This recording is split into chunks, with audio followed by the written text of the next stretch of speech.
making history. Absolutely phenomenal. And Ace is the champion of the Intel Extreme Masters World Finals. Storm's still not quite done. MC is going to take this fight, though. 3 seconds left. Last 2 rounds of action's got to start it well for ESC. And this is a massive move for Zez, but he's not content with just a Nexus kill. He wants to win. And it's all done. And Strollin's winning. Unbelievable Rogue with a 4-0 victory over Classic. And they did it again in the Grand Finals. It's Neeb! Give it up for your Intel Extreme Masters World Champion!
Welcome everyone to day number 3 here at the Intel Extreme Masters Katowice 2023. It's been an amazing week already, and at the beginning, while we began with 36 players, today we are down to 24 as we continue to make our way through the group stage.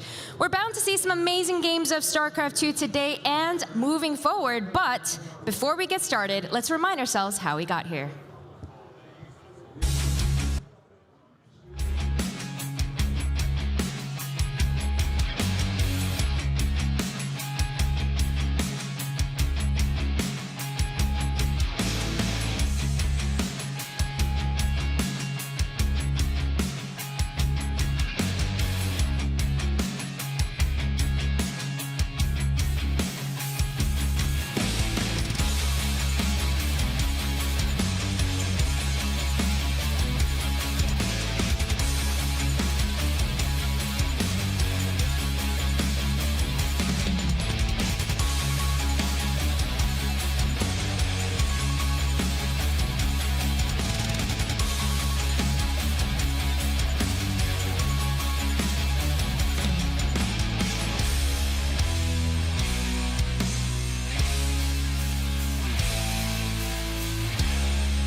Well, ladies and gentlemen, there's 3 things I love in world. It's waffles and pancakes, that counts as 1. We've got opening cards with the boys, and we've got a whole heaping of StarCraft 2 and opening a cold one to get it all down. We have got ourselves an awesome day of StarCraft to come here as we have ourselves day number 3, because great things come in 3s, and here at the desk, we got 3 people as well. We've got myself, Kalaris, we've got Fear Dragon, and we've got Artosis, who for some reason found this funnier than I found it. Well, because I was watching in the screen, and the way you open it, you can't tell it's a monster, man. Everyone thinks you just cracked a beer right in the morning.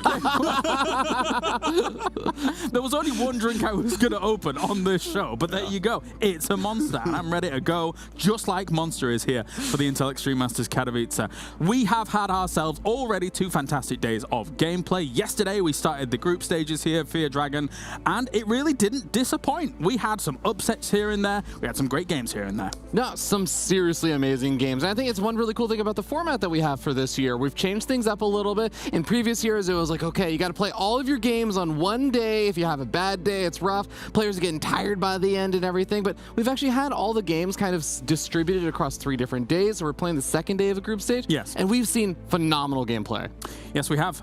Not least, of course, as we take a look at Group A. We started things off with Dark looking fantastic up towards top. And then we had a lot of kind of 1-1 scenarios happening here. So it's still a very open group here, Artosis, to kick things off. Yeah, it really is. Like, we have a few players in the tournament right now, like Dark, who are doing very well and at the top of their group as expected. And then a lot of other players that aren't. Some of the best players in the world right now are 1-1. But yeah, I mean, Group A itself, I think the games have been very good so far. Clem getting off to like a little bit of a slow start, but Roddy was calling it. Like, Clem lost his first 3 games. Yeah.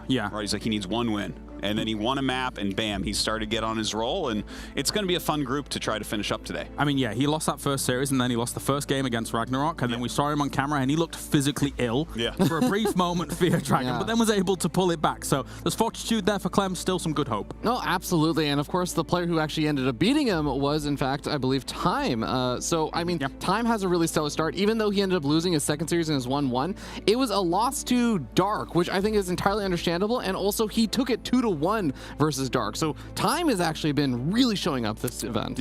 And every map counts, all importantly. When you get to some of those weird tiebreaker situations or towards that third, fourth place, you are hoping that you took maps. Even in the series, you lost here on the stage. Let's move on to Group B and have a little rundown as what's going on there, because Gumiho and Reynor have started things off alongside Creator very, very nicely. A bit more of a clean split here in Group B, Dan. Yeah. You know, Gumiho looks absolutely fantastic right now, doing really, really well. I actually can't wait to see him against Reynor later on.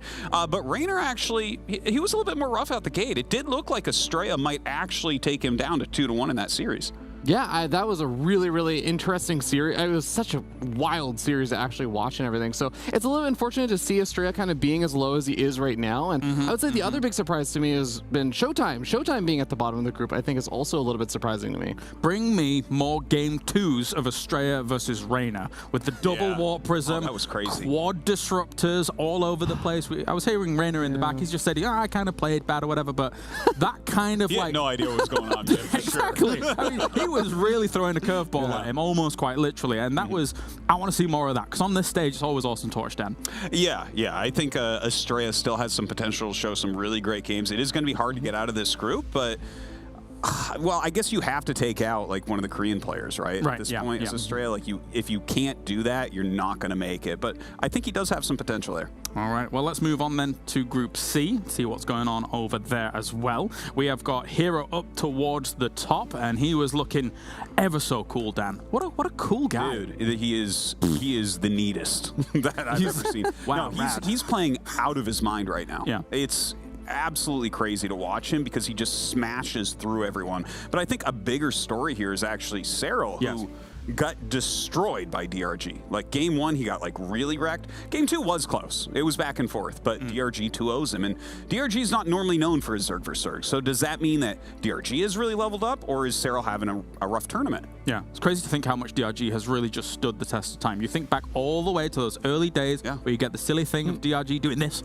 on a little GIF, but he has been here all the time, really, and going up against Serral, being able to take that series off him, that's a great win, even though we're kind of still in those very similar 1-1-1-1 situations in this group. I feel like one of my favorite kind of storylines of the last year or so, and it kind of started with Hero, is literally just players who have basically were legends of the StarCraft past, took time off because they have to go do military service or whatever, and then they come back, and then you were starting to see them actually starting to get big results and stuff again, and it's so awesome to see that. You know, it doesn't really leave you fully. You never really leaves you, the StarCraft does. Then you got someone like Special, who this morning gave me a left-handed handshake. And as a lefty, I appreciate that, but it was weird in the moment. So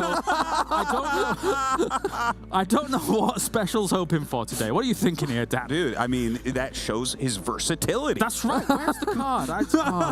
Damn it. Hard to dig it out right now, but look, he actually, I mean, he lost to Serral. I actually talked to him when he saw his full group, right? And he's like, oh, yeah, I play Serral in a laser today. I'm like, you could go 1-1 there. And, you know, there he is. He's gone 1-1 against these two strong Zerg players. You kind of expect to lose to Serral. But those are tough players he has left to play, right? He's playing only Korean players today. So I don't know if he can make it out of there. He's going to have to really show his tip-top play. Oh, yeah, definitely so, definitely.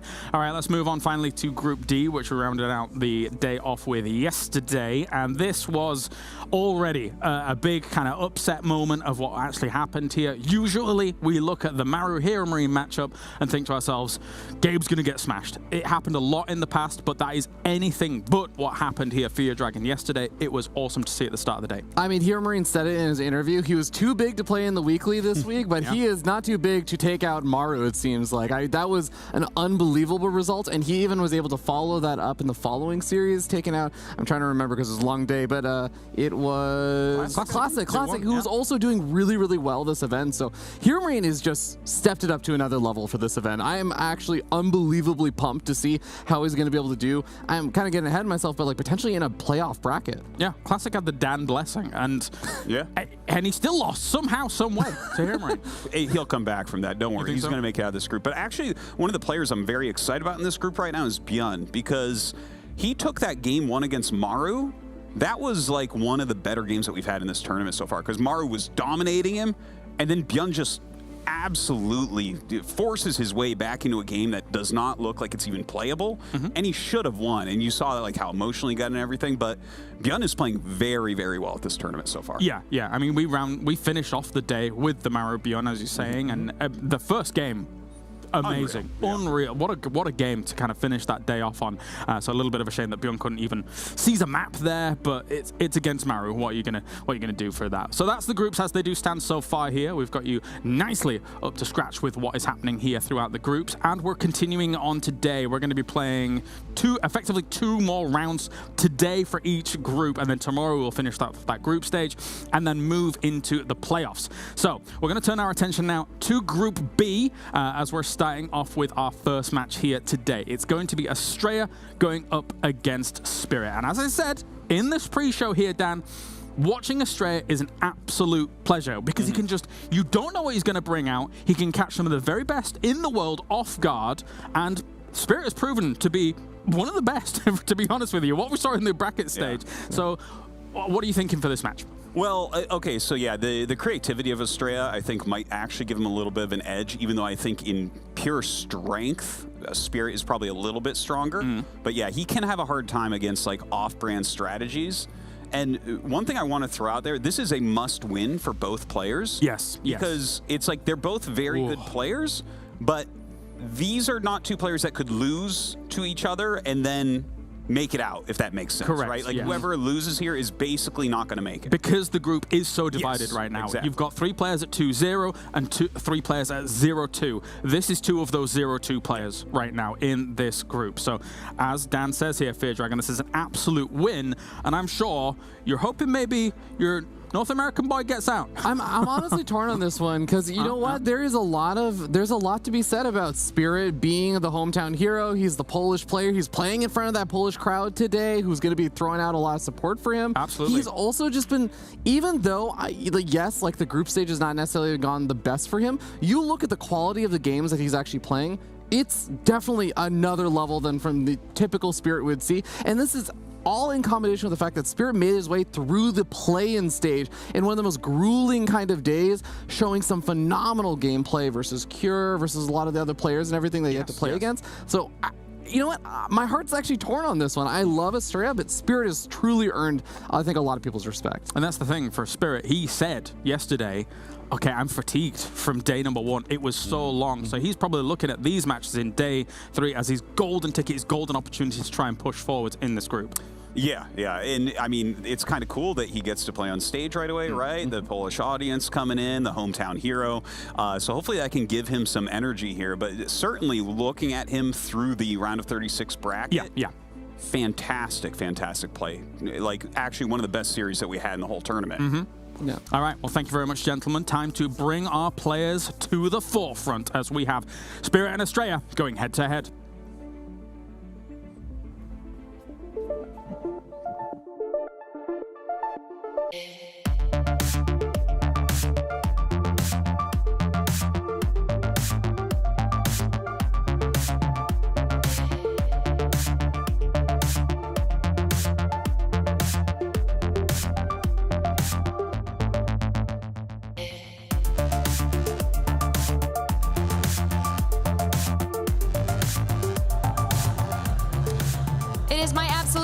To welcome the players for our first match of the day as we get ready to dive into Group B. For our first match, our first player has had an amazing 2023 already, as he was the Home Story Cup Grand Finalist just a month ago. While facing him is a player who's been on fire in all of the online tournaments. He's made the round of 24 here in Katowice in back-to-back years. Please welcome on stage, it is Astrea and Spirit.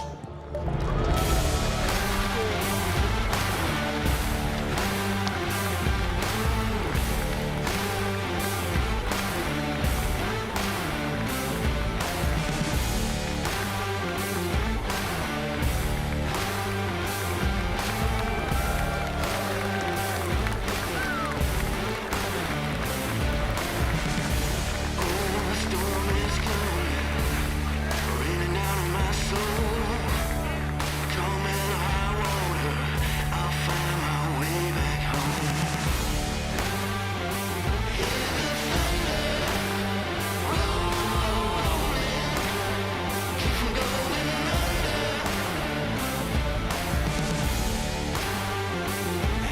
matchup that, according to our pro players, should be very even. 73 against 72 on the scorecards here between them.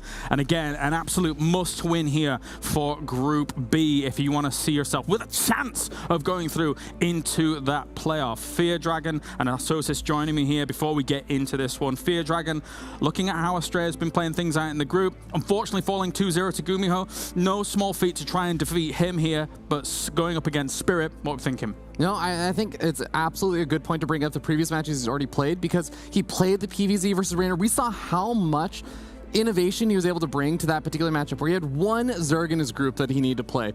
He did get to show a little bit of stuff to versus Gumiho, but Spirit is the other Terran player, and I think also probably going to be the more likely player for him to kind of bust out something a little bit special to try and bring him down, because he knows he has to win one of these matches, and Spirit I think was going to be the likely candidate to try and come with something prepared. Artosis, some final thoughts before we head to the casters? I think Astrea needs to play outside of the box. If he plays a standard macro game, I expect Spirit to be able to overpower him, but if he brings something crazy like he did against Reynor, I could definitely see him taking it. And there are other games going on the other streams as well. We at the desk will try and update you after this series has gone on, but you can be tuning in to all the games going on here at the Intel Extreme Masters Katowice. For now, let's head over to the stage and let's head over to the casters with Loco and Rotterdam.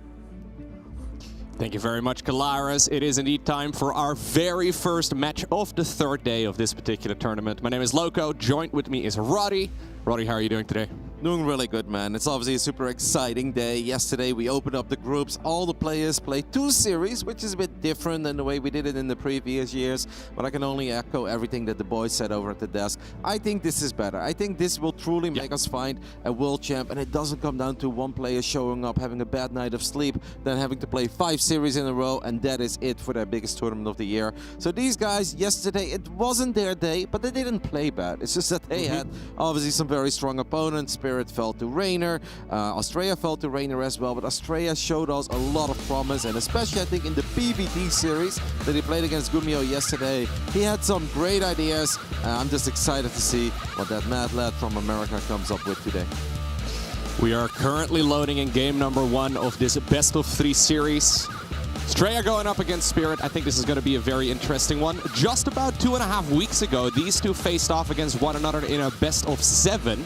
At the time, it was Spirit obtaining the victory 4-0, but I wouldn't be surprised if that was the man right here in the bottom right corner hiding some strategies. From the United States of America, we have Astrea.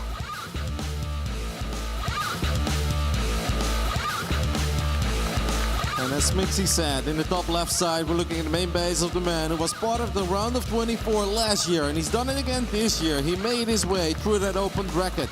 Hailing from Poland, it's Kaizi Gaming's Spirit.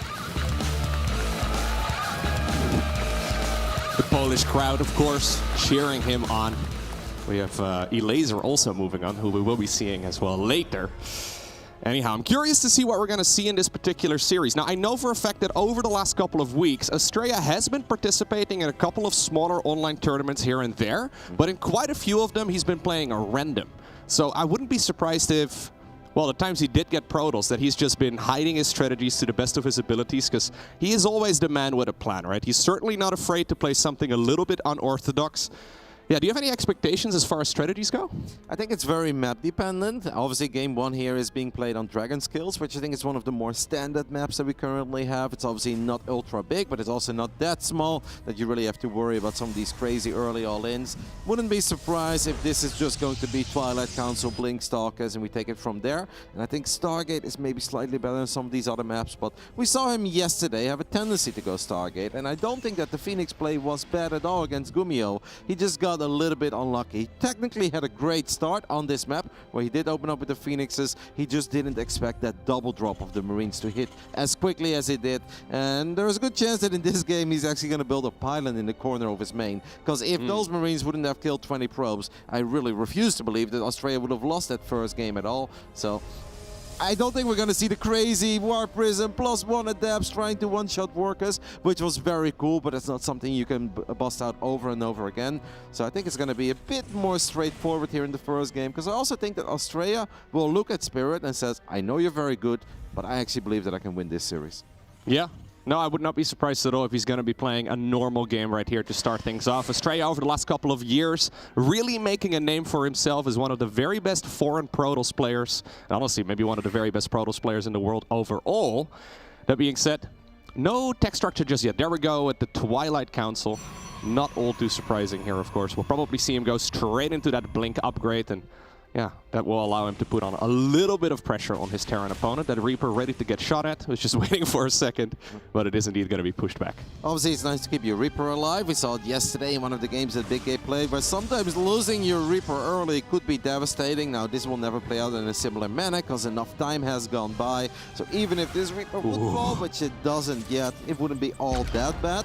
But the bigger problem for Spirit is that he hasn't scouted yet, Loco. And as a Terran player, you really want to figure out what kind of tech there is on the other side of the map as quickly as possible. And at this point, he simply does not know. His Adept is still being annoying, and obviously getting shots off on Hellions feels really good as a Protoss, because that Reaper might regenerate, but the Hellions, the only thing you can do is repair, but you don't really want to spend SCVs to repair Hellions in this phase in the game. It's going to be Cloaked Banshees, by the way, so it's a 4 Hellion into a Cloaked Banshee opening here for Spirit, but the Robo has already been warped in. I have a feeling that Astrea should be fine against this. Yeah, at this point, Spirit doesn't really know exactly what he's playing against, so he has to be worried about things like, for example, Oracles as well. There's going to be a little bit of a hallucinated Phoenix Scout right there coming out of the American Protoss player. He's now going to warp in some additional Stalkers as well. Hellions trying to get in. Does not have enough energy for a force field, so they're actually just going to drive straight into the main base. He does snipe that last one. Which is a very big deal, because he had 3 Hellions would one-shot the workers, but 2 Hellions simply don't. A couple of probes will still fall, but overall I thought the initial defense was very good. I mean, this is still 4 Hellions and a Reaper for only 5 probes, and on top of that, Astrea should have had the picture-perfect scout on the other side of the map, so we should have an observer ready by the time that the Banshee shows up. Oh, now he knows. He's going to double check to see if the tech lab is still spinning, and it is. Astrea, all we need to do right now is fire up an observer as soon as we have the gas, and then I honestly think he's in a very good spot, and of course he's got the confidence right now to go up to 3 bases. Yeah, third Nexus goes down. There's going to be Stalkers waiting here. Observer is getting Chrono boosted out. It's going to be very close, but he will finish that up as the Banshee arrives on the other side of the map. So really good start here for Astrea. Yes, he lost a couple of workers, but it was rather expensive for the Terran as well. That said, he's got the units, but they're not in the right place. Nope, and that's honestly a bit painful, and the battery is late as well. This Banshee showing up a little bit earlier than Astrea expected it to show up. Observer is going to make his way over, but this is actually a lot of damage now, adding on top of the initial 5 probes. It may seem like only 3 probes, but it's a lot of lost mining time. Obviously, with the build that Spirit has gone for, you force Astrea to get multiple observers. And now it's going to take a little while before his army gets a whole lot better. Spirit is dropping a 3rd CC on the other side of the map, and I honestly think that's kind of good for Astrea, because I feel like he has been taking a decent amount of damage at this point. That's a nice blink though. Can he get one of the Banshees? Does not get it yet, and it opens the door for Banshee number 2 on the left side to get another additional probe. Spirit is finding some success with his opening. Yeah, he was 1 Stalker short right there to be able to pick that one off. Looks like one of the Stalkers did get a confirmed kill right there. Marina's going to be pushed back too. Now he only has to worry about this unit here, hanging out in this little bit of dead space, trying to find the golden location. I think Stalkers can always shoot it, I was going to say, I don't think there is one, right? Where you can actually scoot right there in the perfect position. Either way, nice little location right here for that probe as well. Yep. Raven's actually just going to halt here for a moment. He's like, hey, what's up? What's that glowy thing? That is a great scout here for Astrea, because otherwise you could end up losing a couple of additional probes to a single auto turret going down. The work account right now is not looking all that hot for Astrea, just because he has been losing a few probes here and there, and it's been adding up. And on top of that, he was forced to pull the probes a couple of times, but he knows he's got some time right now because of this one observer that's on the other side of the map, as we are taking a look at the first-person view of Astrea, where at this point I think we're just going to see him build a whole lot of probes, pylons, gateways, and eventually spam a lot of zealots. Exactly. That 3rd command center you brought up, it's finishing up right now. Orbital command is coming up as well for the Terran player while we're looking at the first-person view. I know a lot of people are big fans of the first-person view, myself included. It looks amazing. production tab doesn't look super impressive for Astrea because it doesn't have a forge yet. Only now we want about that Robo Bay? Yeah, that's cool, but it's obviously not that quick. So he's basically saying, I'm going to try to get an advantage with a lot of Zealots and a lot of Stalkers, but I kind of feel that Zealots really need upgrades, man. Especially with the armory finishing up, we're going to have a bunch of Wither Mines in the mix. These Wither Mines are going to be permanently cloaked. There is still that Raven. Raven could reveal observers. If Astrea loses an observer here, he'd be in serious trouble because that's the only observer he's got out and about on the map at the moment. But with the amount of gateways he has, Zealots, upgrades or not, can obviously find a lot of success against SCVs. Okay, here we go. Zealot drop into main base. And units are, however, in the right place at the right time. In the meantime, there's also a Widow Mine drop happening inside of the main base of our Protoss player. How many workers will that kill? Well, at the very least, not the best detonation. This orbital is going to go down. Spirit is not repairing this orbital at all. I'm not exactly sure what he's doing with his main army. There is a single tank just shooting at a couple of units, but Spirit has sent the majority of his forces into the main base. He is now even, in all panic and all chaos, fired up a Reaper. That's obviously a mistake, but you don't often see Protoss players get a very casual snipe on an orbital command. This Widow Mine could potentially fire again, though. Did we recall and observe the army? It's so close, but man, the timing on that one is crazy. What about the one in the natural though? Okay, that one also does get cleaned up just barely in time right there. Spirit not getting that much damage done, and losing that CC is incredibly painful here. Yeah, I don't think that was ever supposed to happen. I don't think Spirit expected that to happen. There were no SUVs making their way towards the edge of the main base to get some clutch repair in, and the Stalker count wasn't even crazy high. Australia did not have the kind of army to one-shot an orbital, but it just kind of happened. There were a lot of things happening. Spirit feels that he's forced to pull the boys right now. He's going to try to take this fight before the Colossus are out, but even if the Colossus comes out, we still have that Raven in the mix, and it could drop a very important interference matrix. Yeah, he's pushing forward right now with basically all the units that he got. He does manage to snipe down that Nexus, and that is nice, but is there enough right here for the Terran player to clean all of this up? Well, his army is looking huge. Just not a lot of health anymore. Nope, and not too much energy on that one medevac either. That Colossus is now doing its thing. I don't think that Spirit is going to be able to end the game here, but he did take out the base, and yes, he pulled a lot of SCVs, but on top of that, he did rebuild the third base as well. So now the tables have kind of turned, where Australia is the two-base player, and Spirit will eventually be the three-base player again, but if he would end up losing all these Marauders, and it seems that that is going to happen, that'd be painful. At least he gets a couple of Stalkers. I do think the decision to unload there was wise, otherwise he would have just lost everything for free. Spirit needs a bunker or two, exactly. He's going to slap down a bunker immediately, but Australia is obviously going to try to pounce now with the army advantage he has created for himself. Yeah, the Prism ended up going down to that Viking earlier, so he does not have an easy way to reinforce this. He's still going to try and poke right here at the front, see if he can get some sort of damage done. Some lasers at the supply depot is nice. Good EMP right there, though, to soften up that entire Protoss army. Yeah, Those ghosts a bit sick. It's sick as well because it also triggers the barrier on the Immortal, and the Immortal would be the problem for the Marauders, but now this Immortal would actually go down rather quickly, and the moment that that Immortal falls, the rest of the army is not going to do very well against 7 or 8 Marauders, and Australia knows that. That's why he's brought in a bunch of sentries that have made it to the other side of the map. That one observer is still revealing these Widow Mines on the left, but I love how patient Spirit is here. This is beautiful play, but he is going to have to battle a lot of force fields, Loco. Yeah, he needs to pull the trigger here at some point. Apparently lifting the command center is going to be the start of that. A couple of force fields on the retreat. Astrea trying to get as much damage, though, done with the army that he's got. And honestly, that fight was excellent. Yeah, honestly, very high-level play here by both players. Astrea's buying time for his own Nexus to finish up on the other side of the map, but Astrea also needs to be careful. He's not able to lose all these units. The Immortal did get its barrier again, but the Immortal falls, and the rest of the army is not good against Marauders. Spirit knows it. He stims forward, gets on top of the Colossus. Can he get it? Yes, he does. The Giraffe goes down, and these Stalkers by themselves, they don't want to battle too long with these Marauders. Yeah, that Prism showing up just like 4 seconds too late right there for Astrea. That causes him to lose some of his very high-value units, and immediately Spirit queues up a couple of medevac drops, and he, well, catches the beautiful move right here from Astrea as he just grabs like 30 army supply for free. What is happening in this game? Just when you think that Spirit has done it and has created a very good position for himself, he loses 3 medevacs full of bio. He still has a couple of other units finding some success right now on the bottom left side, but this army is tiny. That was basically the entire army of Spirit. This game is just wild, man, because we're now 12 minutes in and Astrea still does not have a single upgrade, which just goes to show how much these guys have been fighting and battling. So now suddenly, both players have a third base up and running, right? We've gotten there in a very strange way, but We'll see exactly how this is going to play out. There's a lot of energy available in that Nexus, but of course a lot of things to manage here at once as well. That's insane. I cannot believe that he found 3 medevacs. Yeah, that's crazy. Units. I think there was an observer, right, still chilling at the 12 o'clock position, so that observer saw these medevacs. As this medevac passes the Warp Prism, and it's like, all right, good luck to you guys. Yeah, same. Let's see who gets more work. I'm assuming that Viking from earlier, yeah, it's still around, so he can try and get some damage on. Maybe it's a different one, but either way, he's going to be able to intercept that Prism relatively easily. Both players needing a little bit of time to think here as well, right? Yeah, obviously, Spirit is a bit terrified. He's like, all right, I tried to get a good drop going. And the moment that I queued up the drop, I've lost like over 25 supply in the blink of an eye, or the blink of a stalker. Oh my god, the medevac and the Warp Prism. Yeah, they've been chasing each other for a while, man. Yeah, they're been interacting. Okay, we don't mind trying to get some damage in, but probably won't get too much. That being said, for the people that are watching this live from the audience, apparently there's currently a signing session going on featuring both Maru and Björn, if I'm not mistaken. So if you guys want to go grab their autographs, make sure to head on over. Oh, as we have this Prism, man. We have seen so many units die in this game randomly.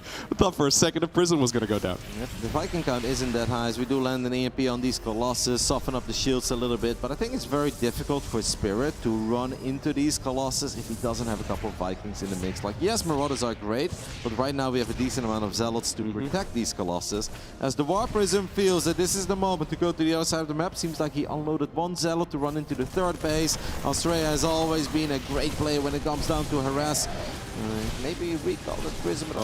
Widowmine drop going down at the 3rd Nexus in the meantime. No reaction here from the American, and he's going to end up losing 15 probes. Actually, I think no reaction would have been better than trying to split them at the last moment, because it actually forced a lot of these probes to clump up in the end. But losing 15 workers is painful. This is just a very scrappy game.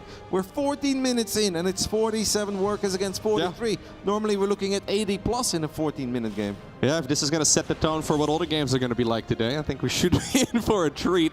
Keep in mind, this is only the very first match of a full day of StarCraft 2. Both players, though, do know where each other are, so he's going to engage once again. Astrea, that is. What do you feel about that choke point? Wait, we have extended thermal lens, though, right? Do we? Oh my goodness. Oh, he never got it? I was like, why are these Colossus not firing? But Astrea has no extended thermal lens. This game has been so scrappy and so hectic that he forgot the most important upgrade. He's absolutely going to find out by the time that these units fight. And eventually he's going to be like, why are my Colossus not cleaning up these Wither Mines the way I'm supposed to be cleaning up these Wither Mines? EMPs go down, but Colossus without thermal lens are nowhere near as good as Colossus with thermal lens. Warp Prism falls and Spirit gets an absolutely fantastic fight. And I think at this point, Astrea knows, but it is too late. He forgot arguably the most important upgrade in the game for him at this point. Yeah, you could see him trying to engage right there, walking those Colossi further and further forward, because obviously they were given that attack move command. And Spirit just immediately pounced on that opportunity. Now landing the Vikings as well, as he's ready to strike the killing blow. Disruptors are coming up. One of them is already out, so maybe Astrea can pull a rabbit out of a hat, but he needs to be, it needs to be a big connection. Needs to be a very big rabbit to make that. Yeah. After losing the very entire small hat. army and losing 4 Colossus, we're going to try to make some magic happen with 1 Nova, a couple of Stalkers, a couple of Zealots, but the Stalkers and Zealots have no armor upgrades, which means that they will melt against +2 bio. It seems that the man from Poland will get a very important 1-0 lead here after Dragon Skills. That honestly was a super scrappy and hectic game, but so painful for Astrea that he forgot the extended thermal lens upgrade. Yeah, he had money in the bank to go ahead and do so. You would have definitely done so, well, probably around the time you should make the 2nd Colossus, right? He was a 1 Colossus for a very long time, and yeah, small mistakes can have big results in a game of StarCraft 2.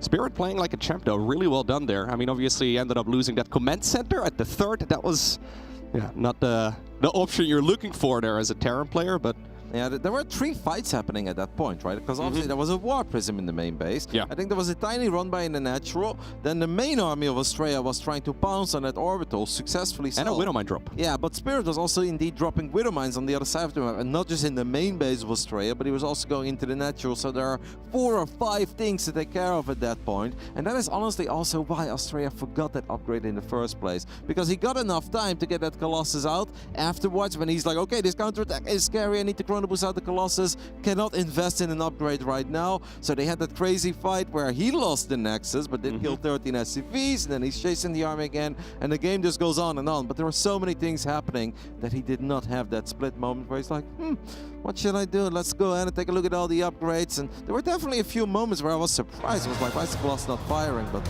I was like, whatever. But the moment we got up to 4, I'm like, they're still not firing. Like when the Colossus eventually just barely did not get picked up by the Colossus, or by the Prism rather, right? When that fight with the Stalkers happened, there were a couple of moments where it was not shooting at the range that it should have been at. Either way, we're loading into game number 2 in this best of 3 series. It's gonna be on altitude, a very large map this time around. So we'll see exactly what will end up going down right here. Is in the bottom left-hand corner, we have the man currently 0-1 behind. We have Astrea.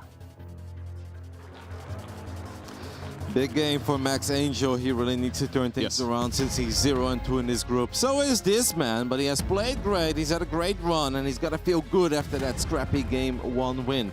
Representing Kaizi Gaming and all of you guys in the audience for Poland, this is Spirit. Piotr. I'm still impressed. He played that incredible TVT earlier this tournament, right? Where it ended up being a rather frustrating match, and he came to the green room right away after that match ended. I was impressed by the fact that he kept his head so cool. He did not really seem to be too bothered, even though, well, at least if I would have played it, I would have tilted pretty hard. He had to play more games that day as well. He was like, yeah, made some mistakes, should have won that. It is what it is.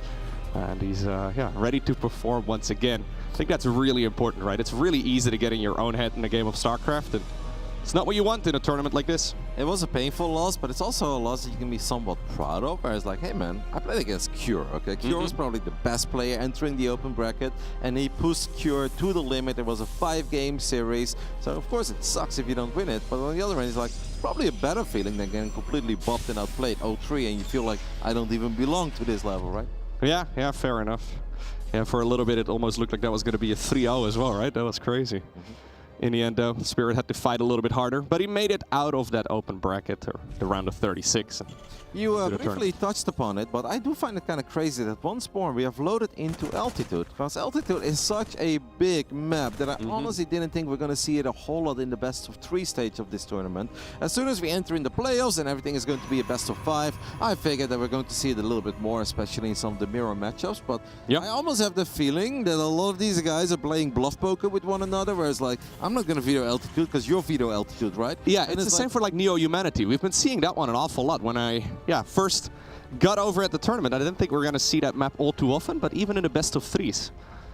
Oh, Astrea once more with the super quick forge. So there is a good chance that he's going to try to do the strategy that he busted out against Gumiho yesterday.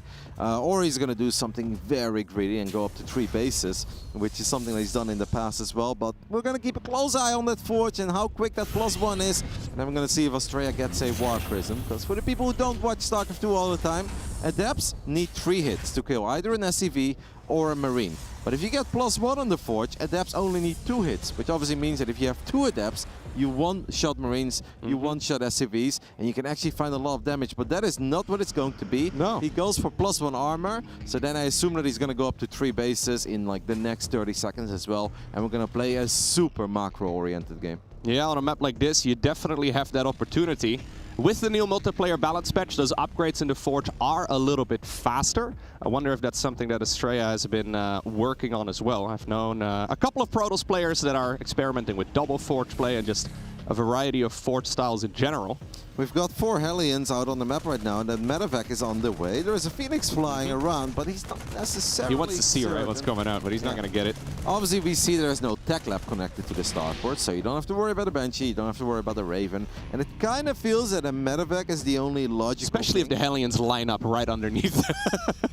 Makes a lot of sense. It's actually kind of cool. We have a couple of Widowmines on the way as well. Astrea's getting a cannon right now in his main base, but a cannon is not necessarily great against the Hellions. It will be great in providing some permanent detection against the Cloak Widowmine drop, which is most likely going to be the follow-up. But you cannot assume that your probes are safe because of a cannon. I may not been there a couple of times myself, Loco, but Astrea needs to make damn sure that his gateway units are in the correct spot, because these 4 Hellions have a lot of potential otherwise. Yeah, how many gateway units units does he even have in total at this point? As the medevac drop does come in, Stalkers were waiting in the natural. Nice little block over there. Very nice warp. Yeah, oh my goodness. Cannon also getting quite a bit of supplemental damage in, and he lost just one worker? That probe.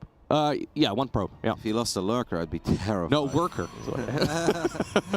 Got a couple of shots off on the medevac there, and that's super important as well, because that makes it a little bit harder for Spirit to turn around to show up once more. Hallucinated Phoenix is going to reveal the second medevac, and more often than not, this medevac is carrying Widow Mines that are obviously permanently cloaked because of the armory. Spirit is going to try one more time with the Hellions. He's going to morph them into Hellbats. Don't know how I feel about that, because that is now giving Astrea a lot of time. Widow Mine drop coming in the same location, which is kind of cute. You can see Astrea splitting up his units all over the place already, but this does result in very minimal worker losses. Sniping that one Widow Mine there that was trying to burrow on top of the ramp is incredibly important. Spirit is not getting a lot done at all. This has been a pretty serious investment. Only 3 workers. Let's not forget that Astrea already has +1 armor. That's something that he didn't have in a 15-minute game on Dragon Skills. Fantastic opening for Astrea. I have no idea how he prevented all of that from doing as little damage as because that forge was really quick. I don't know exactly when he started it up, but yeah, he started that before a whole lot of tech. No, it was one gateway forge. Yeah, literally, right? Second gateway. Yeah, okay. So just a single gateway straight into a forge, very dangerous opener, but if you don't take a whole lot of damage on the back of it, you can certainly carry that towards a very nice mid-game, and that's exactly what Max Angel here is looking for. Third command center does come up right here for Spirit. Oh, did he just get the sniper right there off the medevac? Yep, I think either Spirit tried to get lucky with the medevac, or he just accidentally F2'd it to the other side of the map, but that Stalker did manage to gun it down. Spirit cannot be happy with this start at all. We look at the worker difference. This is a way bigger advantage than Astrea ever had in that previous game. I'm not sure if I really think sending a single Raven after everything else filled is very smart right now, because this Raven has to be somewhat important. Obviously defensively it can be very good too, just to drop a couple of auto turrets against a bunch of zealots that are flying in, but Spirit probably feels like he needs to do something. But at this point, I think it's too late for single Raven arrest, because Astrea is on 71 workers. Let's say you drop a perfect auto turret, Astrea is not paying attention, you get 3 or 4 probes. But worst case scenario, you lose this Raven and you're even more vulnerable at home. So yeah, I'm not sure if this is ultra smart, but hey, he's getting a couple of probes. It's something. Colossus follow up here once again, and this time around he queues up the extended thermal lens as the first Colossus starts. That is that upgrade he was missing in the previous game, which gives those Colossus a little bit additional range, and it really affects the way that those big battles in the mid-game happen. It's a whole lot of range. It makes a night and day difference, especially against the Marauders. Like, Colossi are not great against Marauders, but obviously you've got the range advantage, so you can just shoot from afar. Marauders are not able to fight back, but if you don't have extended thermal lens, then they are pretty much forced to stand in front of them, and that's when these Marauders have a field day with the Colossi. It's almost like the force fields at that point are helping out the Terran player as well, right? It's so difficult to get a proper engagement in. Yeah, he's going to go for the second forge as well, so he's just going to keep pushing those upgrades. When do you think we're going to see Astrea making a move across the map? Do you think it's going to be before or after he maxes? Maybe a little bit before, but maybe as soon as he's got like 3 Colossi, thermal lens, warps in a couple of Archons, I think there is a good chance he's going to try to get lucky then. It is obviously very hard to run into a 3-base Terran like Spirit. Look at the amount of structures he's putting up here as well, right? Trying to just make sure that Protoss army does not get a good engagement in. Sure, you can attack with Zealots, but you're going to have to funnel between all of the structures. Yeah, it's pretty much worst case scenario for Zealots, because Zealots are really stupid. They're like, oh, bunker, let's go ahead and go for the bunker. It's like, no, kill the tank or something. But Zealots love to go for supply depots and bunkers. That's something that Spirit knows, but Astrea knows it as well.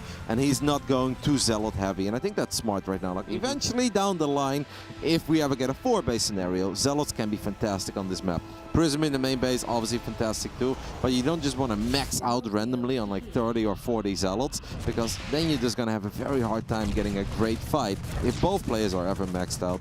So I think it's smart that we're getting a lot more Robo units, we're getting a couple of Archons, and the Zealots, they're nice as reinforcements, they're nice as harassment tools. 7 kills right now on that Raven. It's, however, hanging out in the bottom right-hand corner, and Astrea seems to be ready to go for a little attack.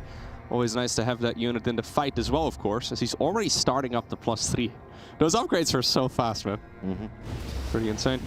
no, that is a very big upgrade lead, and that's obviously one thing that Astrea did not have in that previous game. It was Spirit who had the upgrade lead for the majority of it, and it was a messy game where both players were basically only investing in attack upgrades and not armor, but I kind of feel that benefits the Terran a whole lot more than it benefits the Protoss, just because Terran units fire faster than Protoss units in general, so they will... You have a load of them as well.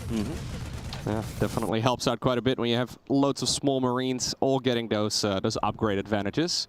That being said, nice spotting here once again by Astrea, man. Those spotter units that he's got out on the map have been really valuable.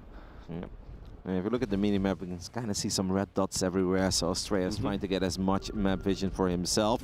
I think this is kind of the moment that Astrea was waiting for. It's so hard to run into the super defensive 3-base Spirit, but the moment that Spirit is going to spread himself thin across 4 bases, Astrea will feel that he should make some magic happen.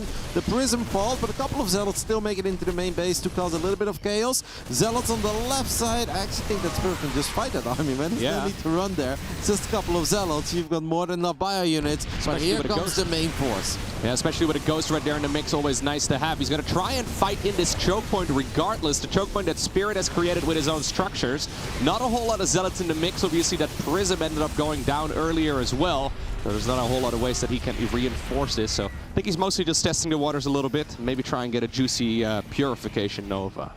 Those stims were big, by the way. Spirit needs to chill out a little bit because he didn't even have all that much medevac energy there. We're going to fire a couple of Novas, get 11 SCVs, and these Colossus, we can really see the power of the extended turbulence. SCVs are lined up right now to go down. 2 Colossus. Archons as another good Nova lands, and Spirit is just in all sorts of trouble. He had a disastrous early game. Seems like we accidentally dropped an interference matrix on a Stalker. Yeah, that's the play, guys.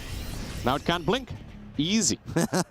Those Zealots from earlier were, of course, supposed to harass the base all the way up north. Sadly for Astrea, he did not get that group in the position that he wanted it. Now, there is a medevac drop coming in the bottom right-hand corner. Maybe this can take out, well, what is the 5th base right here of Protoss. Astrea could just recall a couple of units. He's maxed out, so he couldn't actually wipe anything in. But he's like, all right, if you're dropping me, you've got even less units at home. I believe that I can end this game here. Now, there's a lot of tanks there, and the disruptor control, not all that good. What should have been a great fight for Astrea turns into a bit of a horrific fight.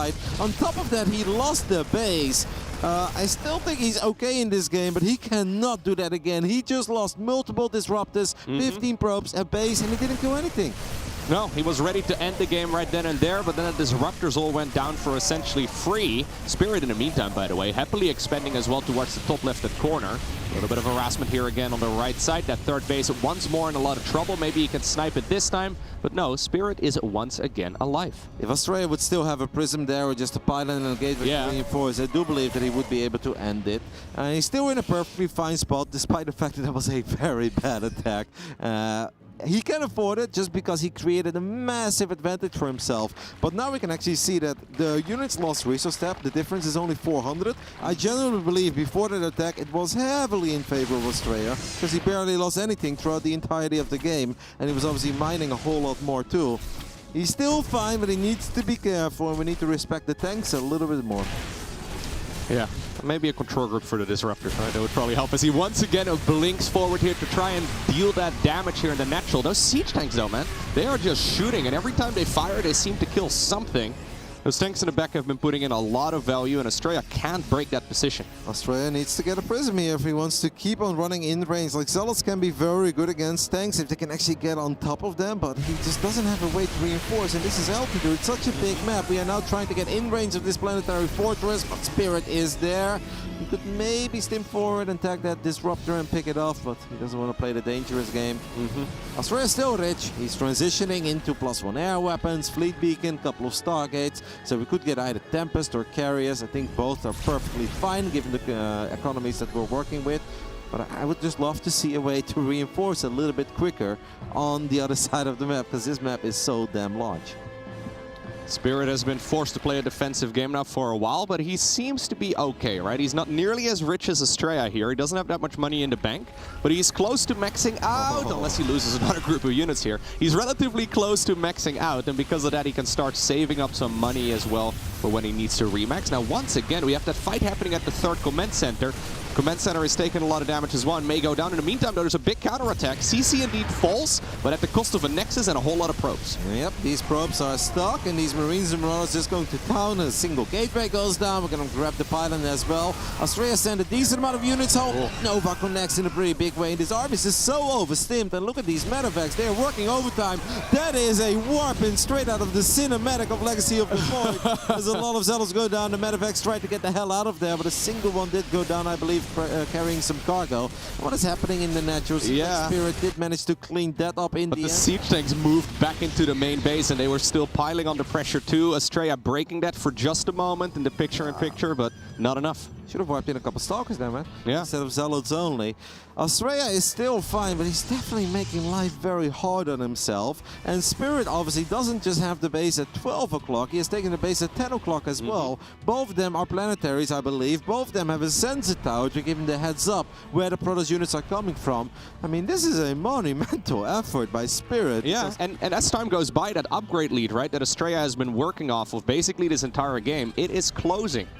+3 is the maximum upgrade you can get. Spirit is getting in that direction right now as well. He's mixing in a lot of ghosts, going for an additional starport here. He is ready to take on a Skytle's army as well, if that is what's coming out of Astrea next.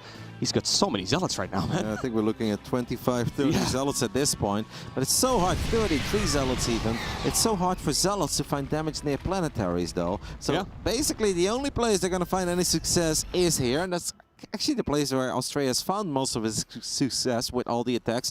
This triangle location, because that obviously wasn't a planetary, but once more, without a prism, it's just so hard to keep pushing.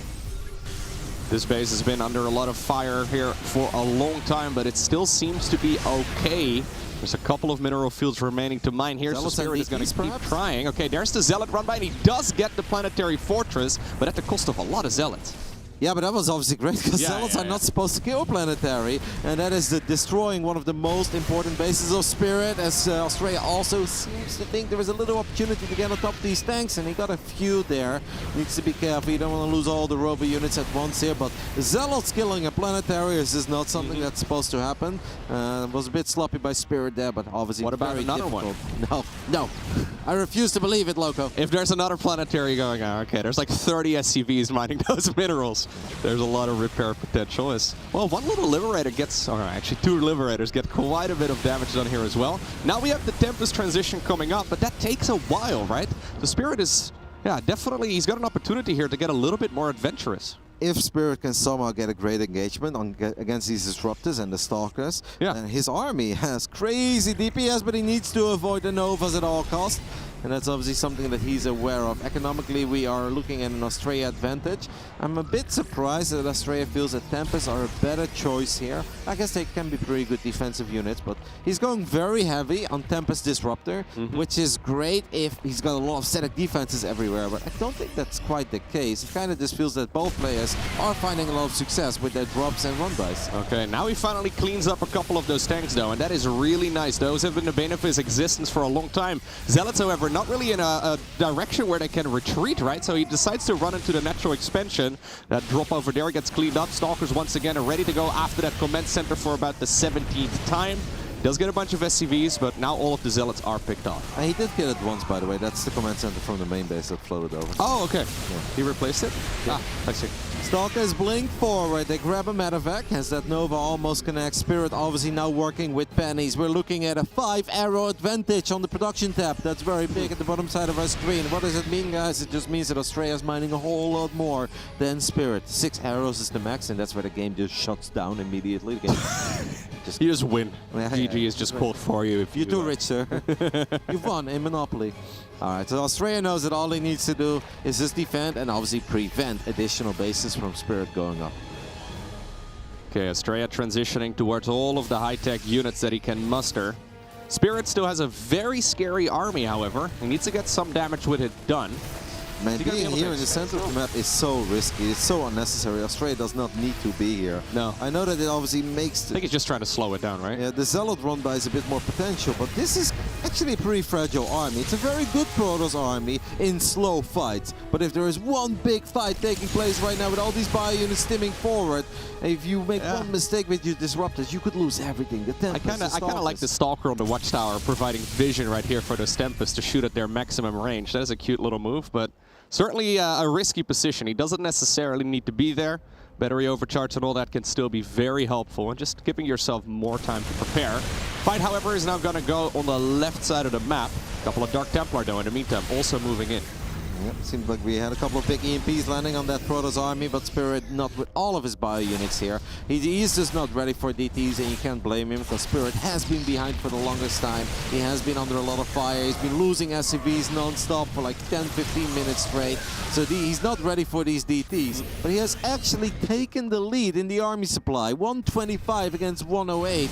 There is honestly still hope here for Spirit. No matter how dire this game may look, there is still some hope. If he gets the disruptors, there's even more hope. Some pretty good splits, and he gets a decent amount of them. He gets almost all of them, Loco. He gets all of them. Yeah, he gets indeed all of the disruptors. Recall does finish there, but at the cost of a lot of Terran's army as well, though. Yeah, he had that supply lead as far as the army goes. Right now, that has mostly been evened up, and immediately Astrea fires up new disruptors because he knows that those are his lifeline in those battles.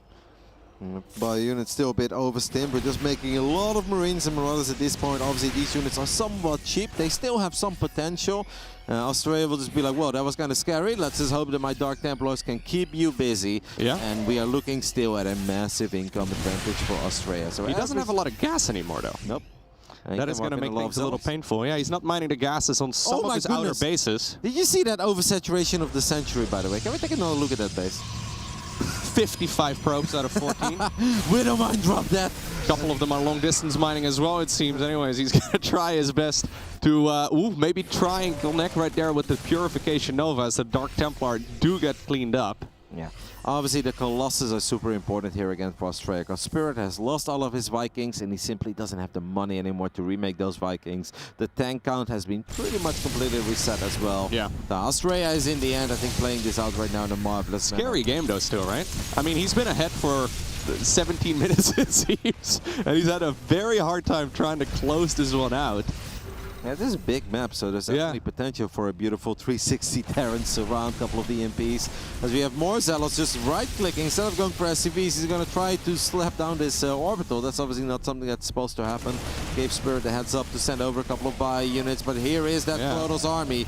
And I love the way that Australia is using these disruptors to just zone out these Terran forces. Well, almost not even zoning out anymore. I think he could have gotten that entire clump if he wasn't just trying to keep his opponent's units back.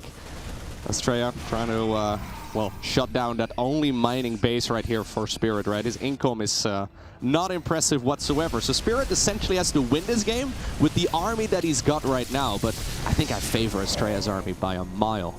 Yep, especially if the Colossus can just gun down these Marines, and there are 36 Marines in the mix, and these two Colossus should have a field day against them. On top of that, Spirit doesn't even have +3 armor, he just didn't have the money for it. Goals are right now getting picked up left, right, and center, and these are most likely the final moments of LT2. A 22-minute fantastic game. Spirit's gonna try one more time to get on top of this Protoss army, and he's gonna find a Disruptor, but it's just not enough. The numbers don't lie. Zealots are having a party in the old natural of the Terran.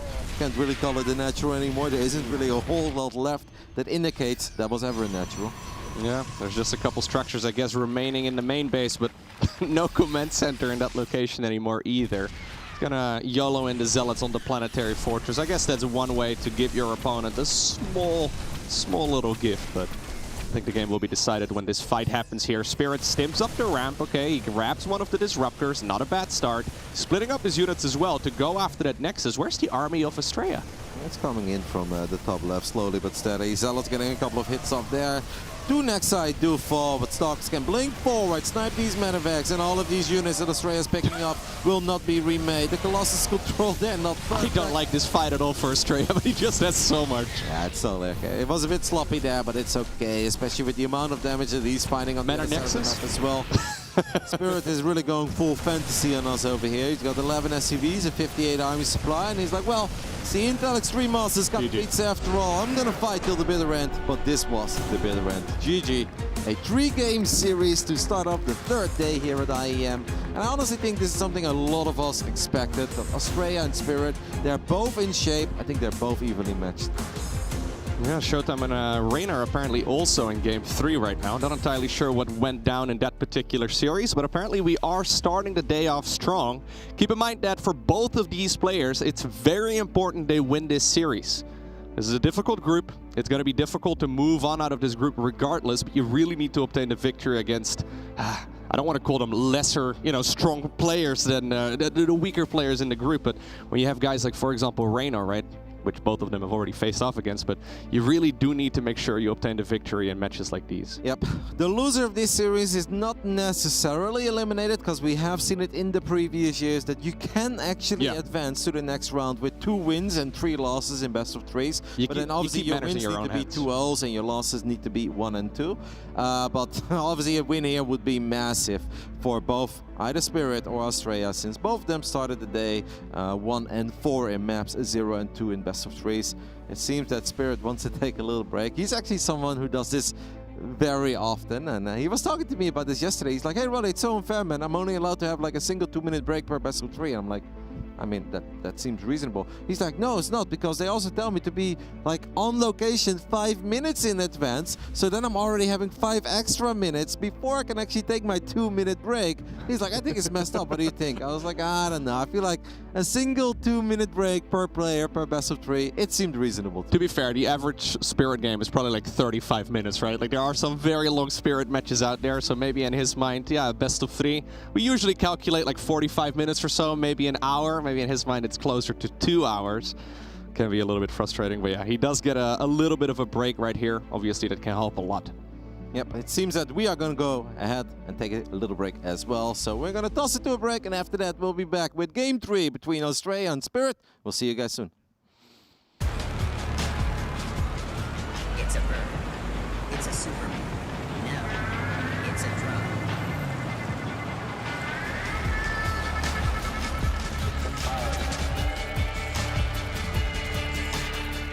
Welcome to Katowice, city of 300,000 inhabitants.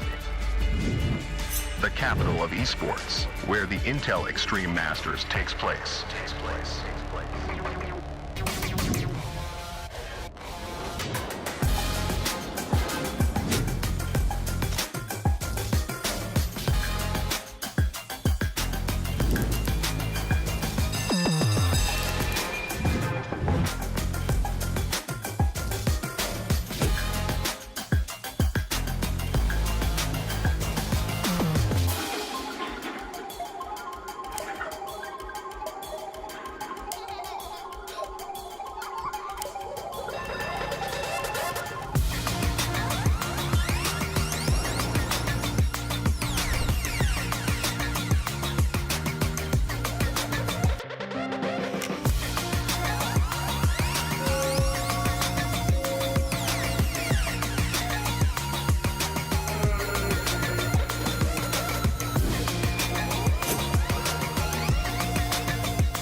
Gotta say, Roddy, those drone shots look amazing. The ones that we've got this year right here flying around the buildings in Katowice, looks insane. Was it recorded this year though, or is it footage from previous years? I don't know. I wasn't here last year. No, but from what I heard, apparently there's a ton of construction going on, and the city looks different every year. I've seen some drones flying around. ESL always does a great job in just giving us some cool B-roll. But obviously, in the end of the day, for all of us nerds, it's about these guys putting on a great show. And the games over the past few days, and so far today, really have been excellent. There's just that magic of the World Championships in the air. You can see these guys really battling it out all the way till the end. No matter how bad the start may be, they still try to make it a game. And I gotta say, for the disastrous start that Spirit had in that previous game, he did a great job in giving us a lot of exciting moments on altitude. Alrighty, our final game in this best of 3 series. We find ourselves on the map Royal Blood. Spotting right here in the top right-hand corner from the United States, we have Astrea. Big game for Max Angel, 0-2 in the group. So is this man, so it's a very big game for him as well. Hailing from Poland, representing Kaisi Gaming, this is Spirit. Today we also have an audience that you may have already heard on the live stream. Always amazing to see all of the StarCraft fans coming out as well to watch StarCraft 2 live. Yeah, look, there's already quite a few people hanging out. Obviously, this is only the very start of the day, but also of the tournament stage. I know a lot of passionate nerds that are arriving today. I see pictures in the Discord of people on trains, on Twitter, cars, Reddit. Yeah, exactly. It's really cool. Obviously, we are going to try to make this one big StarCraft 2 party. I know we've had a BarCraft as well in the previous days here in Katowice. So even if you don't have a ticket to attend the event, you can still have a good time and meet some fellow SC2 nerds in one of the BarCrafts around the city. I would almost say it sucks that we can't be there local, but we'd be lying because it's pretty damn awesome to stand here and talk about video games. But I obviously hope all of you guys out there have a lot of fun. I believe pretty much all of the pro players and pretty much all of the casters are doing a signing session as well. So if you are at the venue this time around, you should definitely come say hi when Rotterdam is there, right? When I saw even a couple of signs of, well, both Tasteless and Artosis apparently doing one later this week. Very excited about that. I don't know, man. Signing sessions are very scary. Imagine if you're sitting next to Simple, there's like 70 people lined up. You just awkwardly leave. Yeah. And then you meet like one of your old friends, and you're like, hey, man. So I don't know, but yes, it is happening, and it's obviously a very cool opportunity for people that attend the event to have a little interaction with their favorite pros or casters. Well, enough about that. Let's go ahead and talk about this TVP, because it's a very important one here on Royal Blood. We've got a Nexus close to finishing up. We've got Spirit obviously slapping down the factory, so we don't see anything crazy like the Trirex, but we do have a Zealot marching to the other side of the map. And I don't want to say that is crazy, but it's also not ultra standard. What Astrea is hoping for is to get this SCV, and Spirit is obviously going to do his best to prevent that from happening. Yeah, the Zealot is just marching across just to try and slice up that one worker that's building the command center. Keep in mind, you really need to finish that CC to hit, well, not a supply block, right? It's really critical that you finish it. So already a new supply depot starts up right here for Spirit, trying to prevent that. It's actually pretty bad for Spirit, man, because like Marines and Hellions are not fantastic against Adapts. So if you look at the minimap, we can see that Adapt number 2 is well on its way. Every single hit that these Adapts are going to get off. This is painful, man, because Spirit thinks that he's done, but here comes that second Adapt. The Zealot may not have that much micro potential, but the Adapts absolutely do. Astrea is off to a flying start there, and Spirit is going to be very sad about the fact that he did not open up with a Reaper. Good shuffling right there on that one Hellion at the very least, trying to keep it alive for as long as possible, but now you have to spend money to try and keep it, well, repair it up. Going to be able to finish that command center on the low ground eventually, but Astrea, relatively small commitment, is getting a lot of value out of these units. At least he got that without losing any additional units. Yep, nice micro there by Spirit, actually, and I think Astrea got a little bit unfortunate not being able to get that single Marine. Now another Adept is going to show up and knows that there are a couple of low HP units out there, but you don't want to take that fight. We have a medevac, we have a couple of Widow Mines, and now I just wonder, is it going to be an armory once more? Because we know that Spirit loves the armory Widow Mine drops probably more than any other high-level Terran player in the scene. But so far, no armory, so it's just a regular Widow Mine drop. Obviously, combined with a couple of Marines. Yeah, he's going to be sending that one straight across the map. In the meantime, Astrea has been transitioning towards his beloved Blink upgrade. He's going to be finishing that up momentarily. I do want to mention that Astrea right now has 6 army supply, and one of the units, so 2 army supplies on the other side of the map. The Adept gets into the main base. This may seem cool, but these 4 Marines and 2 Widow Mines actually have a lot of potential, because 2 Stalkers don't win the fight against 4 Marines and medevac support. Astrea did not expect this to be Marines and Widow Mines, even though that Widow Mine did a lot of friendly fire, killed one of the Marines, and actually softened up the medevac a little bit too. It's a shame for Spirit, as I think he was busy dealing with an Adept on the other side of the map. This drop, Loco, had a lot more potential than what Spirit got out of it. Yeah, for a second I thought he was accidentally going to lose the medevac as well. That would have been an absolute disaster. A lot of lost mining time at the very least, so maybe that will make things somewhat okay here for Spirit. But considering that was, well, essentially just, I think, 2 units, right, inside of the main base. Literally 6 army supply in total. Maybe this medevac drop over here can get something done. Widow Mine unloads first. The medevac getting targeted down as well. Good reaction right here, though, from our Proto. Nice retargeting on the Widow Mine. In the end, the Widow Mine will just settle for those 2 probe kills, but the drop in the main base is going to show up one more time as well. And even if these Marines don't have stim, they still find a couple of probes, make it another one more lost mining time. All of this is adding up. Nice target fire there by Spirit as well. There were 20 probes or so standing there, not doing anything, and he finds the 1 probe that was low on HP. And this should have been better for Astrea than it really is, man. He's got a 2-worker advantage. You're not loving that. There is no Quick Forge. There is no Robo Bay. Not the hottest start for a Protoss player in a very, very important game 3 for both these guys. At least he cleaned up both of those drops, so at the very least he's now got the option to go across the map if he wants to. Not a whole lot of harassment potential right here for Spirit, other than once again that Raven that he seems to be very fond of. But I like it a lot more in this game, right? Because if you look at the work counts now, it's 51 probes. That's really not the greatest economy. This truly hurts. This is not a 4-base Protoss with 70+ workers. No, this is a 2.5-base Protoss with 50-ish workers. So if you then find a couple probes with the other turret, that's obviously a lot more impactful than it was in the previous game. Follow-up right here from Astrea is going to be High Templar, probably into Archons, and then a couple of Speed Lots as well. Those Zealots are going to be coming out very soon. Could be Quick Storm as well, huh? Yeah, maybe that's what he's going to do. If he wants to go for an all-out push, it is an option, but... Even defensively against heavy Marine pushes can be good, and it is indeed going to be super Quick Storm. He's going to Chronobus it immediately, 6 minutes and 45 seconds into this game. Spirit has a Liberator going for a little adventure towards the top left, but... Grabbing this one for free would be nice for Astrea, right? But yeah, Spirit paying attention there, only allowing 1 volley of shots. Just not taking any more damage is already very nice here for Astrea, because he just needs to get a better economy, because he doesn't have the greatest tech. Having Storm is going to be good, but Storm is obviously awesome if it's like just Marines, but it won't just be Marines, because Spirit is already going up to 3 bases. He's becoming pretty Marauder heavy, and I think it's just a matter of time before we see the Ghost Academy go down.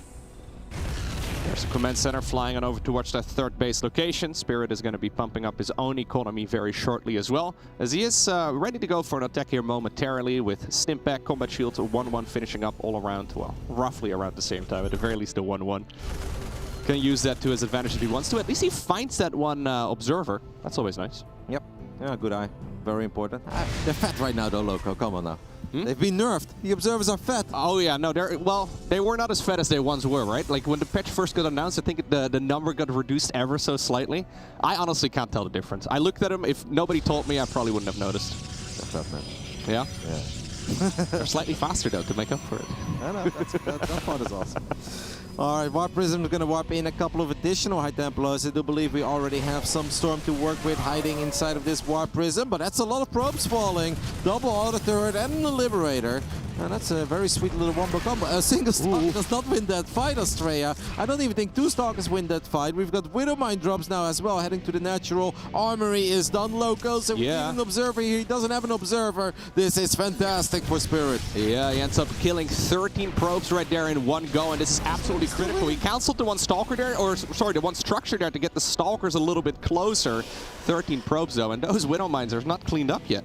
This attack right now becomes very important for Astrea, but Spirit knows he's already left. Yep, Spirit's like, I've done so much damage, and obviously I don't see any units at home. This means that you are attacking me, but there's no way that you can do as much damage as I just did to you if I just pull away the SCVs temporarily and get a slightly bigger army on 3 bases. I love these skulls of Spirit, man. You can really see the experience kicking in right now. The man is a veteran, does eat 1 big Storm, but taking taking damage and not losing units is not that big of a deal. This double drop local has crazy potential, and I really hope for Astrea that he's got a recall or that these units going to make it home in time, because Astrea is in some trouble here in game 3.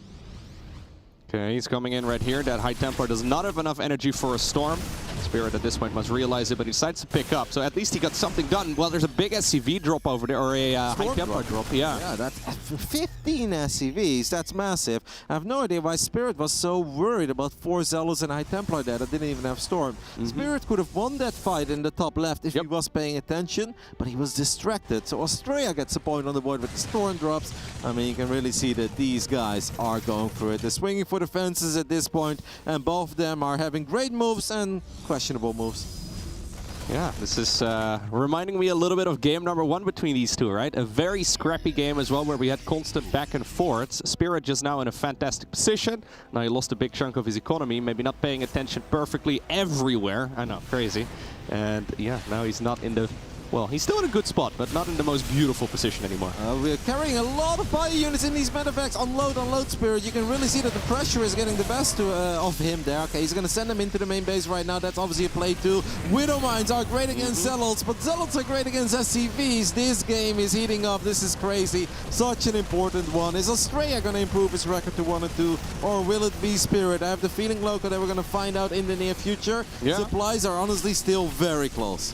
Zealots have been killing a ton of those SCVs for a while now. These bad boys come from the 3rd base of the Terran player, which, well, they've basically cleaned up. Once again, though, this big fight over here at the front is very critical. How many High Templar are there still? Just 2? No, 3. Okay. A couple of EMPs are in the mix. Zealots in the main base will finally get cleaned up. Astrea is very Zealot heavy still. He's got 16 Zealots. Doesn't have too many observers by the looks of it, so dealing with all these Widow Mines is hard. Spirit setting up a Doom drop. He is flying into the main base with a ridiculous amount of Terran supply, and this is a nightmare to run into as a Protoss player. Of course, Storms have a lot of potential, and extended thermal lens if it was done, but it's not quite done yet. Like, if I was Spirit, I would just kind of try to pick off as many units as possible one by one here, as the floodgates have opened and Storms are very, very, very big. But obviously there was a lot of economic damage as well. This game is wild, man. What a first best of 3 of the day. Yeah. Spirit is also hitting the base in the top left. Yeah, indeed, the Raven from earlier still getting some damage done. A recall, though, does bring a couple of the units right here, and he kills the Colossus. Was that a Widow Mine underneath? There are 3 Widow Mines, and 2 of them, I think, fired at the High Templars and the Colossus. So a Colossus goes down to Widow Mines and then High Templar as well, and the other one took a lot of damage. I think Spirit really got the best of all of this. It may seem that Spirit is in trouble because he's 17 workers down, but he's got a bigger army, a better army with more micro potential, and on top of that, Astrea lost his main base. So he's basically mining off 2 bases, but one of these bases is not even defended, and there are still Widow Mines in the mix. Yeah, Spirit's economy is not looking all too hot either, but he's dealing a ton of damage on the other side of the map. Medevacs in the meantime do manage to get out on the right side as well. That is very important to keep as many of those units alive. Okay, we have an orbital, right? It's just floating over for a split second. Like, I'm missing a square, but yes, the orbital just floated over. He may not have that many SCVs, but as long as he's got triple orbital, Spirit is totally fine. 3 mules, we all live in a yellow submarine, Loco. Yeah. He's going to be fine. Mules are going to be pretty good when it comes to bringing back those minerals. Both players apparently taking a moment to breathe, which can be kind of nice. Triple prison. That's when you know that these guys are feeling the pressure of the moment. They know how important this series is. We've seen Spirit have obviously like 1 or 2 questionable calls. Astrea's not supposed to have 3 War Prisms here. So when do you get the ranged upgrade for the Colossus now? He has it already. Oh, he's got it finished right now? Yeah. Okay, okay. I thought in the previous battle he just... Okay. It was almost done when the big drop was happening in the main base. Spirit is going to find one of the War Prisms. There are 2 additional prisms though, but at this point it's not about the War Prisms. It's about the army. Astrea needs to buy time and land great storms. I have no idea if he's going to be able to do that. It really comes down to how well Spirit is going to control the Ghost. But this Terran army is big, it's feisty, it has a lot of DPS, and I'm loving these storms from Spirit. Yesterday we saw Big Game with some of the best scans in the game, and that was a very good scan as well. One of the prisms just ends up going down here, but the Terran army is in a pretty dang good position. The EMPs on the High Templars there. These High Templars were pretty much the only hope that Astrea really had before the Colossus showed up. This Colossus does show up, but I just don't think there is enough HP in this Protoss army. The Stalkers are on half HP, the Colossus is almost going down, and it seems that this Nexus will most likely go down. Spirit keeps on accidentally picking up units in medevacs, but despite all of that, I still think he's fine, Loco, even though the supplies are awfully close. Yeah, he gets out just before the High Templar could start landing another storm right here on that Terran army, and killing that Nexus is very nice. He's going to immediately replace it. Now, the other Nexus will have finished up by now, but not the greatest economy here. Man, what a banger of a game again. Yeah, Spirit obviously has lost a lot of potential DPS in some of these fights by accidentally picking up full medevacs. Like, it's 8 Marines or 6 Marines and a Marauder. He would have been able to get the job done a couple of times a lot quicker if he wouldn't have done that. And this obviously still gives Astrea a lot of hope. And if he can slowly but steadily rebuild the Colossus count, I mean, he's still up 7 workers. He's got +2 ground weapons for these Colossus. Yeah, Astrea is still in it, even though I favor Spirit's position. Medevac drop hanging over towards the top left-hand corner. Finds that Nexus that Astrea is trying to almost hide here, all the way in the top left. Gonna force to cancel that one right from the get-go. Prism in the bottom left. What a great series, man. And yeah, such an important one as well, obviously, because the winner can still dream about making it into the playoffs of the World Championship. For whoever loses here, it's not 100% over, but it's 95% plus over. They know it, and that's why they are battling and pulling out all the stops. Astrea is going to try to take out the Ghost Academy, not a building that you can easily snipe, as it has a buttload of HP, but he actually gets it, and that obviously makes future High Templars a lot more dangerous. Colossus coming out of the Robo facility here again as well, as Astrea tries to increase his production, but that's really the only units that he's capable of producing here, it seems. And Spirit still doesn't have +2, and right when I mentioned that, he fires +2 up. Viking gonna get the Prism. I think eventually the Marines and the Vikings will, but not before the Zealots were unloaded into the main base one more time. Oh, Widowmine drop has a lot of potential. That's minus 12 probes, and there's one more time, so 13 probes in the end. Can we take a look at the amount of workers that have died in this 16-minute game real quick? 69 probes, of course, and 47 SCVs. That's still 51 versus 51 as well, right? Big storm right here on the right side, though, as those Ghosts and Marauders get softened up a little bit. I think 1 or 2 High Templar did end up going down there as well. Once again, good storm right there by our Protoss player, but can't really commit too heavily here. No, because we went from 3 prisms to 0. The Widowmines are going to fire one more time, and that is 9 additional probes going down. We went from triple prism to 0 prism. He has now remade one, so we are back up to 1. But yeah, being with an important army like this in the bottom left side without a way to reinforce is very risky. But Astrea seems to be getting more and more confident. I think especially after picking up that Ghost Academy, he's like, hey man, I've got Colossus, I've got High Templars, and I don't see that many Vikings, and I don't see that many Ghosts. So I guess he has all the right reasons to be confident at this point. Yeah, marching across the map once again. Now he's getting close to the opponent's natural. Is he going to keep this Prism alive? He will, as it heads on over towards the main base of the Terran player. The High Templars trailing pretty far behind, but at least they get here in time. Could do another Zealot weapon in the main base to create a lot of distraction right here. And the Command Center, well, you should definitely finish that one up. There you go, it goes down. Astrea is picking Spirit apart at this point, as there are more Zealots running into this base at 9 o'clock, and the Terran army is terribly out of position. I think Spirit right now has seen enough. I think he's going to give up. He's going to try to end this game. This is it, man. Tournament Live on the line with this attack. Can this 127 army supply of Terran make the difference and still steal this game from Astrea? Because at this point, Astrea has found a lot of damage, and all that Astrea needs to do is survive, defend one more time. But can he do it? Yeah, there's still Zealots going to town on the other side of the map as well to be as obnoxious as possible. That Prism is still alive too, so Astrea can continuously harass if he wants to. One Nexus here is not going to cut it. Spirit needs to get more done. Yep, this army is terrifying them, but he has got a lot of army supply now at home, and I think he wants to just take care of that Prism. Okay, yeah, he took care of the Prism, I guess, and now he's going to reinforce with everything that he's... Well, no, the Prism is still there. 62 workers against 27, but Spirit still feels confident in the Muse, and he just wants to get the best possible fight. Did rebuild the Ghost Academy, by the way, in a very funny spot. There's a good chance goes down. Big storms on the top side of our screen as another one does land, but there is also a lot of storm energy being used, and Spirit maintains a 40 army supply advantage. This game is bananas.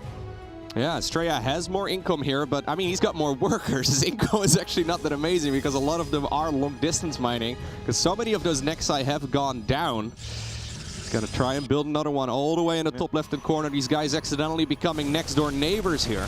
It is kind of smart what Spirit is doing now as well, as he still has that Viking, just one more hit and he gets this War Prism. That's a War Prism number 4 or 5 that has gone down throughout the entirety of this game. But yeah, obviously Astrea can have all the probes in the world. If he doesn't have any mineral patches to put him on, it doesn't really matter. Then this base is actually a lot more important. Spirit feels that this is a fight that he can take as he comes in from different angles, lands some nice EMPs on the bottom side of our screen. There are flanking units everywhere. Will we see some big storms? I think that's a very good one. And there is still a Disruptor waiting to land a big shot. And look at these Colossi kiting loco. Yeah, no sentries in this army right here, so he's going to have to take the fight right now as well. The Colossus, though, dealing so much damage from a distance. The vast majority of the Protoss units have gone down, and that army supply advantage the Spirit has had for a long time now, finally it's being used. It's still there, but a lot of these bio units are low on HP, and these Manavacs are working overtime. Astrea is going to have to cancel this Nexus. Snipes a Viking there. Astrea can still do this, even though he's down 42 army supply. There is still hope. All it takes is 1 or 2 big storms, 1 Nova, or perhaps a shield battery with these Colossus. What an absolutely fantastic game here between Astrea and Spirit. I don't think there is a better way to kick off the third day than this best of 3. 2 more Nexi end up going down. The probe count has been fantastic, but like you pointed out, there's just no mineral fields for those workers to properly mine. So Astrea's economy, yeah, should have been a little bit better than this. He goes for another Nexus right there on the right side as he's desperately trying to produce an army. Okay, a couple of Zealots here, being annoying once again. Not a whole lot available here for the Terran to defend, so he's going to have to bring a lot of his army back. Wow, that's wild.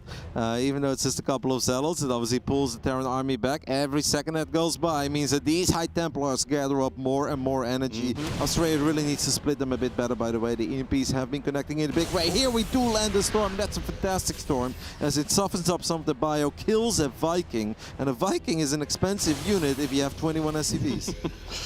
Just telling them to back off right now. You don't get to fight me just yet.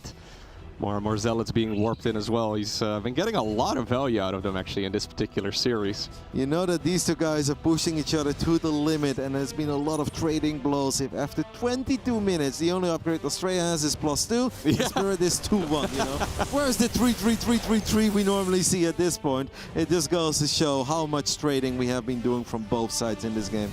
The Disruptor seemingly randomly positioned right there on the left side. I mean, he may accidentally have misrallied it, but obviously it can deal a lot of damage as well. From both sides, that Nova could have fired so much earlier. Yep. Spirit didn't see it, Astrea didn't see it. In the end, Spirit does pick it off. Loses a few more SCVs, but is able to take care of these Zealots. He knows about that base on 3 o'clock. That's a very important one. As Astrea is now even going to try to take the gold on the safer but wrong side. Yeah, he's taking it on the wrong side. We've seen a couple of players, like for example Haas, right, mess around with that quite a bit, unsurprisingly maybe. He really needs to get a place for those workers to mine, right? So he's been taking Nexi all over the map. Really good denial. Okay, gets one of the High Templar here. We've seen a couple of free units. Now once again, Storms are going to make it very difficult to engage, but Spirit is going to push through. Yep, there is a little cooldown sometimes on Storms, so you can't just spam them non-stop. And the Storms were good, but I don't know if they were good enough. And I don't see a shield battery here either. Spirit with a beautiful engagement. Now he can go for it. He can absolutely get on top of the Nexus, but he's worried. He wants to heal up a little bit on these bio units, but I think that fight local was good enough. Astrea right now should not have time to rebuild 7 or 8 High Templars. Stalkers alone with only +2 won't get the job done. Even if we have another tiny Zealot run by, I don't see how Astrea can ever clean up this Terran army. It seems that the man who got the job done in the round of 36, made it all the way through that grueling first day, is gonna get his first win in the group stage here, because I don't see how Astrea cleans up this army of Spirit. Yeah, playing some fantastic StarCraft 2 in the process as well. Some of the most entertaining games that we've seen over the last couple of months. Spirit playing like an absolute champion here. He hasn't won this game just yet. He, of course, is a little bit concerned for, well, a bunch more High Templar, maybe a couple Disruptors, which is probably why he didn't commit more aggressively right there in that fight. All the probes are here, and Spirit is about to find this base. At 31 probes, that is like 95% of the amount of probes that Astrea has left. This Nexus will get picked off, and look at the bank, by the way. There's not even enough money to rebuild the Nexus anymore, and these probes nowhere to run, nowhere to hide. Spirit is gonna grab each and every single worker that was ever at that gold base, and Astrea knows that he Yeah, needs to pull off a miracle with 1 Immortal, 1 Colossus, and a bunch of Blinky boys. Yeah, don't forget about the Zealots. They can be quite nice as well, but EMPs are ready to land on them. Now it's Astrea who has to put all of his eggs in one basket. He's got a sizable army, but it's just not big enough. Spirit has so many units available, and since there's not really a whole lot of splash damage in this Protoss army, he doesn't have to be too scared. He can aggressively chase his army as well. There's no Disruptors, there's no High Templar, so what in the world do you do here? Spirit just needs to make sure that he doesn't accidentally... You pull those 3 probes, right? That's what you do. Yeah, they're in the mix, mate. They're fighting. The probes are here, ready to make the difference. All that Spirit needs to do is make sure that he doesn't get too happy on that stim button. There's the reinforcements coming in from the top side of the screen. There's no way that is going to be enough, though. Spirit, I mean, he's trying, right? Astrea, that is, but Spirit has a very huge army. And there it is. GG is called. As Spirit wins the first series of the day in a spectacular way. Absolutely, man. A super scrappy, messy, but very fun Terran versus Protoss to kick the day off with. Spirit improves his record to 1 win and 2 losses in this group. Astrea right now falls to 0-3. Does have a couple of map wins, so he still has a tiny chance. But for Spirit, the dream of making it into the round of 12 is very much so alive. We love those games. We hope that you guys in the audience love those games. And I know for a fact that James Claris Carroll absolutely loved it. James, take it away. Yes, I did. What a series coming in there from these two to start off day number 3. Woof! I think we all need a break after that one. That was, especially those last 2 games, absolutely crazy. Fear Dragon Artos is joining me here. Fear Dragon, this was from start to finish, really going 100 miles an hour. It was a phenomenal series, and I think one of my favorite parts about it is literally I was just saying, like, Spirit is living up to his name. He was so far behind in that first game at a certain point. Even in the game number 3, there were points where I think even Artos was just kind of like looking at me, he was like, Spirit's dead, right? Yeah. Like, Astrea has this. And somehow he comes back in that. He is such a fighter. Yeah, I mean, the amount of damage that Astrea was actually doing in that, well, I guess we're going to take a little look first here at the first game. But, it was quite the series. Like, they both really pushed themselves all the way. Very, very enjoyable. And I got to tell you, this tournament, like, I am becoming such a fan of Spirit. Mm-hmm. Like, I mean, we've always known him, we've always seen him, but you look at his play, like his macro is so good, he does not give up, he just keeps grinding forward. He's beautiful. He's getting to that point for me where, okay, this is a far stretch of a comparison, but you've got that Marrow style where you just don't die, right? Spirit's getting there where, like, he'll be on the back foot, but he's resilient. He'll keep grinding, keep playing it out, even when he's in some dire situations here, Fear Dragon. I think what's actually I really have enjoyed about Spirit style as well, and not to take like shots at Maru, because Maru's, you know, he's the legend himself, right? Nobody can compare to that. Yeah, but when Maru does it, it almost feels like he's also a lot more defensive, and he's kind of like in this turtle, like, you will eventually have to attack an enemy to end this game style. Spirit's out on the map. Spirit's creating chaos a lot of the time. He is doing that kind of Maru-ish style, but as an offense rather than a defense, and I love it. Yeah, and well, especially in the third game, man. Like this second game, I love the build of Astrea where he goes for the fast forward. He gets so many upgrades, it's sick. But in this game here, like, you're right, he was creating so many opportunities, and with the amount of workers he was losing, but still doing so much damage at the same time, it actually reminded me a little bit of Bjorn as well, right? Like that's Bjorn's trademark, is lose all your SCVs but out micro your opponent. And like, I mean, he was everywhere, and I was really sure at one point that Astrea was going to take this game down, but beautifully played by Spirit. Yeah, very little options left for Astrea towards the end here as well. I mean, storms were crucial in keeping him alive during all of this fear. Oh, this disruptor broke my heart though, James, because I was just thinking, you know, imagine it's not even necessarily about just the disruptor landing. If the disruptor fires, a lot of the army has to respect it, that it could hit the large chunk. So the army has to start moving around. It is no longer attacking. The Colossus are chipping away at the army. It's a damage denier as well. Yeah, exactly. Well, it did tank some damage there in the back. It denied some damage, am I right? That seems to have been something that Astrea was relying on in Game 2 as well, is using those disruptors to just tank damage at the front of his army. He did get sloppy a few times in here. 6 disruptors all firing at once. Interesting. I think both these players, there's definitely some moments I'm sure both these players could look at and be like, oh man, that did not go well. But at the end of the day, I mean, Spirit just shows that in the chaos he thrives even better. And that's actually really impressive because Astrea Astrea is a player that I think thrives in chaos usually. Yeah, definitely. For Astrea now here in the group, though, it is looking dire here, Dan. Yeah. But at least for Spirit, that is still hope alive to try and make that top 3 now. Yeah. I mean, if he just keeps on putting out top-tier games, it might come down to the tiebreakers at the end, and that could be rough. You know, that's why you keep talking about how, like, every single map is really important. Yes. Very, very true. And in fact, just the fact that he lost one map to Astrea, that could be the deciding factor. Maybe he doesn't go through because of that. Well, Spirit's already been through the gauntlet multiple times in this tournament. I guess in his next best of 3, we'll make him play 5 maps. Just to keep him going, you know, keep him ticking over. But anyway, thank you very much, guys. Let's head over to the stage now with Smix, who's ready with Spirit.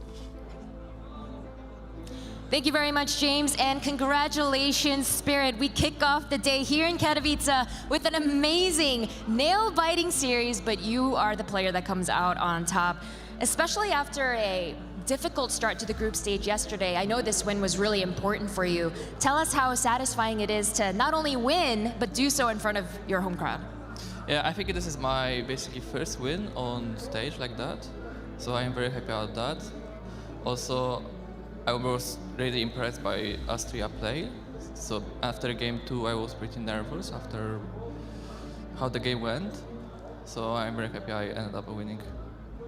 This entire series, this entire best of 3 was a lot of fun for us as viewers to watch, but I'm sure it must have been stressful for you at times. Let's start with map number 1. You did take the win, but there was a specific moment where I'm sure any player who experiences it must absolutely hate it when 3 of your medevacs that were full got picked off. What went through your head at that time, and were you worried that it may have an impact on the outcome of that game? Yeah, I felt like it would be a game over, but I'm very surprised he caught them because I was looking for observers a little at the top, so I still need to check why he actually spotted them. Well, on map number 2, you talked about it there, how Astrea had a very good game. While he did end up taking the win, you were able to draw the game out. It was definitely not a great start for you, and then but you were able to pick off a lot of his disruptors, and as a result, you were able to prolong the game. Did you have any confidence that perhaps you could turn things around? I'm not sure. I think when I'm very behind, and the only thing that's left is make a big mess on the map and somehow come back to the game like that, because he actually didn't control his units very well when there's a lot of stuff happening. So. Well, the entire series ended on map number 3, which was so much fun to watch. Very, very back and forth. We saw it was just, there was so much happening. He definitely made it tricky with a lot of Zealot run-bys. He definitely tried to hold on and defend with the Disruptors and Colossus and Storms, but eventually we saw you able to take the win. At what point did you realize you had the whole series? Actually, I didn't. I was a little bit surprised that he had so little in the end, because I felt like he was mining a lot, so I was never kind of confident. Also, he had a lot of gas for High Templars as well. Couldn't even tell that I was so much ahead. Well, definitely, despite all of that, we saw that you were able to take the win, and now coming up next in this group, you're going to be playing Showtime, who is a Protoss player, yes, but a very different type of Protoss player from Astrea. What are your thoughts going up against him? 0-2. No, 2-1. Okay, well, you heard it from him. He thinks it'll be a 2-1, but we'll see as the games here at the Intel Extreme Masters Katowice will go on after this short commercial break.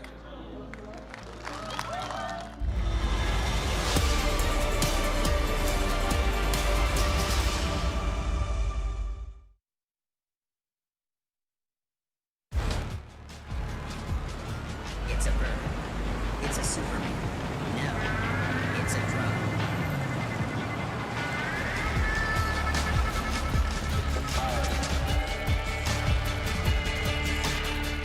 Welcome to Katowice, city of 300,000 inhabitants. The capital of esports, where the Intel Extreme Masters takes place.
Wear your passion.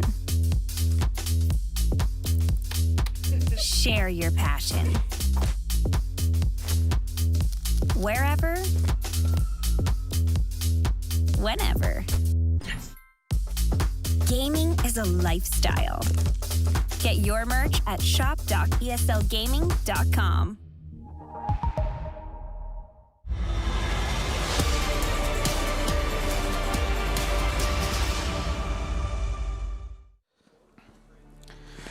Welcome back, ladies and gentlemen. Already a great day 3 to start things off for the Intel Extreme Masters Katowice. Joining me here at the desk for our next series, and it is a very important one for Group B. I have Loco as well as Rotterdam. Gentlemen, you just come off the back of casting that series here, and Loco, that was fantastic. I bet you guys were loving it. That was a really, really fun Terran versus Protoss. I mean, it went back and forth many times. In some of the games, we thought, okay, this one is definitely over, and then it once again, flipped in the other player's favor. Honestly, some of the most fun TVP we've seen. Yeah.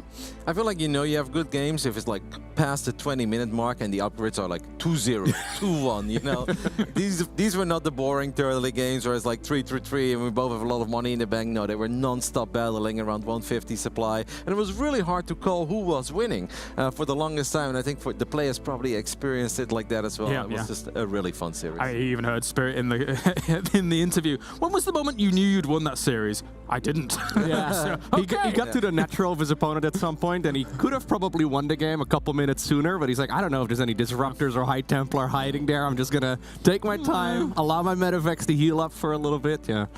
All right, let's talk about our next series then, gentlemen, because this one arguably may determine who goes to #1 here in this group. We have Reynor going up against Gumiho. Both players have already looked pretty good in the group so far.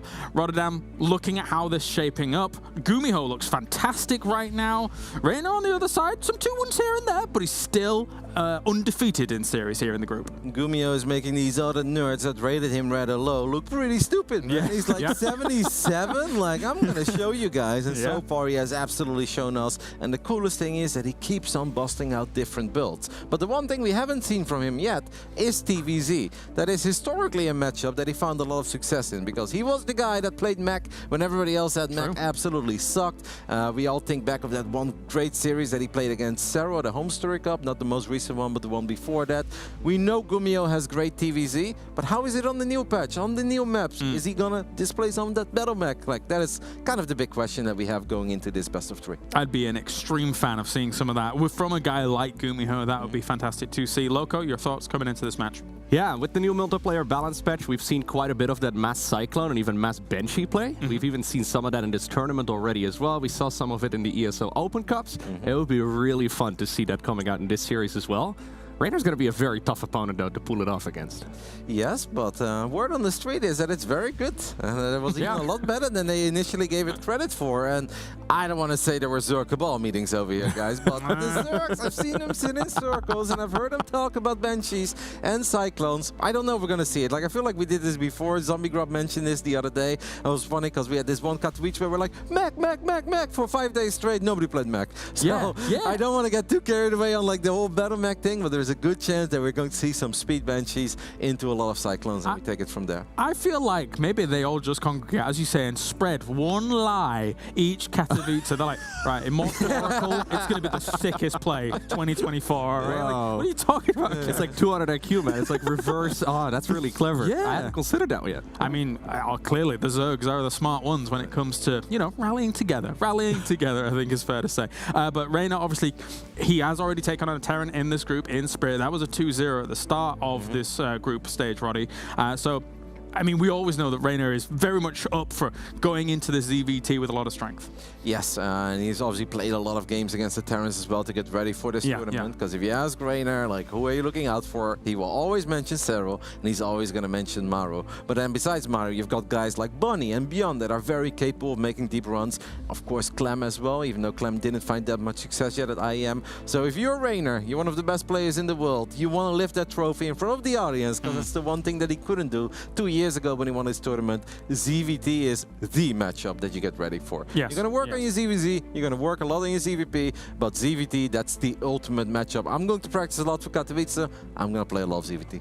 Yeah, and then Gumiho on the other side, unfortunately, we haven't really got to see too much of his TVZ here because there is only Reynor in this group. But are you expecting him to come out with some decent power here, Loco, considering what he's already shown here in the group against everybody else? Yeah, in my mind, Reynor is the favorite going into this one. Yeah, just because Reynor overall has looked so solid, right? He's just a really, really strong player in the ZVT matchup and ZVP and in ZVZ as well. But Zerg versus Terran has always looked incredibly good for him. I know he's been messing around a little bit with some of that double Evo stuff that we used to see initially a couple of years ago. Then for a little while, for quite a while, players transitioned away towards the faster bailing speed. Curious to see if he's going to mix in some quick double Evos in this particular series as well. Any thoughts on how Reynor approaches it as a whole, Roddy? I think that Reynor is honestly kind of curious to see how Gumiho is going to play. I really think that Reynor right now is like, will it be Bio? Will it be mech? And if it's mech, will it be turtle mech? Like something that Gumiho has done a lot in the past. Even some BCs are probably on the menu with Gumiho.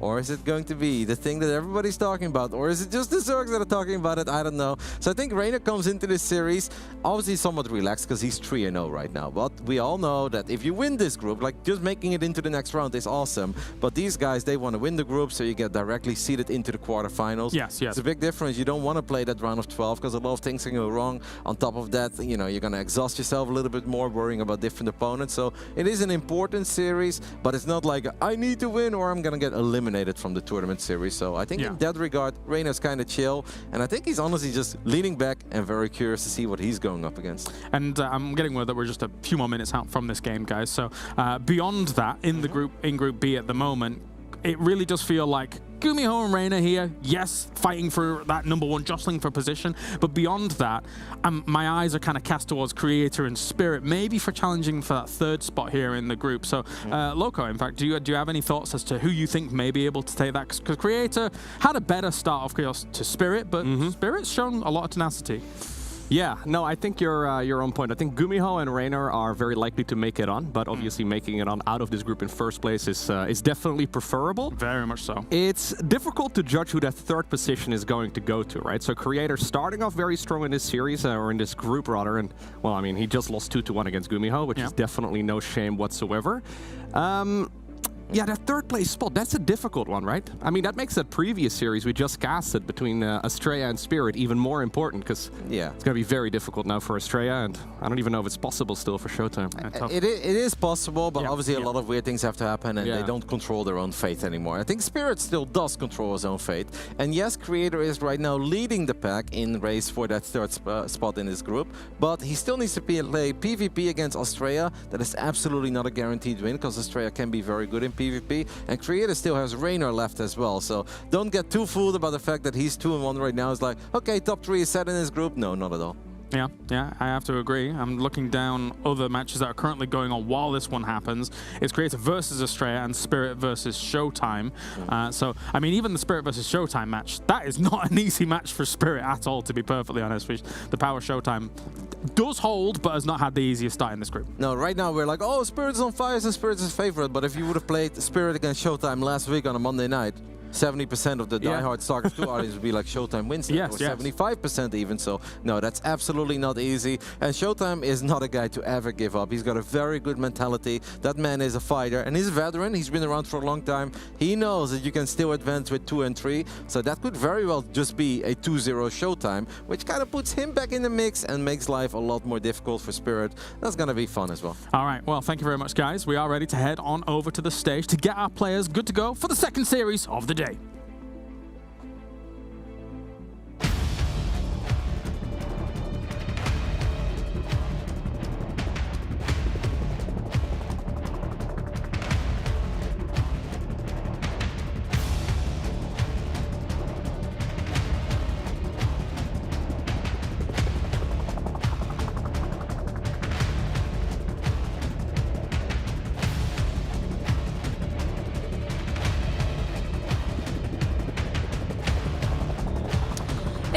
Time to introduce the players for our 2nd match of the day, and if it's anything like that first best of 3, we are bound to see a great series.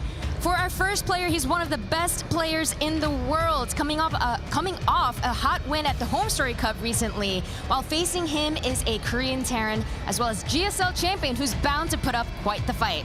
Please welcome on stage, it's Reynor and Gumiho.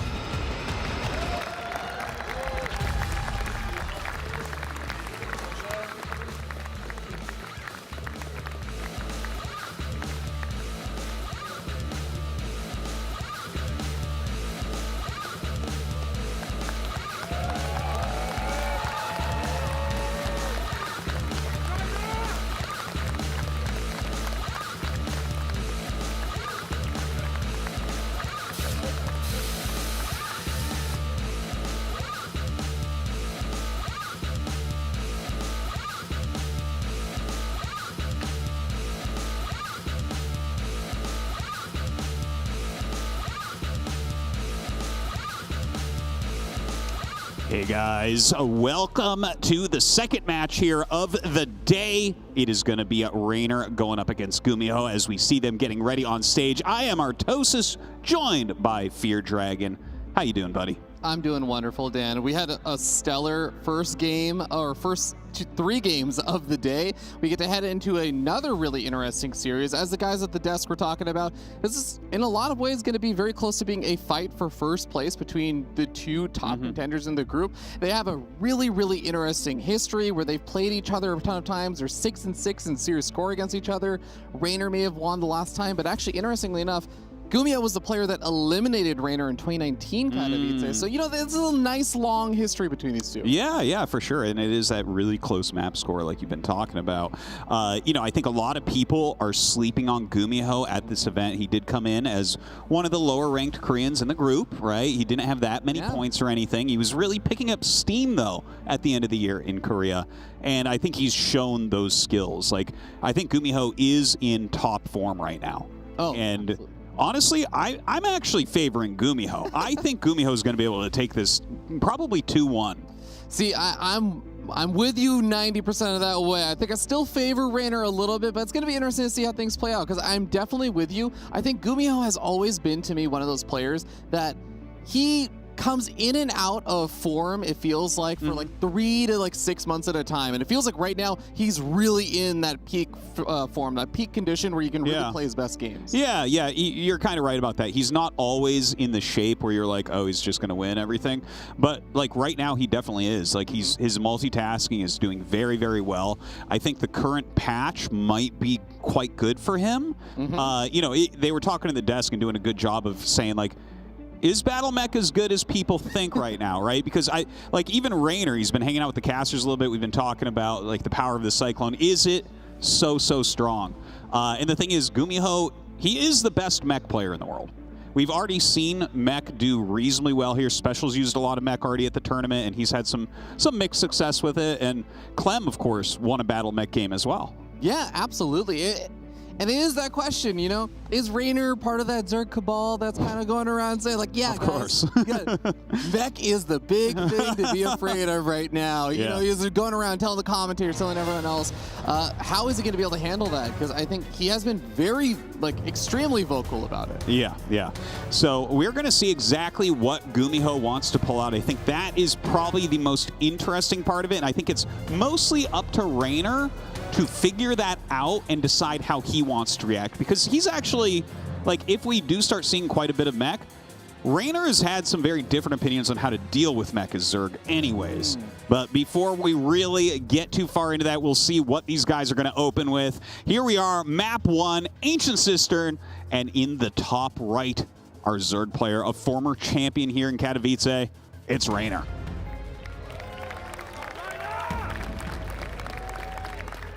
And down here in the bottom left-hand side of the map, we have our blue Terran player from Storm Gaming. Give it up for Gumiho.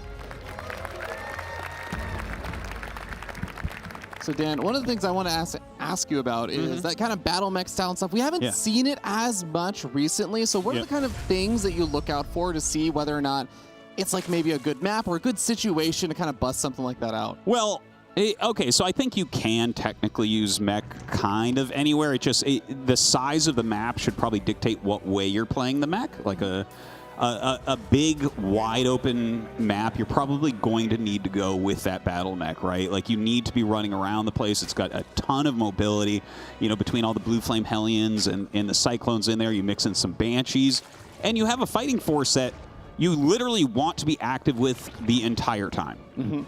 Yeah, no, I think that absolutely makes a lot of sense. And having that kind of mobility and everything, trying to pull your opponent apart, you always have that beautiful image of that battle mech style where you have the Cyclones and the Hellions just kind of running around, finding angles where maybe the Zerg player is not prepared and trying to clean up a lot of that creep threat. So we'll get to see probably in a couple of minutes whether or not Gumiho is actually going to go down that route. But for now, it's going to be that kind of standard opening. We get the Reaper up, and we should be seeing a pretty normal kind of TVZ shaping up first. Yeah. I mean, a Reaper expand, that's about as standard as you can get.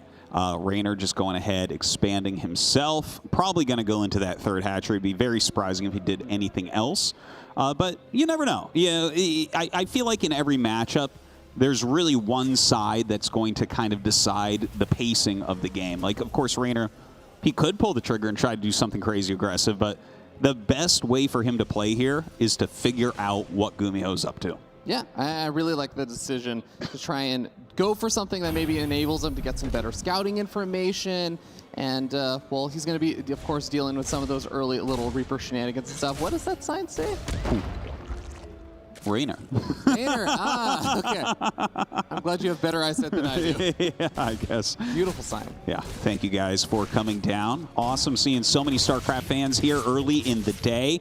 Oh, just barely getting out of there. That's a good snag. Going to be following that Artosalope. Artosalope leading them to victory there, man.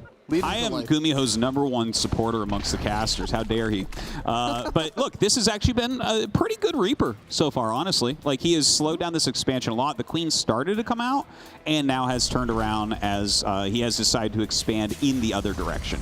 No, absolutely. And all these little early game victories definitely start to give you a better feeling at the very first match of the day and everything. Picking up a creep tumor as well. This Reaper's already gotten 5 times more damage than most Reapers just normally manage to get in the TVZ. Yeah, this has been fantastic. Like, slowing the third base that much, followed by killing off a creep tumor. That is a very high-quality Reaper so far from Gumiho. Yeah. And you know what? He's continuing to get all of that information. And back at home, that third command center, you know, that's it's almost done. So this just looks pretty strong so far for Gumiho. Yeah, I'm definitely digging it, and I feel like those first matches of the day and everything, all these little things can also, it's not just about how the game itself shapes up, it's about how you're feeling. And we're talking about how Reynor, it looks like he's still been winning his games. We have to hand it to Reynor, but he has had a little bit of shakiness here and there in some of the games. Yeah. He's been dropping a few extra maps here or there, having closer series versus, say, Astrea and stuff. So it's definitely going to be something to keep an eye out for, see how he's going to be feeling about this game. No, it certainly is the case. Like, you know, we've been watching a lot of Reynor's games, and someone brought up, like, maybe he's saving his best stuff for, like, the other guys that can win the tournament. But I mean, you can't be going easy on Gumiho, so I feel like he has to bring out his top end stuff now. This is a former GSL champion. Yeah, and also just to stress the format for this event, as we do actually have the Hellion drop heading on in over to the main base. It looks like it is going to get spotted and finds a little angle actually over here. Evolution Chamber comes down to try and wall those Hellions off from getting into the mineral line. Another Evo Chamber, really, really well placed over there. The Queen is also picking away at that medevac. So many hit points going down, actually. Yeah, you know, he's going to be able to get out of there. Not too much damage done. You know, he is trying to get something done there, though. And look, it's still Hellion production, and an armory is about to finish. So it's like, well, you could use those for Hellbats, but is this going to be mech? We don't see additional barracks. We don't see stim. There's the cloak. All right, Artosis, I'm getting pretty excited about this, actually. Because if Gumiho is going to start heading down that route, it is a very fun style to check out. Overlord's going to come in. It's at about half hit points, but there's nothing there to really deny it at the moment from scouting around and seeing that tech lab on the starport. Dude, he's getting armor right off the bat. I absolutely love it. Gumiho, just so much fun. Here come the factories and the based Gumi God going for mech. Oh my god, I love it. And he does it on directly underneath the Overlord. I just love, he doesn't care about hiding it. He's not like, oh no, what if Reynor scats his eyes? He's like, no, I know what I'm about. I know my business here. Yeah, this is really exciting because, you know, there have been all these questions. Everyone's been talking about the mech, and is it that good? Here's the thing. Gumiho, without any doubt, is the best mech player. In the past, there was like a period of time where mech wasn't used. It was considered completely obsolete in this matchup. And then Gumiho is the player that reinvented it, showed that it can win, and literally won a GSL. So, like, this guy knows what he's doing. Yeah, now really interestingly, we do actually have 2 drop overlords that just morphed in over there for Reynor. He's got them loaded up, I believe, with, are they roaches in there, or are they? I think they're queens. Okay, yeah, I have a feeling that they're going to be queens, and we may be seeing a really big attack gearing on up here.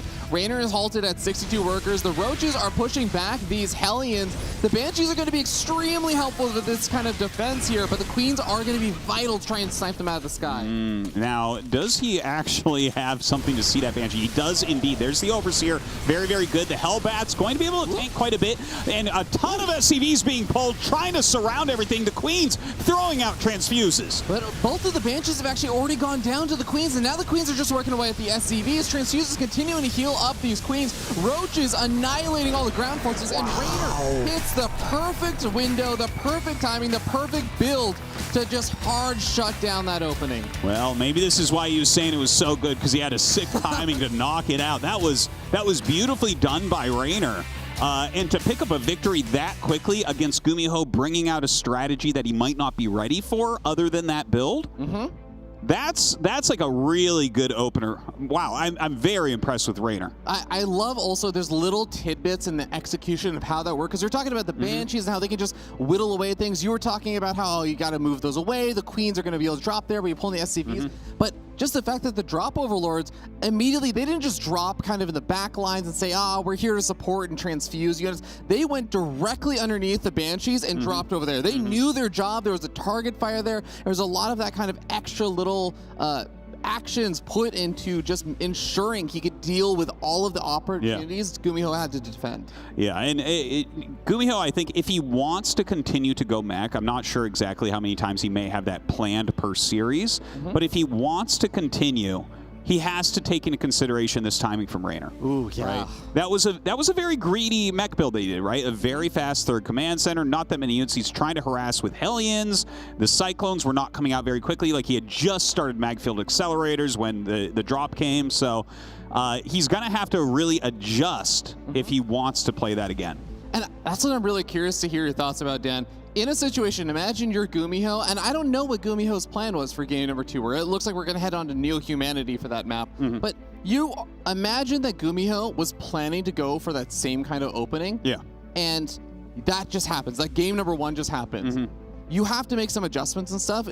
How far do you try and adjust outside of what maybe you were originally planning or practicing and stuff? Do you say like, oh, maybe I should not go mech, or do you just say, I'm gonna see if I can make adjustments to this opening to make it a little safer? Yeah, well, I mean, if you think that that's going to be the way that he's going about it, if he needs to hit that sort of timing attack, maybe you just delay that third command center a little bit, right? Get an additional factory or 2 up a little bit quicker, get those Cyclones out a little bit quicker instead of the heavier Hellion play, because that's the thing. The Hellions don't really deal much damage to Roaches and Queens. Yeah. So the fact that you're like getting a third base and at the same time trying to harass everything with Hellions, it's like, okay, well, you don't really have anything at home, and Reynor knows that.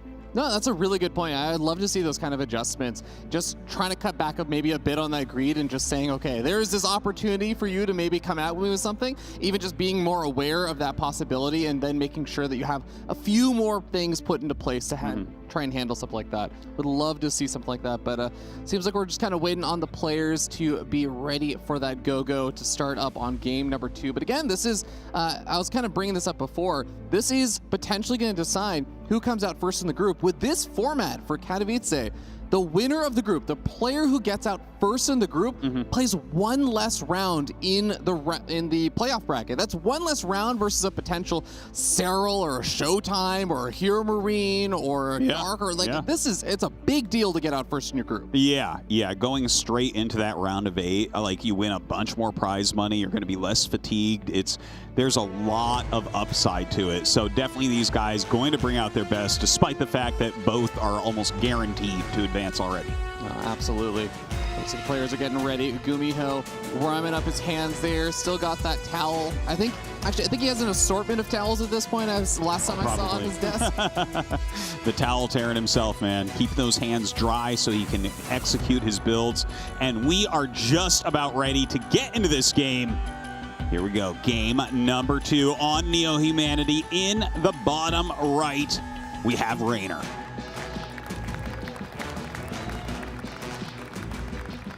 And here in the top left, from Psystorm Gaming, he is Gumiho.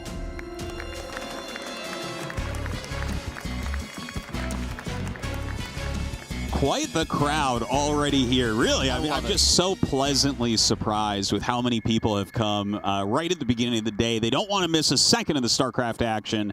And, well, I mean, that game was like a little bit anticlimactic, but so far today, the games have been great. I think Yeah, I've loved to see the crowd there. I just want to actually do a shout out to all the people that actually did run into as well as I ran down over there to check out and see how many people were at the signing sessions that have been going on as well. I saw like a solid line of like 40, 50 people. I'm like, oh, that's awesome. I don't have time to go to the signing session and go get Mario's signature. Yeah. But even the crowd actually have been really, really awesome to see you guys all hanging out there, bringing life back to that StarCraft action in Europe.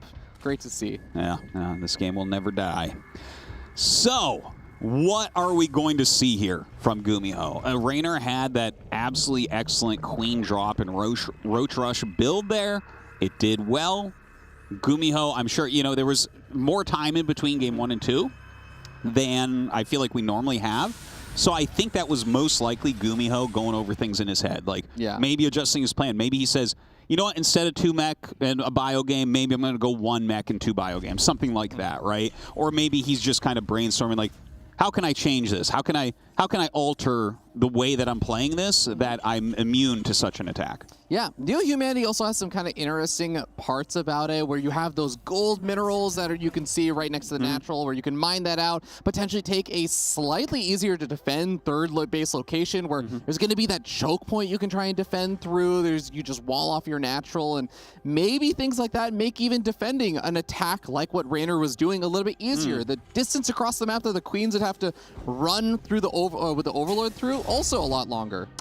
Yeah, and when you have a tucked back expansion like that, maybe you want to go for siege tanks for those defensive units. There's a lot of different ways to go into mech as well. Like you could do a battle cruiser rush into mech. That's actually one of the more popular ways to do it. Yeah. Although that does present some weaknesses against like Roach Corruptor timings and whatnot.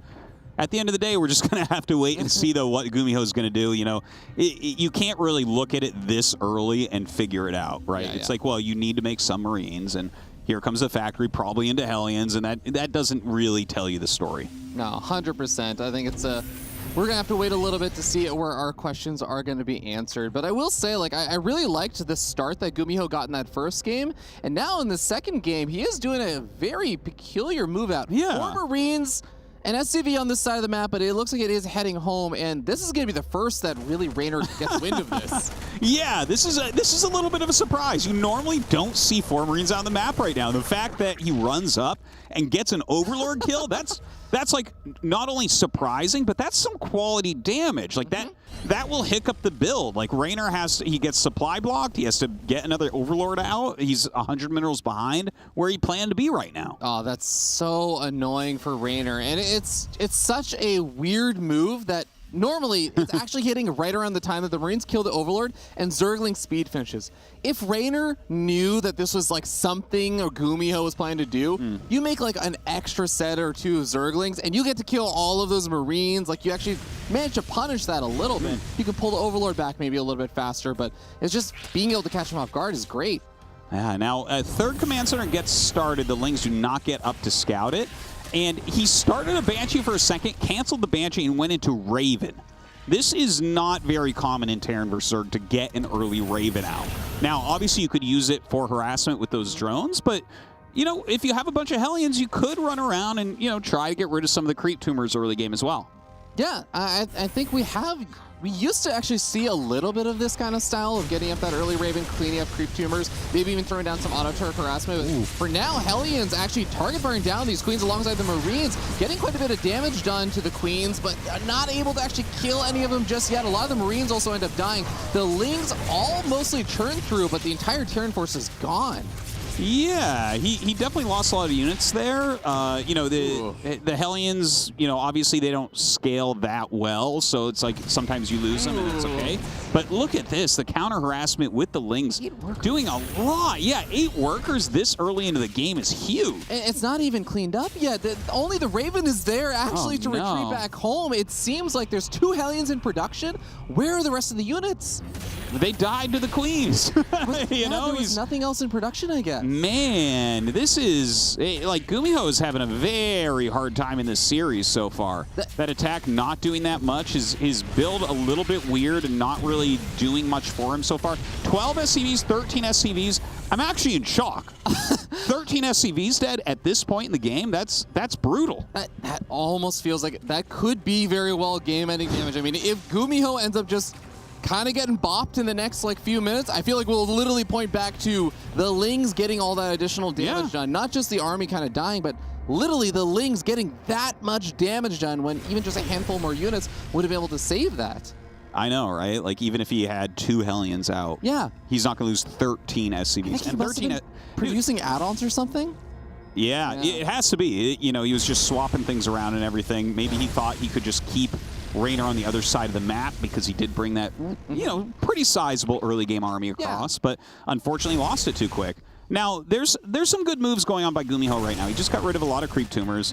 You know, during the failed attack before, he got a couple as well. So the creep has been kept in check pretty well.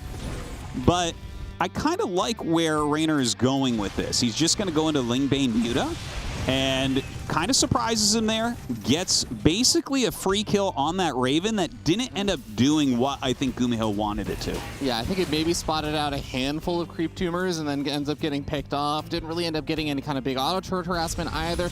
Now the Lings are going to be trying to maneuver around to deal with that attack, but the Mutas are getting additional worker kills over here to an already very hurt economy. The Banelings are not finished morphing though, Dan, and that could very well pose a massive threat over here as the Marines are stepping in, stimming forward onto these Queens. There's just not that Baneling support, and Baneling speed still very far off as well. Yeah, pretty decent. Stim was actually a little bit slow there. He does finally end up getting it, and I don't think he's going to like end up... Yeah. Wow. I am actually a little bit in disbelief there, but really excellently done there by Reynor. It gives the thumbs up as well. I tell you, that was a quick series. I was actually really looking forward to Gumiho versus Reynor, and that was probably the most one-sided quick series that we've really had so far this week. No, I would actually totally agree with that. I feel like on the main stage, that has definitely been the most one-sided series. We're going to hear the boys at the desk break that series down for us. Take it away, James. Alrighty then. Well, yeah, that was a series. Fear Dragon says we're going to break it down, but we can break down game number 1 a little bit. We're going to move past it. I think. What about that, guys? If we just forget the whole thing happened, just, you know, Reynor now sitting at 4-0 in the group here, Rotterdam. There you go. I mean, about that Spirit Astrea series, though, no, I've got very little to say. Obviously, in that first game, we did get to see the strategy, or at least Gumiho attempted to go into the Cyclones and the Banshees, and it could have been a very fun game, but Reynor just shut that party down before it ever truly got going. The German taxi, as we like to call it, because it was a ZVP special a little over 2 years ago when obviously Void Rays was very popular, and back then Lambo is the one who created the Speed Overlord, where you put the Queens in the Dropper Lords, fly them to the other side of the map, and that's why we call it the German taxi.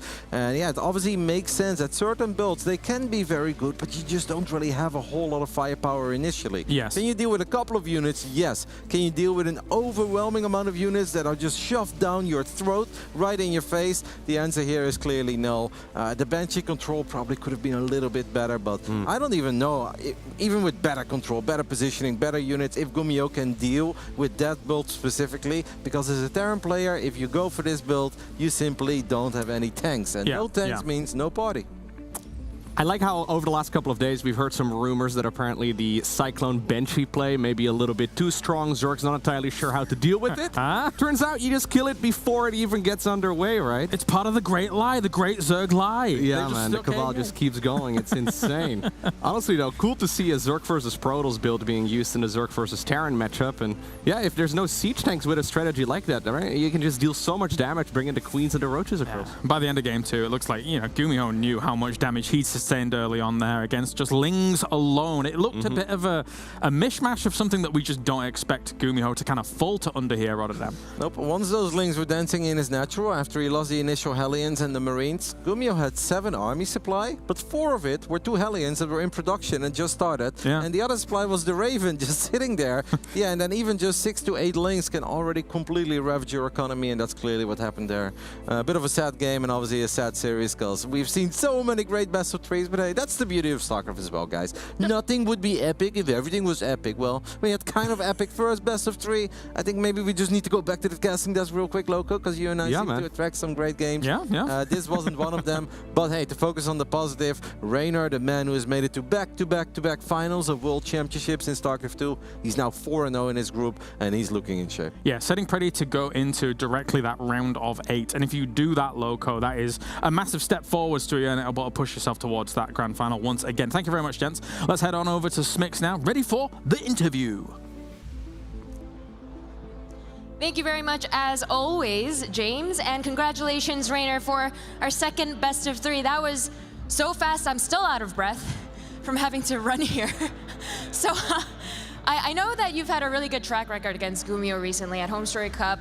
You went 3-0 against him in the round of 8, and now this is a very quick 2-0. Gumiho is definitely known for being a difficult Terran opponent for a lot of players. What do you think it is that has made him an easier opponent for you lately? I don't know, I just like to take control of the games when I play against cheeky Terran players or like cheeky players in general. So yeah, like the first game I scouted, I thought it was, like if I did anything aggressive, he was dead, and I was right. Second game, I was just planning to play 2-base Miura. It was kind of defensive. It's a defensive opening, but I ended up killing him. I don't know why, but it worked, so I can't complain, you know? No, literally, I was taking notes and I was like, okay, he's going Mutiling Bane, and then it was GG. It was very confusing. But overall, definitely a great event for you thus far. How do you feel about how the games have gone for you in this group stage? Overall, how do you feel about your condition? I feel good. I think I'm playing good this tournament. I still have the throw game 1 syndrome a little bit, but yeah, hopefully I'll get over that in the next games. But yeah, overall, I think I'm doing good. That's fantastic to hear, and I know recently I had mentioned that you are coming off of that Home Story Cup win, and that was at the end of December. How has the beginning of this year been looking for you in terms of practice? I know you hung out with your buddy Kev a little bit. So yeah, last month or so I was practicing a lot. Yeah, I've been preparing specifically for PVZ, but just in general I've been playing a lot. I was staying in the Netherlands, and I was practicing a lot with Harstem. So yeah, I'm confident. You know, I'm confident. Just need to play like I should. You know. Love to hear it. And now, last question for you before I let you go. We saw you take down a Terran very quickly. Your next opponent and final opponent will be Creator. And Creator, Protoss player, how are you feeling about your ZVP at the moment? I think my ZVP is my best matchup, probably. So yeah, I don't know. I threw a couple of games against Astrea and Showtime, but hopefully it's not going to happen tomorrow. I think that's tomorrow, yeah. It's a bit weird that I'm only playing 1 game, but it is what it is. Yeah, I'm looking forward to it. I think I'm confident. Awesome. Thank you as always, Reynor. I'm sure we'll be speaking to you tomorrow, but for now, we are going to head to a short commercial break. When we come back, more StarCraft 2 action.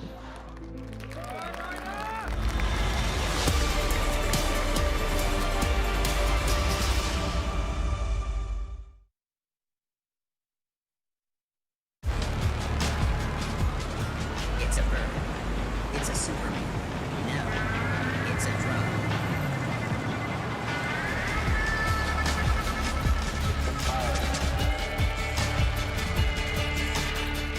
Welcome to Katowice, city of 300,000 inhabitants. The capital of esports, where the Intel Extreme Masters takes place.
Hello, we're back. Intel Extreme Masters for day number 3 here in Katowice. We have got ourselves moving on now from Group B. We're going to be hopping back to Group A to figure out some of the nitty-gritty of what's going on there. Joining me to my left-hand side, we have Tasteless and a rather dapper-looking Mr. Pig at the end. He's copying... No, it's fine.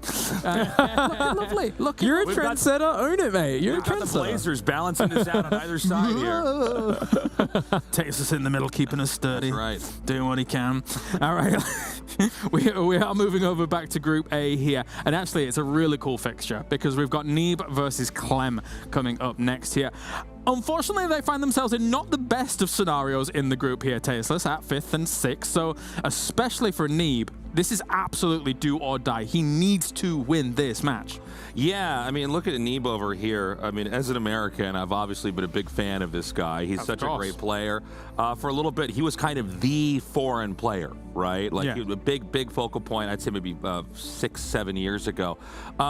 Now he's not playing as well. He did say in an interview he's in school full-time. Obviously, you know, to be an extremely good StarCraft player, you kind of have to be only doing that. But I do think no matter how you cut it as far as the results go, this match itself should be a really exciting and high-skill match. Yeah, absolutely. Pick. Yeah, you know, I think it's interesting because he is full-time school, but he was grinding really hard before he went to school. Yes. Sometimes there's like this delayed effect before your skill really drops, and hopefully the pressure's off his shoulders as a result of that, and that skill that he got in the first half of 2022, grinding his heart out, practicing more than he had honestly in years. Like, he really went hard for that final stretch of his full-time career, and I think it's carrying through where definitely, you know, there's question marks around Neeb's performance, but a few of his games look pretty close, just not quite there. He's missing about 1% in his series that he lost so far. Do you have a Hand of the King pin? Indeed. Oh!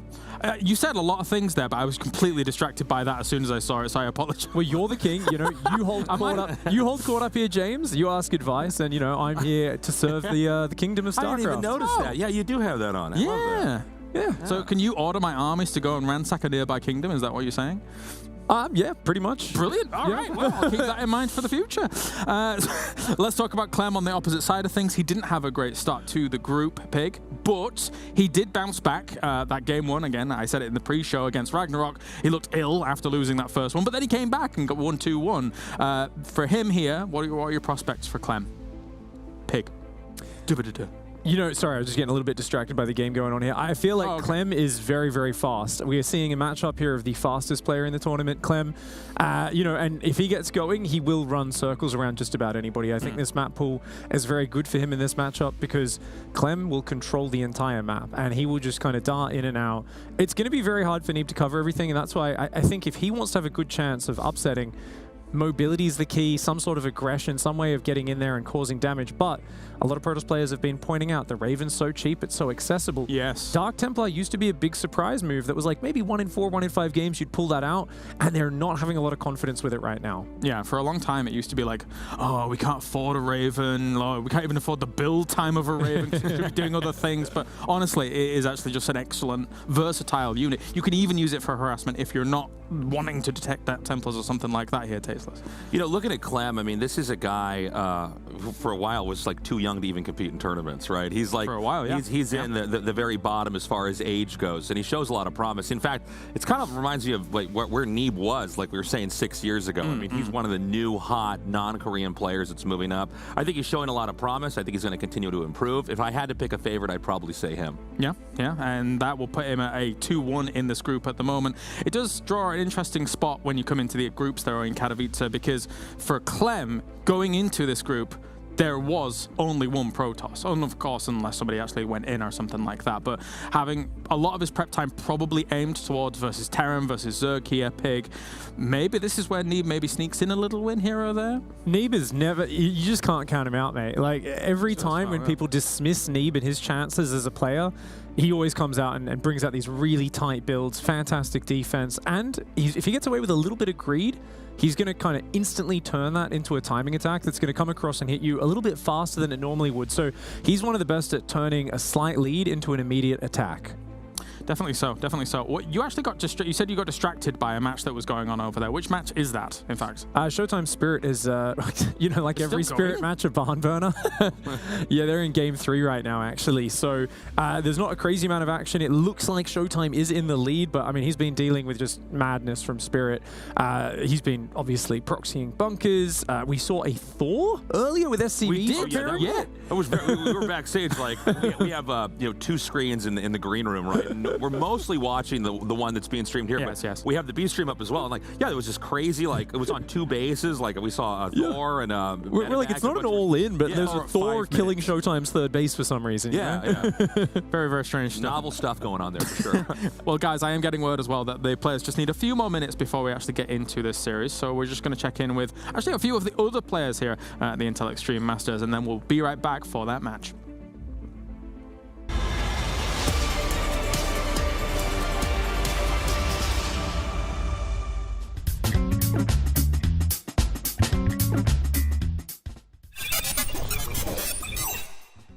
Is that from StarCraft? Oh god.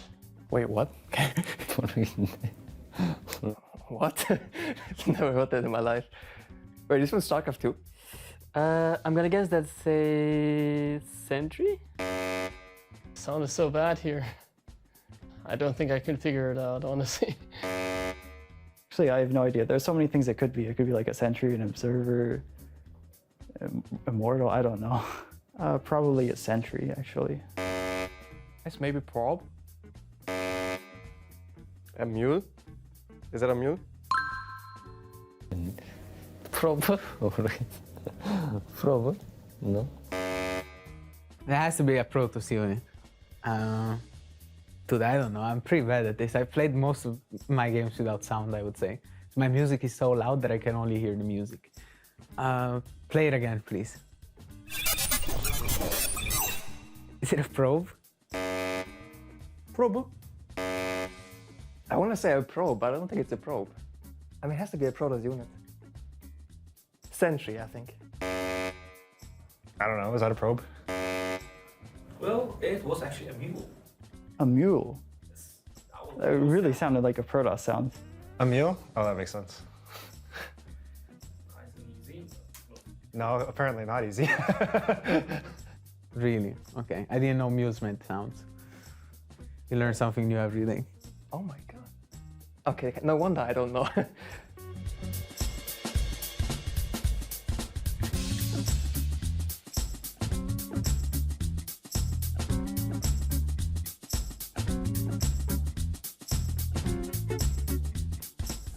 To be fair, I think we were all fooled on the desk as well. I definitely was going towards Protoss sound, because I can't remember a time I've clicked on a mule. I just send it to the minerals and just let it do its thing for a little bit, you know? Like, it's not a unit you interact with very often after you shoot it into the game. You know, I thought it was a Protoss sound too. I was actually guessing Sentry. Yeah.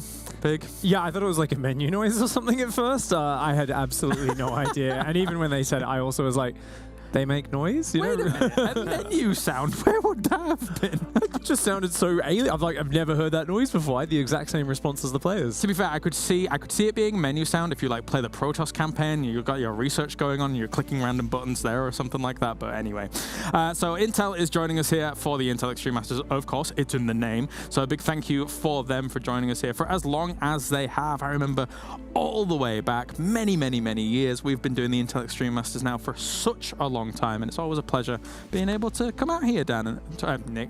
No, it's good to be back, man. I mean, this is really a historic esports event, and you know, it's good to be part of this again, and to celebrate these players. It's weird. Like, I mean, I've known both of you guys for such a long time, and it's cool seeing, like, with this match we've got coming up, Neeb and Clem, this new generation of players coming up, and all the players that are going to come before or after them. Excuse me. Moving forward here. It's crazy. All these kids are getting so good at video games, better than we ever could have been, because they just grow up with it. Like, they're prodigies. Yeah, we're realizing just how bad gamers we were when we were younger and we thought we were good, you know? We were like, oh yeah, I was pretty good back in my, no, not at all. I mean, you watch Reynor's first-person view, for instance, and you're just like, okay, that's not humanly possible unless you've been playing since you're like 10 years old. Yeah. It's absolutely wild, the levels that they've gotten to. And I think this tournament's just been a special place in my heart for a long time, because even when we were doing WCS as the main circuit, people were saying BlizzCon was the big world championship. This has actually always been the hardest tournament to win, because the depth of field, the number of rounds, the number of matchups, like there's no, oh, you had an off match and you're out. There's so many stages to make sure we get the very best player at the end of the tournament. Yeah, I will actually just kind of break character for a second here. And every time we ever did BlizzCon and the Intel Extreme Masters World Championship in Katowice, I always wanted BlizzCon to be the format we had in Katowice, right? But we always had limitations at BlizzCon, kind of like how much we could really do and stuff like that. But I always really wanted it there, and now it truly is. The Katowice truly is the home of the World Championship now, and it feels right. Feels right. It's nice because, you know, when BlizzCon was a thing, right? I mean, that was sort of a celebration of everything Blizzard. It was kind of compacted into just 2 days. Now we can just have an event like this that's all about the game, and I think we have a very cool format, a real interesting gauntlet that the players have to try to navigate to eventually get to that finals. And it works as well. It very much so works. You think about the finals that we get to have here.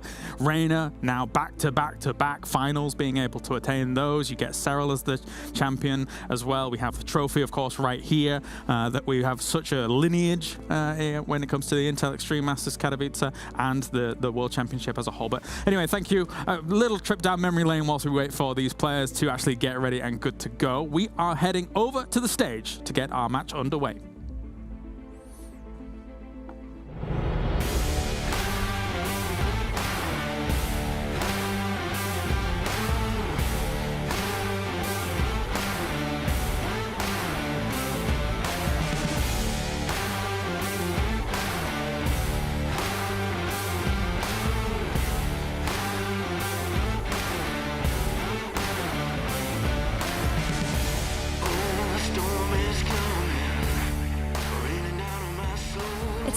Time to dive into Group A for the first time today, as we have North America versus Europe for our third best of 3 of the day.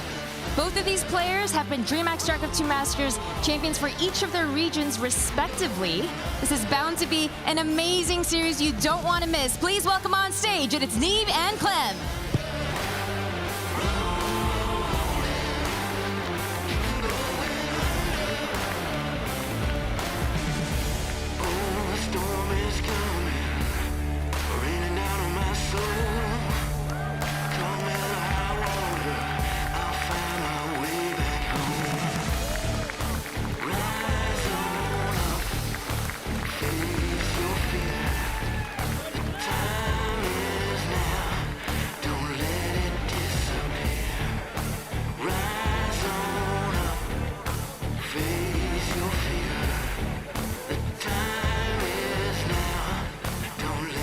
Europe versus North America here as we get ready for Clem taking on Neeb.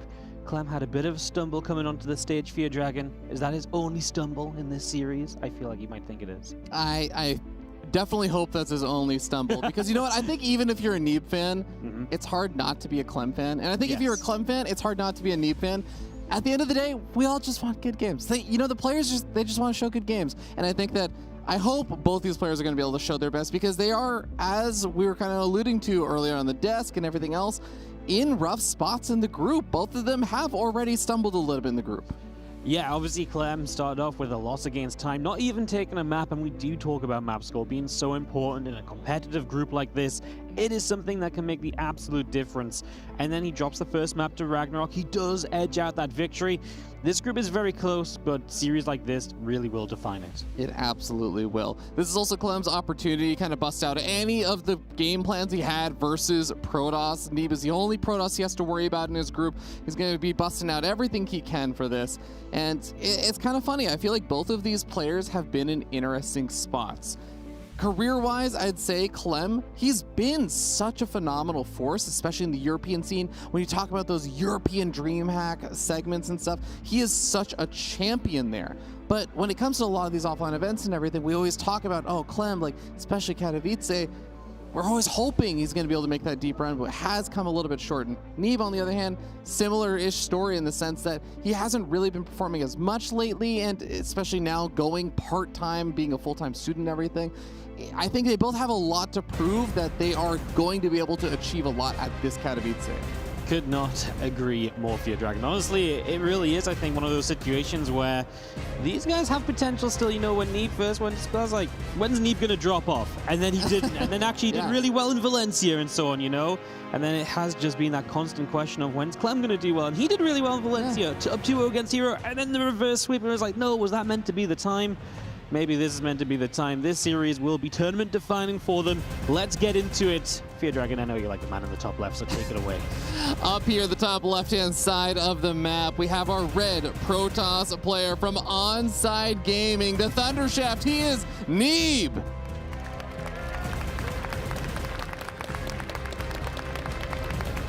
And in the bottom right, our blue Terran player from Team Liquid, this is none other than Clem. Fear Dragon, the crowd absolutely cheered more for Clem there, so you're going to have to cheer hard for Neeb. I'm cheering for both of these players because honestly, I already said it before, but it's hard not to be a fan of either one of these players. And that's, I think, I guess, like, to give a little bit of a sum up to what we were talking about before and how these players have maybe not been achieving as much as we all hope that they can.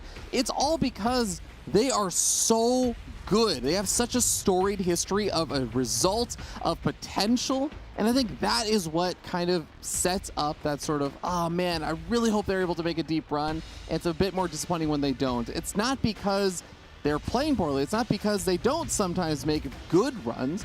It's because we have such high expectations or hopes for them based on their past history. You know, looking ahead into this game, it's a very exciting TVP because Clem loves to be aggressive. You know, if he doesn't Hellion drop in a series, it's probably not Clem. And he loves to bring that kind of, you know, just constant pressure all of the time. But Neeb, for me, has always been one of those players that can be so crisp and so clean in the early game. He can guarantee himself that great mid-game position. It's actually a real bit of a clash of styles. And, you know, for that, I kind of worry a little bit for Clem because he has had issues in TVP when it comes to trying to actually change away from just being straight up aggressive and being a bit more kind of passive and everything. Absolutely. We did see a handful of those Clem fans out there, but we are going to be seeing not, in fact, Clem getting aggressive initially. We have a proxy pylon coming out there from our American boy, Neeb. And so far, Clem is going to be scouting around with his early kind of movement, and he should be noticing the lack of a second pylon. Yeah, missing the pylon's obviously a little bit questionable, and he is heading over to this right-hand side. Where's this SCV going to go? Is it just rallying back home? It looks like it may be. Obviously not going to find that robo facility just yet. And what a proxy as well. The robo facility of all things is very aggressive. Yeah. You'll hear about proxy Stargates all the time, and proxy Stargates, they can be a bit aggressive, they can be a bit more committed. Proxy Robo is a commitment. Okay, all right, guys. Are you ready for some StarCraft? I hope you are. Yeah, I told you, man, it's not Clem if he's not proxy Starport Hellion dropping in the series, right? That's something he loves to do. Who gets the advantage? Okay, well, now I know who gets the advantage from this because one of them knows about the probe. Yeah, but he's going to be able to scout as well because he knows where the probe came from. So Clem picks up on the info. And this is probably a better scout for Clem because he can then put his production at home and he now knows what's coming his way. A delayed starport, yes, but he can still get it on the way back at home. And now he knows as well, probably an Immortal, potentially a Prism, may very well be worth getting a Viking out early to try and push that Prism back and remove the micro potential of this upcoming bust. It's going to be so interesting because I think we also had a tech lab that was being built on that barracks, and yes, and swapping on over to the factory. So there's that siege tank, there's the reactor getting swapped over to the barracks. No starport production for a bit, but that's not going to be one of the priorities like you were saying. Observer following up the Immortal, I guess for high ground vision, just like long-term play? Yeah, it's one of those situations now, I feel like, where it's just everything's a bit weird. And I do love these Hellions. They have potential over here, but Neeb is ready. He left 2 Adepts at home, knowing that Clem was obviously looking for some Hellions at some point, but he still gets in. He is going to get 2 probes at the very least, and still looking for more, as he is going to find himself 3 probes and counting. So, good job. Yeah, a little bit of overkill there on one of the Hellions. He could have actually gotten both of them if he split up the Adept shots, but ended up overkilling, and now he's going to be able to eventually clean up that other one. No additional probes go down, so Neeb going to be okay with that. And this is such a strange Immortal. I would be so scared to just leave a singular Immortal right outside of my opponent's base. It's just been standing there, and obviously Neeb's trying to turn this into something which has got a bit more longevity to it. The issue is you're always at some point likely to lose the Robo. You just want that to be at a stage of the game where you're able to replenish it somewhere else. Great catch here from Clem, gets rid of that Observer, and it just makes it a little bit harder for Neeb to know exactly what's happening and when. Where are these tanks repositioning to? Is Clem about to come forward? Maybe that Immortal then gets caught off guard. So Neeb playing like not the most dangerous of positions here, but yeah, it can go wrong if you're not careful. Oh, absolutely. And Neeb has to be on point with the control. He cannot afford to take too much damage. You already see immediate pullback with one of those Stalkers after it takes a Siege Tank shot. Adepts threatening to shade, but not actually committing just yet. He is just trying to posture. He's trying to be out here and force Clem to kind of respect the fact that there could be a big attack coming. You know, this is one of those moments where I actually really feel as though, you know, it's actually a really high-level move from Clem, because those Marines are, like, just checking, but they also are trying to kind of drag a Stalker in, like, get into attack range, pull back. Adepts do get in. Going to be nice to get maybe a couple of SCVs. Maybe it opens up something at the front. I don't think so. Without a Prism and Micro, the Immortal's unlikely to do much. We get rid of 1 Adept. The other stuck in the main. 4 SCVs is definitely good. But more than anything for Neeb, it's keeping him at a lead he should just have in PvT, more so than taking an advantage. And, you know, we are not on a 3rd base or anything. We have a ton more gates, Templar Archives charge. To me, this looks as though Neeb's just going to have to commit here, because I don't feel like it's going to be good. It's going to be really bad for Clem, though, if he moves out and he gets caught by a ton of charge lots. Yeah, this is actually getting really awkward. Now, Stim is still a long ways away from finishing, so the Immortals, I think, should be able to outrun this army, as they do have a relatively good movement speed overall if you're not dealing with Simeons. But the charge lot's a little bit mistimed here, as they end up hitting the army before the rest of the army gets back there. And now, I mean, we have a couple of these siege tanks going down, but the reinforcements really do make the difference. It's so hard to know, as Clem, what's coming your way, right? Because you haven't had further information. How committed is Neeb? Is he taking a 3rd base? Is he not? Well, no, he wasn't. And so you're out on the map getting caught like this. The timing for Neeb maybe wasn't perfect, and that made it even more awkward here for Clem, who is now trying to hold on to this one bunker, repairing for his life here with a few Marines inside. Extra Zealots warping in. It's going to be tough to chew your way through those, because you're just not going to have the damage that you need. The SCVs will keep this bunker alive a long time, but we're just not killing Zealots fast enough. They're replenishing so quickly here from Neeb, and Clem caught out on the map allows Neeb to hit with his big 2 base. He was powering up for it. He said, you know, I'm going to make it look as though I'm not committing to that Robo in the end, because I'm just sort of being scouted out and everything. But what he did do is keep that position on the map. He kept that present, so Clem was never able to confirm 3rd base or not, and that meant that Clem's move out was wrong. Absolutely. A really, really cheeky kind of style there from Neeb to pull out that first game W. And I have to say, like, really, really nicely done, because I know in those situations for Neeb, as the Protoss player, you'll see that bunker being repaired. The SCVs actually got onto the bunker and really cut down on surface area. When most of your army is Zealots, and then you have the 2 Immortals, you kind of have some decisions to make. Okay, do I have my Zealots actually try and kill and target fire down individual SCVs? Do I try and have them find a little bit of surface area on the bunker and have the Immortals pair that and feel like I can still damage through the actual repair? Do I go after the Marines that are actually coming out to reinforce and have the Immortals target fire the bunker, just keep them busy? Like, there's so many little ways that you can actually execute that, and Neeb picked clearly the correct one. Yeah, no, it was very nicely done by Neeb, and Clem, again, finding himself down a game in Katowice. You know, he was obviously down against time. That didn't end up well for him. He was down against Ragnarok and was able to pull it back. But when Neeb's happy to play, you know, with a little bit of trickery like this, it's so difficult. And this is such an important match, like I said before, but also because of who these guys still have to play. Yeah. Clem still has to play Dark, so does Neeb. Clem still has to play Cure. One of his weaknesses, Korean Terran players. It's really tough for Clem if he loses this series. Not impossible. A lot on the line right now as Neeb has a 1-0 advantage heading into game number 2, which will be on Ancient Cistern as well. A nice long map, pretty standard layout when it comes to it. We'll see what the two are going to find a chance to do here as we are going to head on in and take a look at game number 2. That we are, Wardy. We're going to be starting down here in the bottom left-hand side of the map, atop of the red Protoss player, currently sitting up 1-0 from Onside Gaming. He is Neeb. In the upper right, down a map and looking to bounce back from Team Liquid, our blue Terran player, Clem.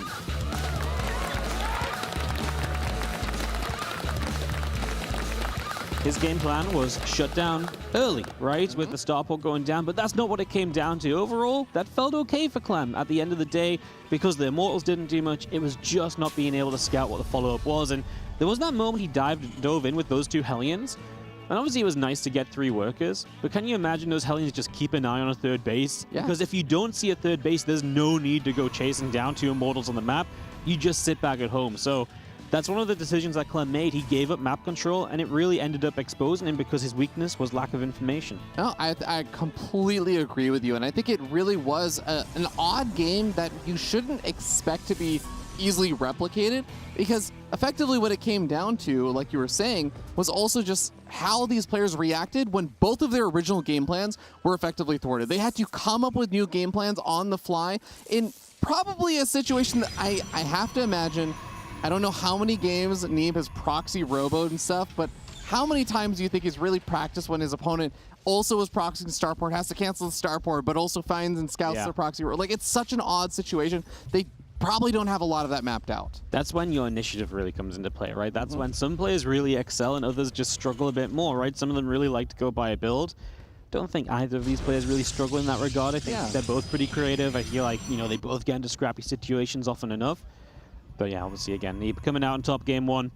Game 2, Ancient Cistern. Clem will SCV scout, of course, by a point in a series where he just can't afford to not know there's like no nexus or anything, and he is even going to turn this into an attempt to put a bunker down. There is a Reaper moving across the map, so we will have a chance. And did the Reaper spot that pylon that's coming up from Neeb? He did, so that's really good info from Clem, because then he knows it's there. He doesn't need to rush over to it, and right now these 2 probes are potentially in some trouble. The Stalker won't be here for a few moments, so trying to deny this SCV is going to cost you a probe. Yeah, that SCV should survive as well. The bunker even gets canceled. Oh, another thing I really want to note is that, yes, Clem scouted the pylon, but the pylon didn't actually have vision as it's building to see the Reaper, so Neeb doesn't know it's been scouted. Yeah, he is clueless to the fact that Clem is in the know. And to him, he's like, oh, well, Clem didn't get into my main, so he's not 100% sure. Then obviously now Clem runs right over. He's going to start working onto that pylon, put some damage out. He sees it's a Stargate too, so you can continue in with, well, Marines. At this point, probably get a tech lab on that factory, build into an early Cyclone. He's even going to start up a second Rax, which gives him a lot of pushing power on the follow-up of this attack if he doesn't take any damage. Now, the Stalker should be able to save the pylon, as it is going to be able to bully back that Reaper, but the shields are going to be taken off, and as you were saying, we're going to have some of those additional Terran units coming on out. That pylon, it's going to need some time to regenerate those shields. It could eventually be knocked out, but not before at least one of the Oracles pops on out. There's Reaper. Just going to go back across, try and keep another unit back at home. And again, just find a bit of time, make sure you don't have to deal with the Adept at the same time. And hey, maybe a good chance of a probe kill here, right? We hop up into the main base, there's no unit out. Obviously the probes are going to pull and nothing else. This is lost mining time for Neeb, so Clem is going to get one more probe. A lot of work is not mining during this. And yeah, just Adepts back at home that aren't able to help an offensive on the other side, alongside a Stalker and Oracle. It could get dangerous, and these Marines now might just be able to take this on for a little bit. Yeah, I think so. Now, the Stalker has some great micro potential here, especially since it's all just a flat surface, but Oracle's going to head on in and just throw down the Revelation. Can't overcommit, but the Cyclone, it was there, and now it's on the low ground, and Neeb realizes way too late. I mean, maybe his only choice would have been to dive into Clem's own main, just hope that Clem didn't have vision in one corner of it, but yeah, that's not ideal, and we do have the second Oracle popping out. Clem will see that moving along. He's got a second Cyclone about to pop, so he's safe in the main. Stargate going to be depowered, and he'll hide this Oracle back a bit to potentially maybe get a catch on that Oracle. When it doesn't come immediately in, he realizes, okay, just going to put it on the edge, zone out. And a good start from Clem. You've killed an Oracle. You took really no damage at all. The second Rax gets you such a fast stim. I'm terrified for Neeb because he's going to have no tech to help combat the initial push of Clem. Yeah, I would actually up what you even said to, I'd say, a great start here from Clem, because I really do agree with you on kind of the terror that I think Neeb is probably feeling right now about the potential follow-ups from Clem. He's going to be looking so strong with that stim, getting very, very close to finishing on up. Neeb's going to go for a proxy pylon, is getting resonating glaives and adding on a lot of gateways. Now, this is so interesting, Wardy, because if Clem is going to decide to commit to an attack, something like this, where Neeb is effectively ready to also commit to a big all-in, and even more committed all-in than what Clem is throwing at him, this could backfire for Clem. You know, it's almost the same as what we just saw last game, right? Where Clem, if he doesn't know what's coming, he could just walk right into his own death. It's like, it's a bit of a gamble from Neeb. He knows this probably isn't the best build. He knows it's probably not something he really wants to do, but it's a very good build for potentially winning in this situation if Clem does certain things. And at that point, with the way this game started, sometimes that's just what you got to hope for, right? And we'll see how aggressive Clem gets. He spots Clem coming across the map, so Neeb, all he needs to do is try and buy time for glaives, and once he gets that glaives, if he can just get enough adepts to jump on Marines that are hurt from a single stim, he's going to start getting some very quick kills. That he definitely will. Now, the Oracle is going to be able to work away at things, at least keeping Clem a little bit occupied, but Clem is also one of the fastest players in the entire StarCraft 2 scene, so it's going to be difficult to really delay too much more. Pulled home. Oh, actually, he went all the way home. I wonder if Clem scouted anything during this. There's a Dark Shrine as well, by the way. So Clem absolutely wants to be at home. It's the best place for him to be, but he still needs to be set up at home. He sees all of these adepts coming. Immediately he knows full wall off. That's going to make it so much more difficult for Neeb.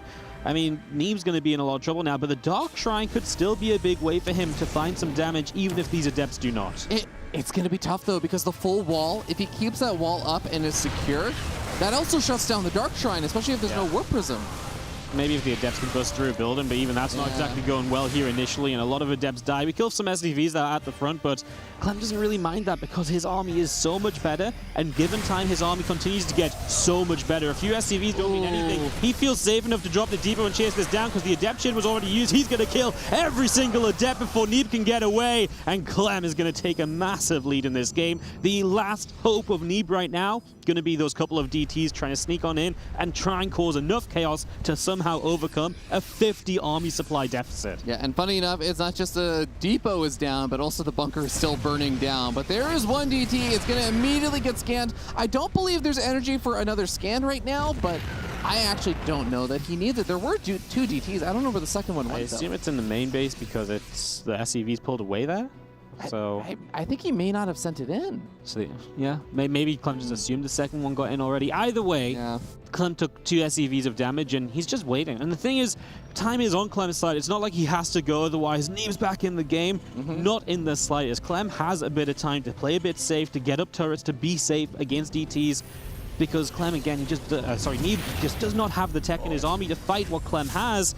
Even with a couple of Immortals buffing up the army, you're still missing the splash damage, which you need at this point when you look at the size of the Terran force. Yeah, I just want to compliment the fact that Clem is keeping an eye on where that one DT was, and eventually even ends up scanning and killing it, as he also pushes at the front line. Such a fast player, is taking advantage of that speed in the utmost. Now the Adepts are going to try and shade on in. This is the Hail Mary play. I think one Adept finished the shade there, but this is going to be the most difficult defense of Neeb's life. Yeah, just trying to get one Adept to splash damage the Bioforce, but he didn't siege the other tanks too soon, maybe expecting something along those lines.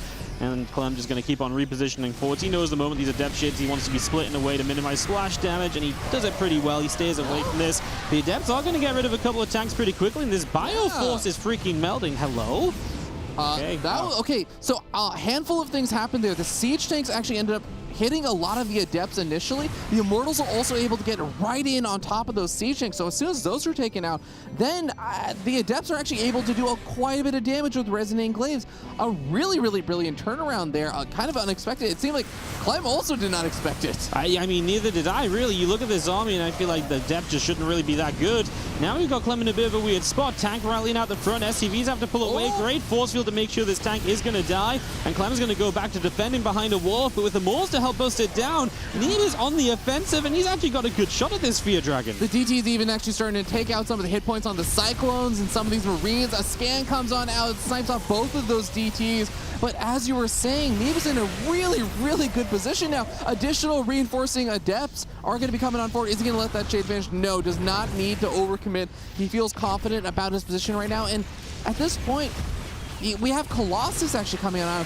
Is Neeb thinking about the transition, or is that just a backup thing that he's getting set up in case this doesn't fully end the game? I think he can just afford to go into the backup thing, right? He's keeping his opponent off a third base for a huge amount of time. His own third base economy is more or less fully in play.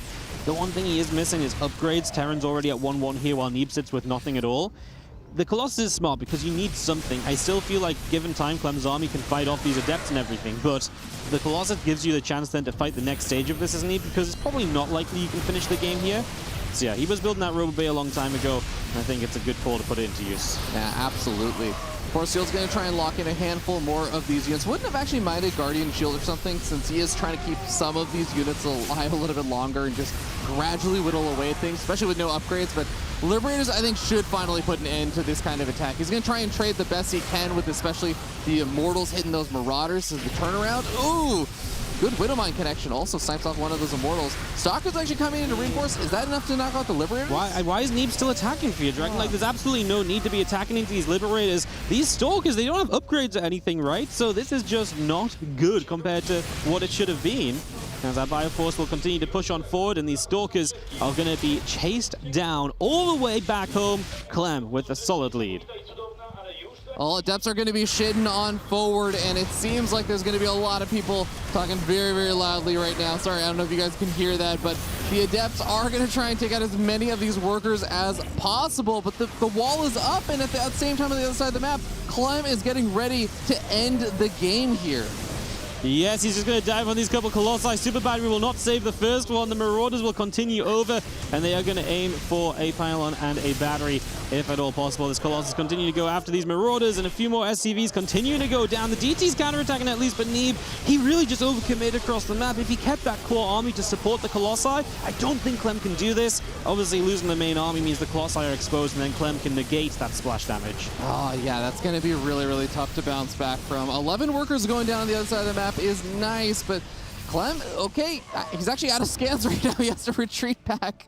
So it seems like Neeb gets a little bit of safety here. Also able to clean up that Widow Mine, and at the end of the day, it's still such a weird situation. Clem still has a massive army supply lead, but Neeb he's hanging on, barely.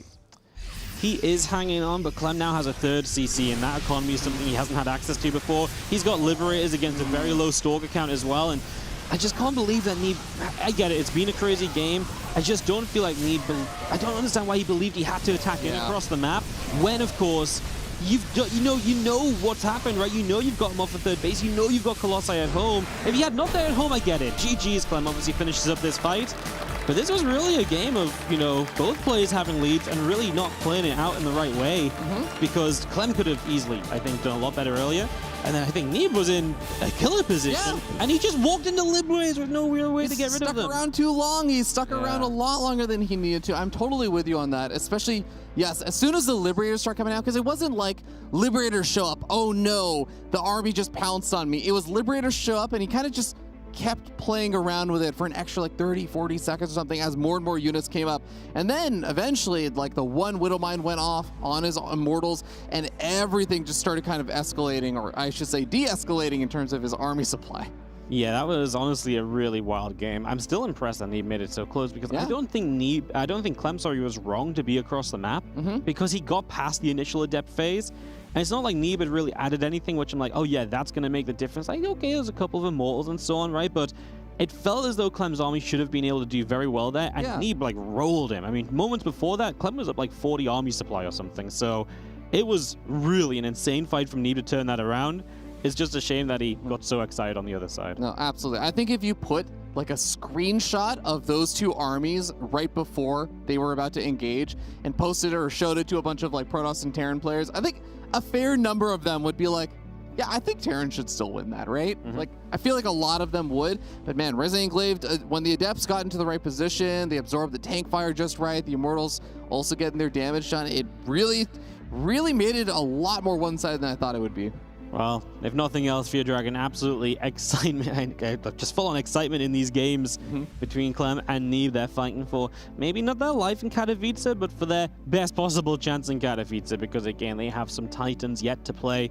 Dark is on the agenda for both of them. Clem versus Dark is our matchup in a couple of matches time, I believe, as well. So that's going to be a thriller because Dark was the player to stop Clem's TVZ record. Yeah. And since then, Clem has definitely struggled a lot more against Dark than he has against others. So that's going to be a lot of fun later. And again, obviously for Clem becoming very important with the fact he's lost a match already. I'm glad you bring that up because also Neeb has a long history at World Championships, specifically against Dark. And it's not a pretty one for Neeb. It's not one that Neeb looks back fondly on. He has definitely been knocked down by Dark many, many a time in those WCS finals and Katowices, etc.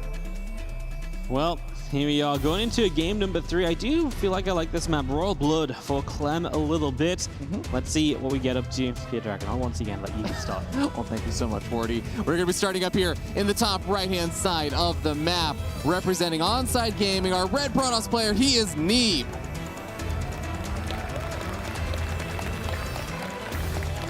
And down in the bottom left, bringing it back in an intense game 2. Can he keep up the momentum for game 3 from Team Liquid? It's Clem.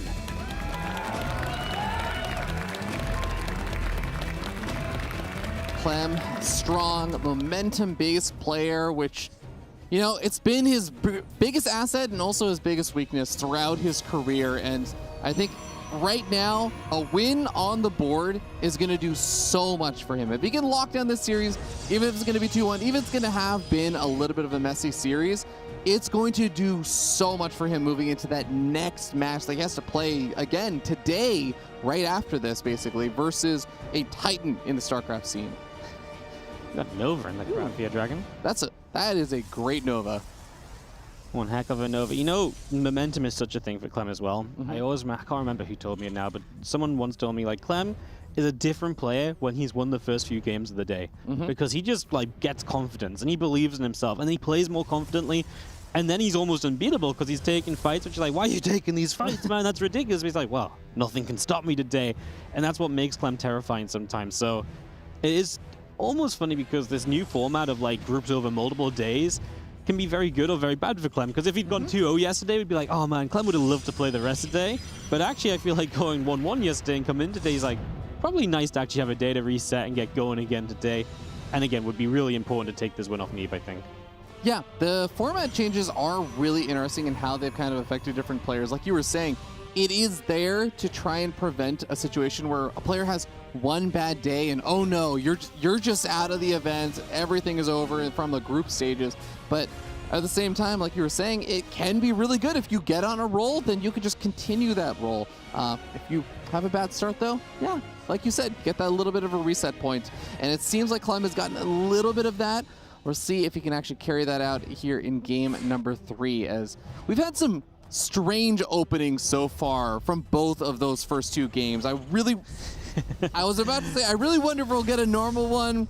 You know what? 40, maybe not. This is normal for Clem though, proxying a starport and, you know, going for a Hellion drop. That's true. And he's, you know, he does it like once per series. I used to say once per best of 5, but nowadays it's like best of 3 even, because he just loves this build so much. And the fact he got denied to do it in game number 1, you know, that I think is like, he's like, I still have this build. I will proxy Hellion drop you, Neeb, so you better watch out. Trying to hide what spawns here. The Adept can't actually see, so that's a very cute move. Just keeps you guessing. Yeah, usually it probably is Hellions, but there's a chance it's Widow Mines. And of course, really, you don't want to reveal the fact that this is potentially going to be, you know, a starport on the map or so, although it's definitely something Neeb has to consider because everybody knows that Clem absolutely loves to Hellion drop. Oh, absolutely. Now, the Adept is going to have to retreat on back home, and like you said, it's going to really rely on Neeb having that kind of intuition about what he's seen so far and what Clem likes to do. Oracle's going to be coming out first from that Stargate that Neeb ended up throwing down, which can be a little bit helpful if you decide to use it defensively. We'll see if he ends up following up with like a Phoenix or something, which can also be really helpful for trying to punish the actual medevac itself, and that is actually going to be usually the value pick-off that Neeb would go for. Oracle, no! Misses the medevac. It went back for the other Hellion. The Hellions got out of sync. I'm not sure what caused that, but that was obviously a delay here for Clem. The Oracle here, but the power of Clem is he can lift up these units and he can take them elsewhere, and he's just so annoying running around. Obviously, it feels as though this is good enough for him. Just getting some extra shots off. He's already going to be at 6 workers. He wants more. He will lift up 2 of these Hellions, drop them down on the other side. This Oracle's going to be drained of energy, and Neeb's not going to have much defense left. Obviously, the third base location is the natural in this game because of the engineering blade block that started us off, and Clem has 8 probes and still 2 Hellions, yes, low HP, but with a chance to potentially find more. Oh, this is getting really awkward here. Now, the shield battery is going to make things a lot more difficult because these Hellions do not one-shot workers, but they can still gradually pick away through those shields and do damage. The Adepts on the other side of the map are not there to defend against the Hellions because they're trying to get damage and delay the natural, but I think Neeb is taking a lot more damage than he's actually dealing by delaying that natural. You know what, though? It's 10 probes, and it's the Oracles that have done nothing on Clem's side of the map, right? So, yeah, what a great drop from Clem here early on. He gets the medevac out alive, too, in plenty of time.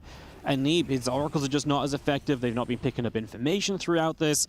And now Clem is comfortably on a natural. He easily has enough to deflect Oracles on a Phoenix from this point on. And it just then feels as though that Neeb has kind of a lack of tech. His Twilight Council is going to be very late in this game. We're going to be talking about 7 minutes at least before a Twilight upgrade really hits the streets. And that is really painful. And I mean, we're going to keep building Phoenix, so probably Phoenix Charge. That's nice for shutting down some of the aggressive pushes from Clem, but it can be overwhelmed if Clem just gets too much bio, kind of similar to that Adept game, where we're expecting once Clem gets that kind of critical mass of bio, the Gateway army just isn't enough if it's just Zealots or if it's just Adepts. Yeah, gonna be a very painful game, it feels like, for Neeb going forward, unless he can mount some kind of magic. And he has definitely been mounting some magic, especially with information denial and surprising Clem doing these kind of move outs at maybe a time when it's better to just be at home. So if Neeb can pull something like that out yet again, that may be his pathway to victory over here. Even these stasis traps and stuff could potentially delay some kind of push out, make things a little bit awkward for Clem. We'll see what happens with those. But for now, like you were saying, Wardy, right, like you were kind of predicting, that Twilight Council does get used as Charge is on the way. We're going to start to see a handful more of these gateways being plopped on down. Kind of has to be. Charge is a bit faster than Blink and stuff, right? Yeah. I mean, it becomes more effective more quickly if you've been slowed down early, because then you can put the gas on the Phoenix and you can kind of keep some map control.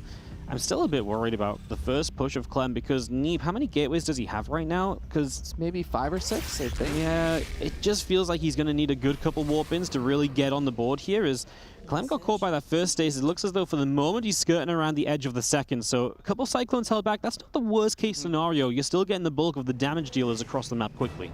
Yeah, very, very true. No more stasis traps behind this either. It's just that one extra stasis. I think he's trying to draw some units off. Well, actually, he draws a lot of the army back, so every second that Neeb is buying is actually, I think, what you would consider a bit of a W. Even finds a stage tank with the Phoenix, and he may very well get a pickoff here. These are some really great pickoffs for Neeb. I feel like these few seconds have been massive because now Neeb has a lot of Zealots, right? That extra warp in, just being there from the very start makes a big difference. One less tank to help splash as these Zealots run in, also a big deal. So a good combination of things to go in Neeb's favor. And it probably puts us at a point where holding is obviously plausible, and that's why Clem is backing away. He knows the fear and the power of just a ton of charge slots if he doesn't quite have enough to fight it. Yeah, I think even the extra couple of seconds buying time for the energy on those sentries to get a Guardian Shield, which it's the kind of underrated thing that the Sentry buff actually does enable, is that the Sentries keep up with your Zealots a little bit more. You keep those Zealots in the Guardian Shield, it can make a big difference, especially when neither of these players have any upgrades just yet. This is now a bit of a frustrating game for Clem because he feels pinned back by the Phoenix, right? You know, he likes to be active on the map, but being active in small numbers and drops is not exactly great against the Zealots, and you've got to always be aware of the fact that you could be countered, and you can't just let Zealots go, you know, run rampant in your bases. So Clem has a lot on his mind right now, and I feel like these are the kind of games where Clem is probably in his least comfortable state. Clem is a player that when you think of, and you try and think of iconic moments or clips of Clem, it's him being aggressive, it's him doing multi-pronged pressure, it's him being out on the map, not being at home. And then sometimes actually the iconic moments are Clem being punished for being out on the map and not being at home. So when Clem is fully just forced to be at home, not allowed to actually get into his element, that is going to be an uncomfortable place for Clem. Bio, gonna move out. I mean, this is a large army, and there is still that point where it's like, well, you've still only really got Zealots, right? It's such a fine, like, seesaw act of, you know, it could go so easily in the Protoss favor and so easily in the Terran. The Zealots are going to come around the back, but they've kind of missed this army. He knows where it is because he's had the revelation. Oh, he's so he is looking for, he's actually going to counterattack. Wow. That's very brave, man, because he could get overwhelmed here, and the counterattack could plausibly be shut down as Clem needs to be careful of this stasis. He runs straight into it initially, so it's a big start. He tries to activate another one. There is one off to that left-hand side and one to the right. These oracles are paying dividends. They weren't great early on, but now they are doing a lot. I don't know if Clem knows about the last one, the left-hand side. Yeah, I'm not really sure. I feel like he would have set it up. Is that... Oh, my goodness, what a sad scan for Clem. The other Zealots are coming back, by the way, so this is starting to become a surround, and that means Clem's not going to have anywhere to kite to. Neeb's supply is up as the Disruptor shot comes in. Pretty nicely timed. Big stim from Clem. Runs into the stasis. Now he kills one Disruptor off, but half of his army is stasis warded. And the Zealots from the backside, well, they went back across the map, so they can't actually help. So this is so awkward of a fight on both sides. Yeah, combining the stasis with the force shields also makes a wall that the Zealots don't really want to engage through. So it does get a bit awkward, but like you were saying, those Zealots coming in from the backside. There's no reinforcements that are going to be able to easily make their way into the fight here for Clem. A full surround here from Neeb. He gets a very, very quick cleanup there on that army as the pickup is forced. Disruptor also going to be able to zone out this army. The Phoenix take care of the Liberator in an instant. But does Clem have enough reinforcements to actually still threaten something here? He's up 20 army supply, but he is on a timer because he is only on 2 bases. He's never set up to play on 3 bases in this game. So he's just got to keep going. The Widow Mines are big into the center of the Zealot. Disruptor shot will clean those out, but can Clem get rid of those Disruptors? We're trying to make Colossi now something more stable to help Neeb defend as Clem will come chasing forwards. I'm kind of worried about the Zealot count right now. That Disruptor running forward too. Clem could get rid of that before it gets to fire again, but he doesn't find the chance. The Disruptor doesn't do anything though, which means Clem now will get rid of it, but we're counting down to Colossi. However, Clem has a 40 army supply lead, the best position he's been in army-wise. Extra warp in Colossi about a pop is going to be huge, but will there be any defense for them, Fear Dragon? It's getting so close right now. The Colossus both end up popping. This army is actually so skimmed up, but one of the Colossus ends up going down instantaneously. It does not have the chance to Oh my god! Clem seizes victory here in game number 3, 2-1. Wow, just absolutely wow. His heart rate must be through the roof because a minute ago it looked like he was lifting up to retreat home and go probably pull the boys and all in, and just chaos over the last 60 seconds to give Clem a chance to just break through at probably one of his absolutely last chances.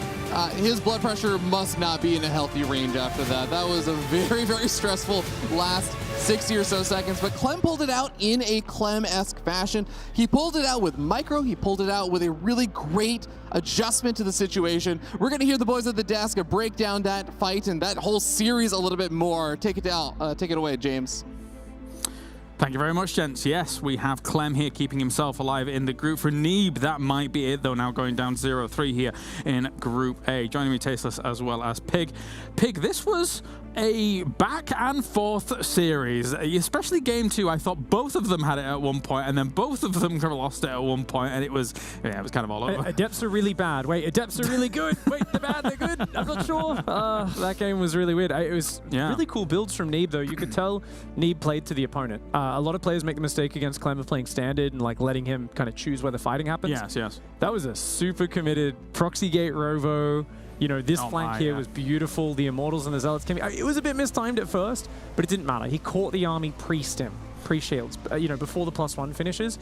And the thing is, he had to be insanely committed to make this work. He was way behind if Clem decided to turtle up, but those are the sort of risks you have to take against Clem. Yeah, game number 1, the double proxy, 2 Spider-Men pointing at each other. Like, well, we're both bad people now. You don't get that often, but two guys both cheesing each other at the same time. Definitely tricky when the SCV is required to make the building and the Protoss can just warp stuff in.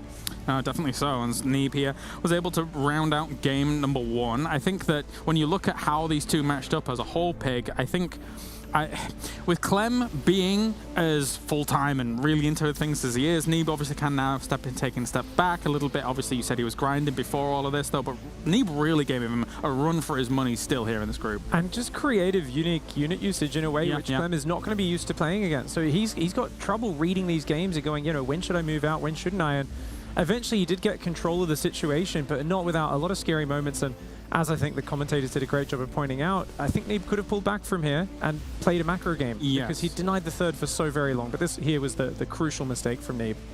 And moving in towards those Liberators. Getting one, yeah, but you're losing so much whilst trying to actually snipe those on down. And as you can see here, with Clem going for the extra repush, Tasteless, this eventually put the nail in the coffin. Yeah, you know, it really does go back to that moment where he tried to shove under the Liberators. Not a moment I'm used to Neeb, you know, not a moment you see very often from Neeb. Normally he's very good at kind of reading when he can milk extra damage out and when he needs to back up. But that was basically like he overextends and the Terran literally gets to seesaw the entire fight back over to the Protoss' side of the map. All right, let's go into game number 3. Stasis Ward, the ride here, Pig, as we had plenty of those going on for Neeb, but it wasn't enough really to shut everything down. Yeah, good pick up here by Clem and just maintaining position on the front. The Zealots are so good if they get big surrounds and drag the Widow Mines onto you, but look at these next couple of Widow Mines, because those ones end up basically changing the course of this game. Widow Mine splash does massive amounts. It happened off camera there, but basically, yeah. Notice how it was 50 Zealots, now there's about 10, and that was all due to 2 Widow Mine hits. Yeah, I mean, when you're that heavy, are focused on Zealot charge, and you're really relying them on to be able to tank and push you away, Widow Mines become extremely valuable. Yeah, you know, this is an interesting series here from Neeb because I don't think he made strategically any bad decisions, but he certainly didn't, you know, the stuff that he built up and tried to build the game into, he wasn't able to capitalize on. He sort of fumbled in the actual execution of stuff. And the commentators at this moment were losing it, and then Clem obviously gets himself that 2-1 in the end here. Again, hard fought though. Not exactly the group in the way that Clem wanted it to go here, Pig, but he is still alive. He still has an opportunity because there's going to potentially be a lot of 2-1 scenarios for a lot of these players at the moment, Pig. Yeah, I was talking to Clem yesterday. He did sound a little bit stressed after a series with Ragnarok, and I think this is another series he looked pretty stressed on camera, so apparently this is just a test of his nerves. If he can keep getting through these series and hold on, we'll see how it goes, but the group is definitely getting weird, as you said. Yeah, I've just witnessed over here, Dark versus Ragnarok just finished with a big surprise. Ragnarok actually took out Dark 2-0. Damn, really? Yeah, Dark's a bit of a gambler, as you guys know, but if you gamble on the 12-pool drone pool versus a guy who likes to go 14 spawning pool because he's planning his own aggression, one build beats the other. So he dropped map 1 like that. Map 2, Ragnarok just played fantastic. They were both throwing, you know, big punches at each other, and Ragnarok managed to just come out on top, outplayed him. All right, well, thank you very much, gents. Time to head on over to the stage now. Smix is in the Smix Dome to do the interview. Thank you very much, James. Indeed, I am live from the Smix Dome here with Clem after a nail-biting series. Clem, congratulations first and foremost. I feel like that must have been a very stressful series for you from beginning to end. Now that you've had a few minutes after GG, what is going through your head right now? That was definitely very stressful for sure. I honestly thought I was very dead game 2. Like I lost game 1 and then game 2 I was like, oh no, he's like completely destroying my push. Then he pushed to my base and I was like, oh, am I gonna lose 2-0? But yeah, that was very stressful and very scary. It was, because I was watching it with Rotterdam, and he was in a lot of pain when he saw all the adepts come into your great wall that you built, and he was just watching the adepts just get hit by tanks, and he was cringing, and he was absolutely sure that you had the win there. So then, and then Neeb started doing Neeb things and started getting back into the game. What was going through your head at that time? Yeah, I also thought I was winning like super hard once I killed all of the adepts. I was like, okay, that should be over, right? If I push, move across the map. But then I moved across the map and he shot me down, and I was like, oh, that's very bad. I'm really happy I won that one. And then the last game was scary as well, because I was 2 base all inning, like all the way. I never took a 3rd base. But I was like, okay, he's only making charge lots, so if I get a big army, then I can have like good chances of winning. But that was still scary, like the big surround, and I had to pick up. If I don't pick up and I just fight, I probably just lose my entire army. That was definitely stressful. No, you absolutely had perfect crisis management there. And I also wanted to ask you about map number 1, because this series was that intense. Map number 1, what was your reaction when you started off with your proxy starport, and then you found out that he had a proxy robo? Did that kind of, were you a bit taken aback? at first I proxied my starport, and then I saw he scouted me with one probe. I was like, oh, that's not good, so I cancelled. Then I scouted him, and I was like, wait a second. And at this point, I was like, okay, I scouted it pretty early in the end, so if I just defend well, I should be okay. And then my defense was okay, but I wasn't aware of the 2-base all-in that he was doing. So then I moved across. Like I tried to push his army back, and I wanted to kill his robo, but then I just shouldn't have moved out this game, and then I would have had better chances if I just stayed back and played the more macro game and just defensive. I was definitely a little bit frustrated because that was just one dumb mistake by me and then cost me the game. Well, thankfully, you were able to bring it back in map number 2 and map number 3 as well. And now in your group, you're going to be facing Dark, who's obviously a very scary opponent, former BlizzCon champion. What are your expectations about going up against him? I feel like if I can play my best, I definitely have a chance. But I need to be careful to not be like too nervous, too stressed, and then we'll see what happens, I guess. Sounds good. Thank you so much for taking the time for this interview. We are going to head to a short commercial break. When we come back, it'll be Ragnarok taking on Kier.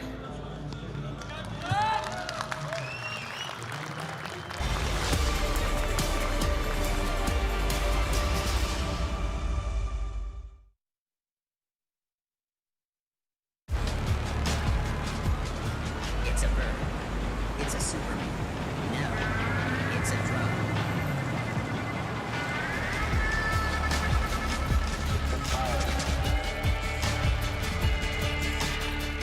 Welcome to Katowice, city of 300,000 inhabitants. The capital of esports, where the Intel Extreme Masters takes place.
Wear your passion. Share your passion. Wherever, whenever. Gaming is a lifestyle. Get your merch at shop.eslgaming.com.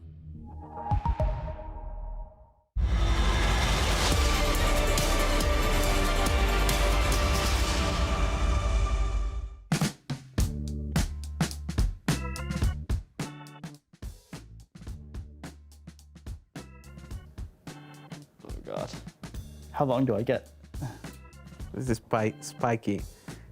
This dude is spiky. Are you sure it's a StarCraft unit? I don't even know where the bottom is on the top. It's extremely hard. Very, very odd. I'm not really sure which way I'm supposed to hold it. That's the problem. But it's for sure a Zerg unit of some sort. What is this? Oh my god, what is it? Is this a lurker? Dude. What is this? You need to help me a little bit in here. 이게 미니미 버전인가요? 피규어가? I think it's a pretty slim unit. There's something peeking out here as well. It could be like the bottom of the Zealot blade. I'm trying to think also of what are the popular units, because I doubt you guys have figurines of all the random units. Like It's Zerg unit, right? 잠깐만. 저그 유닛인데 이거? 머리가 없는데? 저그 유닛 같은데? Where's the other leg? Is this one leg? It's a Zealot. 어렵다. 저그 유닛 같은데? Zealot. I'm going Zealot, but I'm not convinced. A Zealot? Like some spiky stuff. Maybe like a Zealot arm or something. Yeah, like I want to say Zealot. It's Aether Circling or Hydralisk, but I'm gonna go with Hydralisk. Maybe that's the head. I'm gonna guess a Zealot. Zergling? Yeah, Zergling. Oh, that's a Zealot. It is a Zealot. Oh my god, he only has one blade. That's messed up. Yeah, I thought, okay, this makes sense then. Okay, so this was the blade, but the other side. 네, 고생 중이에요. 너무 스몰 사이즈다 이거. 와, 아 이게 칼이었구나. 꼬리인 줄 알았네. 아 뭔가 뾰족뾰족해가지고 저그 유닛인 줄 알았어요. 날카롭게. Oh, it's Zealot? Oh my god. Oh, it was a Zealot, nice. Ah, but it has like a very different shape than I thought it would have. It's a Zealot. Wow, interesting. Oh, it was kind of a Zealot, right? Nice. No, it's a Zealot. Well, that was my second instinct, but not the first one. To be honest, I don't know if I can recognize this without my glasses. Yeah, I think it's a Zealot, right? I can't see it without my glasses. That's correct. Good job. Oh my god, it's Zealot. It's a Zealot. Damn, this is gonna be hard. I feel bad now.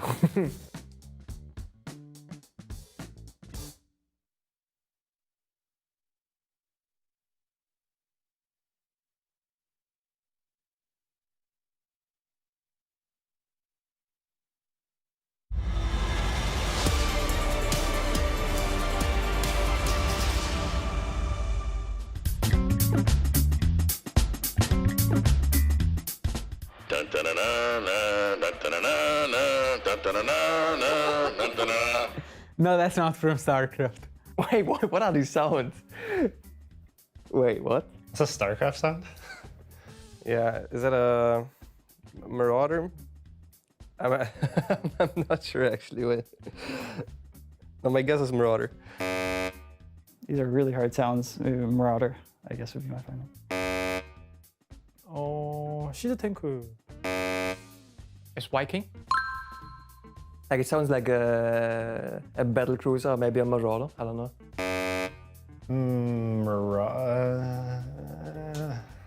Marine? I don't know. I don't think I've ever heard that ever. It's probably a Viking if I had to guess. 시즈 tank? I don't know. That's 100% a Terran unit, for sure. It's a goofy unit. I don't think I've ever heard that sound. It's like, Marauder, maybe Marauder. Because Marauder is a goofy unit, you know? That's my final answer. Okay, and this was actually a Viking. What? That I've never heard that in game. I would mute the sounds instantly if I did. Okay. Is this the sound that the unit makes when you click it? Yes. Okay. I have response sounds disabled, so I have an excuse.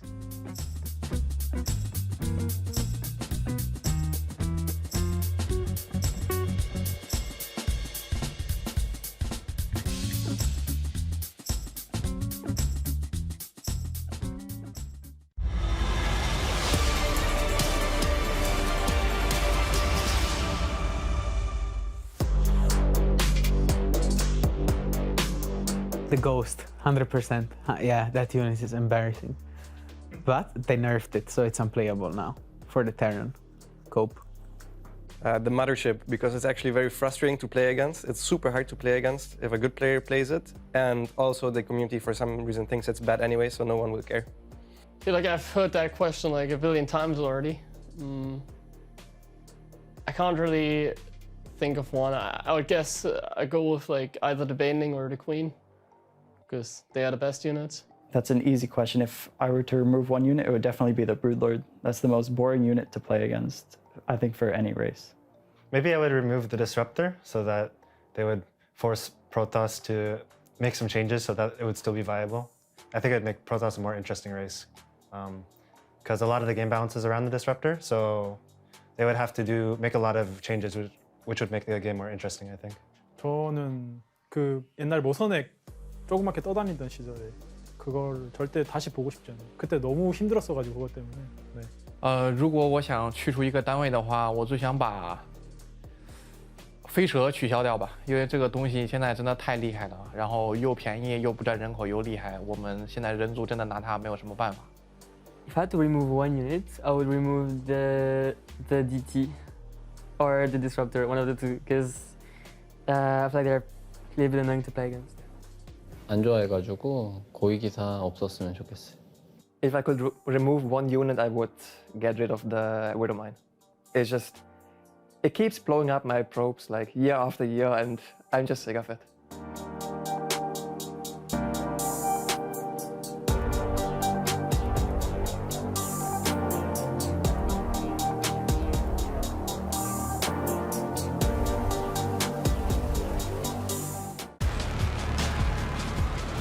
It's a bird. It's a Superman. No, it's a drone.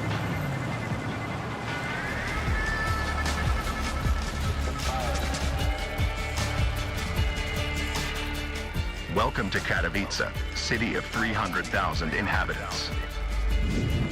The capital of esports, where the Intel Extreme Masters takes place.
Welcome to Katowice, city of 300,000 inhabitants. The capital of esports, where the Intel Extreme Masters takes place.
Oof, you were missing us there for a little bit, but we're back here for the Intel Extreme Masters Katowice. It is now still in Group A, and also, actually, whilst I remember it, there is also going to be a signing session going on for you guys in the MCK as well for the Group C players. I believe that's going to be happening at the Intel booth, so you can check that out as well. There you go, done and dusted. We've got to my left-hand side, Wardy as well as ZG, to talk about what's coming up as well as what may have also happened, because I do want to actually look back. We didn't recap you guys at home about the Group B results thus far, so we can look at Group B before we actually get into our Group A match. And it's important here, Wardy, because it feels like two players, they're kind of done. Yes, in Group B, two players are kind of done, right? Yeah. And Showtime and Astrea, both 0-4. They're going to fight for that 5th place position tomorrow in their final match. But I think what's really cool is the Gumiho Spirit situation. So Gumiho and Spirit are pretty much going to be heads up, just going in for a chance of, advancing.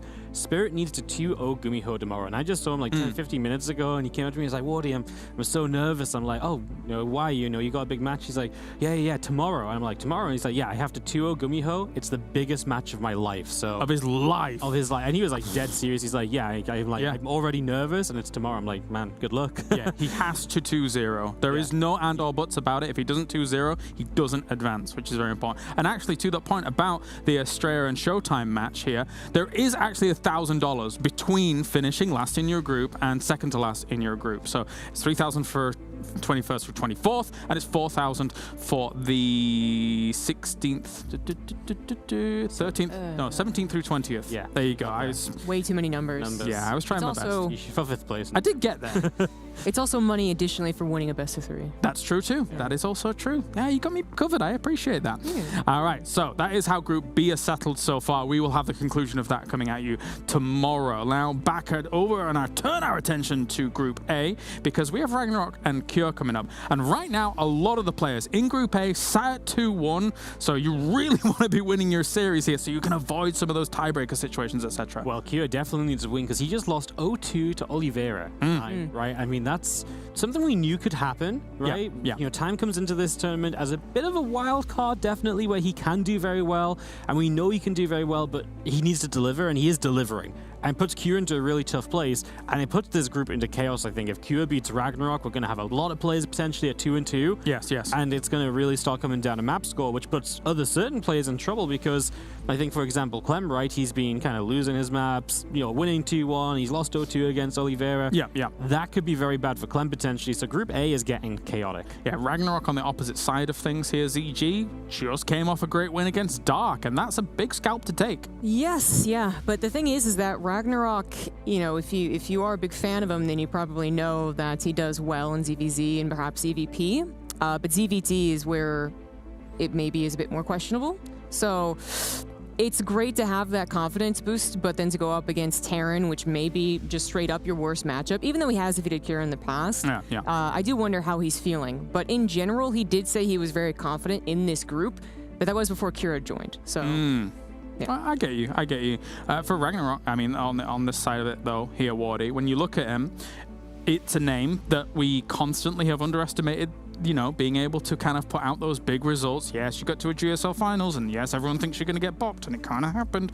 But for Ragnarok, if he's able to attain #1 in this group, you start really constantly dispelling those doubters again and again and again by posting up big results. Man, I am a Ragnarok doubter, you know, and I'll come out and say, that's like, fair. you know, like, he's not someone who, when I go into tournament, I don't look at Ragnarok and say, this guy, he's going to make the playoffs. Because he can, right, on a good day, but to me, he's always been very streaky, and consistency is a big word I use with the Ragnarok. Sure. This year, on competitive year, he has been way more consistent, and that's what's leveled up his play. That's why he is a GSL finalist. That's why he is in this position now where he could be contending for first place in this group. He has upped that consistency in a big way. It feels like he's transferred a little bit from being a bit more of a gimmicky timing-based play to being more solid in those macro games as well. Yeah. And that's really cool to see. And yeah, maybe I shouldn't be a Ragnarok doubter anymore, but I definitely have been in tournaments gone by. Yeah, maybe not. I'm actually looking at Group A on Liquipedia, actually, and it's saying that Oliveira is currently #1 because of map score, which is brilliant position for him to be able to take here. Yes, Oliveira, of course, formerly Time, having one of the best tournaments, I suppose. So we kind of remembered for a long time a 2018 run, right, in Montreal, where we made that round of 4, right? Yeah. So we always wanted that to happen again, and we'd always bring it up, and then for 2, 3, oh my gosh, almost 4+ years, it didn't actually happen. So for it to suddenly just kind of happen in a group that was going to be certainly difficult to top, like maybe he could have gotten 3rd. I don't think anyone thought that was crazy. Right, yeah. But to actually top it, I mean, he has showed up. Maybe that name change was really the secret ingredient. Maybe it was. In a group with as much power as this one does have, I mean, ZG, I'll stick with you for a moment. Cure on this side. Going 1-2 in this group, I kind of didn't expect this. Cure is arguably a big name in StarCraft at this point. I know that there's so much strength in this group, though. Yeah, everyone said, like, you know, having Cure in your group potentially, because they didn't know if he was going to make it to the bracket, but people were fairly certain it would happen. All of them said if it made it into my group, I would be a little concerned. Rightfully so. Cure is still a very strong player. However, it is kind of, I guess, going along with his start of the tournament, isn't it? That he didn't make it into groups from the get-go. He was in that bracket. He is no longer, you know, potentially that top 2 Terran of the world. A slight fall. Top, I don't know at this point. You know, 4, 5 maybe. If here Marine suddenly is like bumping up as well. Yeah. And now it's kind of like proving that he is in question. He could still make it out of the group, have this really amazing run in the playoffs, and that would be super cool. But yes, we are kind of confirmed to question Cure at this point. Yeah, definitely. There are other matches going on while this one is getting geared up and good to go, though, as we do have another match going on. Wardy, what's happening over on your match? I don't even know actually who you have. I actually do have Oliveira taking on Neeb, and honestly, when ZG started tournament, I was like, man, Oliveira's about to win. I was like, he's about to go one up. And now it's not looking so hot. Neeb just pulled off a pretty sick defense. Basically, like, a couple of Cyclones, a Liberator was sieged up on Neeb's natural. He was losing his third. He was losing all his Stalkers. Neeb has stabilized. Honestly, it looks like this game is going to go on for a little bit. Game's stabilizing a whole bunch, so unless Neeb hits some nasty timing, which maybe he could. But yeah, in general, I think this is just getting to a point right here where we've got a bit of a macro game between these two, but obviously we were just talking about how Oliveira is doing. Potential for him to just secure even more so a position up at the top of the group. That'd be brilliant. There's a potential for one of the deepest runs of for him on a World Championship.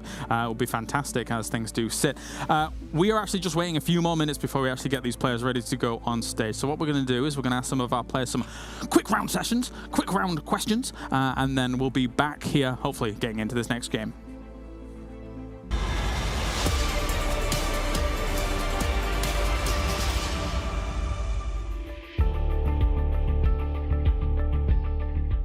I'd like to leave on Jagannatha, just because it's a very green tropical map, so I like the layout. 저는 어스름탑이라고 생각합니다. 어스름탑이 무슨 맵이냐면 그 공허의 유산 이 확장팩 들어오기 전에 처음 나온 맵인데 그 맵이 뒤에 멀티가 있고 언덕들이 되게 많아요. 그래서 좀 안전하게 멀티를 먹는 게 장점이었는데 그런데 그런 행성으로 가면은 좀 그래도 막 이렇게 개방되어 있는 그런 맵들보다 훨씬 좀 괜찮을 것 같아요. 수비하기도 쉽고 뭐 멀티가 많아가지고 멀티 먹기도 쉽고 또 멀티마다 언덕도 많아가지고 수비하기도 되게 편하고 좀 어스름탑이라고 생각해요. 더스크 타워였나 그럴 거예요 이름이. 에인션인 것 같습니다. 뭔가 초록초록 해가지고 좀 뭔가 따뜻할 것 같아요. 일단 뭐 자연이 좀 있어야 될 것 같고 갑자기 하니까 기억이 안 나는데 잠깐만 일단 풍수지리가 있긴 있어야 되니까 뭐 옛날에 있던 맵 중에 이제 돌개바람 이런 건 좀 살만할 것 같아요. 인간이 만약에 살아야 된다면. 뭐 워터풀? 워터풀? 뭔가 건물 짓기 좋게 생겼네요. 맵이. 로얄 블러드? 맵이? 왜냐면은 굉장히 좋은 자원인 풍부한 금멀티도 있고 지형적으로 그냥 평지가 좀 많아가지고 좀 무난한 맵이지 않을까 그렇습니다. 맵 이름을 모르겠는데 워터풀? 물도 있고 풀도 있고. 만발의 정원? 네, 거기가 제일 괜찮은 것 같아요. 왜냐면은 이게 약간 땅도 지구랑 좀 비슷하고 거기가 약간 좀 숲도 많고 되게 약간 밸런스도 좋았던 맵이라서 네, 괜찮은 것 같아요. 거기가. Okay, I want to choose the Ice and Chrome. It's like it played like 6 years or 7 years ago, I guess. The map was fully made by ice. I think it's gonna be very funny if I live there. The StarCraft 2 map I would most likely like to live on would be Ancient, because it just, I don't know, it's so green. I really like green maps and it feels so alive. So I guess that one would be my favorite one to live on.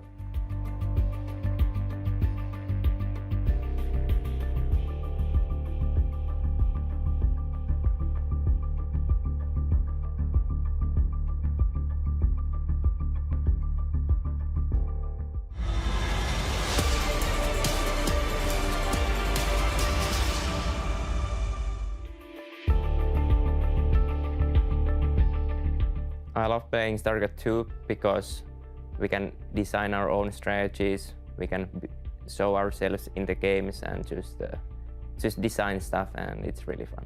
이거는 제가 좀 많이 생각해봤어요. 저는 스타트 할 때 일단 확실히 즐겁긴 해요. 근데 내가 왜 즐거울까 좀 많이 생각해봤는데 저는 지금 나이가 좀 프로게이머 치고 되게 많은 편이기도 하고 이제 황혼기죠. 은퇴할 나이기도 한데 왜 프로게이머를 계속 하고 있냐면 제가 그 경기 대회에서 GSA나 IEM이나 뭐 여러 대회에서 이기면은 이렇게 앞에서 팬분들이 박수 쳐주는데 그 기분이 너무 좋아가지고 아직까지 못 놓는 것 같아요. 그래서 그 박수 들을 때마다 기분이 정말 좋아가지고 그거 한 번 더 듣고 싶어서 계속 이렇게 이어지고 있는 것 같아요.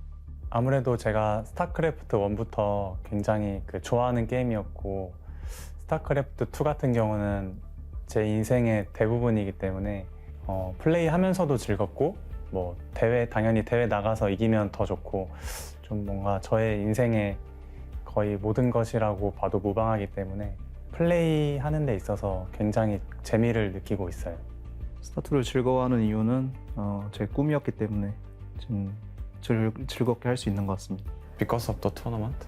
저는 아무래도 연습 과정에서의 힘듦이 있지만 그 열심히 했을 때 그 성과가 나오면은 거기서 나오는 보람이 엄청나가지고 그게 최고의 즐거움인 것 같아요. 열심히 연습하고 그만한 보상을 얻었을 때 그런 기쁨이 저를 이렇게 하게 만들지 않나 싶습니다. 게임이 좀 빠르기도 하고 또 하면 할수록 뭔가 새로운 게 좀 나오는 것 같아서 또 재밌는 것 같아요. 잘하면 잘할수록 더 재밌는 것 같아요. 일단 하면은 이런 뭔가 서로 이제 그 경쟁 시스템에서 승리하는 것도 재밌고 그리고 뭔가 제 힘으로 이뤄내가지고 승리를 하는 거잖아요. 그래서 그게 더 뿌듯하고 재밌고 그리고 아무래도 전략 게임이다 보니까 뭔가 제가 어떤 뭐 전략을 들고 와서 이겼을 때 그런 희열이 굉장히 좋기 때문에 그래서 재밌게 즐기고 있는 것 같아요. Because it was my life. I love playing StarCraft 2 because I like to suffer since I play Terra.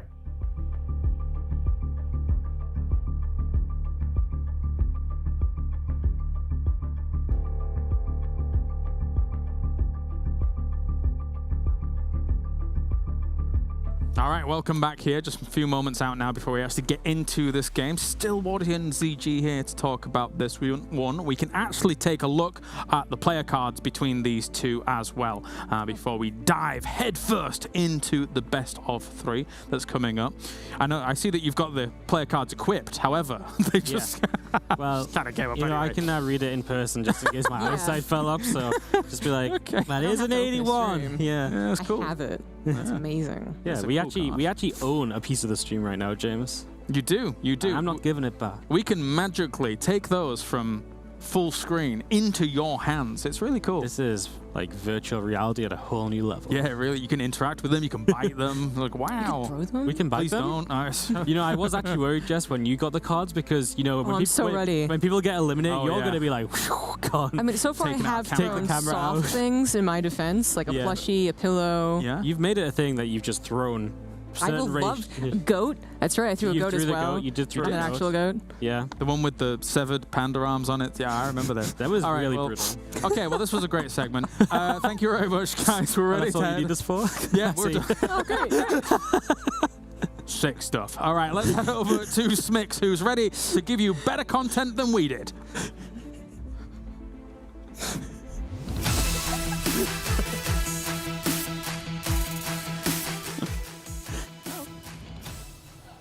Hey, it is me. And I did top it. What about that, James? Welcome back, everyone, to the main stage where we are about ready to introduce our 4th best of 3 of the day. It is going to be a Terran versus Zerg, where our first player was a 2021 GSL Codes champion, while facing him is a player who had his best year yet in 2022, culminating in reaching the grand finals of GSL. Please welcome on stage, it is Cure and Ragnarok.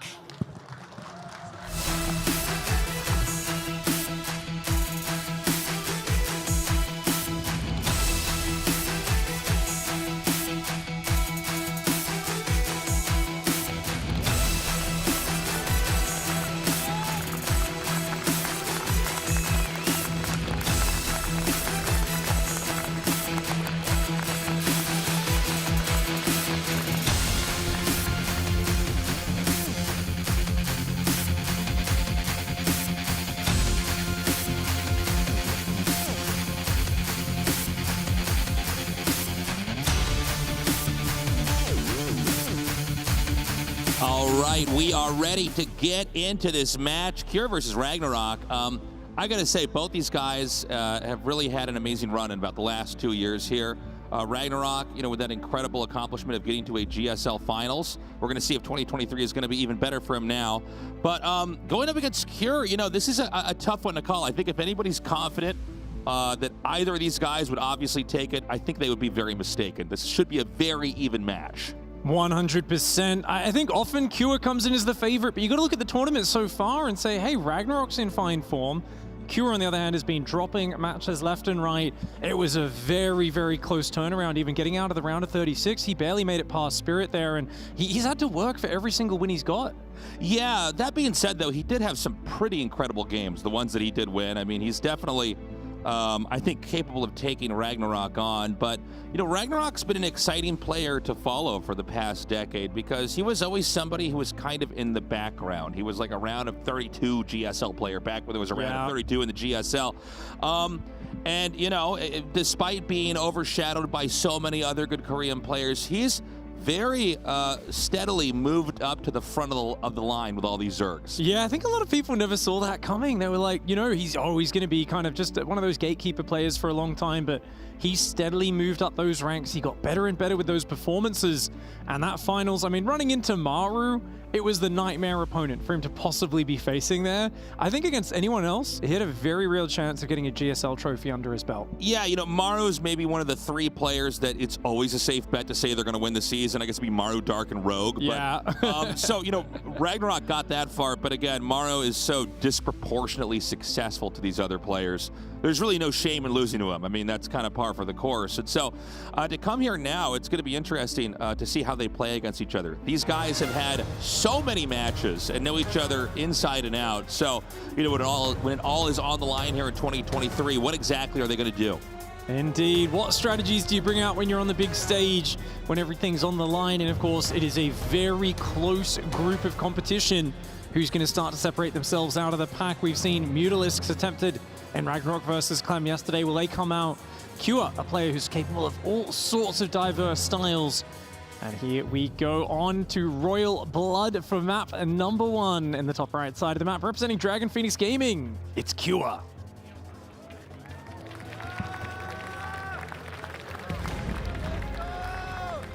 And his opponent down here in the blue, our Zerg player. Make some noise for Ragnarok.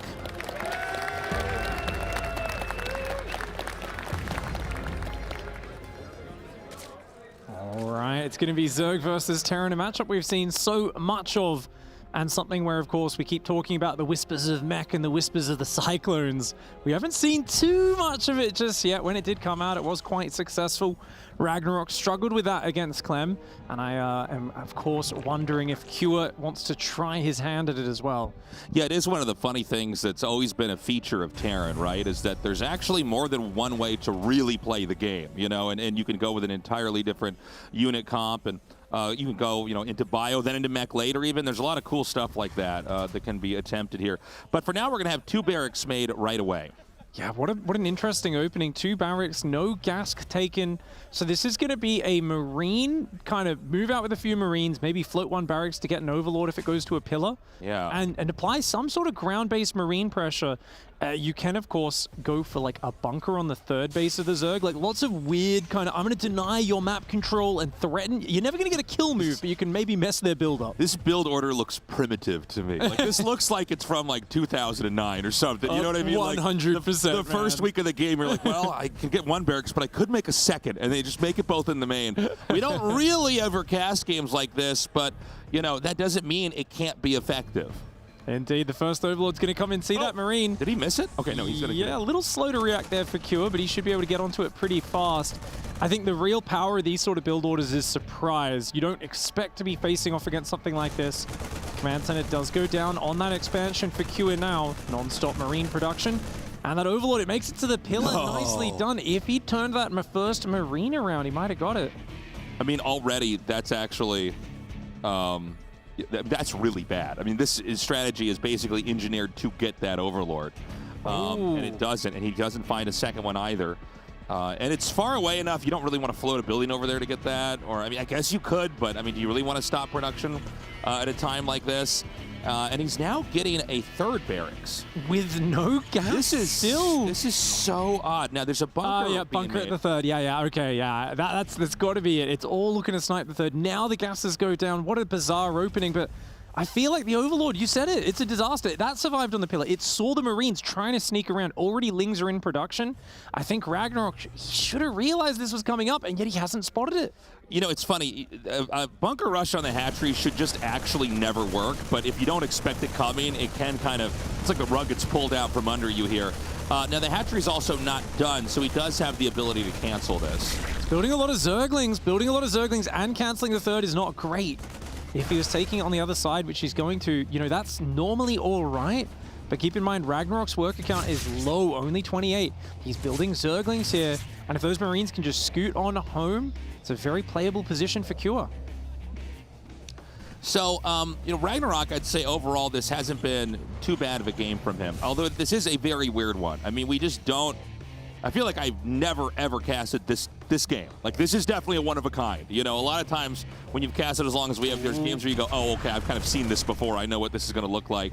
Yeah, I'm kind of putting it in that category of throwing your opponent off, right? Yeah. This is very much tournament StarCraft. You know, I think it's scary to pull out a build like this you don't have as much practice with, but on the other hand, being on the receiving end when you're on an important stage, you need this match to really secure that spot forwards as Ragnarok, and you're like, what exactly is this build order? It's very hard to anticipate when the next attack comes. Yeah, I like that you said that this is a tournament build. You're absolutely right. This is not a build you're just using every ladder game. You're trying to get to GM. This is like, okay, I know that he hasn't dealt with this one yet. Now, there is a reason why we don't see builds like this, and one of them is that they don't really give you as many opportunities to engage with the opponent. You know, Marines without Medivacs, you're just not allowed to make any mistakes with them.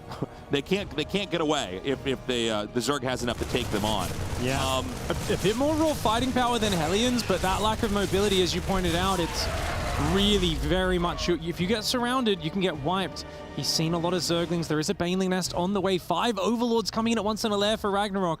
Ragnarok is only up a handful of workers, so we can see everything, right? The players cannot. Ragnarok is clearly very paranoid about this next attack, and I think he's got more than enough army to defend it. Cure, he wants to still pressure, but if he commits and gets surrounded, he could lose this game. So he doesn't know that, though. We can see the worker count. We can see how much Ling Bane there is. How does Cure make that read with, like you pointed out, a style that has no mobility? Yeah, well, let's just see if he's going to be ready or not. The Marines are now committed to pushing out on the map. Again, no Medivacs means no second chances if you don't make this work. In theory, the Zerg should be able to see this coming and just make enough to stop it. But the question is Ragnarok going to do that? A scan? Oh, he's hiding his Zergling Baneling so well. You can see Cure's vision. Cure has no idea how many Zerglings there are. The Banelings are going to come in from the right side along with the Zerglings, but he's going to try and get away off creep. The Banelings are so scary. Oh my God, he gets in there with a beautiful surround, and Cure's push has been completely shut down. Ragnarok did such a good job of just hiding everything. Even the scan saw nothing but queens. And I'll tell you what, as a Terran player, you cannot resist that. You've got to go in, because if he's been building nothing but drones, you've got to punish him.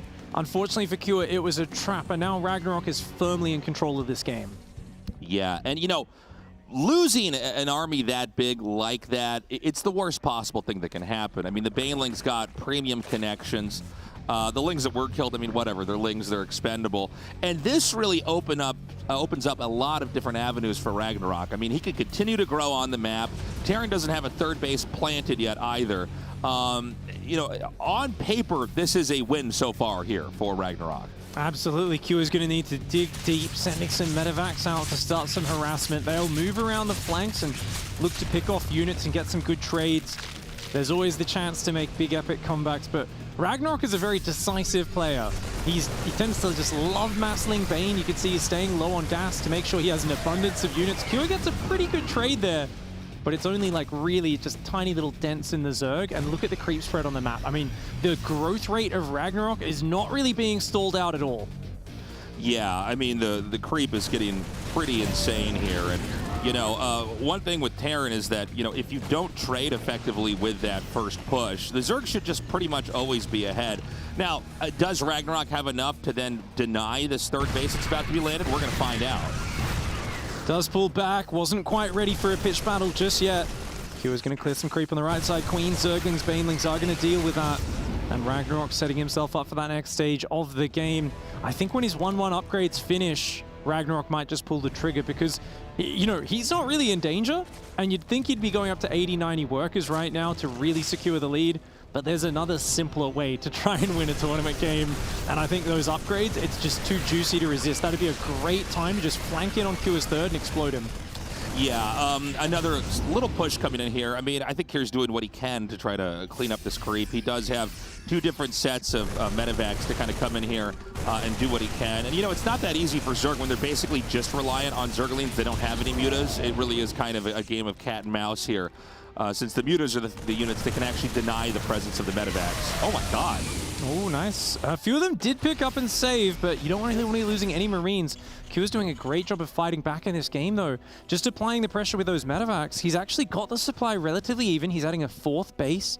Tanks are continuing to produce. He's getting up that tech tree. And Ragnarok, it feels like now he's chosen to go 80 drones and into Hydralisks, but I do think there was a window to either drone up faster or to do some counter damage. So Ragnarok maybe taking his foot off the pedal and giving Q just a little bit of room to breathe.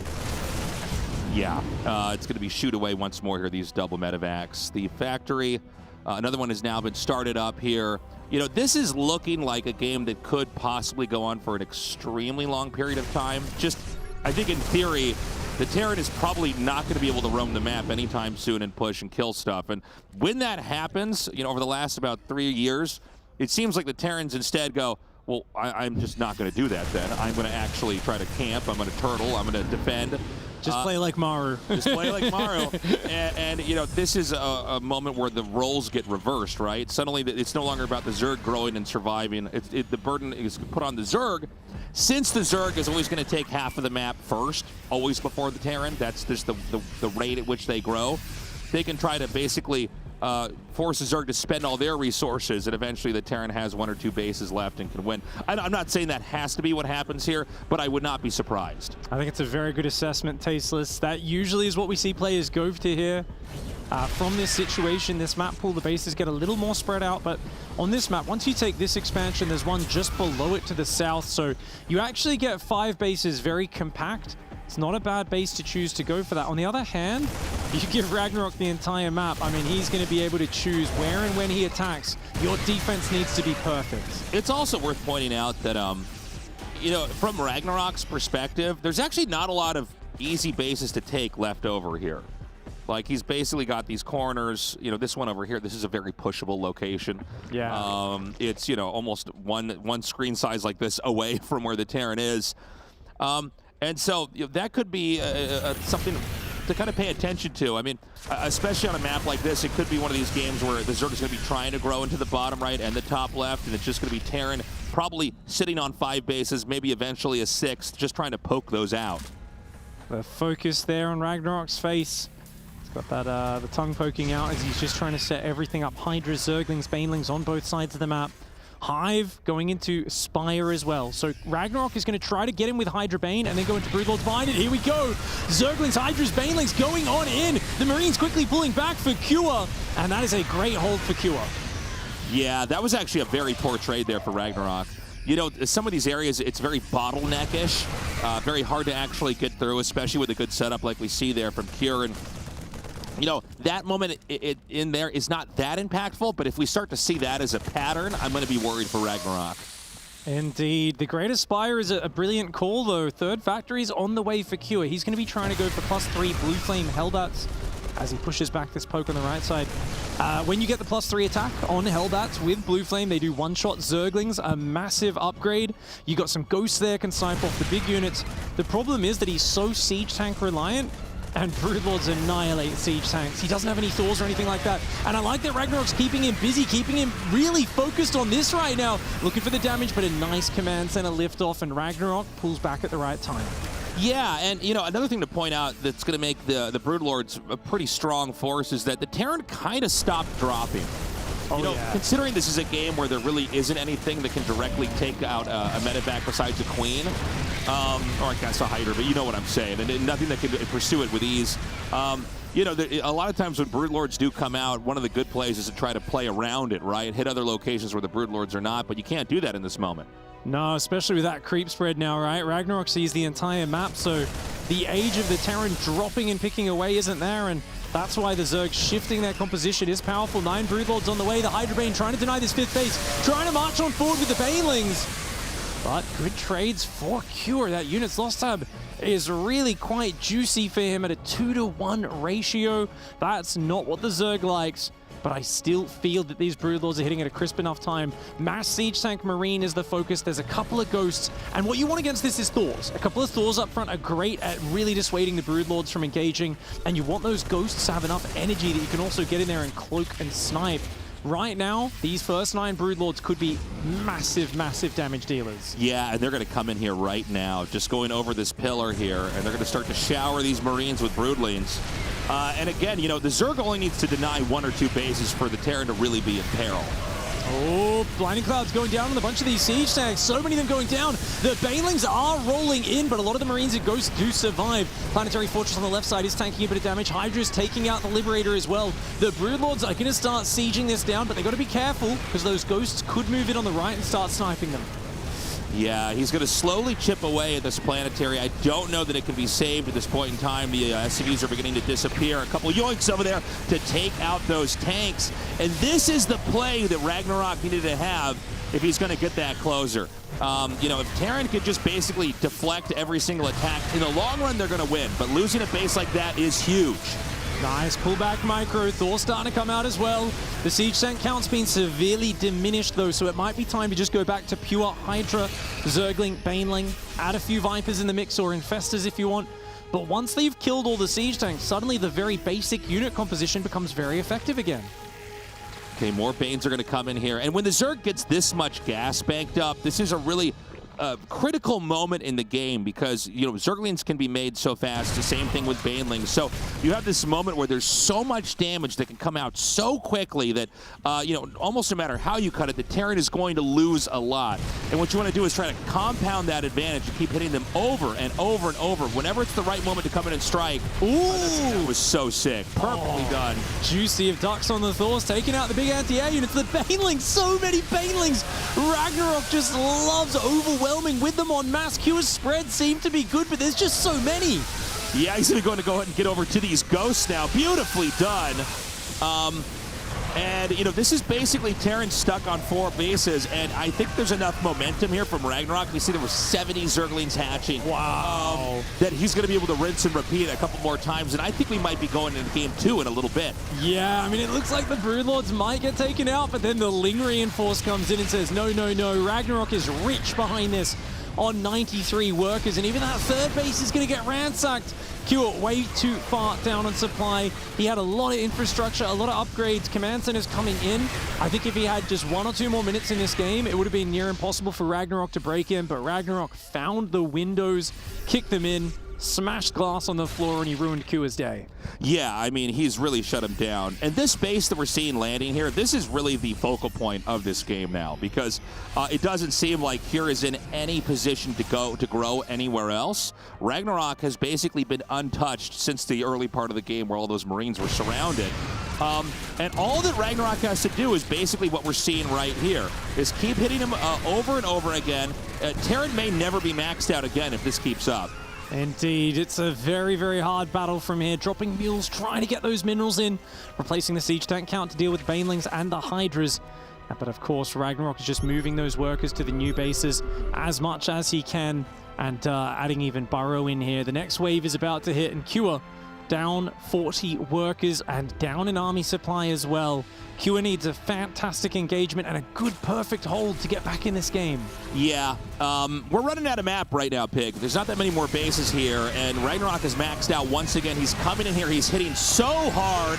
The tanks are just dropping. The Banelings are continuing to come up. Actually, pretty good shots here from the Marines, but ultimately, this is a game of numbers more than a game of control. Pure survives that, but not without heavy losses, as Ragnarok is going to be remaxing in a matter of seconds. I do think the Banelings were a little disjointed from the front wave there for Ragnarok. It wasn't the perfect engagement, but I agree with your assessment. It's a trade he can afford to take. Yeah. Kura, on the other hand, it's like, no, please, just don't trade with me. Let me max out. Let me close that supply gap. These fights are not good for me. He's going to try and do some counter-aggression with a drop, maybe buy himself a bit of time. Yeah, this is actually a good little victory here for Kira. He's going to come down. He will be able to take that base out, pick up, and then get back to trying to defend. And we're starting to see, you know, as well as Ragnarok is playing here, some of the limitations of Zerg in the late game, where they have these bases that are just so close to the production facilities of Terran, they can come out and shut them down pretty easily. Whoa, lots of units going down here, though. Another 11 SCVs. The Lings and the Banes are mostly gone. You don't want to stay too long with those Hydras. They are expensive units. And it keeps looking like there's tiny little things that go well for Cure. But then you see that there's Spine Crawlers denying mining on his 5th base. And you go, yeah, that's not good. Yeah. Can we do a quick mineral check up at 12 o'clock? How many minerals are actually over at that base? So this one is starting to mine out. Some of the patches are already gone. And it's about even over there with that other base. So, you know, eventually it's going to be all about this expansion, and I think Ragnarok should have the momentum on his side to maybe shut this down once more. Oh, nice abduct on the Vikings as well. He abducted a mule, you madman, Ragnarok. And he actually takes the command center out. It wasn't lifted in time. And from here, Ragnarok's basically going to mop up the remaining Terran units in this location and further fortify his position as a winning player here in Game 1. Yeah, fantastic moves, and Cure will have to tap out of that first map. Ragnarok handling a very odd build order. Very well baited in the overcommitment of the Marines, punished it hard, and it was all his game from there. I don't think we're going to see Cure use that build for the rest of this tournament. I think it was trying something that was, I don't know, it was a primitive build. I mean, we saw a StarCraft 2 player in 2023 make 2 barracks in his main. Okay, I mean, just think about that. That's like a StarCraft 1 build from 1998.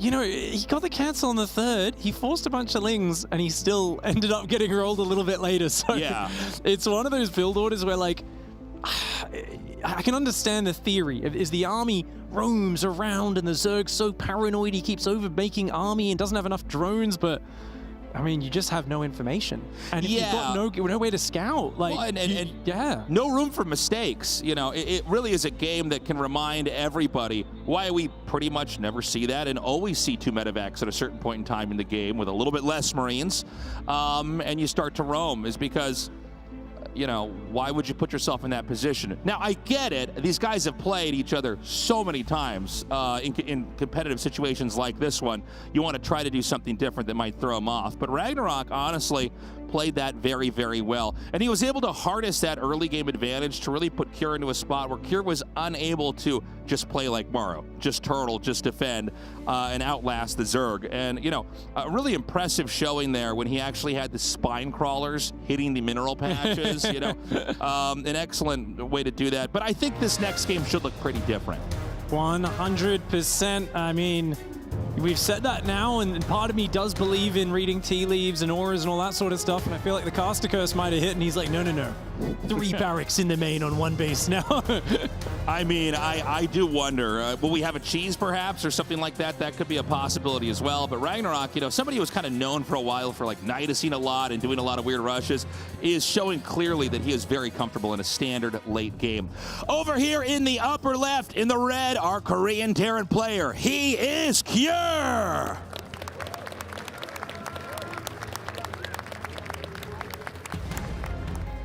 And his opponent in the bottom right side, coming out of this tournament with his fist swinging. His build orders are clean and tight. Let's see if he can continue this victorious run. Representing Alpha X, it's Ragnarok.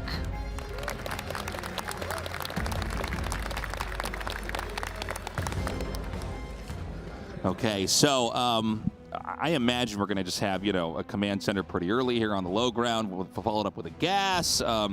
And tacking as normal. We don't see any SCVs out on the map, no attempts at sneaking a barracks in there.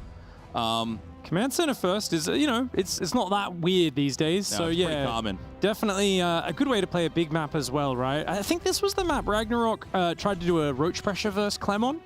And that was kind of his mainstay build that got him to the GSL finals, where you just build about 8 or 9 roaches, skip link speed, go across the map.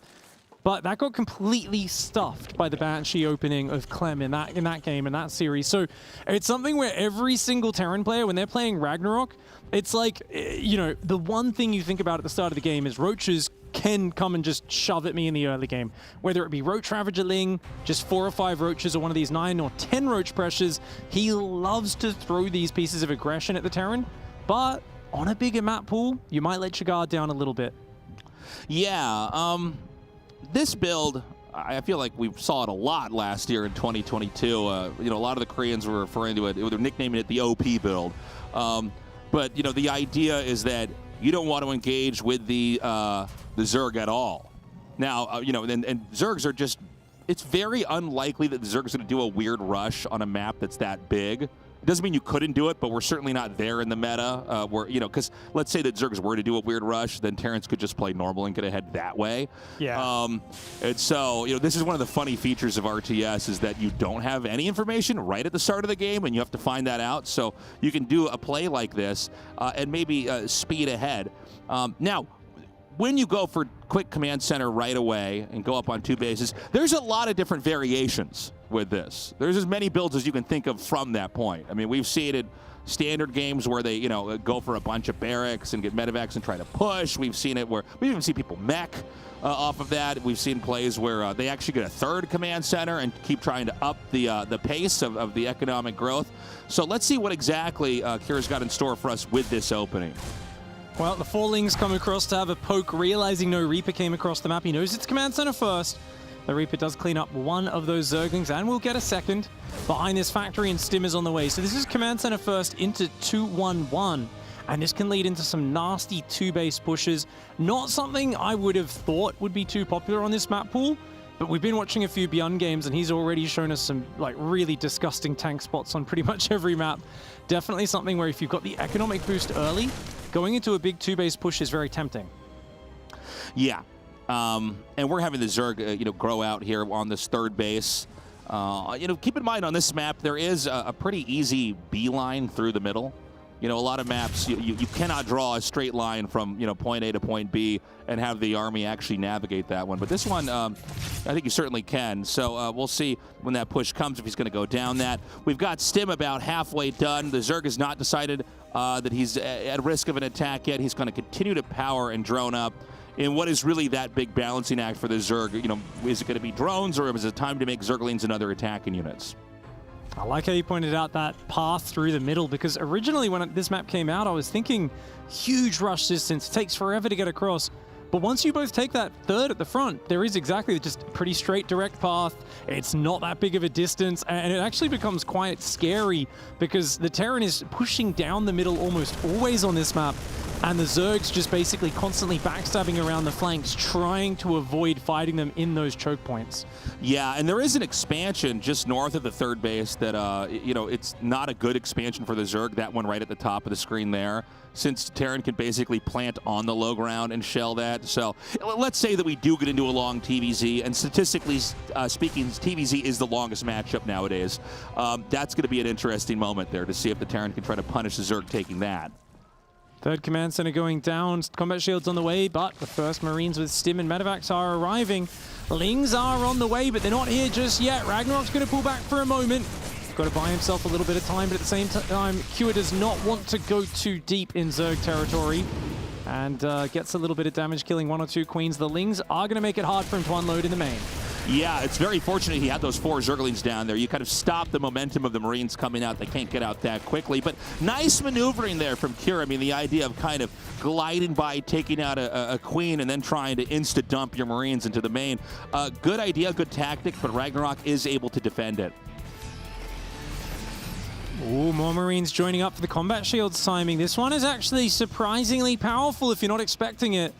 Ragnarok morphing Banelings, but they're not ready just yet. Combat shields will be kicking in a moment. Yeah, he is going to go down here and try to fight these queens. The Banelings are about halfway done. It doesn't look like he's really finding any real damage here. Ragnarok's doing a good job dancing the queens back and forth there. And with the Banelings hatched, I don't think there's anything else that Kira can do. I love the way Ragnarok just pulls back on both sides and says, come on into the creep, buddy. Come a bit deeper. And Kira's like, no way, man. I know that's a trap. Both players with a lot of respect for each other. The Ling Bane wants to go and watch out for that Widow Mine. And he is going to just pull away. There is an expansion being taken over there in the upper right.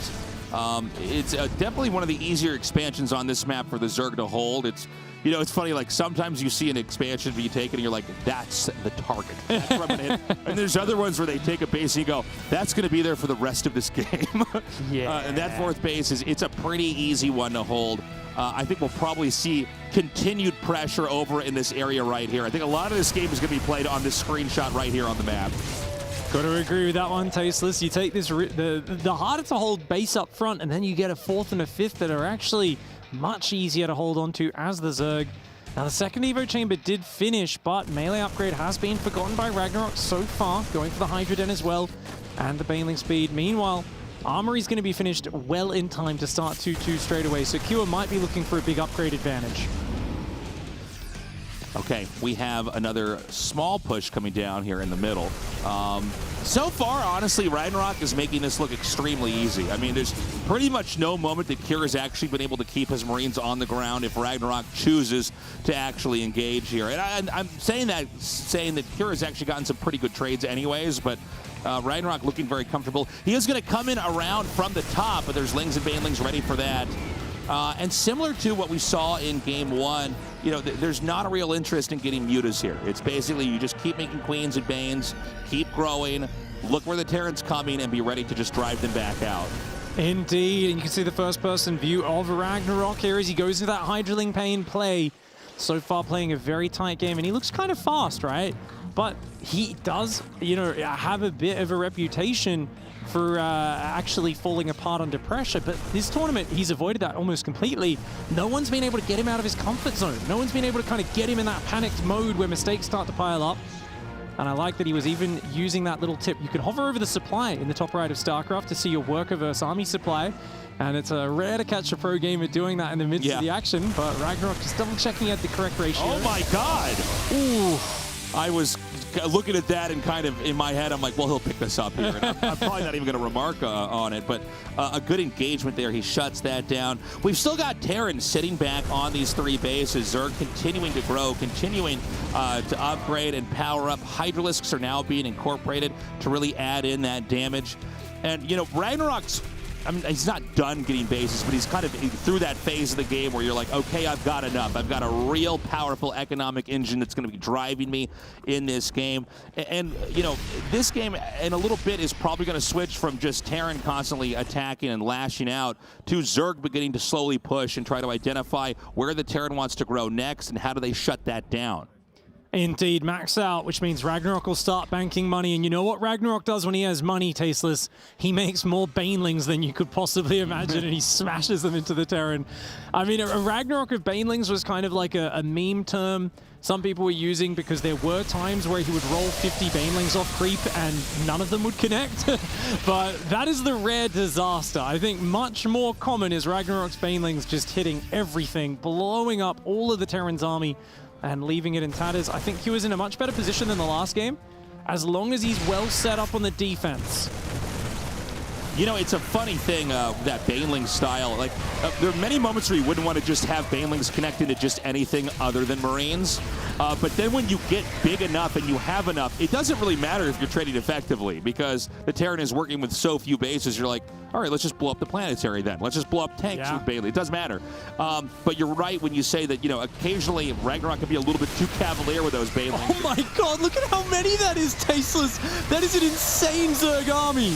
Oh my God, he's just going to continue to come down here. Now, the majority of the infantry actually stay alive, and I got to say, that was kind of one of those moments that we were talking about where it's like, well, that was a very poor trade. I think he didn't appreciate just how many Marines were actually down that ramp.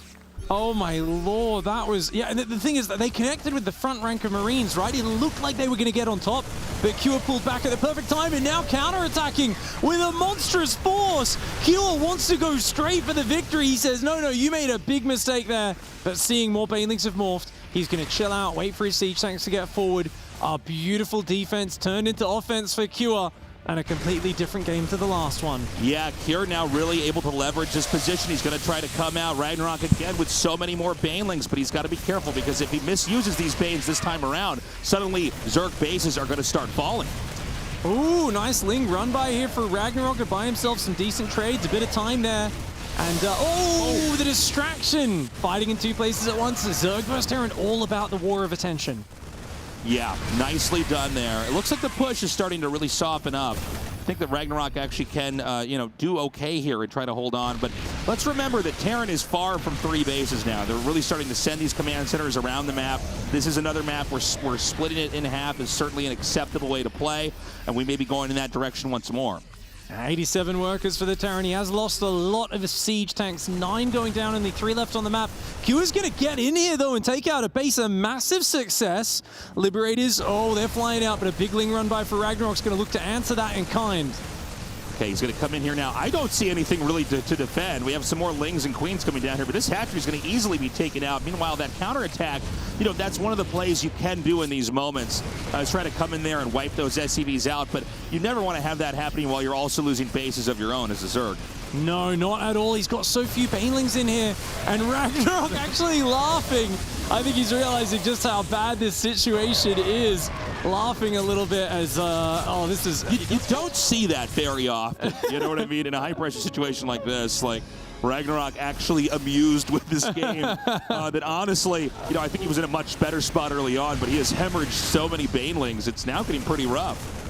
Vipers and Lurkers trying to come out to turn these tides, but it's a lot of tanks and Liberators, and now as the Marauders come in as well, I don't know if there's really a way, just a few Lurkers can turn it around.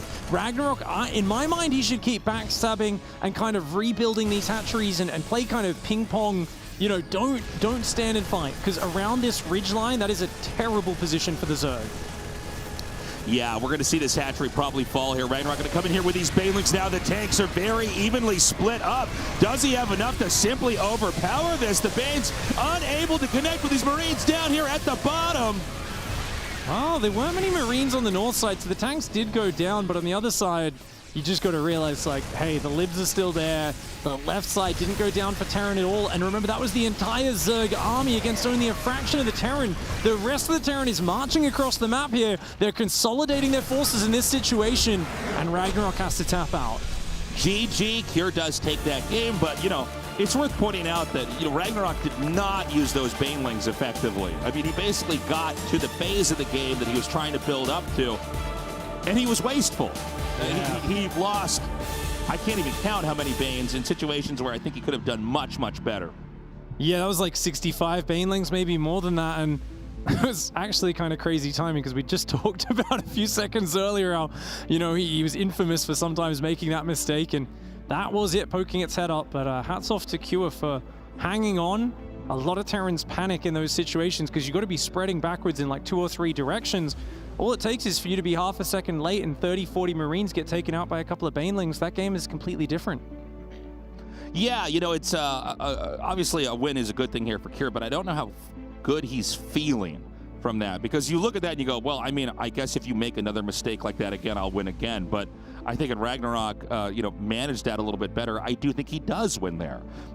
So I'm still saying Ragnarok probably going to be the guy that takes this. But he needs to kind of tidy up that late game. Well, he seems to have a good attitude about it. I mean, if he's laughing and smiling during the matches, whereas Cure, yeah, he came out on top, but he looked kind of much more like, oh my lord, I barely got through there, Okay, gotta play good, gotta play well. Whereas Ragnarok seems to just be going like, hey, I'm here to have fun, play my best StarCraft, and just kind of go with it. The next map is going to be Near Humanity, which is a very interesting map. There's amazing siege tank positions. We've got a collapsible center of the map where you can block off the entire mid-ground. You've got gold minerals that can be mined out to get access to a third base.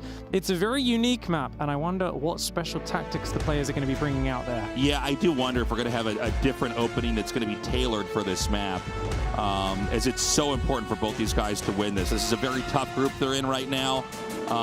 And Ragnarok, looking a little flustered there. Yeah. I'm not going to lie. I think he's quite embarrassed. Yeah. that looked like oh man, did I really do that? Yeah. Oh, come on, man. He's reliving those moments where the Banelings were wasted. Anyways, guys, we're ready to now go into game number 3 and find out who actually wins between these two. Our first player in the upper left, in the red, he is Cure.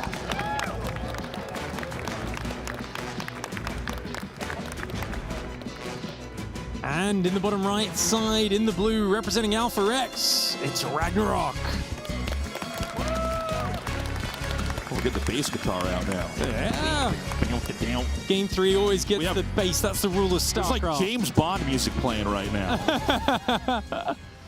All right, so we're going to go into this this game now, and again, I want to kind of echo what you were saying earlier, Pig. That this is a very different map, and it's a very new map. So maybe we will have some kind of interesting styles or plays here going forward. Seen a lot of Protoss versus Zerg on it so far this tournament. I haven't seen too many Terran versus Zerg matches, so very much got my eyes open to see how they approach it. Now, Q is going command center first again. I think. That is a pretty quick gas pool, isn't it? Yeah, now this is, this could be a big problem here for Cure.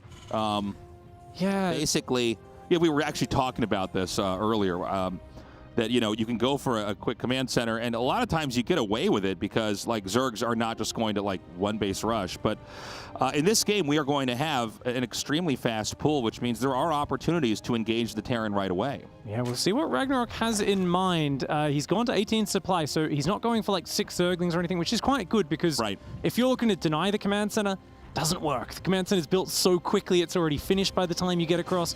And unfortunately, he's building 4 Zerglings to start, which, I mean, they could find some damage. It's only 1 barracks into 3rd command center. Wow. Okay. Cure!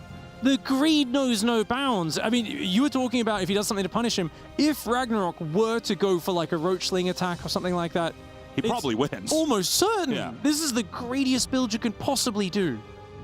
Yeah, this is going to be a lot of fun to see what exactly happens here. Now, even though he didn't rush with Lings right away, it doesn't mean he can't rush a little bit later on here. The question is going to be, can the Zerg identify that, or will the Zerg just kind of try to predict it without actually scouting? I don't know. Now, even just flooding Lings in the natural, like, sure, there's no way there's a factory. There's not a wall in here. No wall, no factory, no Hellions. This is like, I mean, such an exposed setup. Like, these are the kind of replays you watch and you're filled with anger. If you lose the game, you're like, he's doing what? I mean, there's such metagaming going on, Tasteless. Yeah. He's going 4 gases. 4 gases? Is he going mass battlecruiser or something? Like, what is this? Is a strange build from Cure. I think it's a weird setup into mech, and I think he's basically really trying to do some 300 IQ builds, and he's about to get punished. Yeah, the Lings are going to come out here, and I mean, this is one of these things that sort of solves themselves here from the Zerg when you start to realize, well, there's just literally nothing here. I'm just staring at Cure's camera right now. He's like, oh man. Oh, GG, there it is. Not all games are created equally. Not all great gamers either. Ragnarok is just laughing. That is, it's like finding a winning lottery ticket there. You're like, oh, he just doesn't have anything. He was doing everything except making an army in that game. That is the sort of weird mind games that happens when 2 players have played too many matches versus each other, and they start getting inside their own heads as well as each other's. A lot of metagaming going on, and obviously the ultimate greed play. I would have loved to see where that 4 gas transition went to, but at the end of the day, Killer Instinct looking fantastic for Ragnarok.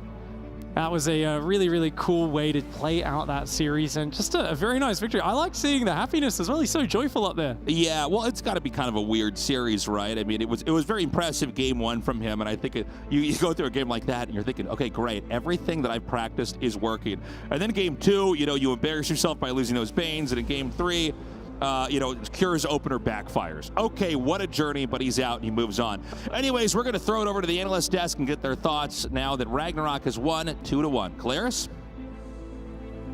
Thank you, Ragnarok and roll. He is on a tear here. What a great win for him going up against Cure, and now is going to be going 3-1 in the group here so far. Joining me, Wardy as well as ZG, to talk about this. It was a lot of, Ragnarok and roll. Not necessarily like the last Met game, because kind of just ended ZG. Yeah, basically we were talking and someone was like summarizing the build, and then Cure died. Yeah.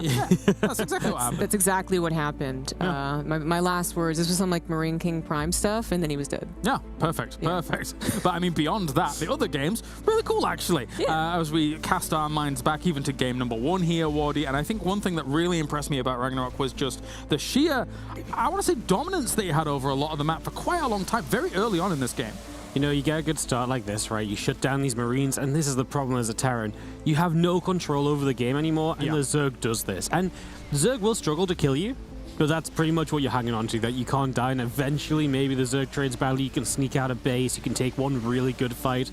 Ragnarok took control of this game early, and he did play it very well from there, which obviously is still not easy to do, right? Because you can't get outplayed from this position still. Yeah, as Kyo, you got to dig in the trenches, but the siege master of Ragnarok will come along and constantly barrage and batter down the gate here against Kyo. And as it continued on, I mean, Kyo just kind of gasping for breath, really, ZG. Yeah, it's not an unfamiliar sight, though, for, I guess, late-game Terran. Not saying it usually goes one or the other, but especially since Cure is one of the ones who I think actually does get to this stage and then will try this out. Yeah, it just hasn't really worked for him, so I kind of expect, like, as far as what I expected from Cure, this was kind of it. As far as Ragnarok, it was better. Yeah, for sure. Like, it was actually very solid. And even though it wasn't a clean 2-0, that last one, though, yeah, I'd still say that Ragnarok played better than expected versus Terran specifically, with that mechanical kind of underlying everything about TVZ. Yeah.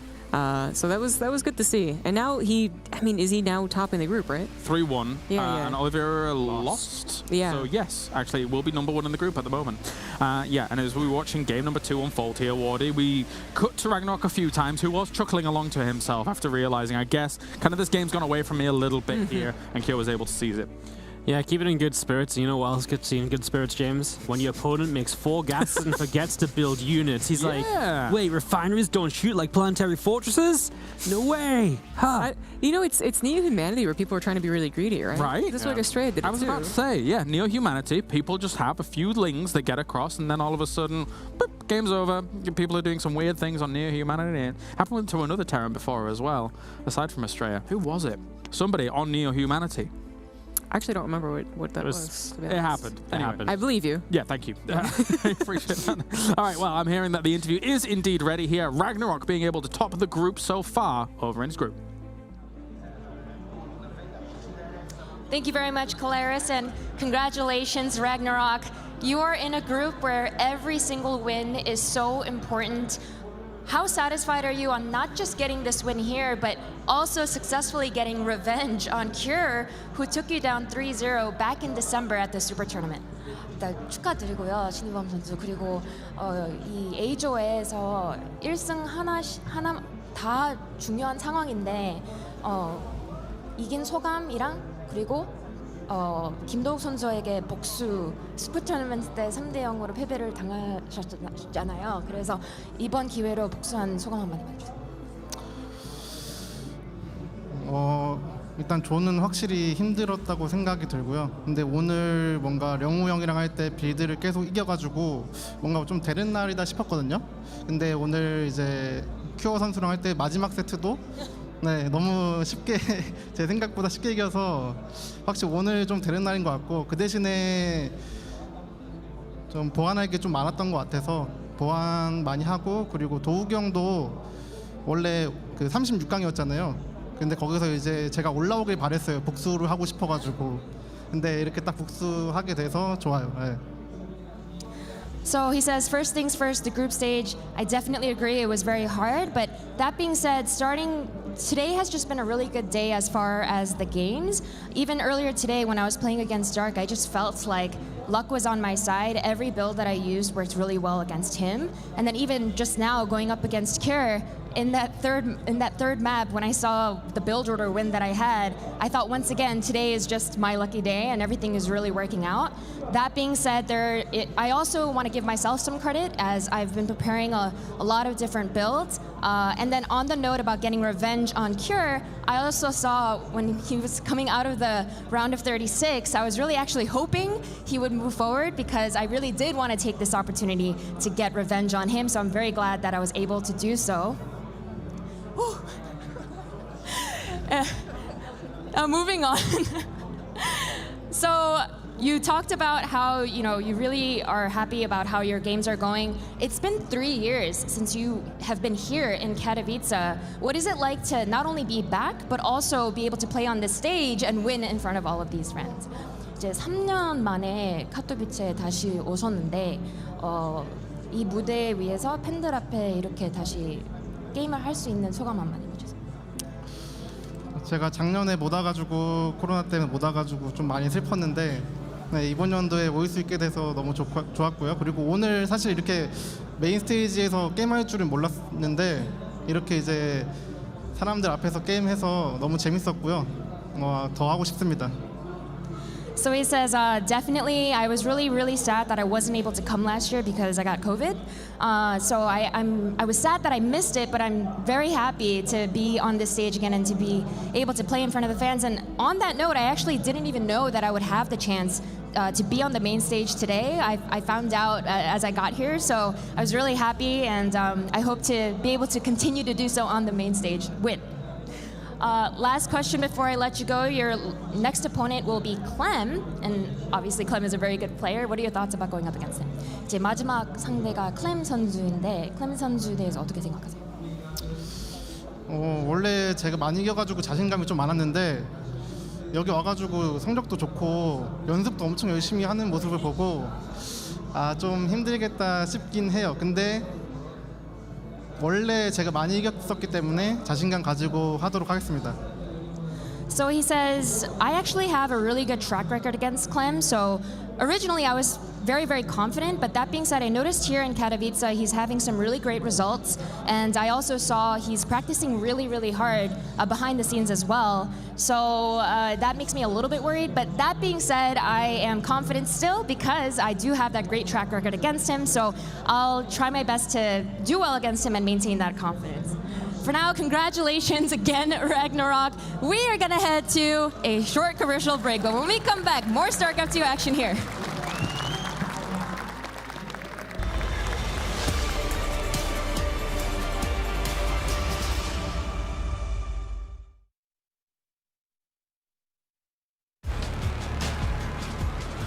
It's a bird.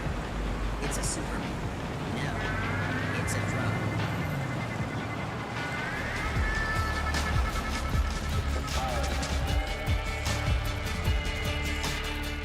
Welcome to Katowice, city of 300,000 inhabitants.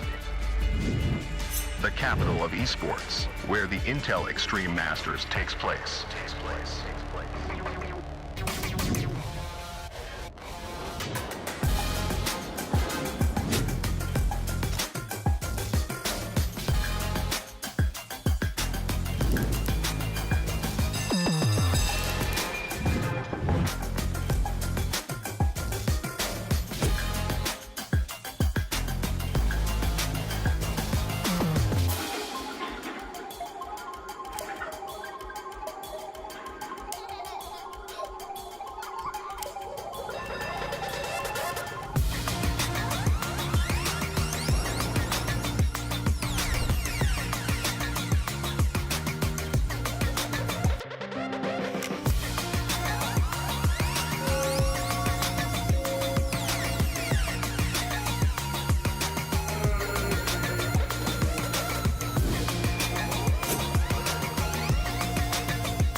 Wear your passion. Share your passion. Wherever, whenever. Gaming is a lifestyle. Get your merch at shop.eslgaming.com.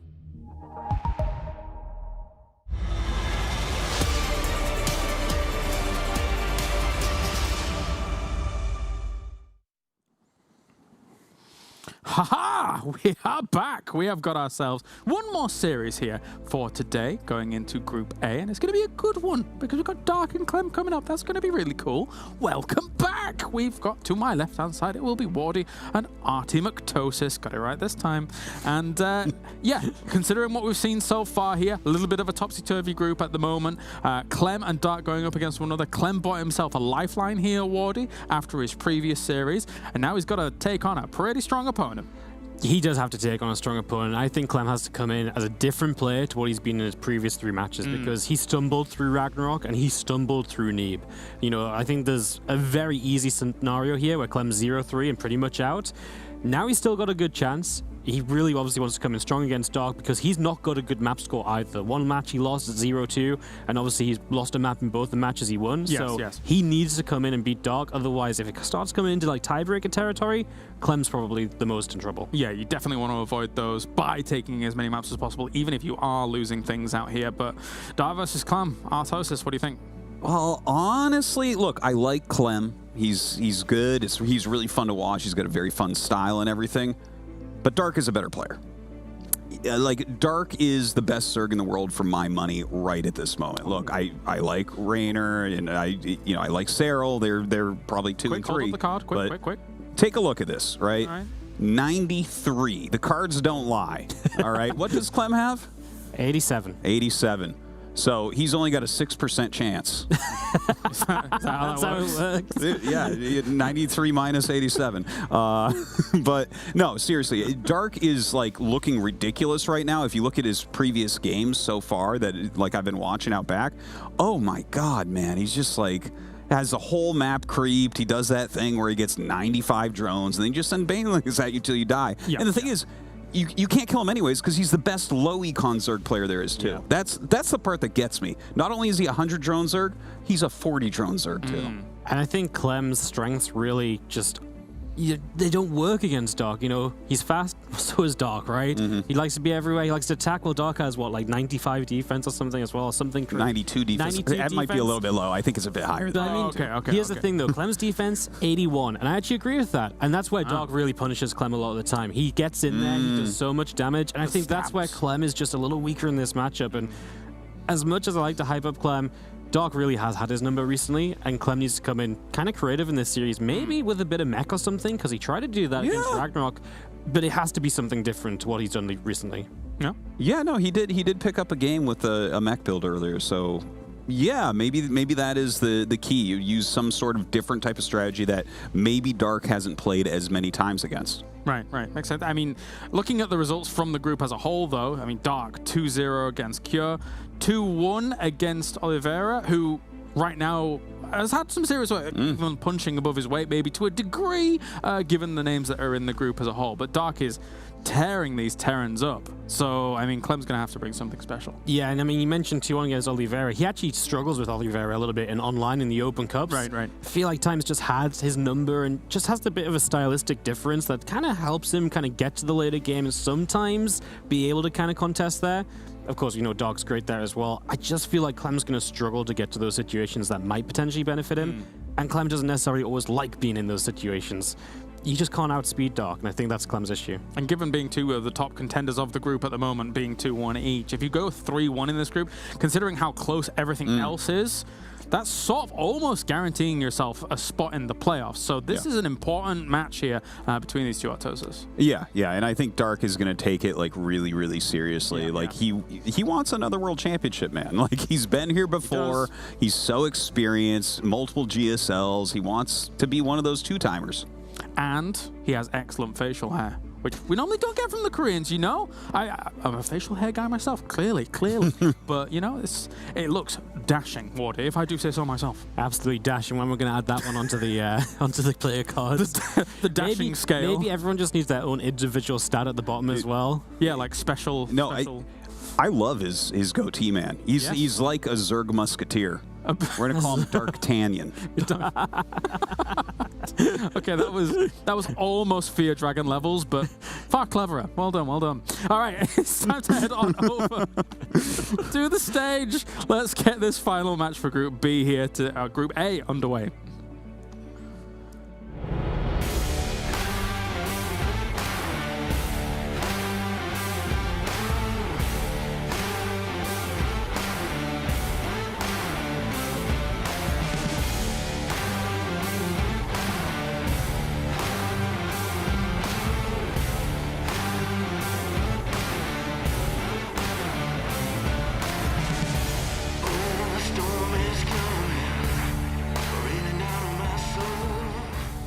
As Polaris put it, it is time for our final match for Group A here on the main stage. And what a banger of a series it is bound to be. We have the best non-Korean Terran taking on the best Korean Zerg, a 5-time DreamHack StarCraft 2 Masters champion taking on a BlizzCon as well as GSL champion. Please welcome on stage, it is Clem and Dark.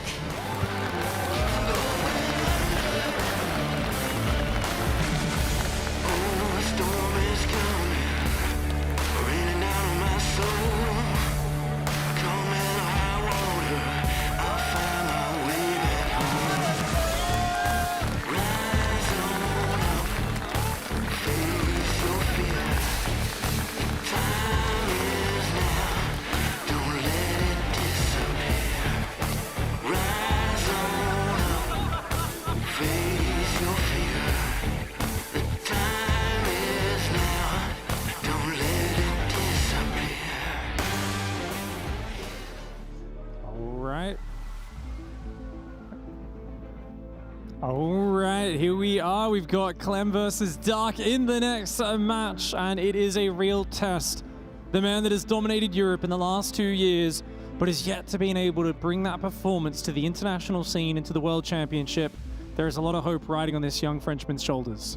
Yes, there is, but he is in a precarious position in the group. It is absolutely possible that he does take down Dark, further advancing his cause, but as we all know, as we've already broken down, it's going to be extremely difficult. Most recently, Clem did win against him in an online best of 3, but actually taking down Dark when he's feeling his best, when he's at a premier tournament, that is extremely difficult to do. It is something he's definitely very capable of.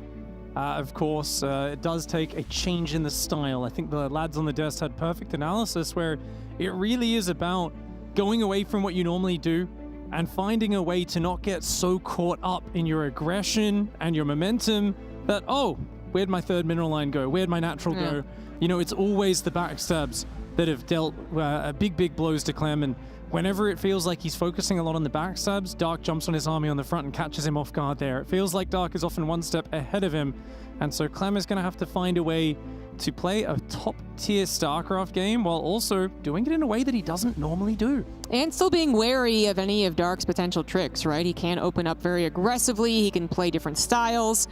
Certainly one of the players who can, I think, play Roach very well. And he's shown some extraordinary comeback potential. Just absolutely insane. In fact, in this tournament, good old 1000 IQ, double Banelina saving his life in that one ZVT. Previously, another failed 2 racks defense online against Bjorn. Almost brought it back because he understands the game so darn well. So Clem, hopefully he is feeling it. He does talk sometimes, I guess, about having that momentum and needing to get that win and then really feeling like he's on a roll. Hopefully that is here for him. If you're cheering for the foreigner, the Frenchman, of course, many people, big fans of Dark, excellent style, definitely a handsome guy. What did Dartosis just say he was? Darktanian. Oh, yeah. That was a good one. It really was. I do love the mustache, but just in terms of raw entertainment value, Dark has been my favorite player in the last few years. He really, every single game he's in, it is very exciting because he can be way behind and you can never count him out. And his build orders are so unique and different, and there's weird little inefficiencies in what he does, but he's got such a great ability to hide what he's doing from his opponent, to obscure what he's doing, and then trick them and catch them off guard. He's done it against Clem before in the past, where it's looked like he's about to lose a game and he Niduses into the main, or somehow rotates around and catches him out of position. So you don't expect this man to be throwing in the towel easily, no matter how bad things get. Yeah. It should be a really great match, real great display of TVZ, which still remains, I think, the community's favorite matchup, and it's going to absolutely contribute to the development of this group. Who actually gets top 3, advances on in Katowice, and of course, who actually makes it into top 1, who gets directly placed into the round of 8. Certainly, the sight is set for Dark on that. So let's see if he can go ahead and clean up Clem and perhaps reach towards it. We have our game finally ready to go. It's going to be on Gressvon to start things off. In the bottom right for DPG, he is the Red Zerg, Dark.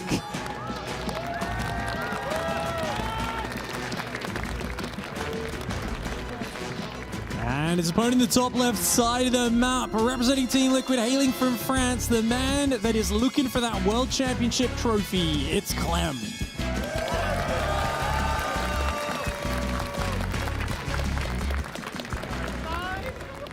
Always the test for Clem. Dark has proven himself. He has won a global championship. Katowice still just out of his reach, however, despite being basically the most consistent, best performing player in this tournament's history. He has actually not, I believe, made it to the finals, and has not, as such, actually won an event. And as he is, unfortunately, going to be going to military, he talked on that earlier, actually a very kind of emotional interview, to be honest, that he got that message at 5 a.m. Yesterday morning, that he definitely has to go. We've known for a while now that he has a lot of passion about winning this tournament, and I think that hopefully has spurred him on. He seems to have at least not let it impact him emotionally, mentally, right? Only slipping a bit in a ZVZ against Ragnarok so far. Indeed, he's going to be spurred on to get that historic victory here at Katowice. Something which Dark will be very hungry for. I think he's still got that flair in his play. Don't think he'll be feeling the pressure too hard. Mass Muta, we can only dream. I would love to see some Mutas. Some of these maps are pretty long. Some good dead space. It's actually really arguable that Mutas is very viable. Yeah, you know, I think, yes, there's some discussion about that. I think everyone just loves the idea of a very classic TVZ as well. Ling Bang Ling Muta versus Biomine. I mean, that is just the most intense StarCraft you can really ask for. But as it is, even with the maps, perhaps leaning a little bit more to the possibility, it seems like there are just so many other good options for the Zerg that they don't necessarily go for it. But Dark has shown that. He is definitely very versatile. Ling Baneling, Ling Hydra, Lurkers, Roach play, Roach Ravager, and Fester, not afraid of spellcasters, and yes, occasionally he does go Mass Muta, but it just seems like it's not really hitting the meta right now. 6 Lings to defend the Reaper, even though it's one of the longest rush distances in the pool. A very dark way of defending early on. Does like to overcommit to make sure he never gives up control. And that is just the way he's going to be doing it here. 4-Gas Ultra is one of the big things he's been playing a bit as well. Just massling Bane up into those Ultras, skipping the Hydras entirely.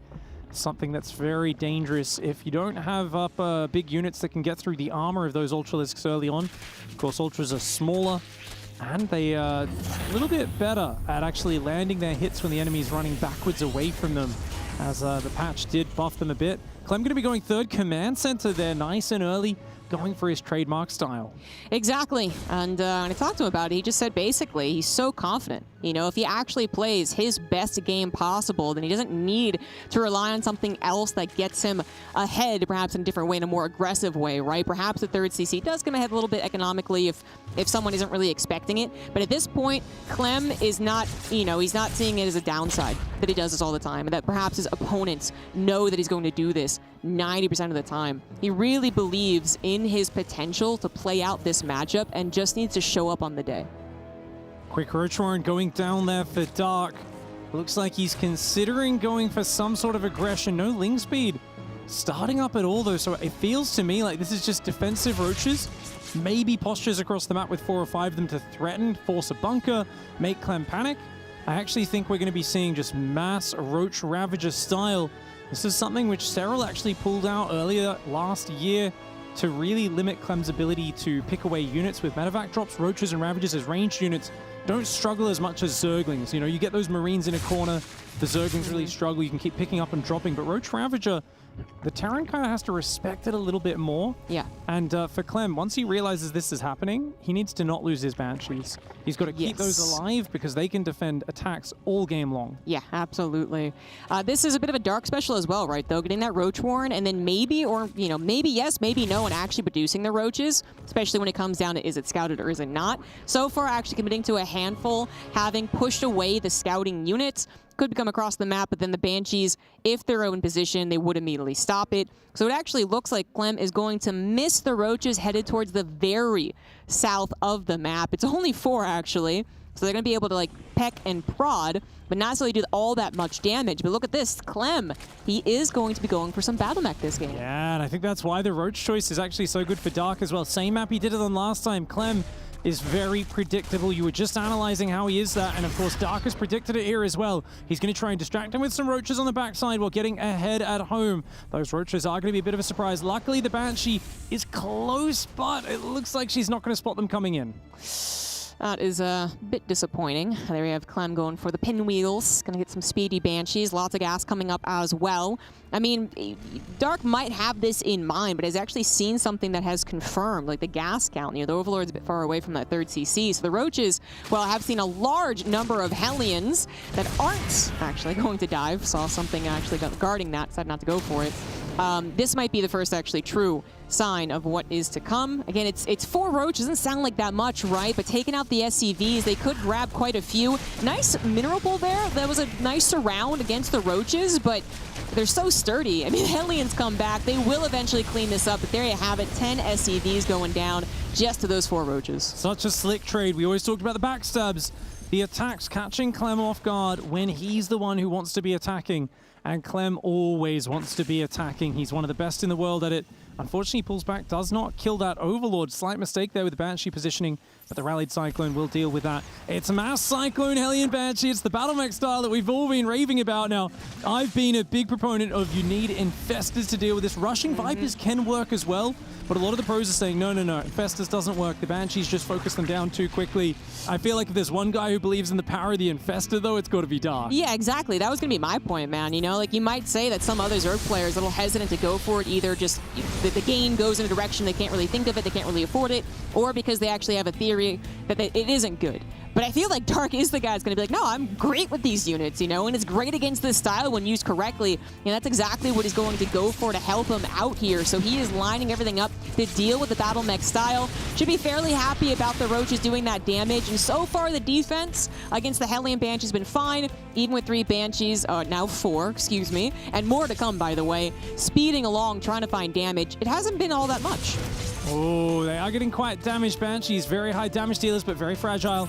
And remember, Fungal later on can also catch these units. Very 2 nice. Cyclones going down with the Focus Fire, make it 3. Oh, those are expensive units to be losing. You only want to trade the Hellions. You do not want to lose Cyclones. Yeah, that was excellent target fire there from Dark, realizing there was an opportunity to jump on top of Clem before he pulled back. And that was even before there were potentially Ravagers, which have that extra range, which help out a little bit. These are just Roaches right now, as Dark affords plenty of other technology. So not trying to overwhelm and just safeguard based on having a maxed out army. Now he is actually staying below 150 just about, getting all the technology, all of the upgrades, even the tunneling claws coming down here, and he's just sizing up for more of that later section of the mid game where he should be very powerful.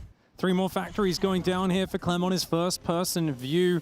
He's got a 4th command center building and an engineering bay coming down as well, just in case there are those burrowed Infestors sneaking up on him. You can see here the Cyclones are able to do those hit and run tactics. Very annoying for the Zerg to deal with, but the way Dark micros back and forth, and he's always looking for the focus fire. If those Cyclones get just too close to him by even a little bit, he'll be very quick to punish. Yeah. You know, at this point, I actually wonder if Clem's thinking something must be happening. I have not seen an overwhelming number of Roaches, no Ravagers, no additional technology. Looks like he's just going with the flow, thinks that he has an opportunity, is going to get, was that a kill? Not a cancel, and the Roaches are actually being quite aggressive despite the Banshee still shooting from above. Something's got to shoot up Gotta come on the board, and there it is! The Infestors, they were coming from all different directions. Every last one of their fungal hit something important. The Cyclones will be able to escape. 2 Banshees will track the rest of the Infestors down, but Dark was setting up that shark attack, and to a point it was successful, but Clem is not gonna buckle against it. Those Roaches focusing down a few Cyclones there on the way out. Very nice trades here for Dark. And Dark is just really picking him apart so far. Clem is not way ahead on bases. He doesn't have more army. And now with a Hive on the way to round things out, Vipers are on the menu. The transition usually off the back of this is to Ghost Mech. That is the next step, but he's nowhere near it yet. No, he's actually dealing with all these tunneling claws at this point, which maybe aren't getting big hits, you know, not killing 10, 12, 20, but they are a constant distraction. They all have to be cleaned up. It's something that Clem has to worry about in the future. So always affording those missile turrets. And yeah, the expansion process just not as fast as you'd really hope. Battle Mech, despite being mech, is actually an extremely fast style, and it's kind of losing that momentum as it comes back here to deal with the harassment. Roaches are cheap, they're expendable, but as you said, you want to be the one forwards on the map, using that mobility to your advantage, not just to play cleanup. That's all Clem's been doing for the last minute or two. He's feeling a lot of urgency to get back across to the Zerg side of the map. And Barracks and Ghost Academies are going down. Nice on Burrow, ambush.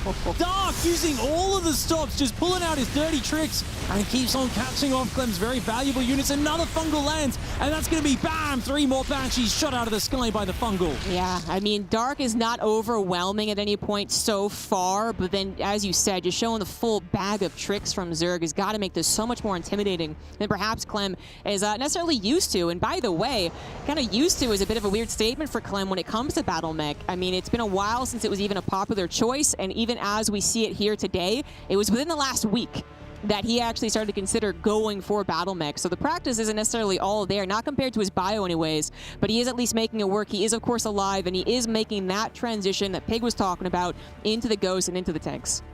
Tanks, yeah, you'll add Thors if you need to later, but just tanks, Hellbats, and Ghosts is a very scary army, and it becomes such a battle of who gets the spells off. If you can EMP the Infestors, your tanks are going to reign supreme, but if they can land Blinding Clouds and your Parasites, oh, you're going to have a very bad time.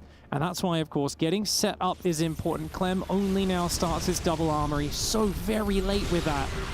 Yeah, not any upgrades there. Dark has been going all offense on the upgrades, +2 attack for missiles and for melee are on the way. Finally finishing up some speed as well. Going to open opportunities for run buys, perhaps Nidus Firms actually as we go into the late game here. And then also just to get some surrounds occasionally, just messing up the Hellion Fire, getting on top of the Cyclones, or even diving on top of unguarded tanks. That's actually where that metabolic boost is going to be extremely helpful. Yeah, having a sprinkling of Lings seems to always be fantastic, and Banelings will give the ability to overwhelm Ghosts as well as bust planetary fortresses very suddenly. Allows you to boost up the power level of your maxed out army, as that max out is always a big barrier for players in StarCraft 2. Zerglings, Roaches, Hydras, Infestors, Vipers coming in. It's a bit of an awkward angle, and Dark wisely does back off. Yeah, that was not going to work out. Yes, it was everything and the kitchen sink, but still, Clem also was already moving on to a more grounded defensive type of army with the Cyclones can run out of space to maneuver. Tanks, they love standing their ground. They'll definitely take that fight on that joke up a ramp. So Dark, definitely going to be looking more for the spellcasting usage. He is continuing to get all of the upgrades, including now even Neural Parasite, opening up further options with a Lurker Den, Bailing Nest, and now we have a Spire on the way. We could see Greater Spire later down the line, and it's Gressfon, guys, so we are going to expand all over this map. We're going to get ourselves a nice late-game TVZ. Fascinating to see how this one goes down. Armor upgrades on the way for those Ghosts, as well as a third Barracks to up that production for Clem. And does he plan to do a big maxed out push, or is he going to play very turtly and safe? That, to me, does not really... I don't think of that as the way that Clem likes to play. Yeah. You know, Clem, Reynor, these are the guys that get antsy if they've got to sit home defending for a few minutes. Like, oh, this isn't the StarCraft I like. I want to be attacking, mate. Yeah, that's exactly what to do.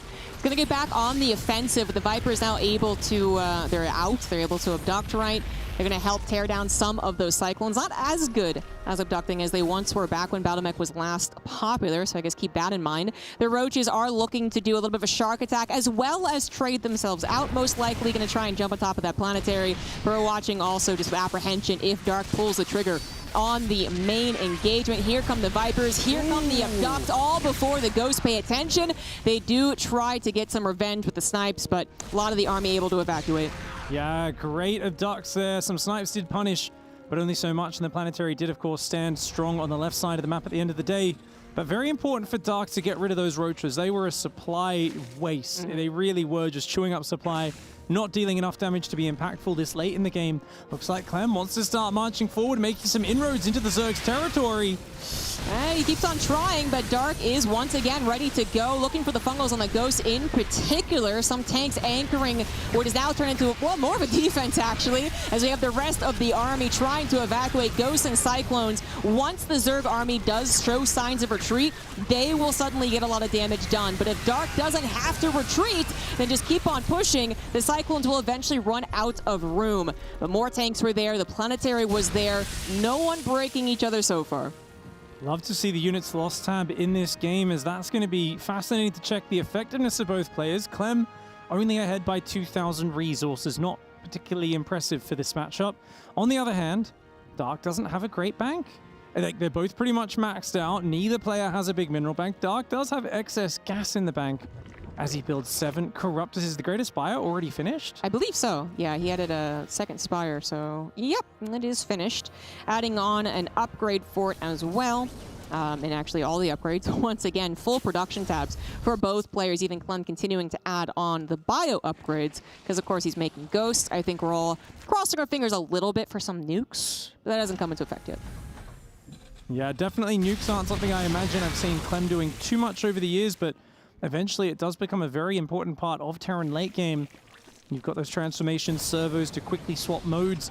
No Thors on the map yet, and I do worry that these Broodlords are just going to make a bit of a conundrum for Clem. How practiced is he really at microing this army against Broods? Well, if he transitions over into those Thors, it'll be a little bit easier for him. I was just humming out all those Overlords that transformed into Dropper Lords, and they all for the Ling drops. So Adrenal Gland's not going to be quite done, but still going to be a lot of chaos in the main base, as Clem is no doubt more so focusing on the front engagement, looking to dodge any spells that he absolutely has to, right? So here come the Lings. Is Clem, does he even have anything? He's maxed out, right? So he's not even reinforcing with anything. One single missile turret, but that's a decent amount of Lings. And as the Adrenal Gland finishes in about 10 seconds, that'll be a lot of damage. What a masterpiece move for Dark here. Snipes and tanks do take out some of the front row infestors, but the Broodlords are hammering home on those tanks, and he does it while dropping Lings in the main. Dark never making it easy for his opponent. He says, no, mass Ling drop in the main while I surprise you with the Broodlords. Let's have you deal with everything at once. Yeah, that was a 1-2 right there. Clem is trying to handle everything in the main base. He cleans up the Lings. As far as the main engagement, he is absolutely on the run. The Thor's coming in a little bit late to the party. It's only the Ghosts trying to make things work. They are getting some snipes, but the Fungal and the Blinding Clouds come down. The spell casting so good from Dark, who also takes down that Planetary. He will try to evacuate, and this is again where those snipes are so good at getting some return damage. Perhaps the Broodlords will fall, but did they do their job? They did. Yeah, definitely looking very good for them. The Ghosts want revenge so badly. Even catching all the Broodlords, this is still a positive trade for Dark, and he's getting more and more tanks and units on the way. The transfuses on the Broodlords making it as difficult as possible. The Thors and the Ghosts now getting overrun by the Ling Hydra Remax. Watch out, Clem. Yeah, Dark, I mean, these guys have actually been just so at each other's throats, right, that no one really has that humongous bank. So usually you're questioning sometimes in late game scenarios that Remax from the Zerg, did they actually keep up with their larva? In this case, it's so back and forth. No one really has an astounding bank, just Dark's gas. But he is remaxing on Ling, Baneling, Hydra. He's going to go with momentum. He's going to try and get into every nook and cranny and overwhelm Clem before he remaxes, rolling Banelings into Thors. I believe this is where Artosis would have said so many Banelings, and they do take out quite a few of them. But that was a hefty loss of minerals and gas on the retreat. Was Dark a little overeager? Perhaps. Maybe, but he is getting enough damage in a lot of these areas. Like, yeah, the Thors aren't going down, but SCV's Ghost Hellions are. And that is why we see at the end of that, Clem still down on the units lost tab. You never want to be down against the Zerg player, but Dark is just outplaying him with these tech switches, with the spellcaster usage, and all the rest of it. You know, he used the Broodlords to bully Clem backwards. Clem needs to find a way to get his Ghosts further forward for the EMPs, and that is a very tricky problem for him to solve right now. Yeah, I mean, he's going to get another chance at remaxing. He has taken the bottom left of Gressfawn without too much interruption. I believe that is a second Lurker Den. Dark might have forgotten he already got one, or... well, maybe he canceled or something like that. So, no, he definitely needs it. So he is going to eventually add on those upgrades, eventually add on that option of going into Lurkers. But right now, max out Ling, Hydra, actually at this point, not too many Banelings. Still a few key spellcasters in the army. That south side base looking very juicy as a target for Dark's next move in. Morphing a bunch of Banelings would be a good idea. Looks like he's getting a lot of Banes ready on the south side. And the double Lurker Den ready for those upgrades. Going to try and work this angle. Very cute abducting Siege Tanks. All right, there's a good angle for it. Not going to overstay his welcome this time, though. He does want to go ahead and try and bust some of the lower expansions by the looks of things. Dark, of course, has taken his side of the map. Tons of creep to work with. But as we continue to get another maxed out scenario, Clem is once again nearing maxed out. The question does eventually become, right, for TVZ, how many minerals are left on the map? How many times can the Zerg do this? So as much as Dark has been taking some of these fights, being a bag of tricks really as far as Zerg goes, Clem is holding on. The Banelings coming in towards this planetary in the south. They're going to try and go in on their own. The SCV's pulling back. That planetary, oh, he's trying to repair it, but it barely goes down. Nice move for Dark. However, Clem can immediately land a new command center, and if he can just keep on walling off and getting close to maxing out, Clem definitely can win this game. But he's going to push right now. I don't think it's the time to push. I think it's the worst time to trade. He's got to play defensive until he maxes out. Clem, he's not comfortable being on the defense, but he's got to make himself hold on until he's at 200 supply. Yes, absolutely for that, for sure. So finishing up those upgrades and maybe getting something else going as well if he can. Not really any, again, no nukes, not really any Howling run-bys, no Liberators on the field. It has just been Clem trying to be the wall against Dark's relentless aggression. And once again, Dark looking to maybe do a double-pronged attack. Nidus from coming in as well as 57 Banelings. Yeah, just a casual 57 zombie grub. A small contingent is what Dark calls that. Ragnarok himself would also be excited. That's a lot of Terran. He needs to be pre-split. That's a lot of Banelings coming in right now. Oh, Dark is a big fan of the Banelings. That is a lot of area to cover, though. The spells once again coming down as well. Does Clem have enough to hold on as he splits the ghost backwards and backwards and backwards? We see his supply dip heavily. Where are the Overseers? The ghosts are starting to do some damage, but there's only so many left. That is not yet a planetary. That would have been so helpful to anchor this defense. It does go down, but it looks like this won't be the dominating trade Dark was hoping for. It is still in his favor. He did accrue a bank over the last few minutes. If he can get another army already on the front lines, Clem will have a ton of trouble. The big mistake for Clem on that defense, and I mean, it isn't really a big mistake, but in this situation it is, because any slight mistake is big.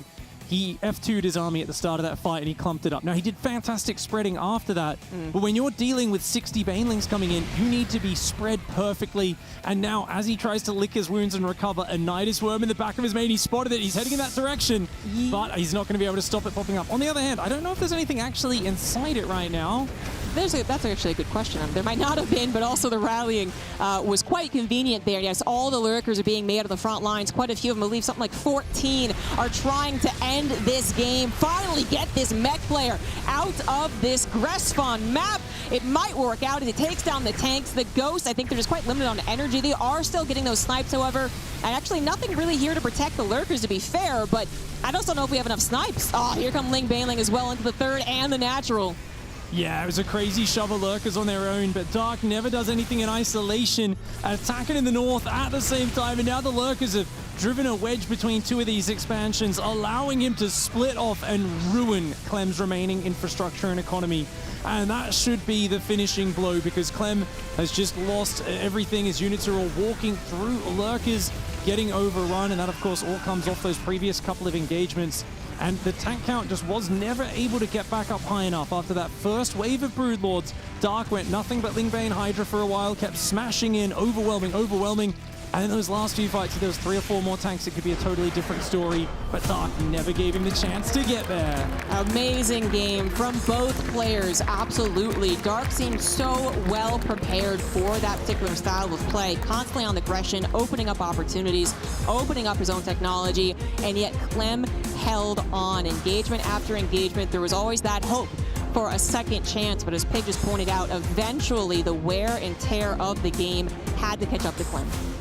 Yeah, you can't stop D'Artagnan easily. I mean, it was a very, very good attempt from Clem. I like that he played the style, but you just look at the little details, and it's insane how consistently Dark finds Clem weak spots, right?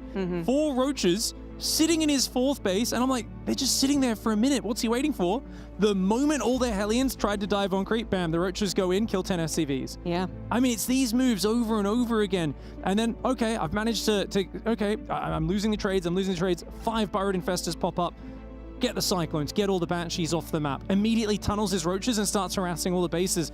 It feels like Dark is so quick to find the moment that Clem's on his side of the map. He punishes it, gets across there, and he's just such a nightmare to play against. I really like the difference between these two pictures. I absolutely agree with it. Great choices, production. Great choices. Clem is an absolute beast in StarCraft, but what a sweet guy, as we do end up talking to him quite a bit at these events. We are getting into Game 2, guys. Dark looking like an absolute killer, for sure. It's Neo Humanity for Map 2. In the top left, after a fantastic game against BattleMech, we do have the DPG's Dark.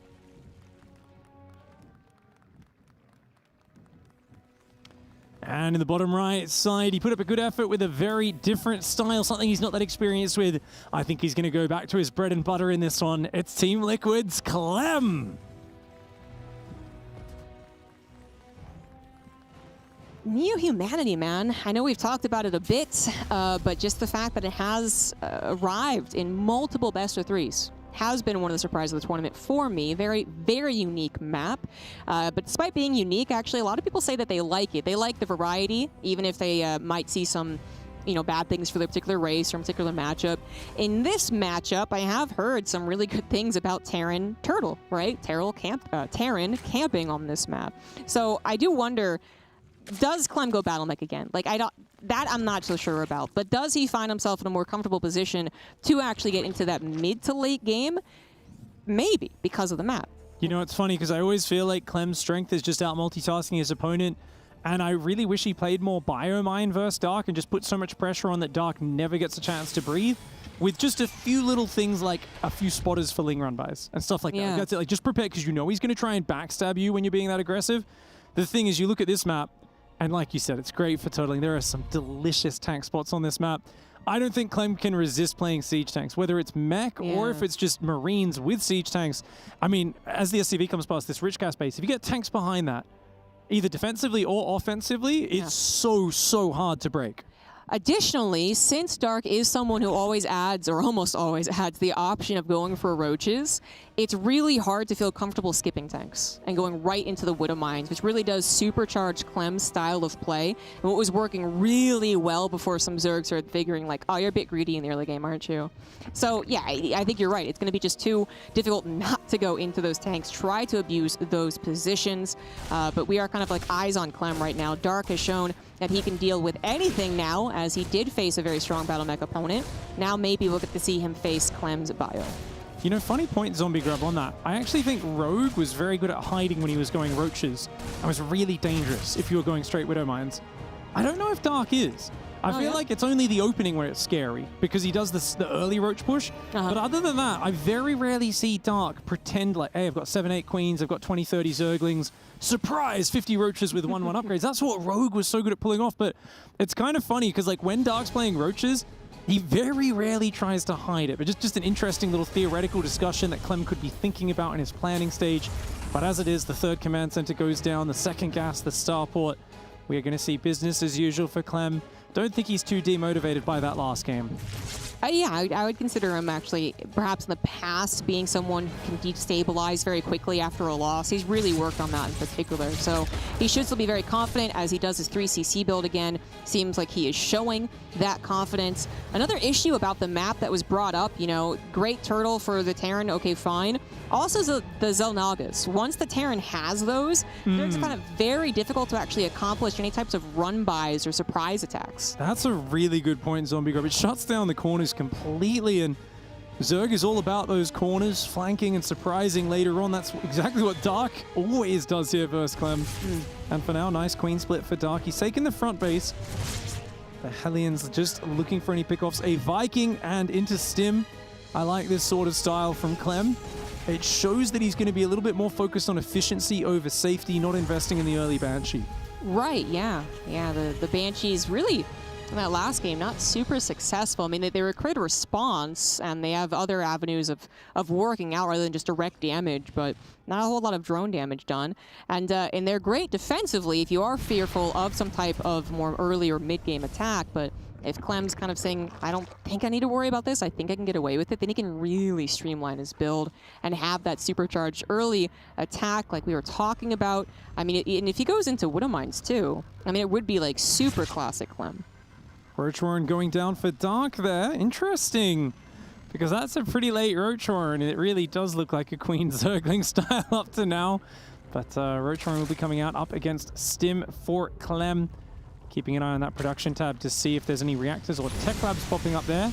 As it's about time when you... okay, no, it is factory on a tech lab, so we will be seeing the siege tanks for sure. And Spore Gorillas going down on each base, but not much for them to actually stop. It feels like Clem is just rushing straight to the Marine tank stage of the game. Yeah, absolutely. What has Dark scouted so far? Well, that Ling's about to get in and see everything, so that was perfectly timed. So he's going to see that, in fact, it is bio. He's going to see there was a tech lab on the factory. He's going to know everything that we know. Panic scan? Not sure what that was. Oh, did he think that borrowed? Might have. Because the way it's placed, that's not where you'd place a mule. So, yeah, that's a very odd mistake there. Maybe trying to start combat shields. He misclicked the tech lab. Still had the command center selected. Nasty. Yeah. 1-1 range upgrades going in for Dark, so he's committing pretty hard to the Roach style. Often players will go 1-1. 20-30 Roaches, and then they'll swap back into melee and go for the Baneling tech. Yes. But Dark is capable of doing the old just Roaches up into Lurkers and Vipers. He's very good at that style. He's good at both. Just like, want to start good at? Yes. Yeah. Yeah. Yeah, name a thing that Dark's bad at. Efficient early game build orders is the one thing I'd say.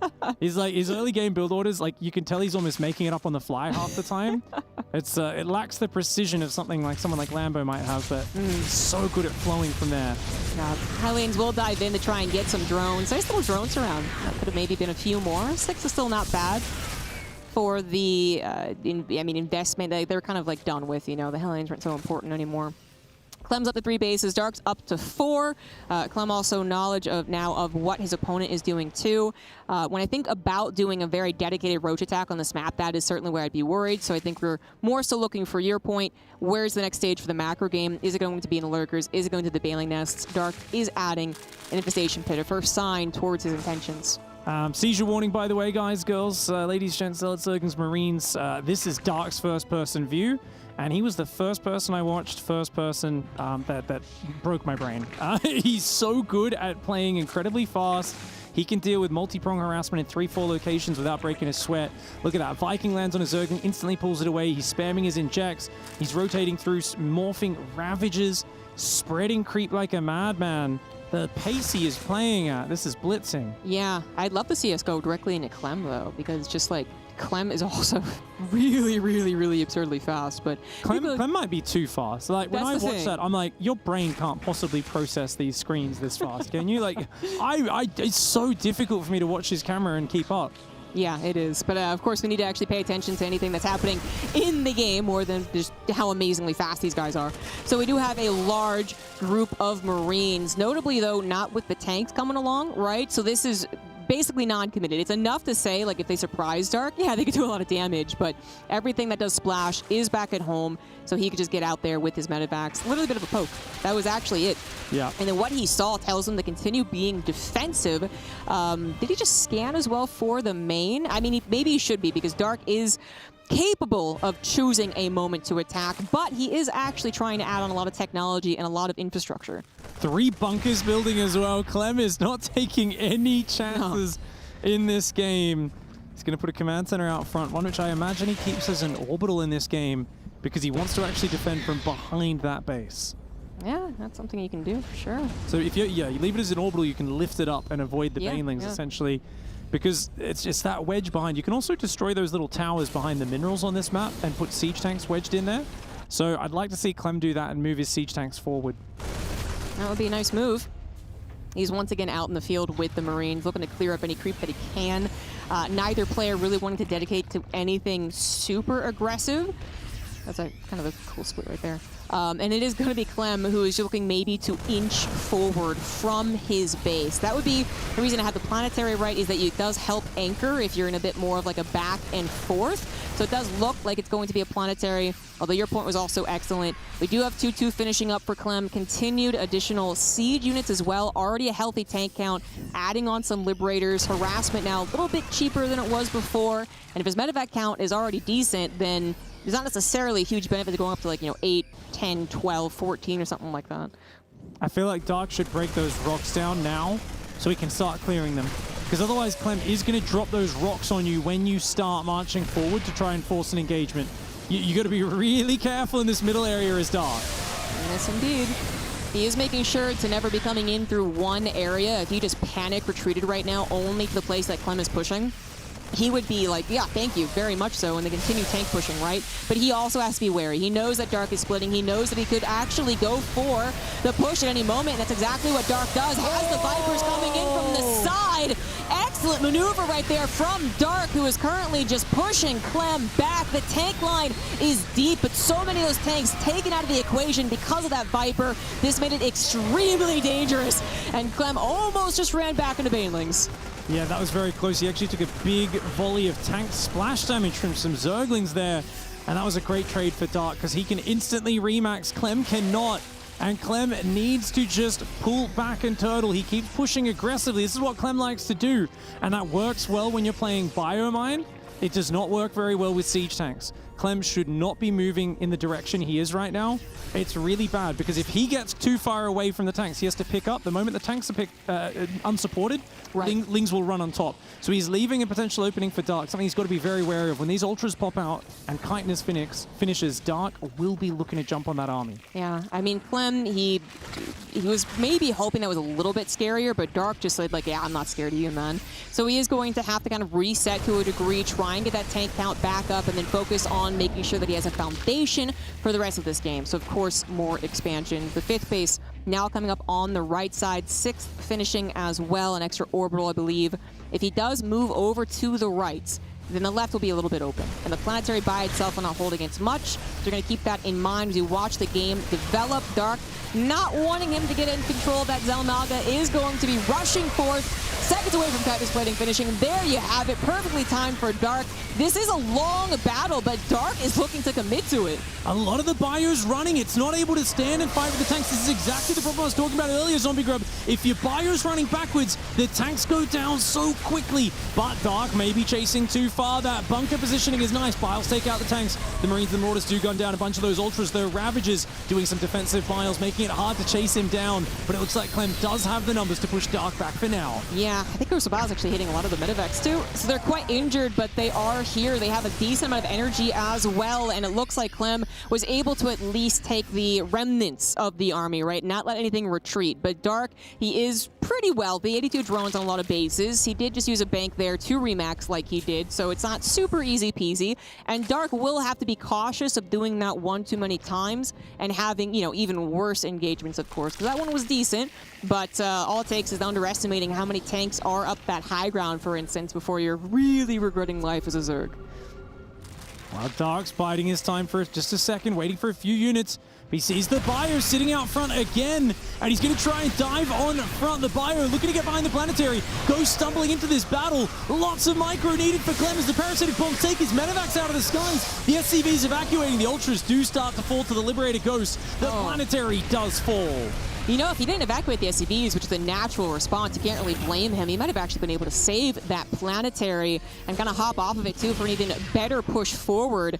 I mean, that's, Dark is constantly looking for those openings that you're talking about, but Clem seems like he's just 1 second away, one kind of like slightly better engagement from working out. That was also when Clem finally had 3-3, so maybe actually this could be very dangerous for the Zerg, but Dark is relentless. He really wants to take advantage of this, not let Clem get comfortable again. Once again, moving into the space, not even a planetary this time, which means it can be lifted, but the SCVs are the ones that are goners now. So the orbital might live, but the SCVs die, and Dark is just looking to engage, and engage again. Yeah, he's just fighting hard, and it looks like it's just so difficult for Clem to hang on, losing so many workers in the third and the frontal fourth base. He does have a fifth on the right side, and Dark's bank is not that big. I do think Clem still has a chance in this game. The supply is close enough, the army supply especially, but I worry that Clem is every single time his response is to counterattack, and once again, tanks. It's all about putting them in inaccessible locations, putting them really hard to reach areas, and I don't think Clem's been doing a good enough job of protecting those siege tanks this game. Yeah, that might just be the problem. Isaiah probably just hoping that Dark does make that one fatal overcommittal so that he can immediately pounce back on him. But so far, Dark is sizing up these engagements correctly enough, always having enough of a bank to remax quickly, and then, of course, having his bases free to mine, as Clem is not doing any form of harassment. Now, there is a siege tank on the ramp. I can't quite remember exactly where the rocks fall down, but he does have to be careful not to have a siege tank where those rocks fall down true. and that cooling tower goes down, so something you got to be wary of on both sides. They can actually crush units. And you can see it's only on 40 life. Ultraslings, Bane's coming in. Blinding Cloud to lead the charge. A couple of Liberators doing some decent damage, but oh my, Clem's army is outnumbered. It's just never really fighting cohesively what it feels like. The bio always running back. The siege units always left unguarded. Clem, you know, he might feel like he's getting something every time he does run back and then gets these snipes. This is the beautiful, this feels fantastic as a Terran player. But then that fear is that you'll never have enough AoE if they are able to remax over and over again. But that is finally in question. Dark's remaxes, really not all that fast. His bank not actually existent. He's mining super efficiently, for sure, but it's not a bank. So it looks like he is getting maybe a little tired of just doing the same attack over and over again, although it, you know, makes sense. He's adding on something else. Not just Baneling Ultra, but also those Infestors are now on the way. Oh, Baneling's finding this run by in the bottom left side. Clem can't be affording to throw units away. 7 Infestors on the way for Dark, and they are going to add some real depth. Remember, Clem always wants to run out and counterattack him, and if he does that into a fungal, he could have his day ruined. No, that's excellent point, because that is always what Clem seems to be wanting to doing, right? He seems like he's just waiting for that moment to go, yeah, I can come after you right now. You don't have the Banelings, you don't have the army. And then if he does that, thinking that he finally has that chance, boom, fungals come down. 20 SCVs just died somewhere. But they Yep, that was in a base, Zombie Grub. That was in a base of StarCraft. The natural seems very empty, so I imagine it was there, but I didn't even think he was at 80 SCVs. He was at like 75. I guess he built a few more. Banelings must have just snuck in and caught a rally of SCVs moving out. Here we go. Blinding Clouds will be going down on the siege tanks. The Bio Ghost trying to fall backwards. Liberators are not siege right now. The Ghosts trying to pull back to the right side. Bio's landing on everything. I mean, a lot of the Ghosts survived, though, right? Like, that actually started with Clem getting a couple of EMPs. Ultras are moving over to the right side, though, as well, so Dark's entire army wasn't actually present. But the Ultras are not going to take out the Planetary. More importantly, the Fungal finally did come down on Clem's attempt to take revenge, to actually go after his opponent, and he is not really coming across this map with very much, is he? No, Clem's trying to counterattack, but he walked into a big fungal. He lost so many bio units there, and you can see there's just not enough support for these siege tanks. Great fungal on the medevacs as well as Biles damaging them.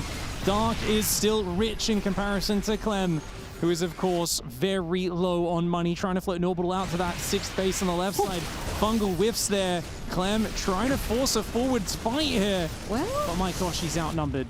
Yeah, the army supply now significantly different. Now a Night Swarm coming in his main base as well. But Clem did just take out a lot of the spells, at the very least, a couple of EMPs, but there's still a few more afterwards. Clem thinks that this might be able to do it. Only a 10 army supply difference. That could actually disappear in a flash. The Infestor's not involved. Baneling's not actually getting the connections. Some of the army elsewhere, as you see the picture-in-picture, Lings in the main base being responded to a bit too late for comfort. Now Clem has a new problem to deal with. Yeah, that Nidus Worm is so annoying. It's actually not something that Rally can easily deal with, and any cheap trade like that for Dark is so effective. Look at that. Oh, it's tearing up the production in the main, getting such good value. Dark's army's going to look for the jump in on the front as well. He's going to go around the right side with an Ultralist. If he gets out in the middle line, he'll take out dozens of SCVs. Drones are hiding here on the left side. The Bailey Nest will go down. No secondary Bailey Nest in this game. And the Ghosts are cleaning up the drones on the left side, but so much more damage being done on Clem's side of the map. Yeah, it's a bit of a base trade, but of course Clem's production being camped is the ultimate gut punch for the Terran. He's clearing up some bases that Dark, still does kind of need. Again, not a huge bank here, but Dark has more time on his side. He's got a couple of Nidus from the main base out too. He's really going to hammer that point home. Clem, you're not going to have production. You're not going to have mining. You're going to have 79 army supply, and that's it.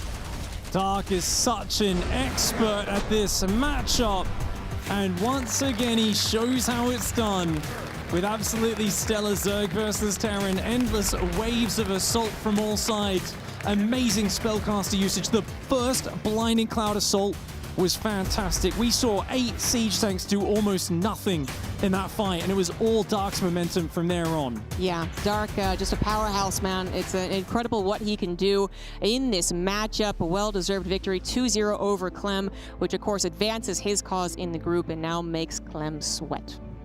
Yeah, that's going to put the pressure on, and it's also going to give Dark, of course, a much higher level of just chance of getting that first spot in the group. Yeah. Second spot, maybe if someone else comes up and does a really good run in their last few games. But Dark, a shoe-in now for first place, and that's massive, because if you get first in the group, you get straight to the top 8, as opposed to the top 12 for second and third place. But hey, let's hear more about that match from the guys over in the studio. Thanks very much, guys. Yes, we have a stalwart and strong as rock defense from Clem. However, the raging torrent of Dark will eventually erode stone and is able to wash over it eventually. Joining me, Wardy as well as Artosis. This was a never-ending stream of Zerg units, and once he couldn't even find a breaking point at the front, goes for Nidus Worms, finds another angle. Dark looked fantastic in this 2 games. Oh my God. He looks almost too good right now. And it seems like it's kind of similar to what is going on with Maru, where Maru, like literally when he interviewed him yesterday, he said, I'm only afraid of other Terran players. Right. I feel like that's the case for Dark right now as well, because his ZVT looks like you can't do anything against him. Yeah, very, very impressive stuff here, Wardy. I mean, Clem, as I said, kind of in that intro, I feel like he's playing a really good game, but he can't seem to get a foothold on being able to stop the tide coming towards him and then being able to properly counterattack to put the pressure onto Dark. Dark just applies so much pressure in a way, it just forces Clem to, again, not do what he likes to do and be as aggressive. So you're right, he's constantly defending when he needs to be the aggressor. And then Dark spellcasting is just ridiculous, right? Every single time. The Blinding Clouds are brilliant, the Fungals are good. Yeah, he might get EMP'd in the process, but he got the main ones he needed. Flanking with Vipers in that second game as well.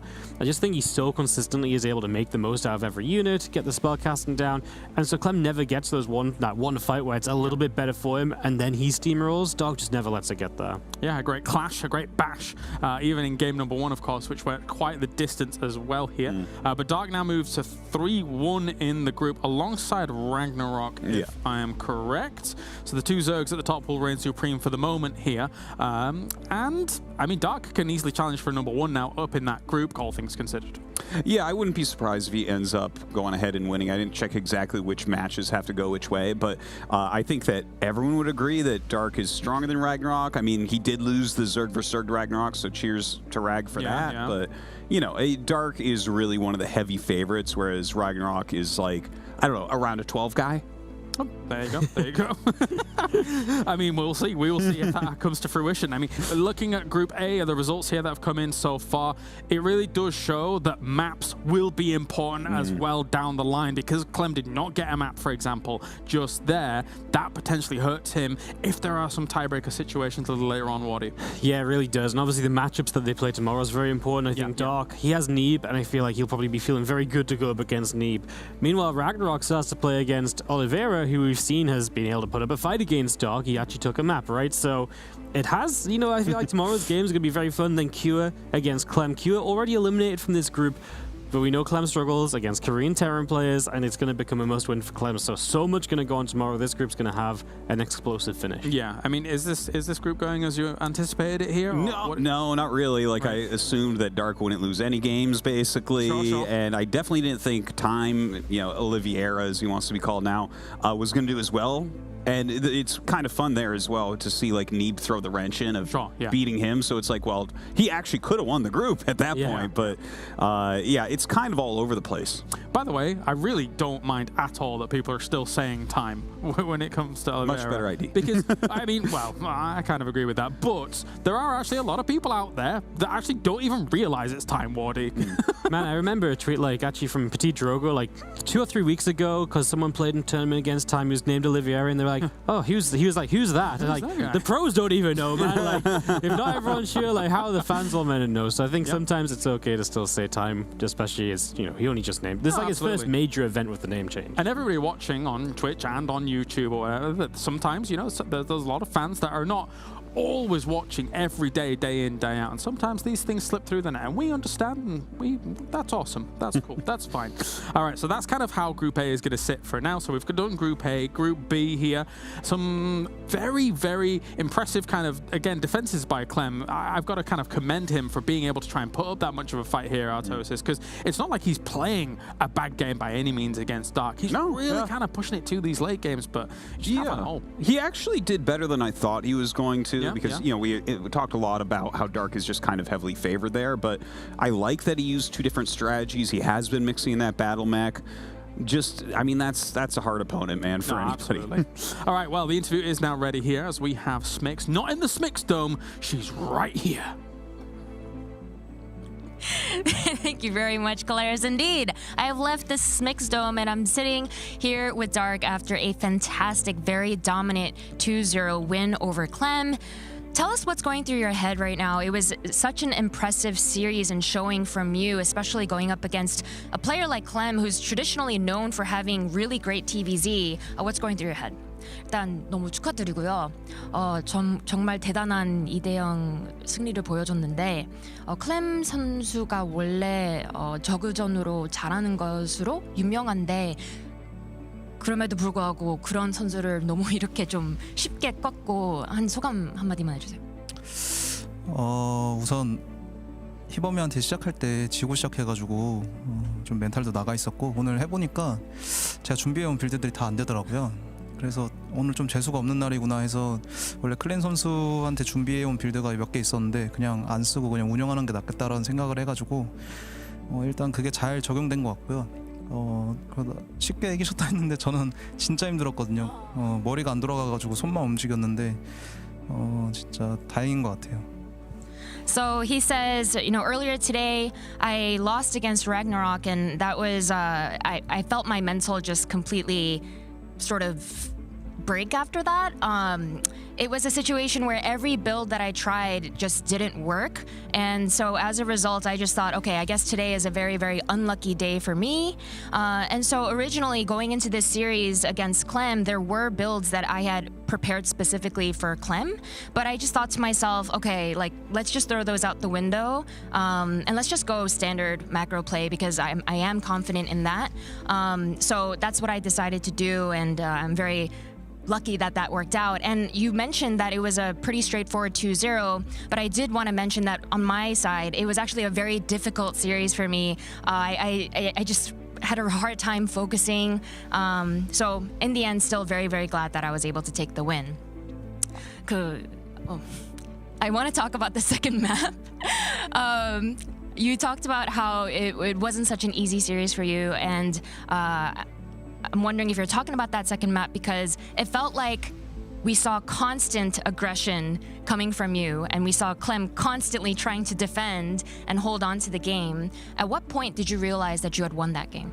2세트 대해서 물어보고 싶은데 2세트 때는 이제 박명규 선수의 계속된 공격을 받고 그리고 클램 선수의 계속된 수비를 봤었는데 그 게임을 하면서 어느 순간에 내가 이겼다라고 느끼셨나요? 전혀 마지막까지 지지칠 때까지 저는 몰랐고요. 클램 선수가 원래 보통 테란 같은 경우에는 그냥 계속 맞다가 수비 해가지고 결국에 수비해서 이기거나 뚫리거나 둘 중 하나인데 클렘 선수는 한번 맞고 계속 나오더라고요. 근데 맵이 그거라서 그런지 아니면 클렘 선수 원래 스타일인지 저는 좀 굉장히 까다로웠어요. 그래서 그러다 보니까 제가 유불리도 잘 모르겠고 마지막까지 되게 정신이 없었던 것 같아요. So he says, the truth is I actually did not realize that I was going to win until he typed GG. It was a very, very close game for me. And as I was playing it, I don't know if it's because he's different from other Terran players. I feel like other Terran players, normally what happens is I'll be aggressive and then they'll defend. But with Clem specifically, I noticed that he would defend and then come and attack. And then I would attack. And then he would defend. And then he would attack again. So I don't know if that's why. But regardless, it definitely was very nail-biting for me, and I definitely did not feel confident that I had gotten the win until he typed GG. Now, last question before I let you go. You have one opponent left, and it's Neeb. Just curious what your thoughts are on facing him for this remainder of this group stage. 이제 다음 상대가 이제 니브 선수인데 A조가 신이범 선수한테 떨어지는 바람에 좀 까다롭게 됐는데 니브 선수 상대에 대해서 어떻게 생각하세요? 원래 오늘 4승이었으면 굉장히 편하게 임했을 텐데 오늘 그 올리베이라 선수랑 하는 거 보니까 살아 있더라고요. 그래서 내일도 컨디션이 굉장히 중요할 것 같고 우선 지금 제가 2패를 하는 바람에 희범이한테 2패를 하는 바람에 A조가 되게 혼돈이 됐는데 좀 많은 생각이 드네요. 후회도 되고 근데 뭐 앞으로 경기 남아 있으니까 일단 최선을 다해서 임해보려고. So he says, it's a shame because I can tell that if I had just gotten 4 wins today, I could play tomorrow with a much more comfortable mindset.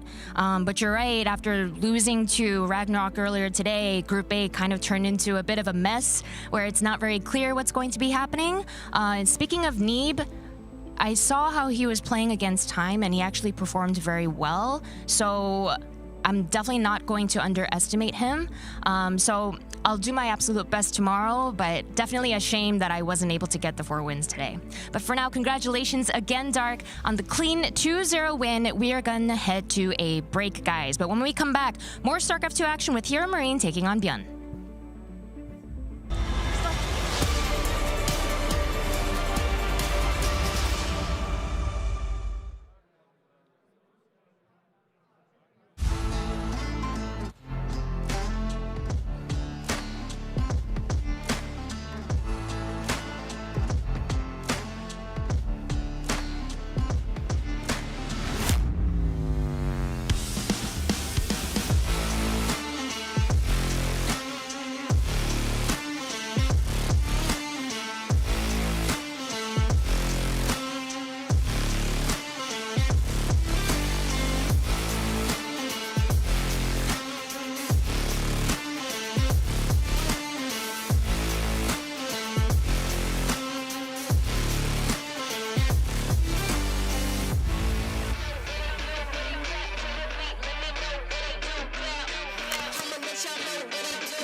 Intel Extreme Masters.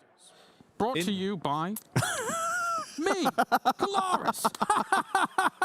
We've got ourselves another group on the way here, and we are going to have ourselves Group D now, and later on we'll move on to Group C. It's going to be a good old time. Joining me to my left-hand side, Loco and Rotterdam. Once again, I feel like it's been 4 hours since I last saw both of you. How have you been faring with the games, Roddy? The Dutch dynamic duo, James. You stuck with us.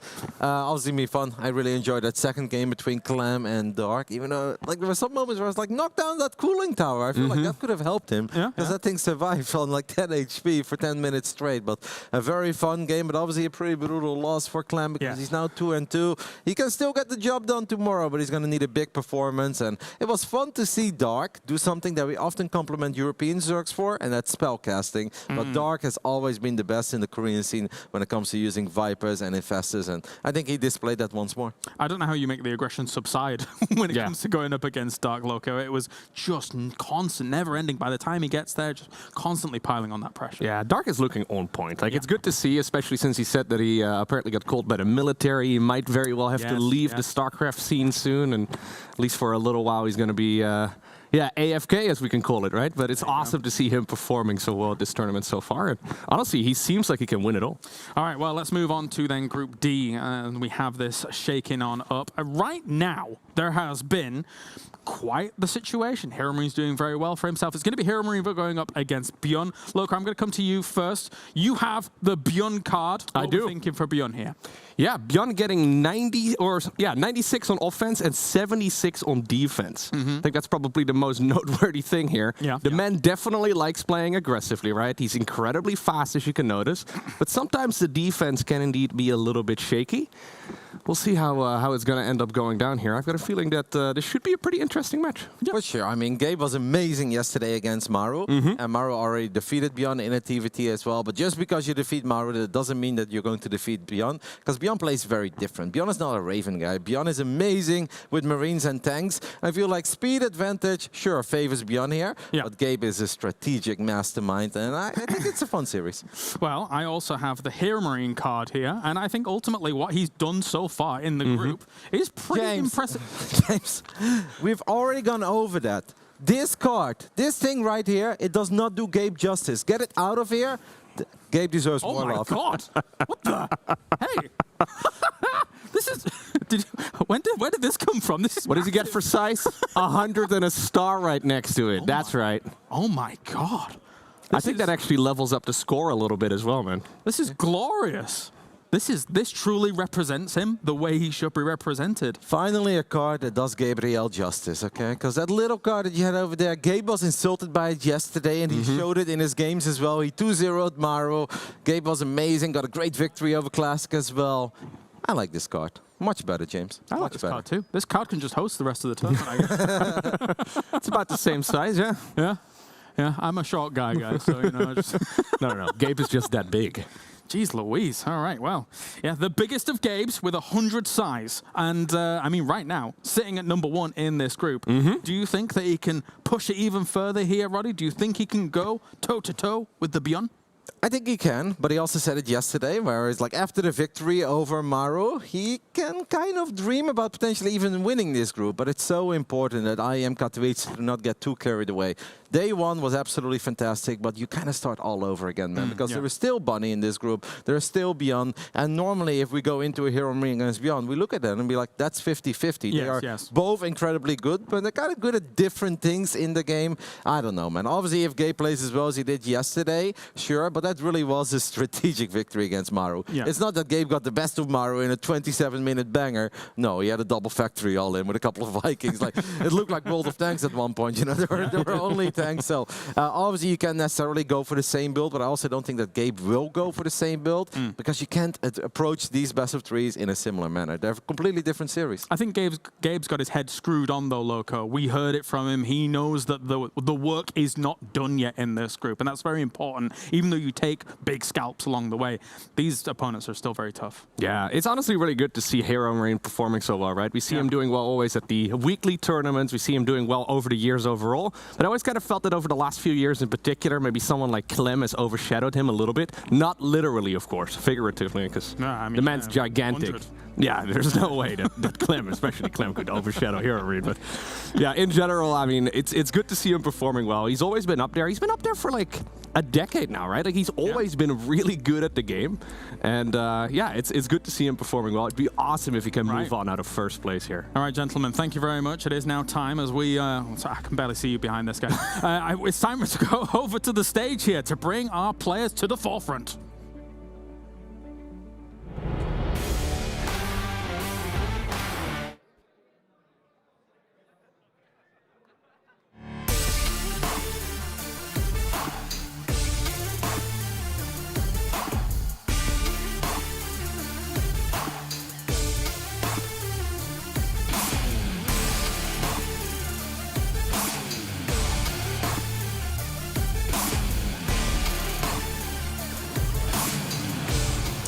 It is finally time to bring on the players for our next best of 3 here on the main stage here at the Intel Extreme Masters Katowice, and we have a Terran versus Terran. Our first player was last year's Intel Extreme Masters Katowice semifinalist, while facing him is a former WCS Global Finals champion. Please welcome on stage, it is Hero Marine and Björn.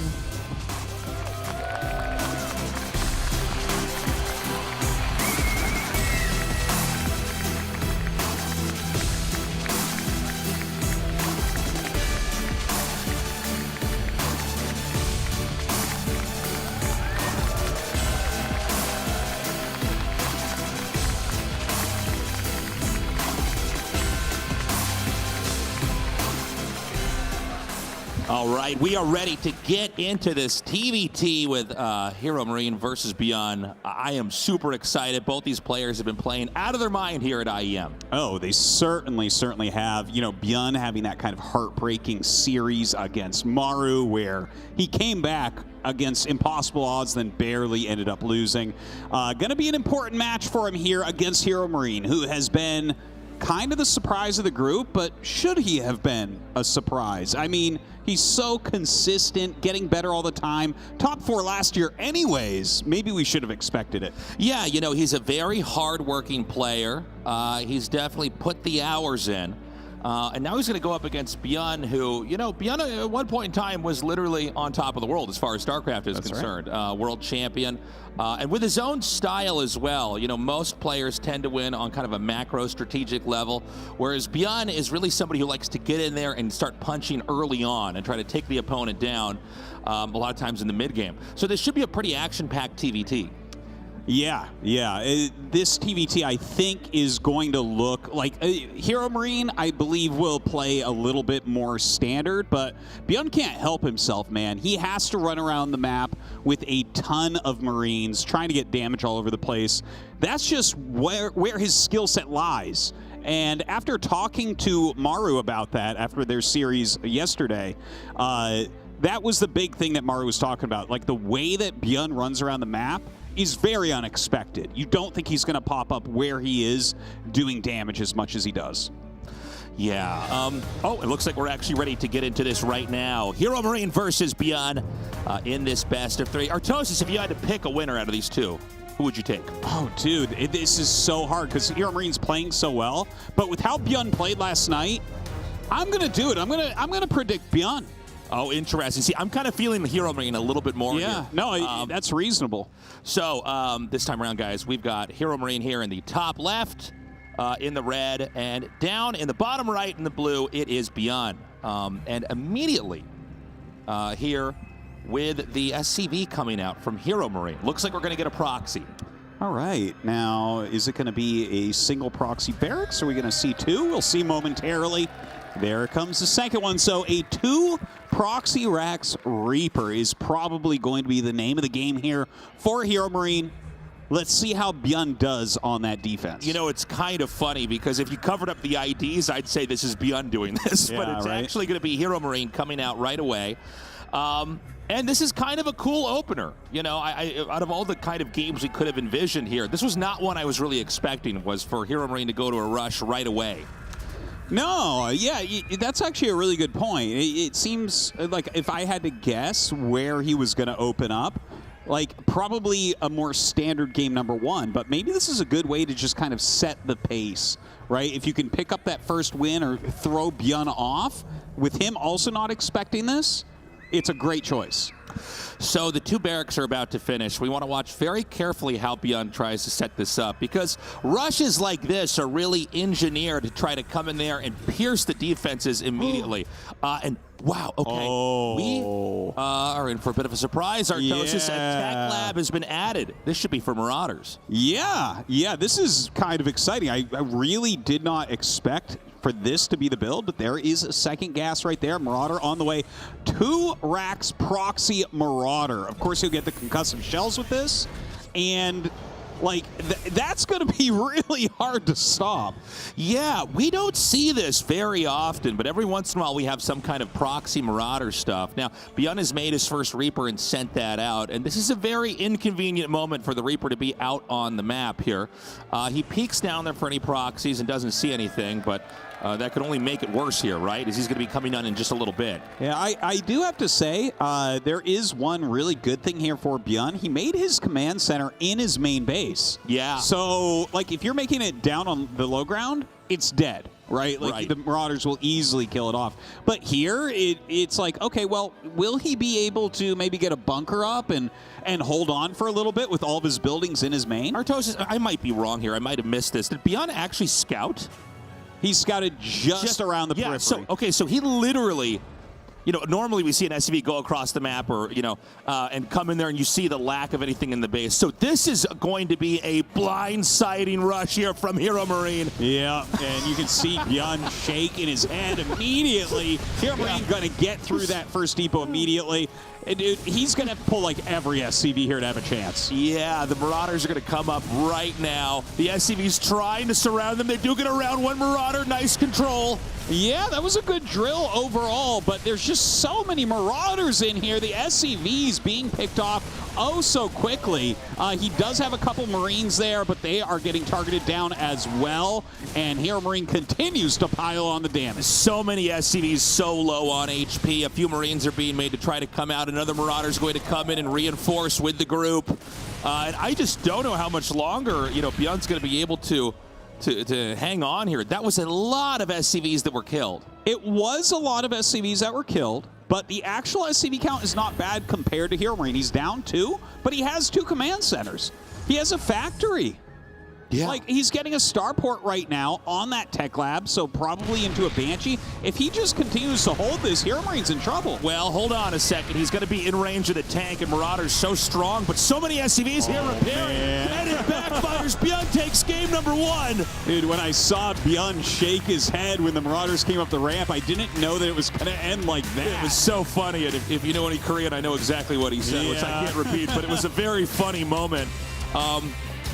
If you can't get up into the main with the Marauders, and really that was a pretty important dive there from Hero Marine. He's trying to get in there. If he kills the tank, maybe he could snowball the game, but if you have enough SCVs around that and you repair it in time, it's backfired and there's no way to recover. Well, I tell you, Bjorn actually did get a little bit lucky there, like the command center in the main base, right into the factory. Nothing was too close to the ramp or anything. He was like trying to hide what he was doing, and it worked out defensively very well. He also placed the siege tank like in a perfect position. So honestly, that was a masterful defense from Bjorn. Yeah, I mean, a great game from Bjorn. It was one of those moments where, I mean, honestly, as the rush was coming up, I thought, well, this couldn't be better, right? For Hero Marine. Yeah. But he does come in there, and, ultimately Bjorn holds it.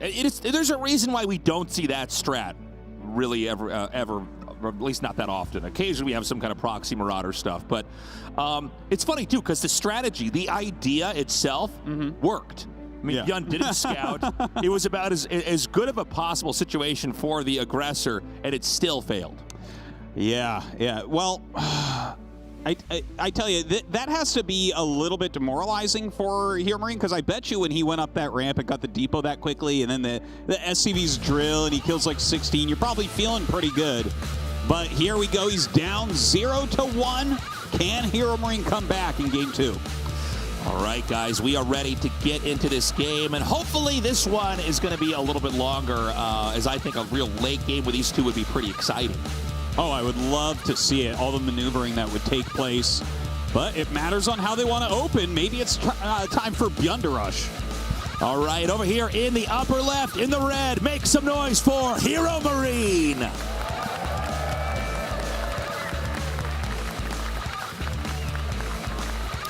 And in the bottom right, in the blue, from Korea, he is Byun.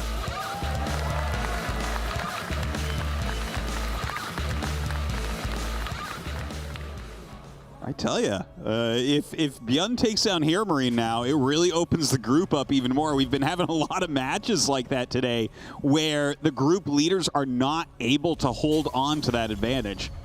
Yeah, I mean, it's, I don't know, man, so far this tournament has just been so good. There's been so many great games, so many plot twists. So good to have you guys down here in the audience.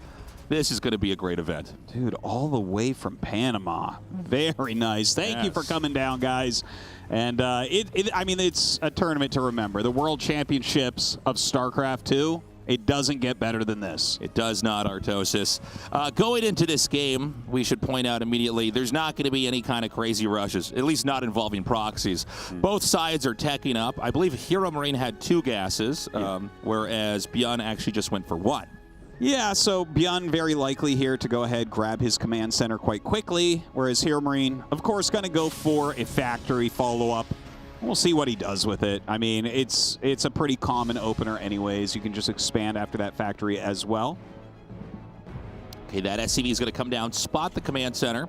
Byun is definitely going to be, you know, the one on the receiving end here to start things off, because when you don't see Hero Marine going for command center right away, it can only mean he needs to be aggressive. Well, with getting out the early Hellions and everything, you might want to do something like get a bunker up over on Byun's side of the map. But his command center, of course, going to be a lot faster, be able to work up that mineral count a bit.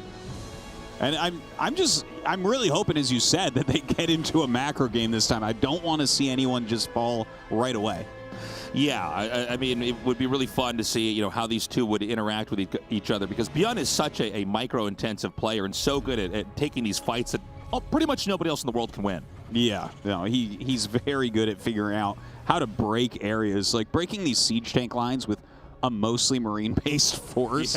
Yeah. It doesn't even make sense when you say it. You kind of have to giggle and be like, yeah, I don't know, Byun does it, though. He does make it work. And so this game continues onward here at a little bit of a slower pace. We're going to have a later command center come down now here for Hero Marine. Bunker getting set up here at the entrance. It looks like this will just barely finish in time. Like, literally, the SCV just barely gets inside there. And, you know, it's funny, these Reapers have just not quite done anything. They've been close to doing some real damage. Yeah, that's too bad there for Hero Marine. It really, Byun wins that engagement very handily. Yeah. He doesn't lose anything, really. He even swapped his SCVs over to the bunker, got his orbital going. Like a perfect opener for Byun so far. It's a funny moment that illustrates why StarCraft really is a game of seconds, because those Reapers get up there just a little bit quicker, and they probably would have killed 2 or 3 SCVs. Yeah, delay the command center, delay the orbital, kill the Marine, get 2 SCVs. You're 100% right about that. Like things would have gotten out of control pretty quickly. So, you know, pretty masterful defense there from Byun. Again, not going to have the biggest impact on this game, but it is interesting to see that already he's off to a pretty good start. Now Cyclone coming up here for Byun. Both sides going towards that Raven tech, which is just so important in Terran versus Terran. And Hero Marine immediately into a siege tank. Yeah, and you know, this is all very common here, massing up Ravens and tanks here in the mid-game. You know, historically, TVT was viewed as kind of a slower matchup and a little bit more of a slog, but that was really because of the way that Terran vs. Terran was played in StarCraft 1. The longer StarCraft 2 is played, and as every year passes, it does seem to be like an incredibly explosive matchup, actually. Yeah, I think just the damage output and the mobility of the Marines and medevacs, coupled with the like overwhelming defense or offense of the siege tanks, it is such a positional game, but a very fluid positional game, right? You're not just making a siege line and turrets and whatnot. You're kind of all over the place trying to get these other angles. and get that gigantic advantage you can get if your opponent is out of position, even for a moment. A lot of times we're going to see the Ravens use to try to disable the tanks for a moment. They might try to push in. We don't see a third command center being started on either side, so they're going to be powering on 2 bases. There's a lot of interesting scenarios you can get in, especially on a map like this where you might end up going by each other with your armies. Yeah, we have actually had a lot of Terran versus Terran base trades this week, and those have been some of our best games, to be honest. So it looks like shortly here we're going to be moving out. The stim timing, by the way, is very different. Beyond stim is nearly done, where Heroes Marine, Hero Marine, his is a little bit less than halfway done. So if Beyond is active on the map with those stim Marines, I mean, that's basically the biggest upgrade in the matchup in some ways, because stimmed Marines are so much better than non-stimmed Marines. So it's possible we're going to see Beyond activate himself on the map shortly here. Oh, you're definitely right about that. That's what Beyond wants to do anyways. Like, this is his lifeblood, is being aggressive with Marines and medevacs. Now, unsieging his tanks, getting ready to get out there as Stim is finishing up. Looks like we might have just a little bit of a supply block there for Beyond, but remedying it as quickly as he can. And he's going to be moving out on the map here. And every once in a while, we do have these games where 1 2-base Terran comes out and actually pushes in and kills another 2-base Terran. It does happen. And if this game might be one of them, because Hero Marine is moving out. Now, he's trying to quietly navigate through the upper right side of the map to drop in the main. But it looks to me like this push is going to get here at the most ideal moment now for Beyond. Yeah, that definitely could occur. Beyond is in the middle of the map, so he has like a shorter distance, but he's turning around with part of his army, 2 medevacs going off to the side. So this right now looks better for Hero Marine, I would say, because he has a bunch of units at home. Now here he goes, boosting into that main base. We'll see if Beyond's able to do the same on the other side, but first, he's got to deal with this. Okay, as you can see, the SCVs are going to come up here now, try to defend. 2 medevacs and Marines can do a lot of damage, so Beyond needs to be very careful to take this out and do it correctly, and it looks like he's going to kite away, pick up, and suffer almost no losses. Meanwhile, a mirrored situation on the other side of the map. But is he going to be able to get any real damage here? It's not really looking like it. Auto turrets coming down, trying to kill these off, but it was a very odd moment there. Yeah, the auto turrets. Yeah. If he didn't have the boost, it could have been good, but he had the boost. So it's like, hey, I want those to be slightly damaged. Yeah, very strange moment. He's used up the energy there for the Raven, which means he might not have some will be lacking opportunities later on. The drop's going to continue on down here as he tries to target down the command center. Beyond comes up and drives him away. But there's another big drop inbound here just over in the far right. And look at this. Beyond actually flanking those Marines. He's going to catch every last one. Well, this drop coming in from Hero Marine definitely has a lot of potential. Oh my God. Going across the map, we might get into a base trade here, Tasteless. Artosis, there's almost nothing here to defend for Hero Marine, but the drop's already happened here in the main. Oh man, the disable on the siege tank as well. Hero Marine going to deal a ton of damage, but Beyond pulling the trigger at the same time. We are having a base trade. 1 tank disabled. The Marines slowly clean up everything that Hero Marine is going to have. He's going to be able to get inside the main. Oh my God, picks off those tanks before the disable runs out. His tank's coming up here as well. Hero Marine moving in that picture-in-picture down towards the natural, going for more damage, trying to get rid of the mining of his opponent, but Beyond sitting on top of this production in Hero Marine's base. What a great move. This is getting crazy right now. Who actually has the bigger army? It seems like Beyond is slightly better set here. Did the command center, the natural, actually fly away? I think it was killed off. It's on the move. So he does have that, but right now Hero Marine has 0 SCVs. 0. Okay, so he has to utilize mules and like build up very slowly. Beyond has almost no money, but I feel like he has a slightly better army here, and obviously a lot of SCVs he was able to save. And obviously it should go without saying, but I'll say it anyways. The conditions to lose the game are your buildings are destroyed. we never actually see games go to that point, but this is going to be a game where we actually need to watch for that, right? Like the player with the smaller army might end up killing off all the buildings before the bigger player can. Yeah, and I mean, I don't want to jump the gun, but this game does look like one that has some little potential for a draw. Yes. We get like so few of those each year. Yeah, nobody has a Viking, right? So there's no, if you could get That's right. if you get rid of the command centers and there's like not a Viking on the map, okay, we can actually get a draw at that point. But right now, the SCV's coming up here. He's going to try to save that command center. If that can get up here and he's sieged up, I mean, this is literally a base trade. Yes, literally. He's actually setting the command center in here. They traded each other's bases, but now he's stealing the natural of Hero Marine. Okay, so this command center is going to land, and as Artosis mentioned earlier, there's SCVs for Beyond. They're really, I think there's one right now here for Hero Marine. Both of the players are supply blocked. There's a possibility Hero Marine tries to use Disable here with the Raven to try to come up here.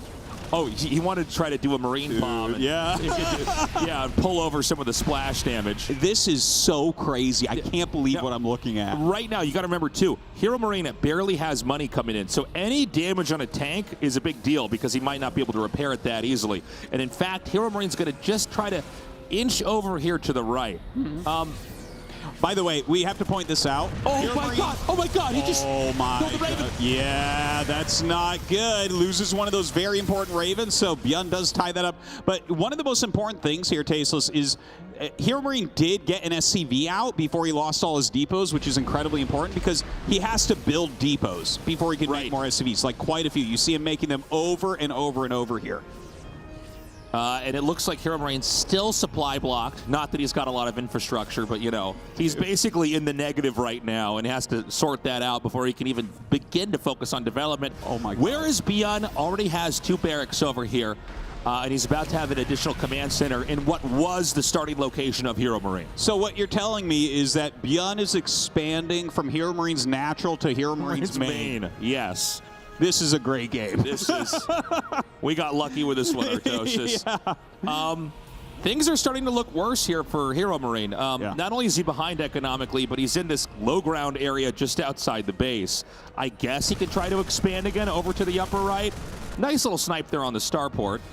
Yeah, that's actually a really big deal. Something like a Viking or a Liberator would be absolutely amazing here. And that is the one thing that Hero Marine does have going on for himself. He is actually already producing some new units.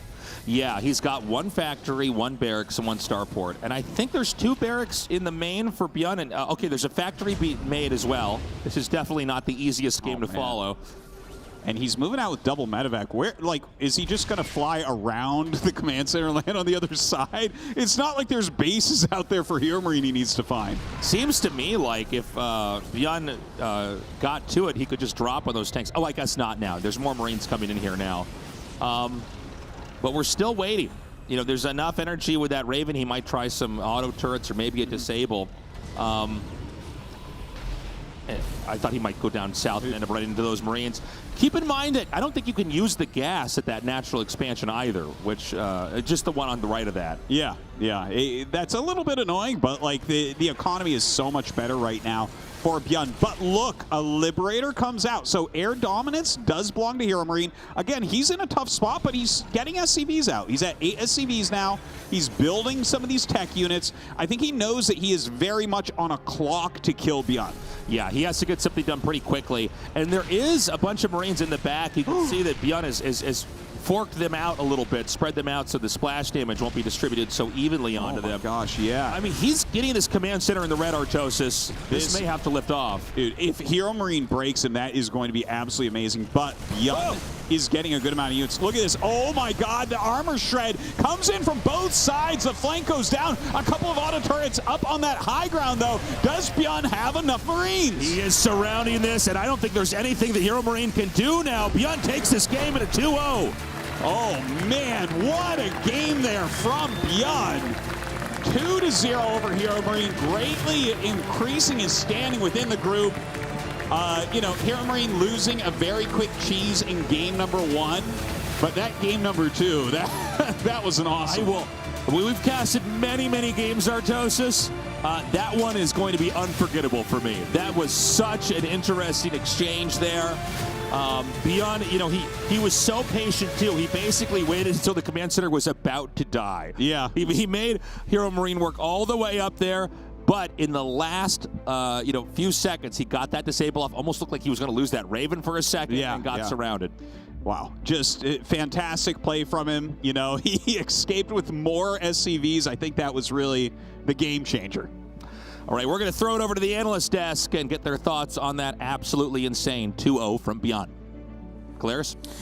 Crazy stuff. Absolutely crazy series coming in. A bit wacky here to start Group D for the day, and it will not be Hero Marine taking a win and going undefeated. It will be Beyond here being able to take this one after Proxy, and then whatever that last game was here.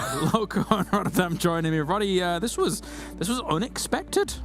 Well, I mean, it's still Beyond, right? Beyond has the games were unexpected. Of course, yes. Yeah. The games are pretty crazy. This is a build that I've seen Gabe do, though. He even did it last Friday in one of the best of 5s that I casted of him. Obviously, first game, it's a little bit of an unfortunate scenario because Gabe is hoping that Beyond drops the command center on the low ground, not on the high ground. But if you keep a close eye on these Marauders, you can see two things go wrong very quickly. First, he actually shoots at the rocks at the bottom of that ramp, like you'll see right now. He fires at the depot, so that's a misclick, and one of the Marauders gets surrounded immediately by the SCVs. So those are two crucial things that go wrong very quickly. And then on top of that, it wasn't the CC on the low ground that Gabe was hoping for. And I also think worse, maybe something that would have given Gabe some hope is that he had two SCVs here in the mix. And what is very cool actually is if you build a bunker on the high ground. For two reasons. If it finishes up, hey, Marauders can actually just hop into the bunker, that's great. But even if it doesn't finish up, it's going to give him high ground vision. Right now, as the observer showed us as well, he keeps on losing high ground vision. So there were three things that could have gone a bit better for him, but obviously Gabe is hoping for a low ground CC. Catching it at the ramp, I think the SCVs did a great job of trying to deny that high ground vision whilst he was crewing units and stuff like that. And once the siege tank comes out, what are you supposed to do?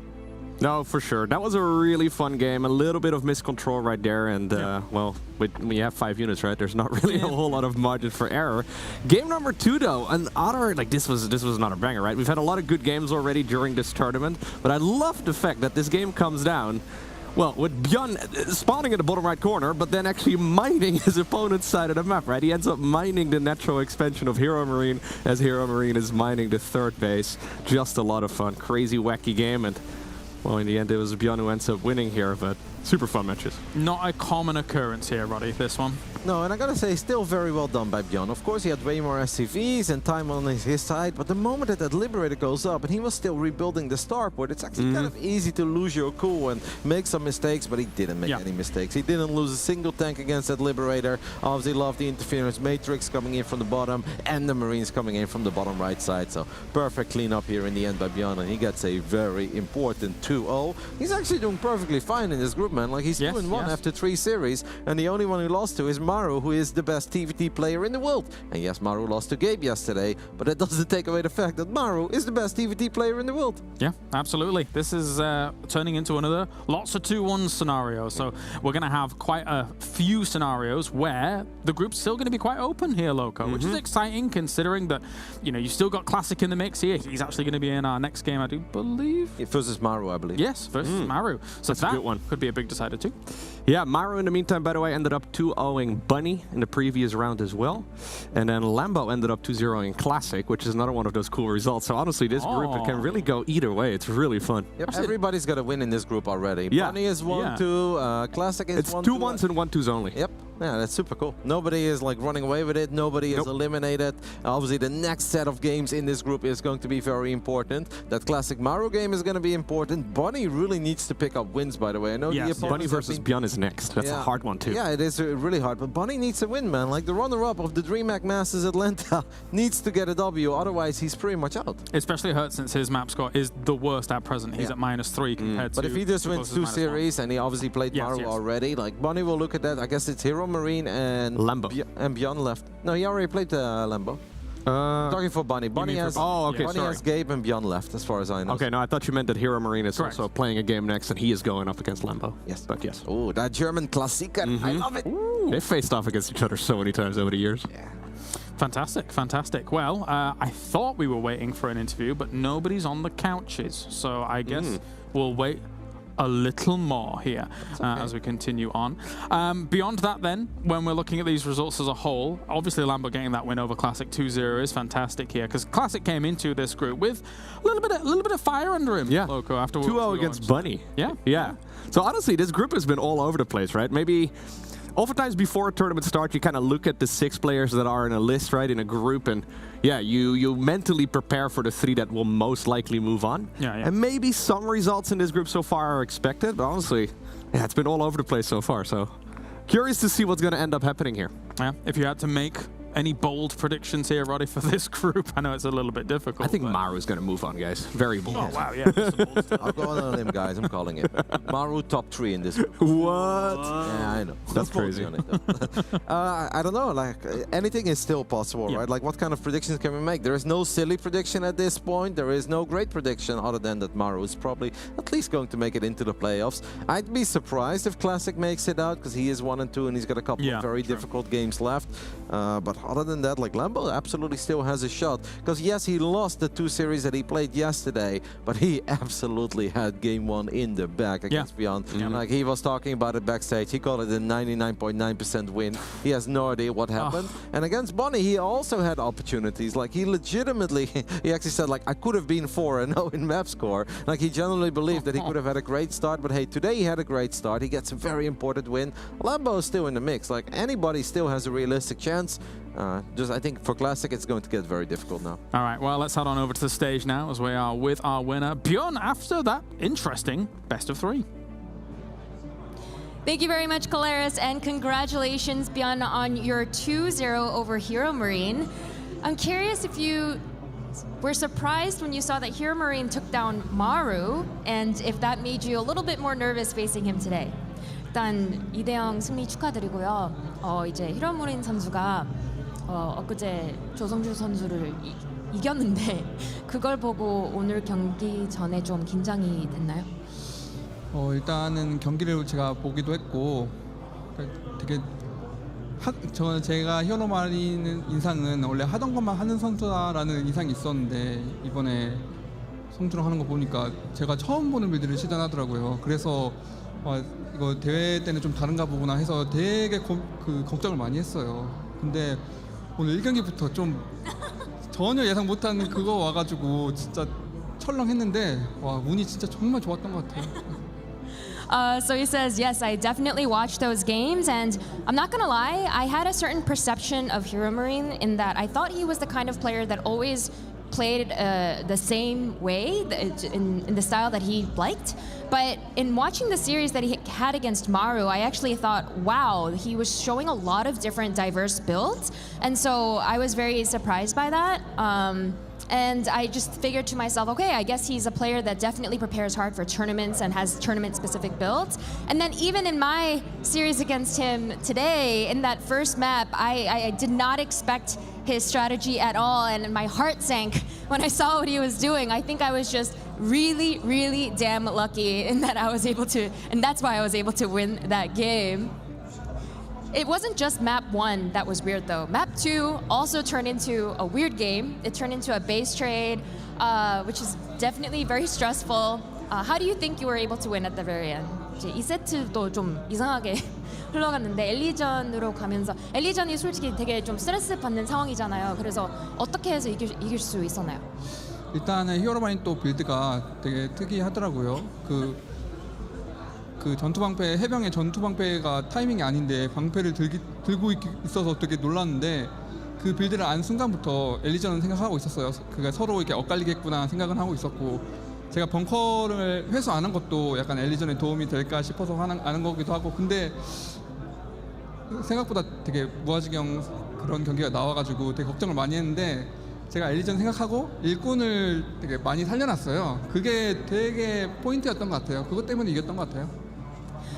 So he says, for sure, that was definitely a weird game. I definitely think Hero Marine had a interesting build. It was weird because his Liberator timing wasn't the timing that I'm used to seeing. And so as I saw his build, I thought to myself, okay, this is definitely going to turn into a base trade. So I think one of the smartest things I did was I actually saved a lot of my SCVs because I knew it was going to go to the base trade, and that's why I think I was able to win at the very end because I had the foresight to know that it would go in that weird direction where we would be forced to turn it into a base trade scenario. Last question for you. I know that you're going to be playing another Terran for your next opponent. It's going to be Bunny. What are your thoughts about going up against him? 네, 다음 상대가 또 다른 테란 선수인데 이재선 선수에 대해서 어떻게 생각하세요? 일단 재선이는 되게 경기도 많이 했고 제가 많이 지기도 했어요. 근데 여기는 또 월드 챔피언십이고 저도 상대 테란전은 못한다고 생각하지 않기 때문에 그 쉽지 않은 승부가 될 것 같긴 한데 제가 이겼으면 좋겠는데 질 것 같아요, 솔직히 말해서. Okay, so, he's so honest. I love it. So he was talking about going up against Bunny, and he says, you know, I've played against Bunny many times, and truth be told, I've also lost against him many times.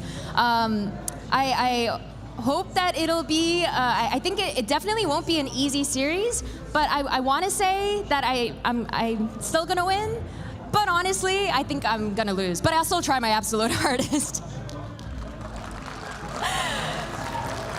No, Björn, last but not least, I know you have a shirt for the fans in the audience. Feel free to share it. As Björn throws his shirt into the crowd, we are going to head to a short commercial break. And when we come back, we have Classic versus Maru.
Intel Extreme Masters Katowice is brought to you by Blizzard Entertainment, Monster Energy, and Intel.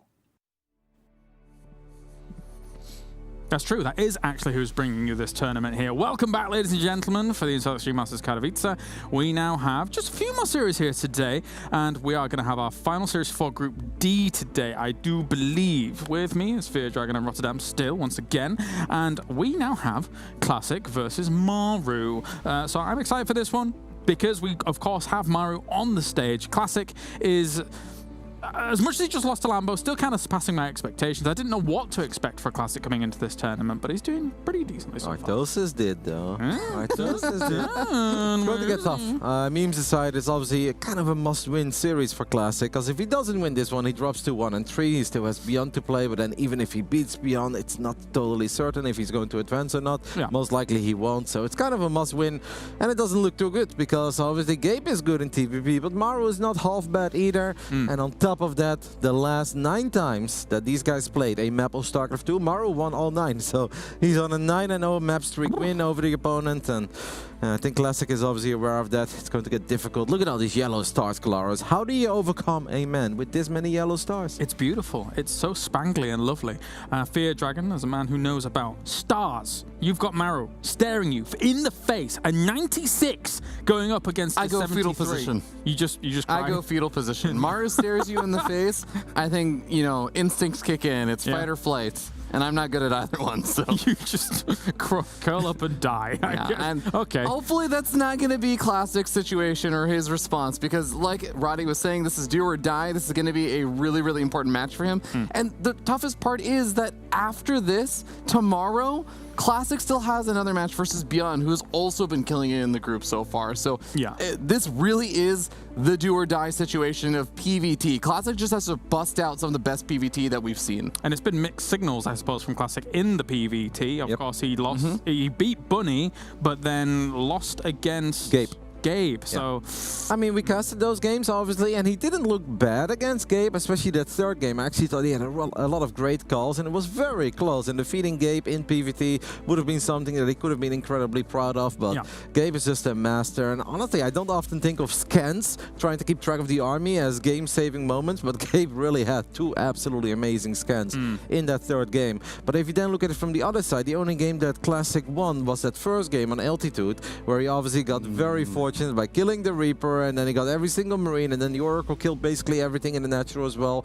That game was basically over at minute 3, so he lost the 2 quote-unquote normal games. Yeah, that's not going to give you a lot of confidence if you now have to go up against Maru. Yeah, I mean, even if Maru's playing a normal game, sometimes it can be a bit tricky as well, so you've really got to keep your eyes on what Maru is up to. And I do sort of feel like there's the sense of the bee's nest has been kicked with Maru a little bit, and I don't really think he wants to be losing anything more in this group after how yesterday went, which was, again, mixed. Yeah, Maru kind of walked in and was like, I lost to this guy named Big Gabe. What? Why is everyone talking about Mondays? I don't have the case on the Mondays. I'm freaking Maru. Like, let's go. So he is definitely going to be bringing his A game to this, because, again, #1 spot in the groups is unbelievably valuable. It's so unbelievably valuable to be able to skip an entire round of matches against a potential Clem or a Reynor or a Dark or whoever it may be in the round of 12. The other matches going on are Hermarine versus Lambo. Which do you have that one? Yes, I'm actually watching that. That's why I'm staring down every now and then. This is one of my all-time favorite European matchups, man. When it's 2 great players from the same country going up against each other. We've seen it quite a few times. I feel like this often delivers. Very often it's a 3-2, 2-3 either way. And what's beautiful about this one is that both of them respect one another, and they always talk about it as well. But they also believe that if they bring their A game, they will win. You know, so Lambo thinks if he brings his A game, he defeats Gabe. Gabe obviously thinks that if he brings his A game, he defeats Lambo. So I love this matchup, but obviously that's for a secondary stream. So we can go back one more time to Maru versus Classic. I know we're almost ready, but there's one thing that's kind of interesting to mention perhaps, is that obviously Maru didn't know that he had to play a TVP because Classic was the play that made it out of the run of 36. Correct. This group actually had 4 Terrans and a Zerg initially, and even if you look past that, right, even if you start thinking about the playoffs, I think that Maru was probably looking at these European Zerg Titans or maybe a Dark as well, and the only pro roles that I think he was genuinely worried about coming into this tournament is Hero. So how much TVP do you then really play with the only possibility of maybe playing a Hero in the quarterfinals or in the semifinals? There's a good chance that Maru hasn't played a lot of TVP at all because he's like, this is pretty much useless for me. I'm not going up against the Protoss, and by the time that I do eventually run into Hero, then I can start thinking about it, then I can come up with a couple of builds. So Maru probably doesn't have too much prep in this matchup though. I get what you're saying. What I was going to say was we have a few more minutes before we get into that matchup, Roddy. So we can do some Meisterschaft Mania and have a little Lambo versus Hero Marine look in and see what's going on over there. I mean, I would have still had the same speech, mate, because we're 4 minutes into the game. Like, what do you think I'm going to talk about? Is that a fusion core? That is a fusion core. Ooh. There's something to talk about. There you go. That means that we're going to have a battlecruiser in 2 minutes, okay? I can give you another rant about Maru. I've got time. All right, well, Lara's on the way. Fusion core is finishing up. Does anyone think Maru's over? No, just kidding. Oh, no. Okay. I was just thinking of ways to start a segment that would just really go on. Eventually, that battlecruiser will pop out. You're right. This is exactly what I was talking about, guys. I actually thought we were just taking a look at the game and then we were going to go back out. All right, let's take a look. What has Lambo seen so far? You guys really want to dive into the nitty-gritty of this? He hasn't really scouted a whole lot, so I don't think he's necessarily certain that this is going to be a battlecruiser opening. And I have to admit, if I think of Gabe, TVZ, I don't think PCs, man. It's not something he does all the time. Well, he said at the end of yesterday that it's like, oh, everyone thinks I'm predictable. And because of that, I actually think I'm pretty unpredictable. So I feel like there's been a bit of air of that with the double Proxima orders. I know you said that he does it sometimes. You know what? I'll give it to Gabe. He does have a lot of different builds. But at the end of the day, if Gabe is down 0-1, he's going to 8 Rex, 3 base all in, okay? That's just what he does. Everybody knows it, and he's incredibly good with it. We have 2 additional factories going down as well. So it's a battle cruiser into mech, but this is not that Cyclone, Hyperflight, Rotors, Banshee stuff that we've been talking about. This is just a BC into mech. Well, gentlemen, we're done there. Thank you very much for that little look into what's going on. The BC's out, by the way, mate. Yes, the BC's out. There it is. We've seen the BC. Fantastic. Everyone's happy. Killed an Overlord and ran away. Brilliant. That's the content I wanted, okay? Anyway, thank you very much, guys. Time now to head on over to the stage to get our players ready. Good to go into this. It's Maru and Classic.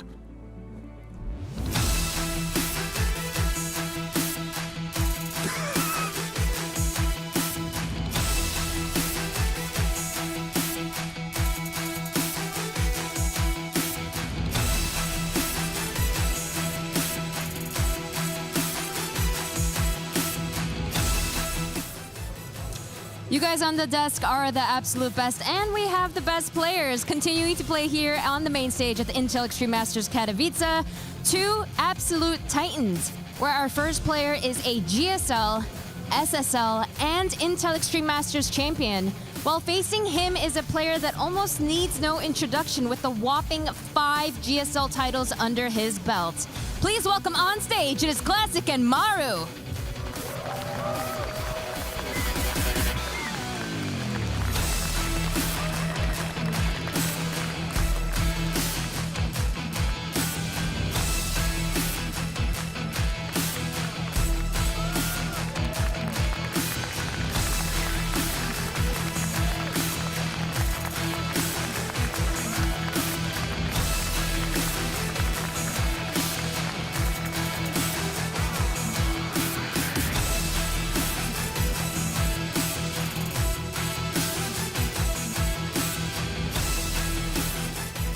Welcome everyone to Classic versus Maru. Wonderful introduction there by Smix. A keen reminder that Classic at one point was champion after champion after champion.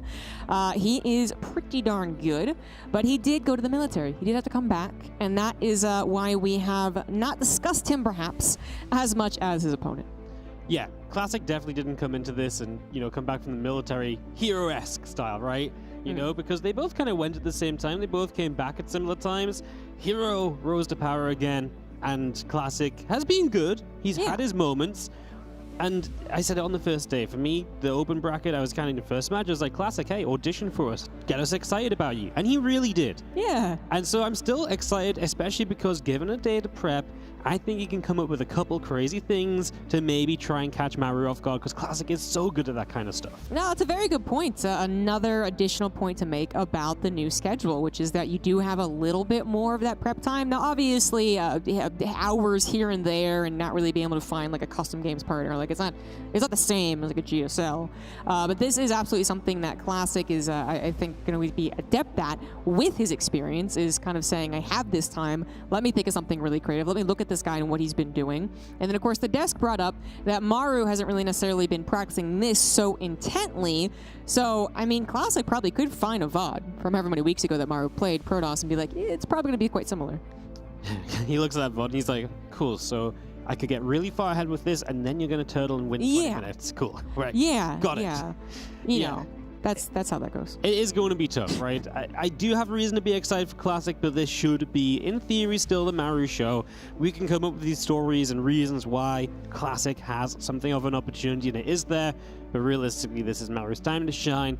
Stay on track to maybe get first place in this group after he lost out at Hero Marine yesterday. It's been a bit of a grind for him. So he does want to try and get back on track. He does want to end up at the top because, Maru, he doesn't want to play in that round of 12. He wants to enter straight into those quarterfinals. And remind everyone that he is the best player in the world. And on the IEM cards.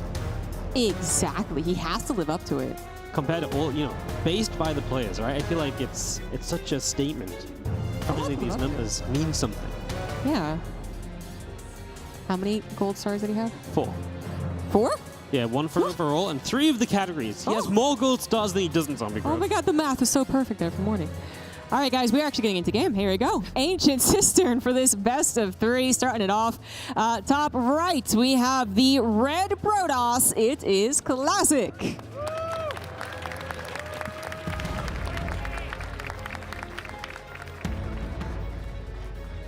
Down in the bottom left-hand side, representing Onside Game, we've got the 5-time GSL champion, Maru.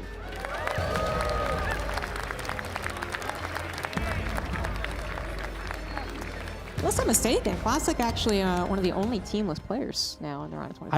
I talked about this the other day briefly. I was so surprised because teams are so eager to get top-tier players to play in the team leagues right now, because that's a big thing for a lot of these teams, and a lot of them could really do with a player like Classic. Yeah. And he's just teamless, and it is very interesting. Yeah, well, I mean, immediately you think of a teamless player going far in a major tournament, and you think of Beyond, right?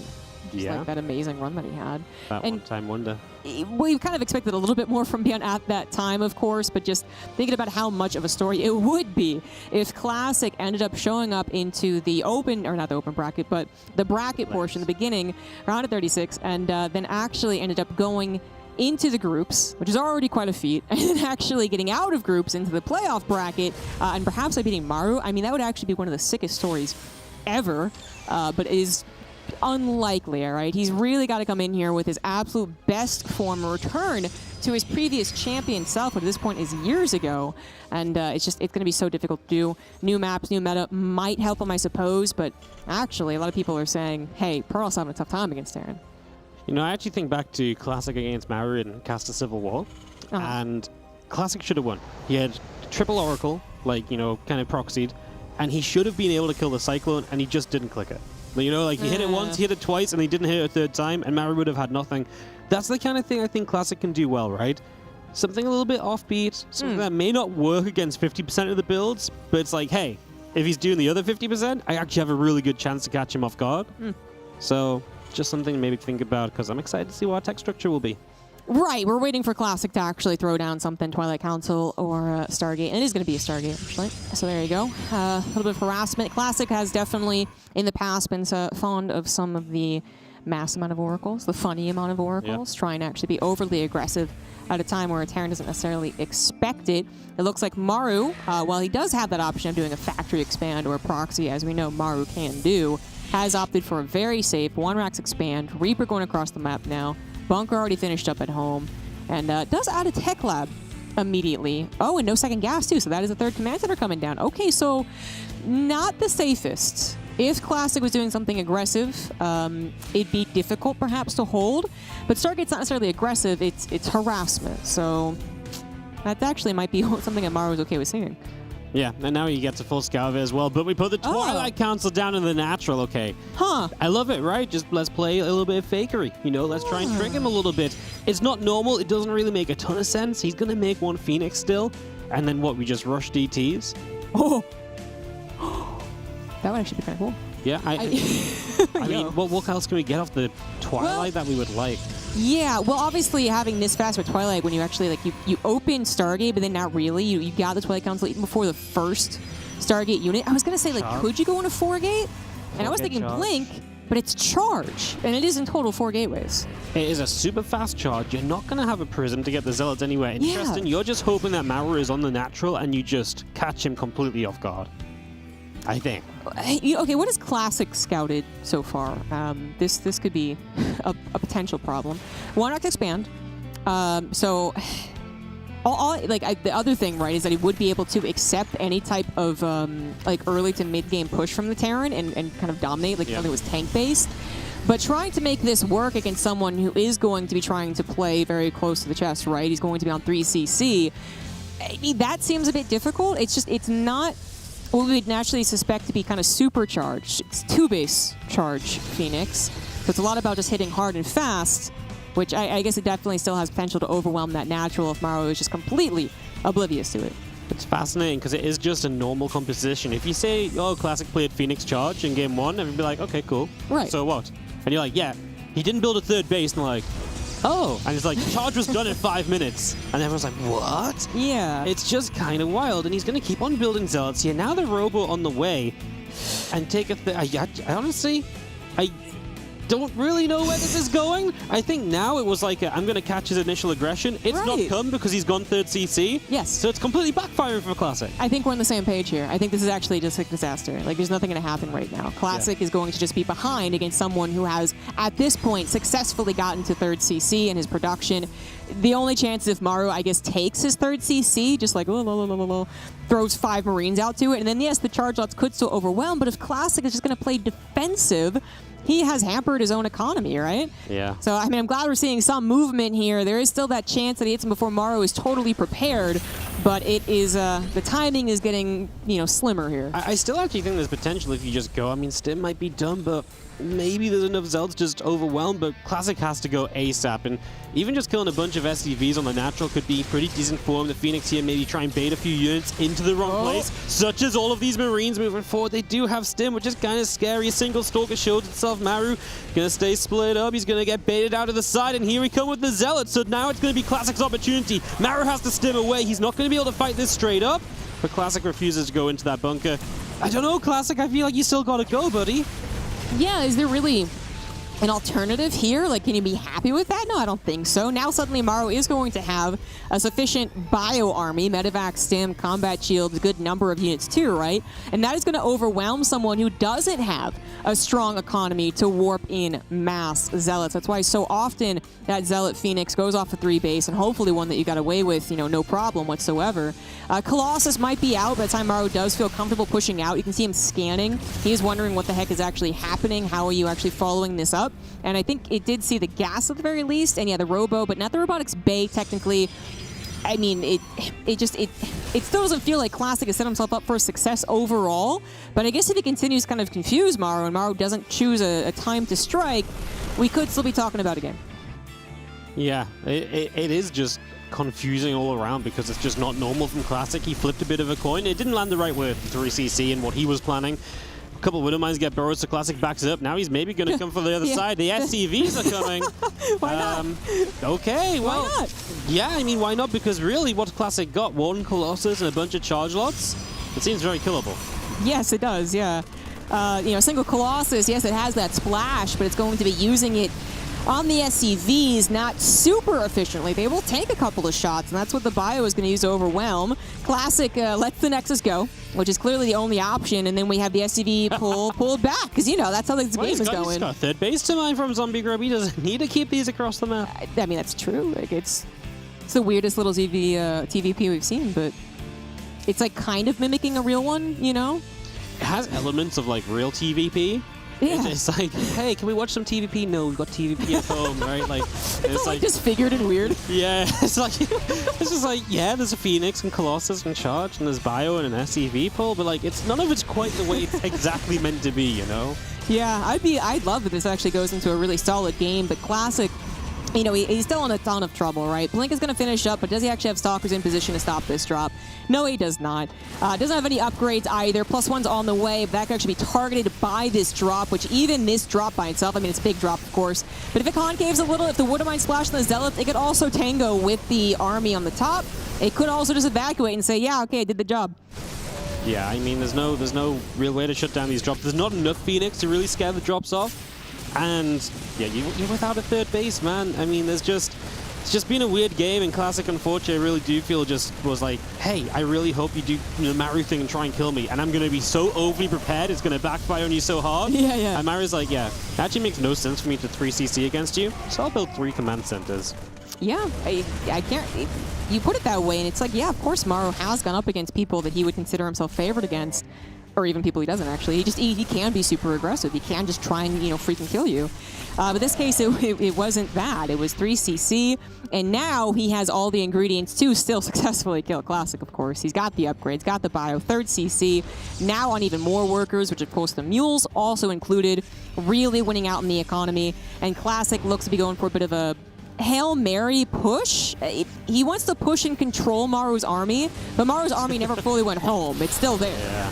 Couple of force fields go down, trapping a little bit. Maru should just be able to run kind of away. He's going to be doing mega damage in Classic's main base at the same time with that drop. So as Classic looks good pushing forward, you've got to remember that Maru is doing a ton of damage. Classic's not going to be able to keep on reinforcing behind this, and Maru just has to hold this front to some extent, and of course at some point can bring these units back home to help fight as well. So let's see if Maru can execute this defense, as it honestly looks like he's there. The bunker takes a long time to fall. The Colossi have no protection. They are barren and bare, and again marauded on down. Yeah, you can see how if Maru perhaps wasn't as good of a player, or if things had gone really weird earlier on, this actually could have been a successful strike. He would have caught, you know, only 25% of Maru's army and then would have dominated, gotten top of production. It could have gotten way weirder.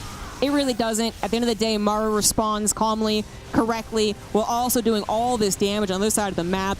It was a fun TVP, but Classic just never really had anything truly going for him. And so Maru will take game number 1. Expected result, definitely not the expected way to get there, as Maru keeps his cool in a weird situation and gets it done. I really did like the idea of what Classic had if he just had the intention of attacking sooner.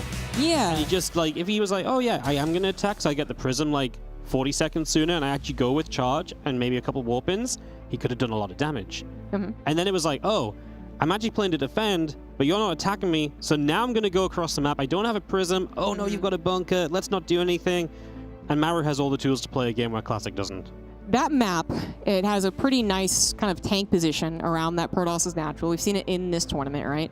Imagine, if you will, the Stargate's scouted. Maru goes, you know what? I want to kill you. Like, I'm going to try and do something. I'm going to try and abuse that. So I'm going to set up a little bit of a push bit later on. And then Classic says, I have 4 gateways in charge. And he just obliterates especially tank pushes. So that is beautiful. That is like, you'd be screaming like Classic's just a genius, you know? But it did not happen that way at all. And Classic just had to make the best out of a very, very weird situation. Maru almost made it weird too with the SCV pull and then the pull back, but at the end of the day, his foundation, I believe, was stronger. And now we head into Royal Blood to see what else this TVP has in store. What's the percentages on Classic using a gold base early? Oh yeah. Too predictable? I'm gonna say like 20%. Yeah. Yeah. It's been used too much, I think, this tournament already. I know. It's one of those things where it's like, hey, this is a good way to mix it up, but it's almost such a predictable way to mix it up at this point. In the top right-hand side, down a map. Let's see if you can bring it back with some weird and wacky builds. Our Red Protoss player is Classic.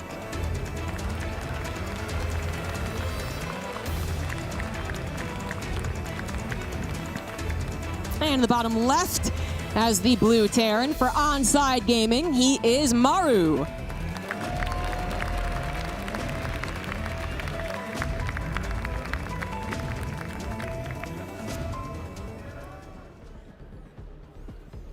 And does he 3CC again? Maru has this tendency to be like, oh, that worked. Cool. You know, cool. Let's do it a little bit more. Why not? Let's 3CC again. I could 100% see it because I mean, it did work, but then do you worry a bit about Classic? And here is Classic. Super fast pylon's got to be second gateway. Yeah, that's the thing, though. It's like, I think if you even just got one glance at how that game actually started for Classic, you'd be like, oh, he's like going to try and kill me. He's really going to try and get me, man. So instead, playing it safe would be the wise choice, because Classic is absolutely trying to even get faster and to go ahead and kill this guy. He is going to proxy a gateway a bit in the middle of the map. Maru is currently not doing SCV scouting, but he is intending to do a 1-Rax expand. Yeah, this is best case scenario for Classic here on round 2. As we'll get the first Reaper on the way. The probe's going to come in at a fairly normal time and try and block this next CC. Obviously, it could have been potentially a little bit earlier. Sometimes the probe comes out much faster, but nothing like super weird about this probe showing up now. No. And it's going to do its job, harassing, of course. And Maru will be none the wiser to the proxy gate and is going to try and pile on that pressure very, very early on. I mean, sometimes it can come down to how's this first unit used, right? So the Reaper, if it pulls back kind of at awkward time, if it actually scouts first, like this, then it could be kind of perfectly timed. Either way, Maru's going to have a very difficult time holding the command center. It's just a matter of stopping a real snowball effect into his main. Oh, absolutely, yes. We got bunkered down. Maru is like, you know, I'm going to just play safe. This is my expansion. We'll watch the Maru FPV here for a few moments as we get set up early. Tries to figure out what's going on. He is scouting around with the Reaper to see any of the nearby kind of proxy Stargate locations. Obviously, he's not expecting the gateway in the middle of the map. Or maybe he is, but that's just one of the things he'll scout for later. He sees the Stalker now. He's going to start getting a very good idea. Here comes the Zealot as well. Yeah. It's defense time for Maru, and holding this low ground is going to be tough, but because far enough along that we probably get it up. Yeah, good Stalker micro takes out that Marine. Reaper's going to come back to try and help, and the bunker is done. So the Reaper hops in there. That's not so much of a problem. And the SCVs, now it's about maybe microing them to stop another one from dying. All right, fourth one does go down. But the bunker finished. The command center finished. And that's already not like the best there for Classic, who at least would have hoped to have done more of a good job denying the command center straight up, or denying at least like mining and building from the natural by stopping that bunker. So yeah, Classic is doubling down. One base target. That's exactly what I was going to ask you. I was like, do you like the double down? Because it's exactly what it is. He's like, okay, you know, it wasn't great to start, but if I go twice as hard, maybe.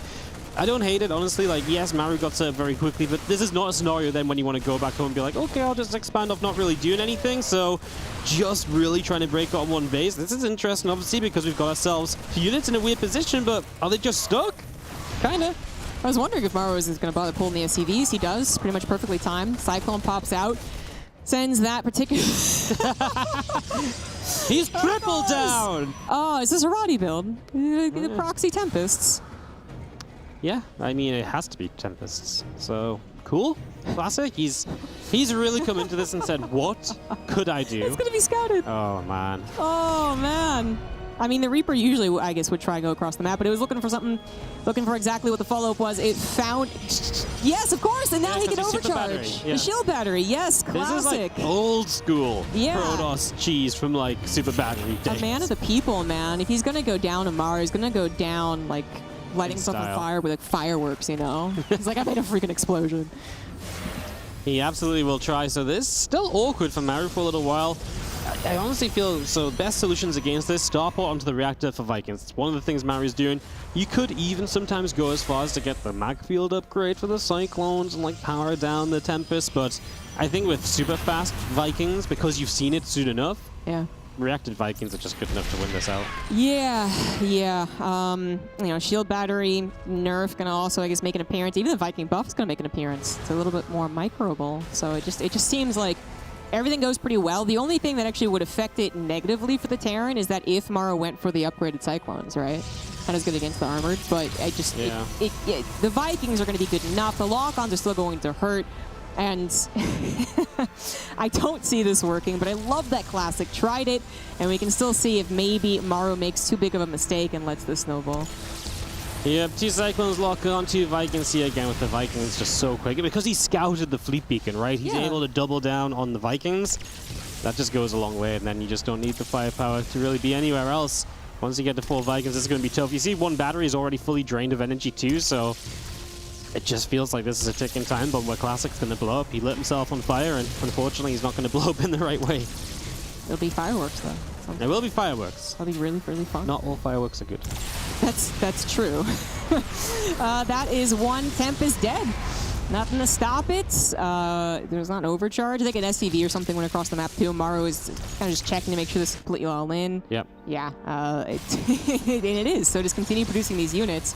Tank is going to come out to try and start taking down the shield batteries. This is the natural progression of things, guys. If you scout it this fast, you know, definitely copy Maru. Do that in all things in life, I suppose. And you'll also have success.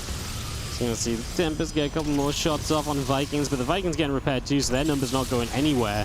Because you're just not getting to a high enough Tempest count because you lost one early. And that is an issue in itself, so yeah, very just difficult position here for the Classic. Don't really know if there's anything creative he can do to work his way out of it, because it's getting to that point where the Vikings are going to shoot through batteries no matter what, and then you're in trouble. I mean, yeah, the Tempest is barely even close to batteries at the moment, so has to be careful. Any attempt at maybe swapping to something that could bust the ground also has been denied by Maru with 2 bunkers and a tank that's going to die, actually. So there's that. But still, you know, trying to do that is already a bit difficult. And, well, he is going to try, at least get that natural open. But the Vikings are awaiting those Tempests. They know if they go too far forward, one of them, certainly that injured one, will get sniped. No! Okay. That's about it. Well, really, at that, I mean, every second that passes by, there's an extra Viking or 2, and eventually those Tempests are 1 or 2 shot, and boom, you know, then they just disappear way too quickly. As there you go, there goes one. Super Battery was even active underneath, didn't matter. So one Tempest dies. Classic's desperate to do something because it's not getting any better for him, but he doesn't really have much of an opportunity. And unfortunately, this is just going to be not quite. I mean, it was fun. It was just not close. That is also true. It was fun, and it has not been super close. Yeah, Classic. At least he is showing that he can do kind of whatever, right? Which is a good thing. It's not working in this particular time, but just to show that you are very scary in very many ways versus the Terrans, that is something. But it's, I think, just clear that this was going to be a mismatch. Classic years ago would have been the best match of the tournament, right? And maybe a year from now would also be the best match of the tournament. But right now, he is looking desperate against Maru. He really is. He really is. As Tempests get to work on that bunker, Reactor taking damage still, and, well, the tanks just edge a bit further forward. They're going to be able to fire up on those Stalkers, 1 or 2 going down. And the Vikings taking another opportunity to chase forward on the Tempest. We just don't quite kill one. It's a very low HP Tempest that gets to stay alive, but they're all becoming low HP Tempests, so again, there is just a breaking point on the horizon. Tanks move up aggressively to take down shield batteries, but also move the Stalkers away too, right? So everything just for Classic is moving backwards, and it still can't really take a direct engagement. Maru is finally going to start also moving on himself, add on his barracks, eventually get, standard combat shield and really just dominate this game, which he's been doing, but I know a lot of you are like, no, it's still precarious. Yeah, if he really miscontrolled. But if, Maru's not going to If he clicks the Vikings onto the Tempest and lets them fly over the Stalkers and then catches them, sure, but there's just no way that that's really going to happen. We're on our way to charge, but there's such a ground force already. Yeah, it's... I just don't see a way out for Classic in a realistic scenario. I really don't. He doesn't have the tools. His army's not great. Even when he gets charged, he's going to have a very low zealot count compared to what you really need to be impactful here. Yeah. I guess there's no reason not to transfer those probes because his main base is mining out. But, his you call it a natural? The unnatural is also not going to be able to mine with Maru continuing to advance. A slightly misplaced natural? Slightly. It's a little off. Yeah, it's also not really going to be able to mine, but there's nothing else the probes are going to do, I suppose. And these are the last few units. Classic is trying to get the charge, right? He thinks one last hurrah. Yep, go for it. There won't be that many zealots, but you can see Maru is really not going to let this game go. He is siege hopping and he's bunker hopping. I know, I love it. It's just like, we're pretty sure Maru's got this, and I was like, I'm going to really make sure because I've got bunkers. There is going to be no way Classic can take me down here. 1 Tempest, 6 charge lots, and a handful of unblinkable Stalkers. Probably not going to do it, as we do see Maru just going to commit forward. Has the bunkers to fall back to. He's got some tank fire to support him. And Classic is going to go for his final hurrah here in this series. But as expected, Maru will hold on very confidently, very easily. The Vikings will dance their way above the Nexus. And Classic will not leave because who would leave? Exactly on time. There we go. Thank you, Classic. Maru takes the 2-0. Convincing fashion, looks very good in doing so. I loved the first game. I really felt as though the first game had potential for Classic. He said if this was a different build from Maru, it could have gone very well. He was very committed. The second game just went too wrong too quickly. Yes, yeah, from the get-go. Proxy Gateway not too intimidating. Into the Stargates, also scouted too quickly to really be effective. It just, well, that was a 2-0, guys. Maru will continue growing his score in the groups, but let's go ahead and let the desk cover that. Thank you very much, guys. That was eye-opening, and we've really had a little bit of everything at this tournament already here, as Maru will move on 2-0 from that series. Fear Dragon and Roddy joining me here. Fear Dragon, that's not the series I expected either. Nope. No, it's not, and that was a strange game number 1, and an even stranger game number 2. I think Roddy had some choice words about, I think, some of the way. Yeah. Let's go over to the connoisseur. First of all, I did not talk to Classic, okay? I did not tell him to play like this. But in the first game, what he did is actually not all that crazy, but you're basically taking a risk. You're rolling the dice a little bit, because the build he does is very good against certain specific move outs, where it's like 6-7 Marines, a single medevac, that kind of stuff. No, this can wait, guys. Yeah, this can wait. Let's go ahead and talk a little bit about that Maru Classic series, because obviously it was a very important series for Group D. But basically, what happened there for a split second is that I think Classic was just hoping to go up against a certain build. That build didn't come, and then it's like, that's kind of awkward. I just have Phoenixes and Zealots now. I was hoping you'd move out with a tiny army. You didn't. Do I still expand? Yes, but then he's also worried about something invisible, so he drops the robot too, and it's already just a very bad build order scenario. I think he just rolled the dice and he rolled wrong. Yeah. That second game, I've got no explanation for this. Okay? No, I don't. That build was very good 7 years ago, but it's not very good anymore. And I'm sure you could technically talk about it for quite a while. But you know what, actually, let's jump into what we actually did want to look at when it came to Lambo versus Hero Marine, because that has concluded now, correct? Yes, the German Klassiker has concluded. It was Bavaria versus North Rhine-Westphalen. And I've got one specific moment of game 1, just because I thought it was a really awesome fight. And it was one of the more impactful things in the first game to happen. But yeah, let's just go ahead before I spoil it and say what happened exactly. I want to show you guys. So this was 10 minutes and 30 seconds into that game, where we had the battle cruiser opening, and then we caught a little bit of that before we hopped into our TVP. Right now, units lost resource tap. We can see Lambo lost 7k, Gabe lost 5.1k. Gabe is kind of expanding. He did just lose 20 SCVs not too long ago. But this game looks pretty good for the Mac player. Now I just want to show you guys this. We throw down a scan. We get a couple of lock-ons.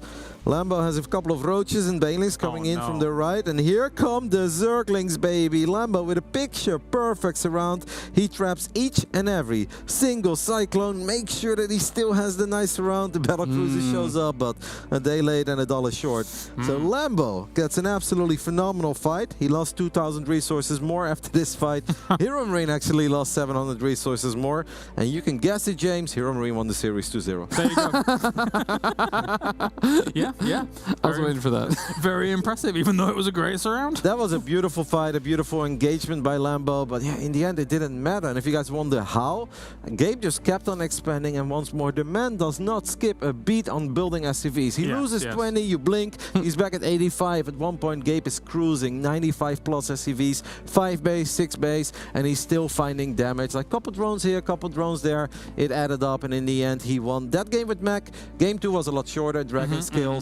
And Lambo tried to end it with Roaches, Ravagers, and Queens, and Gabe just had a great hold. Once more, Battle Cruisers and Cyclones. Didn't go with tanks, but obviously with BCs, I think it's a bit easier to defend those kinds of Queen, Roach, Ravager attacks than a Banshee, because a Banshee is fragile, but a BC is a tanky boy, so Gabe, very important, 2-0. Means that he is advancing into the round of 12. Yeah, actually, by the looks of things, this group is decided, in inverted commas, in terms of who actually is already advancing. You had Bunny Bjorn. Yes, I did, and it was, I can pretty much sum it up. We don't even need to hop into the actual games itself, but effectively it was Bjorn deciding to proxy T-Rex both games. Yes. He got a lead both games off the proxy T-Rex, and more so in game number 1. Game number 2 got a little bit weirder because Bunny then kind of had an evenish game, but they tried to take like a hidden expansion as he just fell behind as the game went on.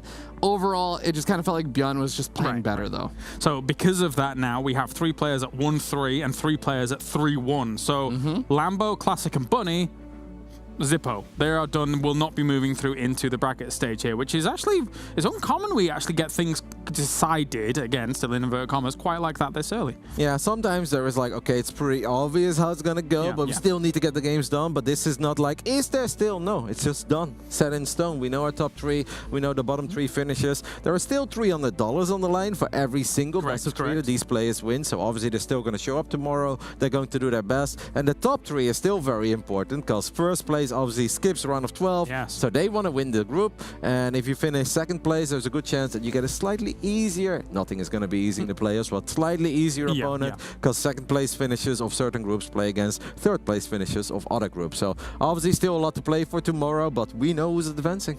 All right, and we know where we're going next. We're heading over to the stage with Smix, who's ready for the interview. Thank you very much, as always, gentlemen, and congratulations, Maru.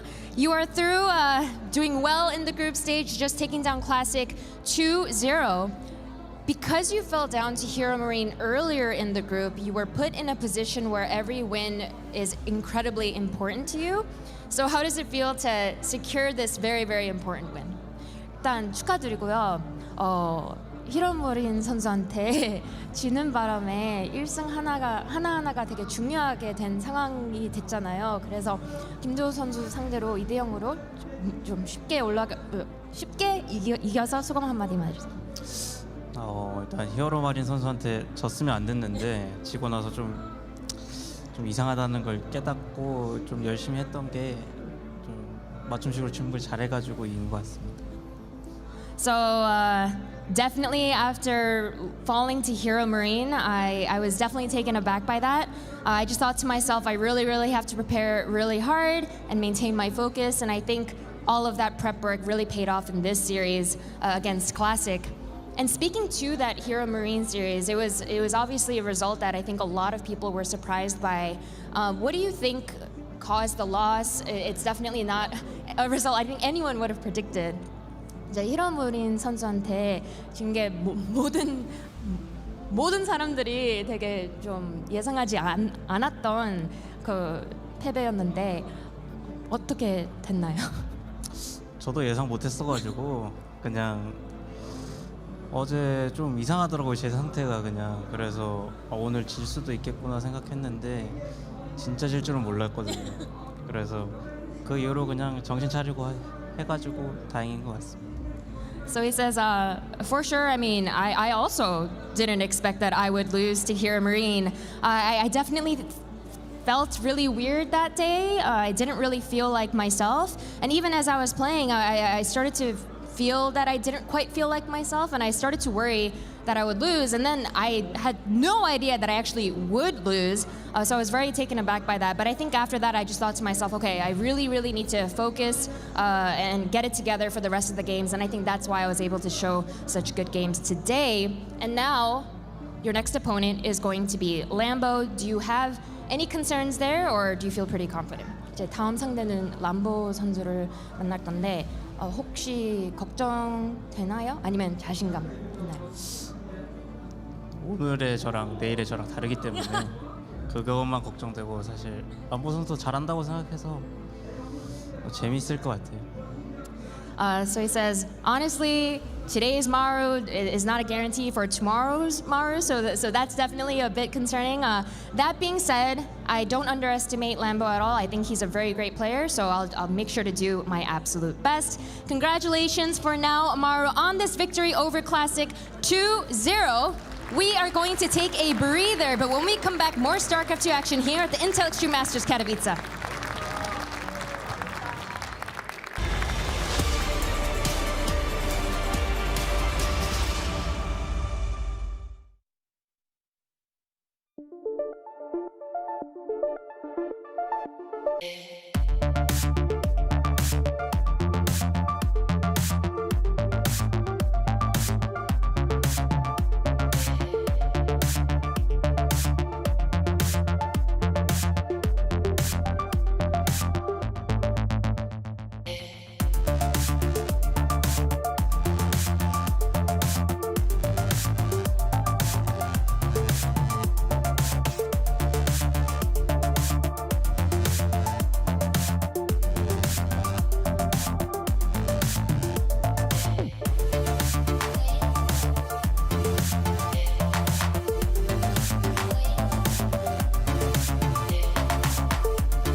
Welcome back. We almost got you there. We're here for the Intel Extreme Masters Katowice 2023, and we have, in logical order, moving on to Group C to round out the day. So we are going to have ourselves a few more matches here to see what actually happens. We're going to have, 3 more series, and then, of course, we have a few more left tomorrow for all of the groups, in fact. So this is the one with all the Zergies. Lots of Zerg goodness here in Group C. Fear Dragon, Loco joining me for this. We have a Laser versus Hero coming up on the main stage. We're also going to be trying to keep an eye on Solar versus Serral and DRG versus Special. And right now, Hero's looking pretty pristine up towards the top here. I feel like he might maybe be the only guy to go a real clean sweep on these groups. What do you think, Kim? Yeah, Hero has been looking fantastic, and like you said, he's one of the only players that really just stop and dropping maps across the board. Apart from Reynor. Just in general, actually. I just looked at his stats real quick for this year so far. Dude, that's away so far away from us. Sorry, I was looking at the screen right over. There's a lot of screens here, guys. I gotta pick and choose one. But I was just looking at his stats for ZVP this year so far, or PVZ, I guess, from his perspective. Yes, yes. And, it's this year. It's a relatively small sample size. Where are you going? He hasn't lost a single series yet against guys like, for example, Dark, Solar, Ragnarok, Dark again. He's basically been smashing every Zerg in Korea.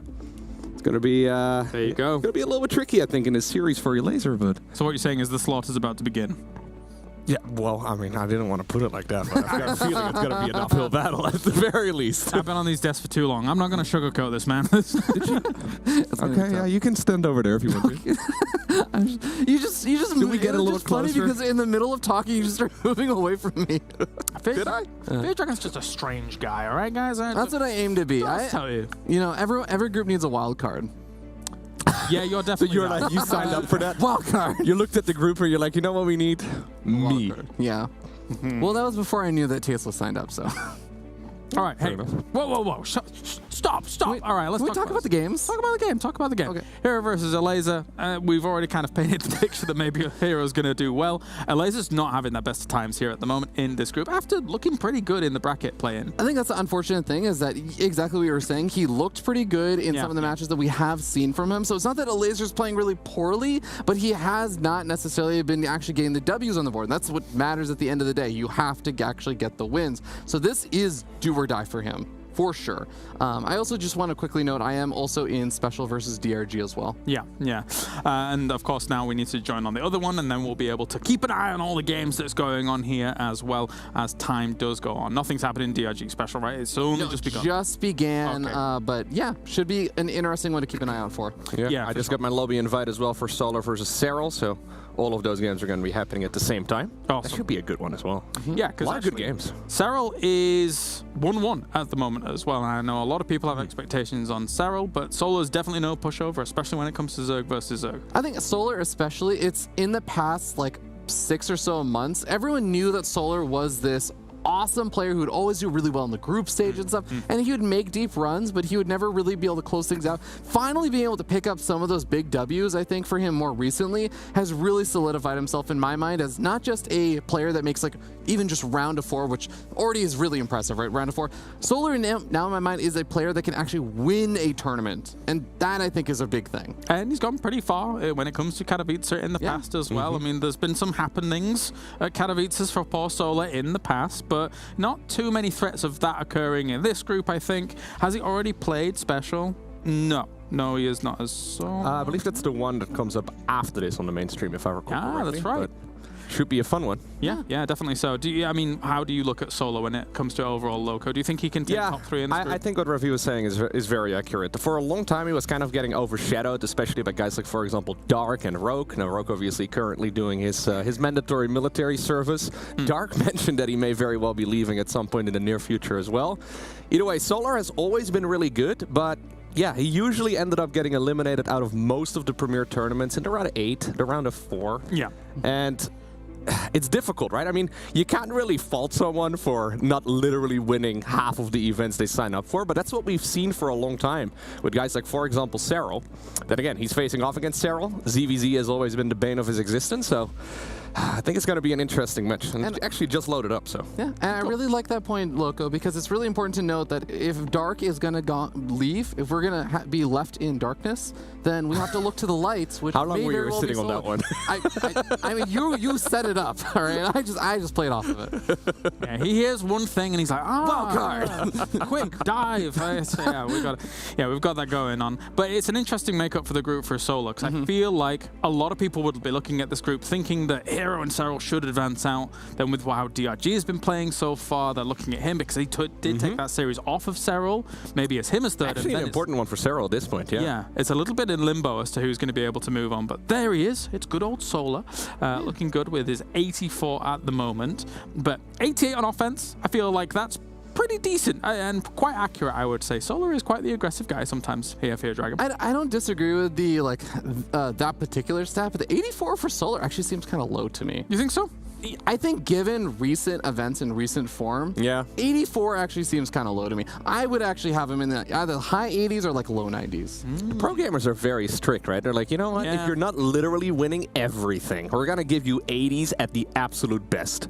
But yeah, he's been very strong lately. Yes. For some reason, it's only a couple guys that are 90 plus. 84, he won a super tournament, and I think he was like in the round, like top 6 in Atlanta, as well as somewhere else. Was it TSL9? Consistently top 10 over the last decade. Yeah. He's been really good. I thought I had figured out why some of the scores had seemed a little bit off, because Lambo's kind of going around being like, yeah, did you hear, like, a lot of the non-Koreans didn't actually end up getting to, or like they like filled out the cards wrong, or they like somehow forgot to, and I'm like, oh my god, like this should be really easy for you guys, like this should be that difficult, but. So it seemed like it was going to be Korean bias, but the Koreans are literally also being super harsh on themselves. So I actually don't know what it is. They do what they do sometimes. I can take a look at the cards for the match that is coming up here as well then, between Elazer and Hero. Now, unfortunately for Elazer, Hero's card's really, really good. And he's literally the only player that got a full 100, I think. I think this means as well that, everybody said, okay, 100 on offense. Yeah. Like, no, but maybe there was someone who was like 95 and it still sort of evened out to 100 in the end, but 100 is insane. I think it was when they were filling it in, it was like they picked between 1 and 10. And then we've now like... I see. Yeah, so... I think it's accurate though. I mean, he has been absolutely lethal. His Protoss versus Zerg is amazing. For a while there, it was like Protoss couldn't really win a whole lot of events, maybe not even a whole lot of matches in general, but Hero came back and he's been showing us, guys, this is what you do. You just micro your units really well. You just have killer build orders. And he's been throwing some really crazy builds out as well, right? With, not even going for a Twilight Council, single Immortal pushes, 5 Gateway aggression, just build orders that we don't really see all too often. Right. And in this matchup, you really got to be prepared. I think Elazer is going to be very comfortable against, like, the standard, right? The standard of Zerg versus Protoss, and that's the main issue. You're going up against what is effectively the innovator of this matchup. So that makes it quite problematic. Well, thanks very much, guys. Now time to go over to the stage and innovate a little bit more, because we're moving into Group C. Let's head over to Smix.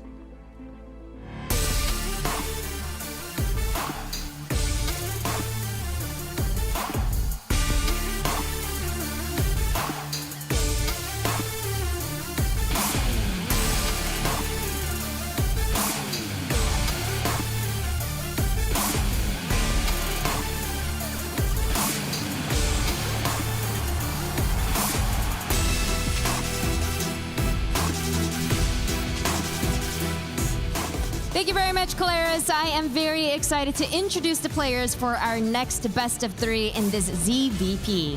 For our first player, here's a WCS champion who's playing in front of his home crowd, while facing him is a 3-time Intel Extreme Masters champion. Please welcome on stage, it is Elazer and Hero.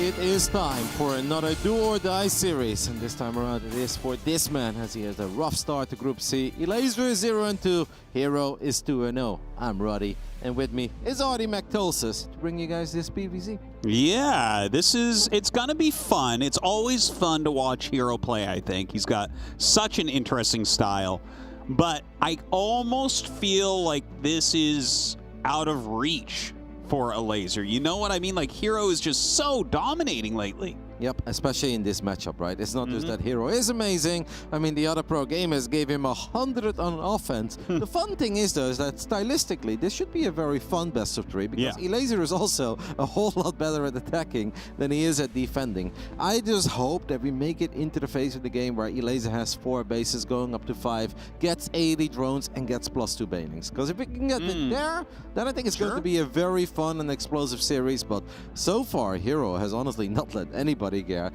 Like, if you watch his games against Solar, like, that was ridiculous. Oh, it feels that he can do whatever the hell he wants and he wins. Yeah. Hero's Protoss versus Zerg is so ludicrous. He is attacking almost non-stop, oftentimes opening with harassment as well. So you're being bugged by him the entire time.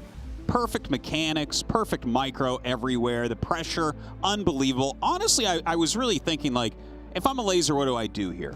And the idea I kind of came up with is I don't think that he should try to play reactive at all. Not that he's a very reactive Zerg anyways, but I want to see a laser have his own very aggressive plan and just do it. Yep.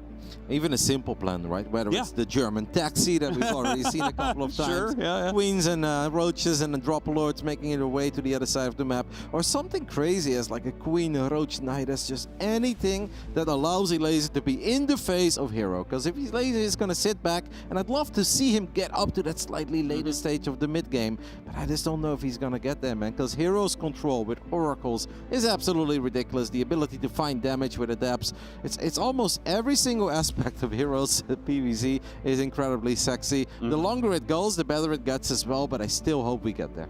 Yeah. I mean, it's always fun to get a nice big macro game rolling, but I almost feel like he'll need to get damage to get there anyways, because if you're not hurting Hero, he just has everything like really optimized at this point with this gateway heavy style, you know, lots of stalkers, sometimes lots of oracles, depending on what you're doing. It has been way more than any Zerg has been able to handle for months. And if we think of Elaser's ZVP specifically, he is a guy that is known for skipping his Spore Crawler whenever he can and not necessarily sacrificing an Overlord because he wants to save each and every single one of them. But if you skip anything against this man, the 3-time IEM champion from the past, he will probably punish you for it. And Elaser has to know that, but I still think Elaser is just going to do what he has always done. And yeah, that is be a relatively greedy Zerg up to the point where he's going to show us what he truly has in mind. I just hope it's going to be a fun series, because I am kind of with you, like looking at this best of 3 on paper, you're like, whoa, that's probably heavily favored towards Hero. Yeah. Hero, like, I don't know if any Zergs have truly found the way to play against his more gateway-centric style. And the thing is, he keeps innovating with it as well, right? Like, at first, it was just gateway units and, you know, just mass expansions. Nowadays, like, if he starts to think you might start to counter him, throws in disruptors. You know, he makes it so hard for anyone to get a feel on how to beat him. Yep. People have been talking a lot about the Hero style, and at one point I feel like they lumped everything together and everything is Hero style, which is obviously inaccurate, but in the same way it is somewhat accurate because the man is so versatile. He's so comfortable with different forms of Protoss aggression. One thing that we can absolutely expect, though, are oracles to kick things off with. We're definitely going to see a couple of blink stalkers, but he does switch it up once in a blue moon and hit you with a couple of zealots with charge way before blink even. Well, let's see, as we have loaded into this best of 3, this man absolutely needs to get at least a map, but ideally needs to win the best of 3 to keep his tournament hopes and dreams alive. Representing Team Liquid and hailing from Poland, this is Elaser.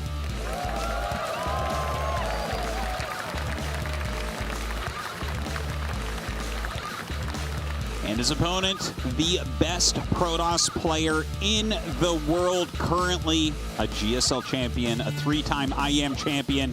It is Hero. And of course, the DreamHack Masters Atlanta champion as well. That wasn't even all that long. Yeah, no, that's right. Yeah.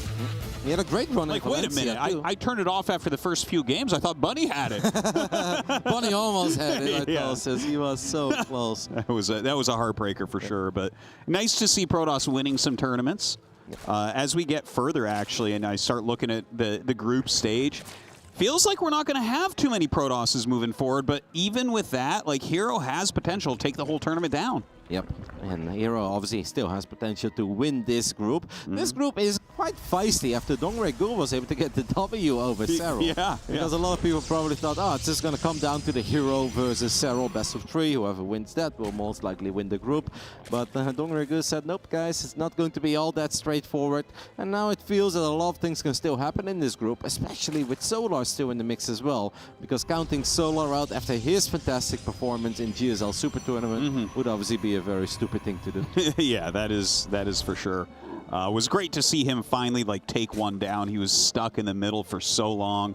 Has done better at events like this, but yeah, it's an interesting group. And I got to tell you though, if no one can stop Hero and he just shoots to the top, it seems impossible already that he won't get out of the group. You know what I mean? Yep, no, he's had a great start, and if he wins this series, then he is pretty much guaranteed to make it into the playoffs. But the other two series are still going to be very interesting, especially, of course, Hero versus Serral. I believe that is going to take place tomorrow, or is that actually happening later tonight? Hero Serral, I believe, is tomorrow. Oh, okay. I think that's the final match we'll be showing from the group. The second final placement of Hero was a little bit interesting, by the way. It's not something that I often look at, but just at the top of his ramp between the main base and the natural, I feel like we don't see that very often. No, we really don't. You know, the thing about Hero is he is really willing to change things up a little bit. Like maybe he's thinking he wants to hide the fact that he's going to go Oracle for as long as possible, but like everyone in the world knows that he goes Oracle like just about every game. Yep, and if you guys don't play StarCraft all the time or don't watch it all the time and you wonder why, it's just because Oracles are great defensively. If a Zerg player wants to build a lot of Zerglings or go for something silly like a Baneling bust, those things get shut down by Oracles. They're even quite good against Ravager rushes as well. So it basically forces the Zerg to play a slightly more macro-oriented game, and that is exactly what Hero wants. And then obviously once he's entering that macro-oriented game, the Oracles will be on the other side of the map. They can sometimes find damage, but if not, they get a perfect scout off. But this was already a decent amount of damage, I also. A single drone went down. That's maybe not too bad for a laser, but every single drone from the main base wasn't mining for a little while there. As you guys see the income advantage there for a split second for Hero, I felt like those two adepts already did more than they were supposed to do. Yeah, well, this is pretty standard for Hero, right? Like, he's so good with the initial adepts across the map as well as the Oracles. Look at this, flies in and already zaps down 2 drones. Queen's going to push it back there for now, but I guarantee you Hero will get a little bit more. Yeah, but this is already very good, because we don't even have a single Spore Crawler yet here in the natural, as Hero also picks off a larva there, or a cocoon, whatever it was. So second Oracle is going to sync up with the first one. I think there is still enough energy to activate Pulsar Beam on both of them. Cool thing is that we have Oracle number 3 on the way, and Hero has already shown us a couple of times. They're like, hey man, if you don't get a lot of Spore Crawlers or you don't really focus on getting any anti-air, why do I need to stop building Oracles? They're actually pretty good. The more I get, the more fun I'm going to have with them, as we have a single stasis trap go down in the main base. Good reaction there by Elaser, but still all these little things really hinder the Zerg build order. Yeah, and what you were saying about the Oracles as well, like he uses them as fighting units sometimes. In some of these games, he'll just have Blink Stalkers and like 8 Oracles floating over them, helping to pick off those Zerglings if the Zerg is defending in such a way. Absolutely crazy that the Revelation somehow did not get that single creep tumor, because the Overlord was revelated and the creep tumor behind it was revelated, but the most active one wasn't, so Elaser caught a little break there. And he does have a 54 drone economy. That's not all that bad. There is a chance that these adepts would have gone for it if he would have tucked them between the mineral patches, but Hero wants to keep his units alive, and he is indeed heading into those Blink Stalkers, and +1 is on the way with the Forge. Yeah, that's right. And, well, he's going to get very aggressive once he has a good mass of those Stalkers. He loves walking around the map with them. We'll see how a laser wants to fight back against it. Do you have a certain way you want to see Zergs play against his mass Blink Stalker? Yeah, it's very hard, right? Because I feel like they've all tried different stuff. I think this going for +1 melee, staying on Link Queen for quite some time is a pretty good way about it, and then try to head into +2 melee very quickly and get that 4 base Zerg economy up. But the one thing they really need to avoid is losing drones non-stop, because then it's not all about the Stalkers. The Stalkers will come. At this point, you need to be bulletproof against the Adepts and the Oracles, and Elazer simply has not been bulletproof. We're now 6 minutes and 20 seconds into the game, and the work accounts are dead even, and that's just not a place where Elazer wants to be. I know, but that's, again, another thing that Hero does so well. You know, some of these games where he's out-expanding the Zerg, he's up, 10, 12 workers. Look at that, the 4th base gets started immediately here for Hero. He expands faster than anybody. Elazer is dropping an Evolution Chamber, but he's also dropping the Hydra then, so it seems that he's going to try to make some magic happen with Hydra Ling. I don't think we have a Baneling nest yet. Hydra Ling is something that was popular a long time ago when, the Hydra upgrades they were combined and you only needed to research a single upgrade. But after they split it up again in 2 different upgrades, it kind of fell out of fashion real quick. Elazer making 10 Hydras of 66 drones. Well, Arthos, if that doesn't mean that the man is going to be aggressive, I don't know what will. Well, I was saying that's what I want to see. I want him to have some sort of plan and just go for it, kind of ignore what Hero's doing. You can't really play reactively against Hero these days in Zerg vs. Protoss. Elazer is going up to 5 bases and making all these Hydras. He's actually going to go back into droning. So maybe he's just going to use the Hydras defensively against the Oracles and trying to keep the Stalkers at bay.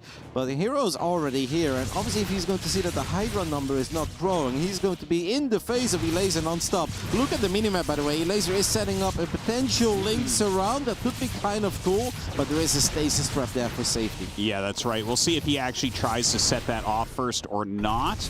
Oh, nice tag down on those Hydras. I like this idea from Elazer. The Ling Hydra. We don't see it like too often, but the micro is just relentless from Hero. Hero's target fight there with the Adepts that he used to harass was not perfect. He actually wasted a lot of shots and he only got 2 drones. I have the feeling he could have got a few more there, but it's not so much about the Adepts anymore with +2 finishing up and +1 armor finishing up as well.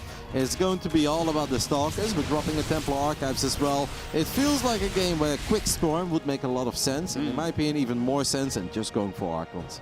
Oh yeah, I would definitely like to see that. Storm is just such a great tool against Lingbane Hydra. In fact, if you don't have it, I think you're playing incorrectly. Yep. Stalkers are good against Hydras if the Hydra number is not crazy, but if we're looking at 20+ Hydras with both of their upgrades and a lot of Lings in the mix as well, a couple of Banelings rolling forward, yeah, you really want to have a couple of Storms to just keep that Zerg army at bay. I'm still happy that we got here though, Arthos. It wasn't perfect from Elazer's side, but it's so hard to be perfect against Hero. But he's at 76 drones, he's working with 5 hatcheries, and he's starting to get pretty close to being a maxed out Zerg. Yeah, no, he's doing a very, very good job, and you can see that Hero is actually getting ready for different parts of the game, already getting air weapons here. So he knows the way that Elazer is playing, it's very likely he is going to have to transition eventually. Yep. Even though I think with Storm and an Observer and a War Prism, a few more gateways, perhaps sneaking a Prism into the main, I think that Hero can still be fine with these gateway units for quite some time, but he hasn't really had the ability to be in the main base a whole lot. And maybe he's a tiny bit worried that Elazer has snuck in a quick infestation pit, that Hive is already on the way, and obviously he wants to be ahead of that curve, but he doesn't really have to worry about that yet. Elazer is doing what he found a lot of success with 5 years ago, when he had those great runs at BlizzCon, and that is just some good old Hydra, Ling Bane, and +2 melee. Well, that is a great way to play it. Well, at least it was back then. The Hydra's coming in now. It looks like he does want to attack, but with all these Psy Storms, plus a lot of Photon Cannons, not sure he's going to get in, but look at that. Banelings rolling through that mineral line. 12 probes go down. Not the end of the world for Hero. He has a huge economy and still a lot of probes left over. But I like the way that Elazer is taking this. Yeah, that wasn't bad at all by Elazer, but I do think he needs more, right? Because we're not looking at Lurkers in the near future, supported by Vipers or even Ultras with guidance plating. It is just going to be Hydra, Ling, Bane. And then killing 12 probes is not enough, because if you look at the probe count of Hero, already back at 80, man. He's like, something happened, Arthos? I don't think I lost any probes at all. No, seriously. And Hero just continues to have a gigantic economy, adding a little bit more production, another Stargate, another gateway coming up. And, you know, in the meantime, a laser here, he's already kind of got the drone count he wants approximately. Getting more Banes at +2, almost done. I really love the amount of cannons that Hero went for as well, but they are pretty clumped up, and Laser realized that, and he said, I want to go for the probes, but I don't think I can get the probes there, but I can get all these static defenses. That was quite good, but the top attack didn't quite work out. The stasis traps are amazing. 2 Banelings with a dream, but the storms aren't good enough, and the High Templars morph into an Archon, and that one Archon was powered by Shield Battery of just for a while. That's a mistake with the Oracles, though, Hero, as he loses all 3 of them for not a whole lot. I tell you what, look at that. In the picture-in-picture, we see the Banelings rolling into that expansion again. Oh my god, 26 probes going down. A laser is playing out of his mind, Roddy. Laser with 80 drones. Hero's going to try to recall a couple of units to make sure that he doesn't lose any additional workers against these Hydras. It feels that Hero was worried about things that weren't happening yet, right? Because he's got that fleet beacon, he's got a second Stargate, or at least I think he has a second Stargate, but he got +1 air weapons. But it's not about that, it's about these basic units. And if Hero would have just had enough vision and enough Storm and enough Stalkers, he would have been totally fine. Right now, he's not down and out. He can absolutely still stabilize, but he's going to have to clean up the defense a little bit. And right when I say that, he's dropping the fleet beacon, Artosis. Well, I guess he does want to maybe go up into carriers. Only thing I can really think at this point. Baneling's rolling in here around those Archons. Not the best trade this time for a laser. Nope. More big storms landing as well. These Banelings getting very close to connecting as Hero's full of confidence, blinks forward, and this normally would have been a crazy blink forward, but he's got +3 attack, +2 armor, and the only upgrade that the laser has is +2 on the Lynx. The Lynx obviously showing up there makes a little bit of a difference, but the Hydras were just so far down in upgrades that these Hydras couldn't get the trade that Hydras otherwise perhaps would have been able to get. Look at the economy of Hero. It's like, yeah, he still has 70 probes, but he has lost a lot of them. He's spending a lot of money remaking his economy, getting these probes back on the Nexuses, and he's being kept back better. Like, here's the crazy thing, right? I came in here because I've seen so many Hero PVZs, and I'm like, dude, no one has solved this. It's like he looks invincible. But this is probably the best overall macro play that I've seen against him this year. Laser is definitely not there yet, though, right? Because he's still just a lair tech Zerg. And the army supply right now, that's probably not big enough to run into cannons and batteries. But if Laser can just keep doing what he has been doing over the last few minutes, and he gets a few more of these phenomenal Baneling run-bys, there is absolutely a lot of reason to get very excited if you're Polish or you're just a fan of Laser, because he is making Hero work for it, but these upgrades still don't lie. The Stalkers have +3, +2 armor, and we cannot forget that Hero already spent a lot of resources on things that never even came into play. We've got a fleet beacon, we've got Stargates, we've got +1 air weapons, and he hasn't used any of it. Yeah. Well, maybe that's going to be his finishing card here. If he can stop these attacks, the Hydra's coming in once again, eating a lot of Psy Storms there. But you know what? A lot of these attacks from a laser are reducing the High Templar count. Like, he would much rather there be Archons than Storms. Yep. Well, actually, Hero's army supply is severely dropped there for a split second. Now even he's only working with 46, and it's a lot of Archons. Archons are not great against high number of Hydras, and obviously Archons don't really benefit from the armor upgrades, as we have a Ling run by, and these Lings have +2. Hero needs to respect it, and he does. He goes for the recall immediately, and in moments like this, I'm sure that Hero is killing himself, or at least kicking himself, for misclicking those 3 Oracles, right? Because imagine if you still have these Oracles, I think his life would have been so much easier. Well, that is for sure.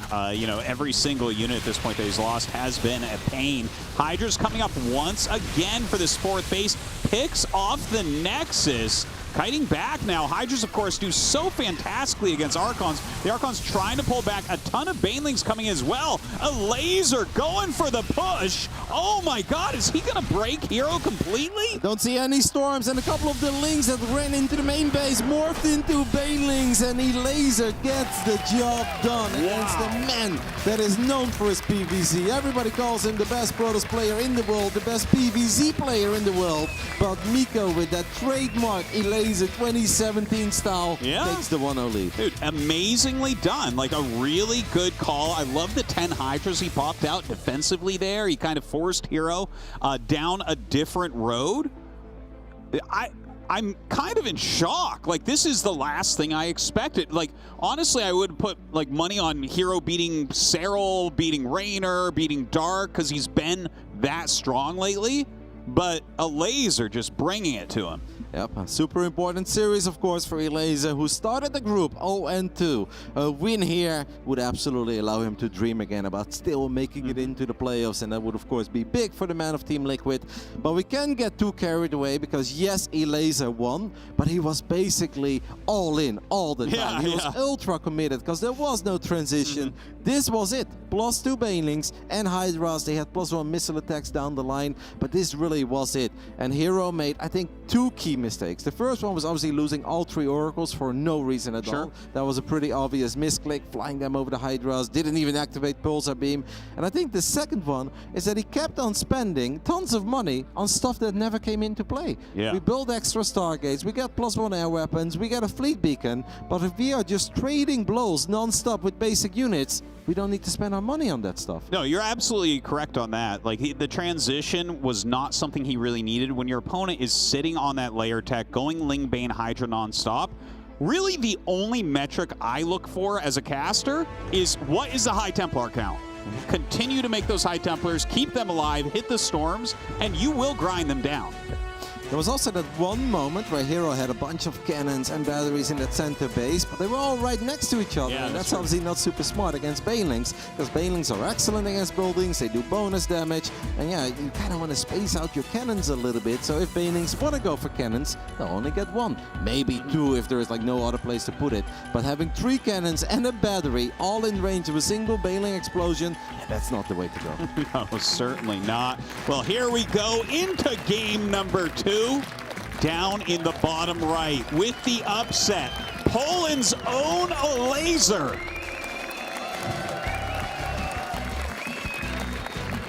A great game by that man from Team Liquid. In the top left side, we're looking at the main base of our Korean Protoss, representing Dragon Phoenix Gaming. This is Hero.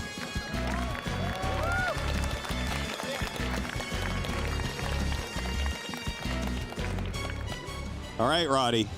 Your prediction for a Laser's strategy, is he going to go down the same road if it's an Oracle into Blink opener? There's a very good chance, mate, but it's obviously, maybe Elaser's got something special, because Dragon Skills obviously plays out in a very different manner than Gressman does. I don't know, but I think there is a good chance we're going to see a very similar game. And you know what's funny as well about the transition that Hero tried to go for that obviously never came into play is that he was so far ahead in upgrade. Yeah. You know, it doesn't really make sense to get like a 3 upgrade advantage for yourself and then be like, no, I'm not going to use these units anymore. I'm going to go into different units that I have to start upgrading from scratch again. Like, that's kind of crazy. That is a really good point, Roddy, actually. His strategy doesn't fit together all that well. It's like, what are you just... Did you get 3-2 upgrades really quickly so you could defend? Like, what... you know? Like, we never even saw charge researched or anything like that. There was no real harassment on the sides after the Oracles. Yeah, it was a little bit disjointed from Hero. Absolutely.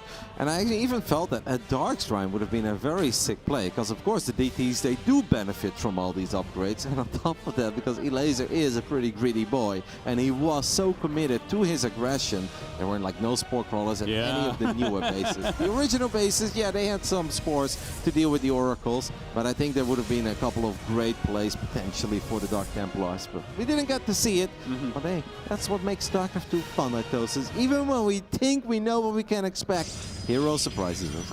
Well, not with that Stargate, though, right? No. He's just got to go up to his patented Oracles.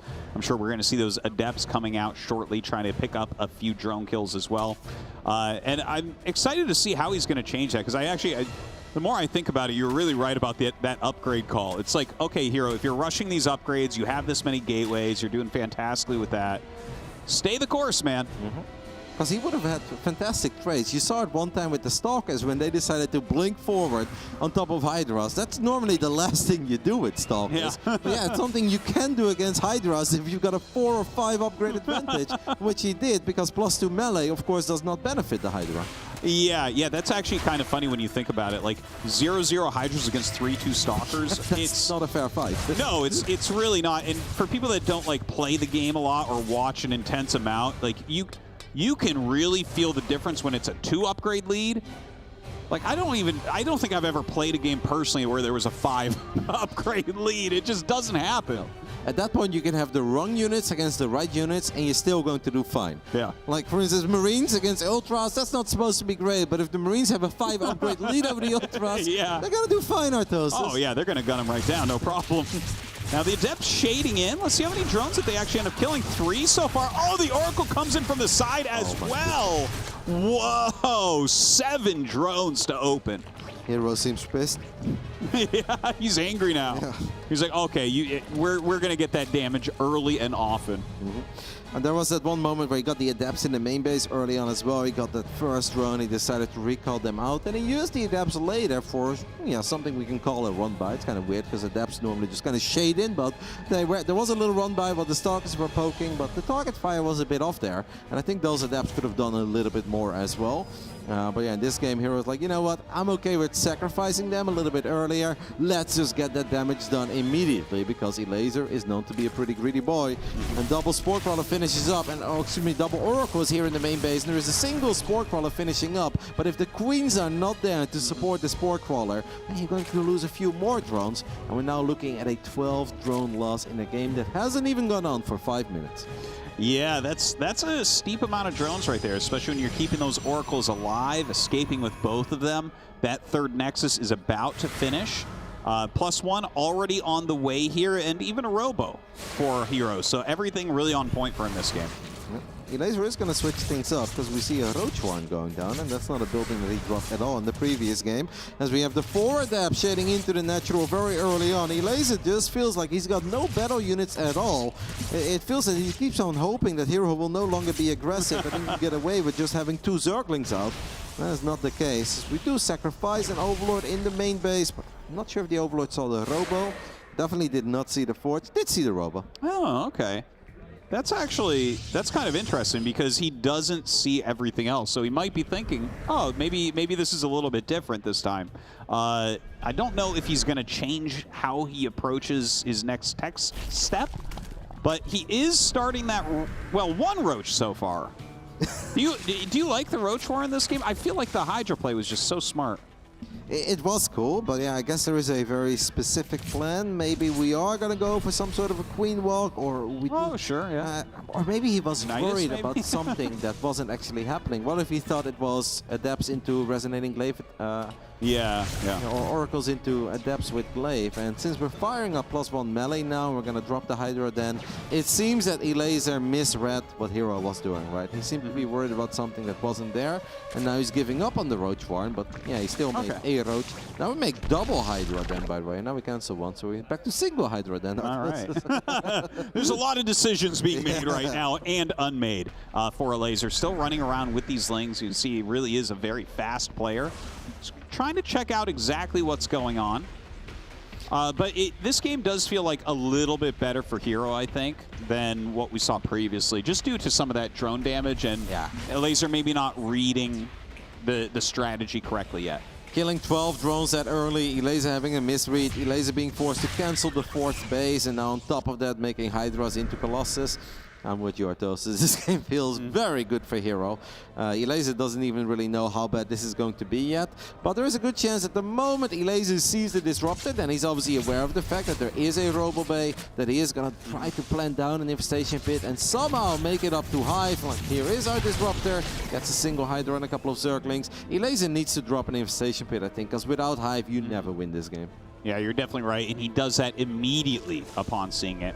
Now, 2 Colossus are about to finish. I did see Hero yesterday going for some 4 Colossus timing attacks, and those obviously worked really well with the +2. So I wonder if that's where he's bringing this game again. I think so.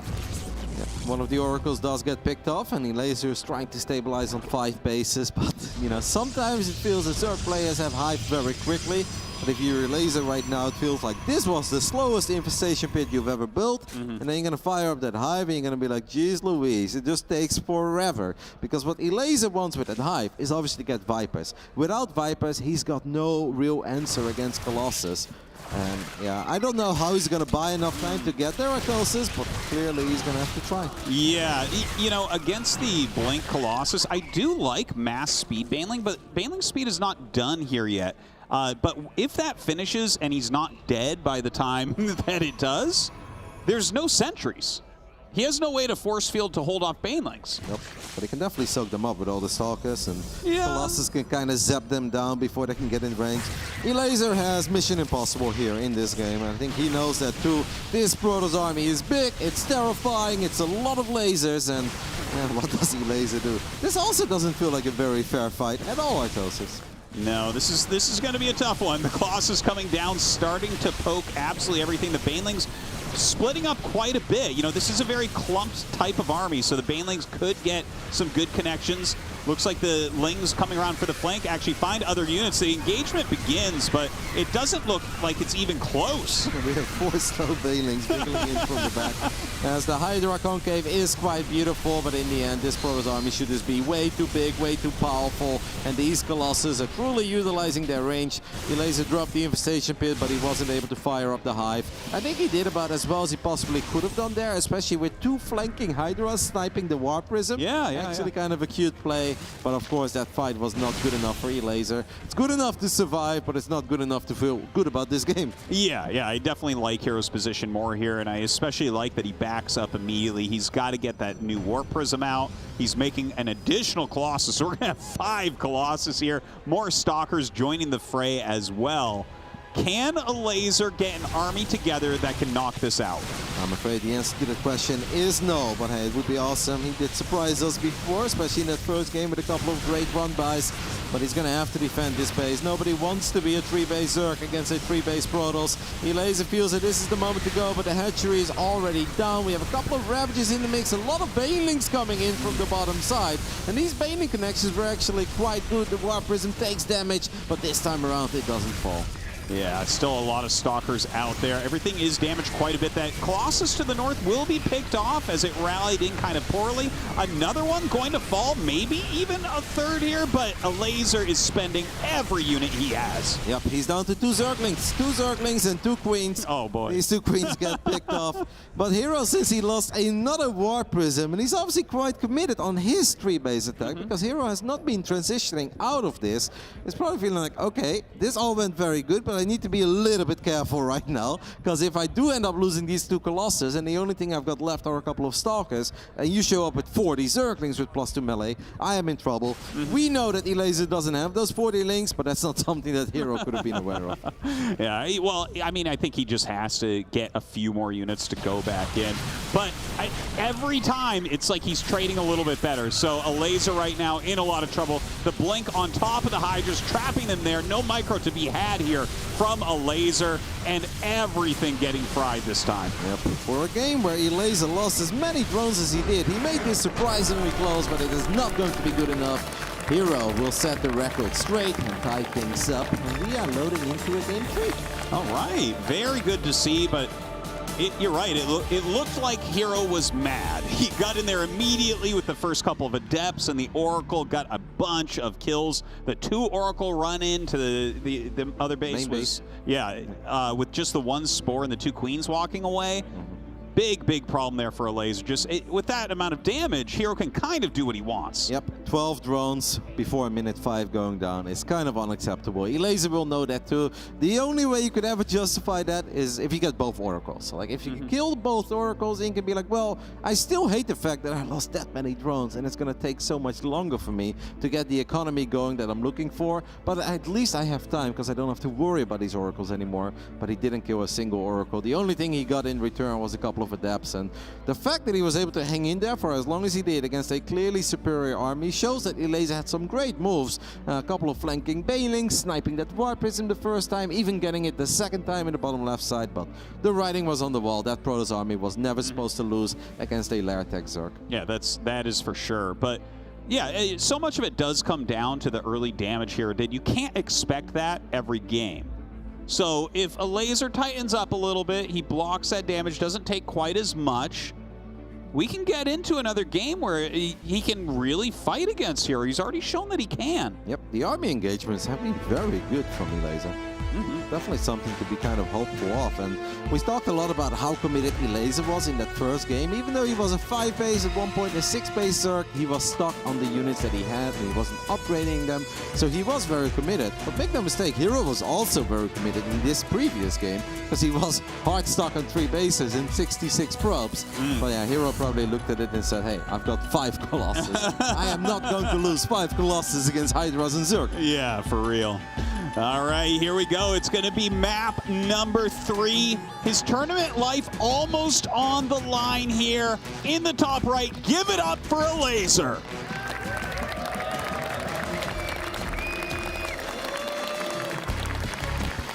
And in the bottom left side, the man that is representing Dragon Phoenix Gaming, the best Protoss player in the world and one of the favorites for the entire event. This is Hero.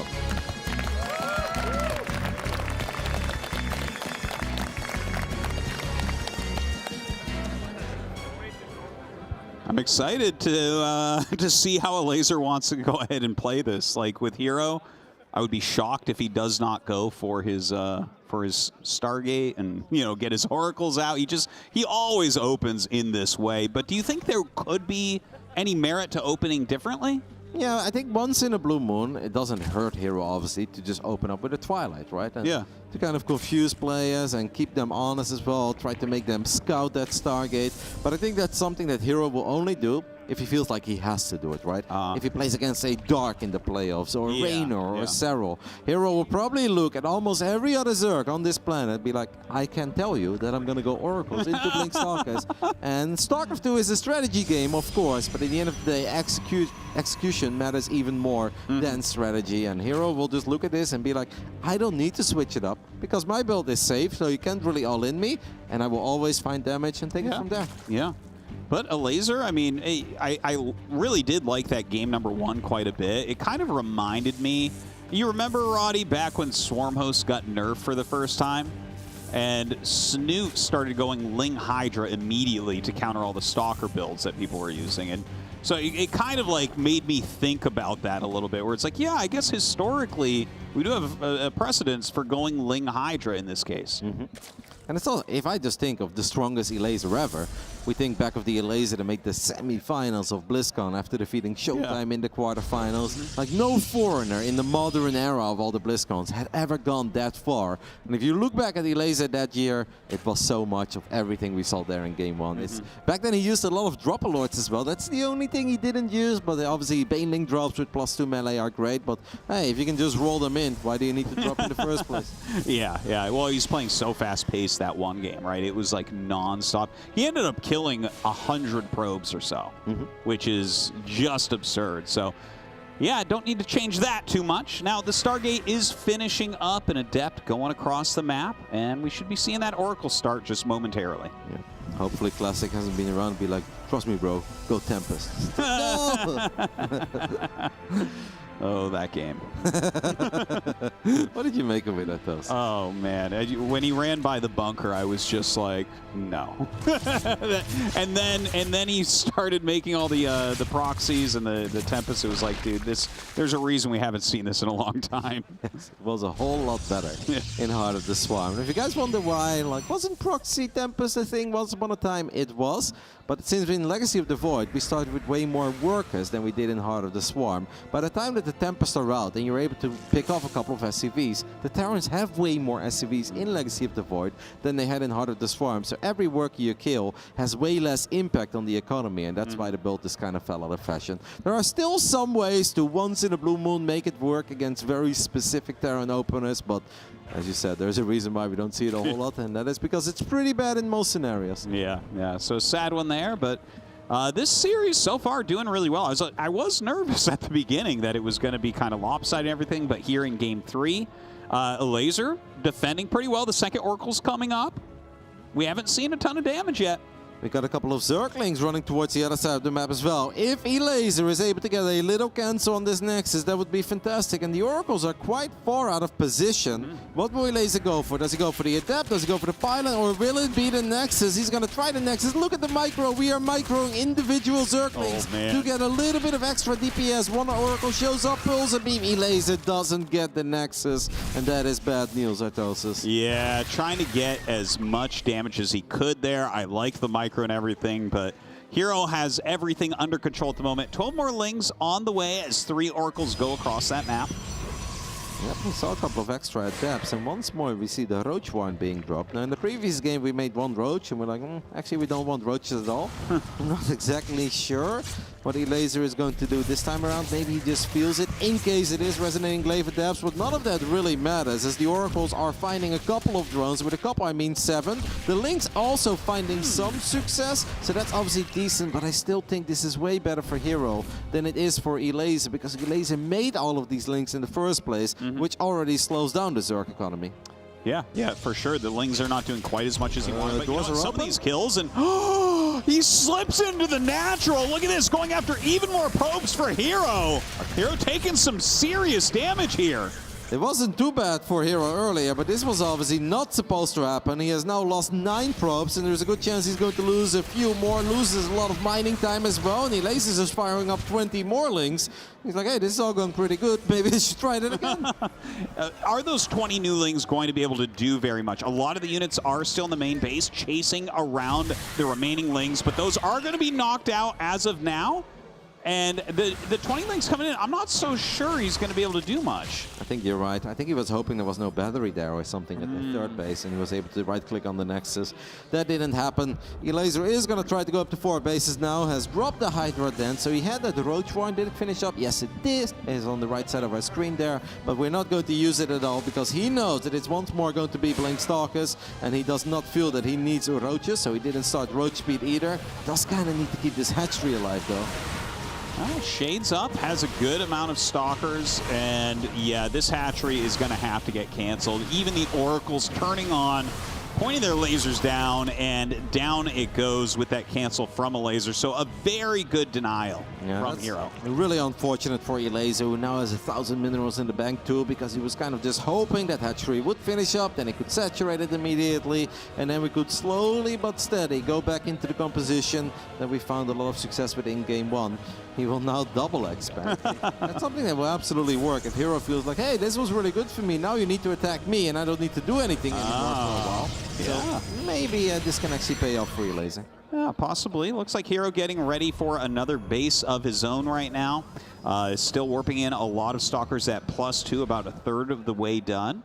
And yeah, I mean, we are going to get into one of these more macro-heavy games. Do you think Elaser is going to go at it exactly the same, where he's kind of all in on layer tech? I think so, because I think that's what he does best. Yeah. Elaser is obviously not a bad Hive Zerg, but he is just way better with the layer tech units. He knows how to control Vipers, and once in a blue moon we'll see an Infestor, but I don't think that is his bread and butter. I don't think those are the games that he enjoys the most either. As Hero is switching it up, by the way, compared to that first game, he will just once more go into the Robo Bay and second Robo, like we saw in that previous game, Game 2. But obviously in Game 2, he played it in a very aggressive manner. 66 probes, and he got stuck on 3 bases. This time around, he's like, no, I don't need to be too aggressive. Probably likes how this game has gone. And he says, I'm going to go up to 4 bases, and if you want to do something about it, be my guest. I will once more have Colossus.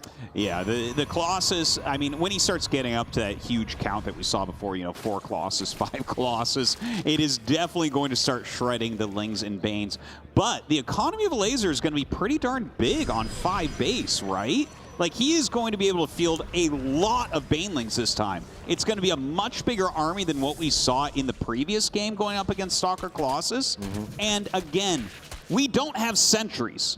That, I find that a little bit concerning, because if you can't stop any of the Banelings when they get to huge numbers, it can erase this army. I think on creep, I kind of believe that the lair attack army can get a magical engagement, that the baiting connections can be big enough, but off creep running into stasis traps and cannons and batteries, it's really not supposed to work. And Hero will know that. That's why Hero is probably just chilling at this point. And he says, if you want to try to break me, be my guest, because I really don't think that is going to happen. And I'm definitely siding with Hero. Elazer is maxed out, so his army won't get a whole lot better than it currently is with the lair attack that he's working with. I don't know if we can really get a whole lot better. That stasis is so bad for a laser.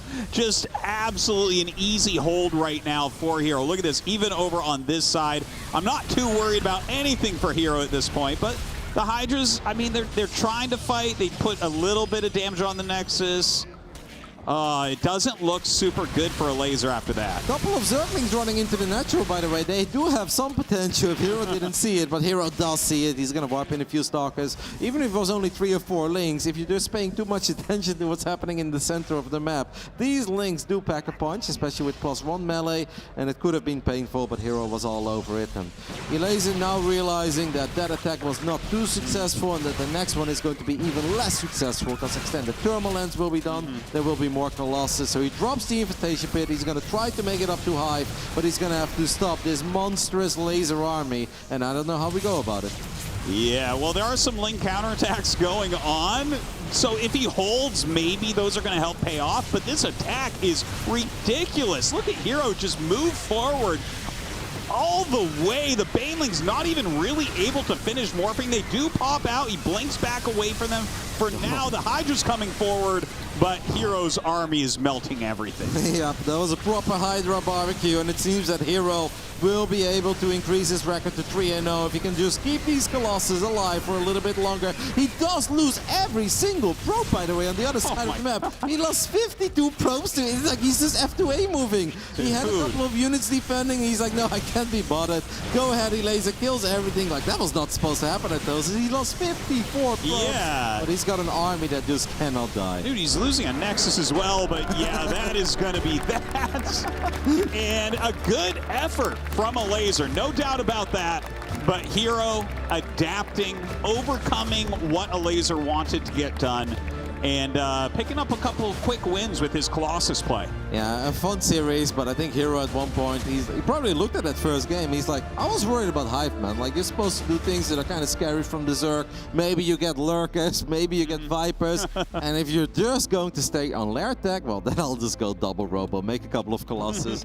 And there is a reason why we don't normally see Zerg stay on lair attack forever. Yeah. That is just because Robo units are way too powerful against them. All right, well, it was a great series. Let's hear from the desk what they think about it. Thank you, guys. Yes, a great start for Elazer in the series, but unfortunately not able to carry it all the way through to the best of 3 win. Fear Dragon as well as Loco here to talk about this one, and we have to echo exactly what was said in the commentary. I mean, it feels like Elazer, he gets stuck in this mid-game. There's like a 5-10 minute window where it packs a massive punch, but as soon as those Colossi start gaining momentum, what are you supposed to do? I mean, there's a reason why there's a lot of the Zerg transitions where you will get up that Hive, you'll go for Vipers and everything, but it's such a hard call, right? Because the reason why Elazer is able to be so aggressive and so effective in that kind of earlier portion of the game, or like the mid-game, is because he's putting everything, including like all the resources that you'd want to invest into a Hive or Vipers, into just more units. He's putting it into this kind of aggression. So if Elazer could somehow find ways to transition and get up a Hive, get up Vipers, I think that it could theoretically be the solution to Colossus, but it's a lot easier said than done. Loco, taking a look back at the series, how it went down, it was a great start for Elazer, but it's as if they said it in the cast as well, just constantly piling on that pressure in game number 1 and eventually broke Hero, but it did take a while to break him. Yeah, it's one of those playstyles that works amazingly well until it doesn't, right? Like at some point there's a critical mass of Protals, and killing it with Hydralink Bane is very, very difficult. So usually what we see very commonly at this point in the meta is people transitioning indeed towards a Hive for Vipers. Brute Lords would also not be bad. Even Ultralisk could pull a pretty nice win against a style like this. But when you're still stuck on, well, mostly Roaches, Hydras, a couple Ravagers, Lings, and Banes, it's very difficult to, fight that late-game Protals army properly. And I understand why Elazer did it, though. It's really difficult, right? Like, I mean, if you do transition, then suddenly you have to play late game against Hero. And if you're not already feeling all too comfortable in that situation, I can't blame him for sitting around on those mid-game units for a long time. I mean, even mid-game was difficult, never mind late game. The Colossi just having complete reign over these armies. There wasn't Answers, there wasn't Corruptors, there wasn't Vipers, there was nothing. You needed to move the game on here, Fear Dragon, take the next step. No, absolutely. It is really, really tough to actually make this work, and I really have to commend Laser. I think there were so many things he did well in this, but Hero, he just constantly found these little ways to make those early kind of mid-game defenses work. You saw things like the Stasis Trap that helps out in those situations. You see the power, the effectiveness of even just when there are a small number of Colossus. I mean, at this point, there were 4, and it's just, as I think our Tosis was saying, a drone BBQ. Yeah, it's just a Hydra BBQ at this point, but even when there's 2 or like 1 of those Colossus, Hero finds so much value from them. Yeah, if you don't have a counter against Colossus, this is sort of what happens, right? If you don't have anything to properly deal with those big boys, you know, you can maybe power out a couple roaches, but then you're playing an entirely different game. It's literally the old school death ball we used to see in like 2014, 2015. Yeah, I was just thinking about that. Colossus, yeah. I was just thinking about that. I was like, there's no unit on that screen that wasn't in Wings of Liberty. There you go. Yeah, very, very powerful stuff though from Hero once he identifies that Laser is staying so heavily in this mid game and trying to apply pressure with units that are just kind of squishy against that, right? Yeah, no, honestly, a really cool series right there. It's a shame that we had such a flying start right there for Laser and that he didn't bring it home, but I mean, Hero is obviously looking incredibly good over the last couple of months. He's looking good and promising up at #1 in this group at the moment, but the rest of the group, honestly, is kind of all over the place right now. If we actually kind of get a bit of a recap on the games going on, Loco, actually, you had the Serral series, correct? Yeah, Serral versus Solar. So that series started off with a proxy hatchery, where it seemed like Solar was playing 2-base the entire time, and then, well, it turns out there was a 3rd hatchery in the top left-hand corner. Serral didn't find himself in a bad position in that game, however. There were quick Mutalisks as well as a follow-up right there from Solar. But Serral ended up winning that game quite confidently, and I actually thought, okay, that's a pretty good start for him. Game number 2, classic Roach Wars. There were some Mutalisks in that one as well.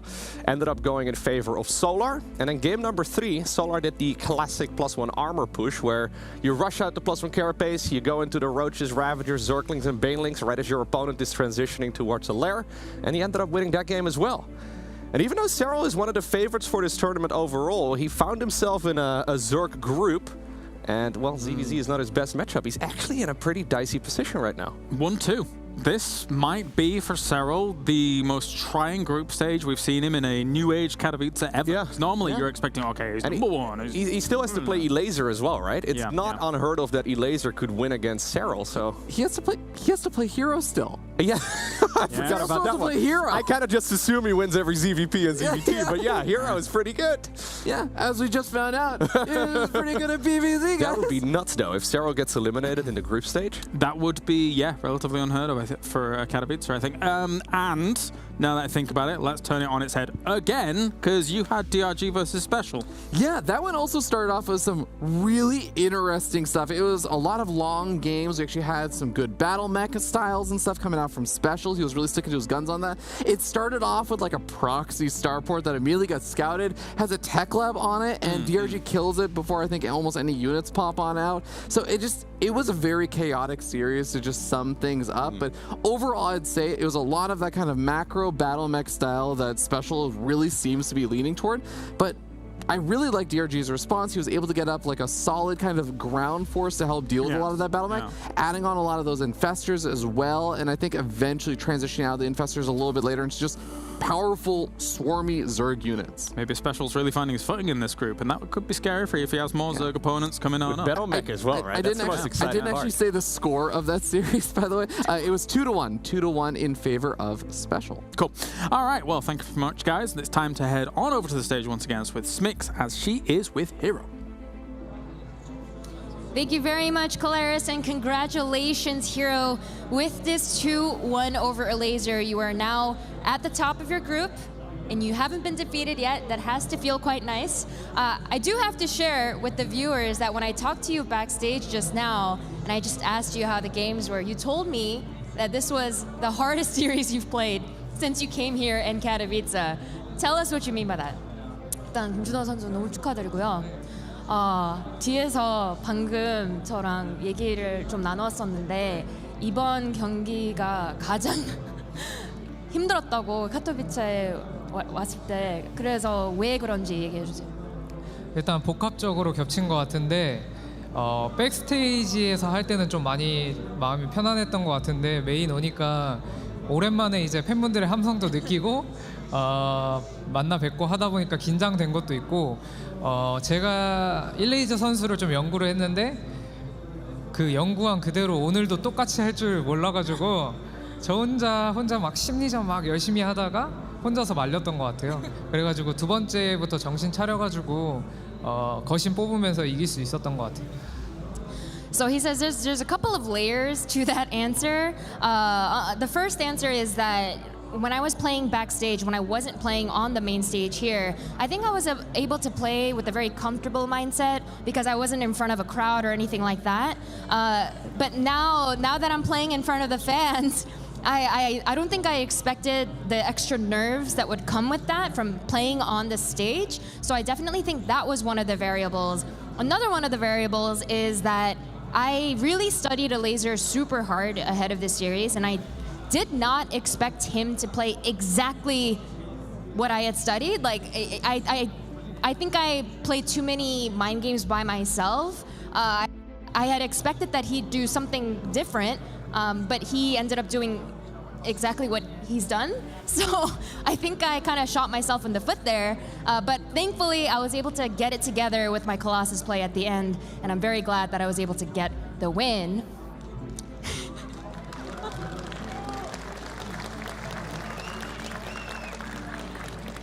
And Hero, overall, how are you feeling? You are the recent DreamHack StarCraft 2 Masters Atlanta champion. How have you been spending the time ahead of Katowice, and how do you feel about your condition at this tournament?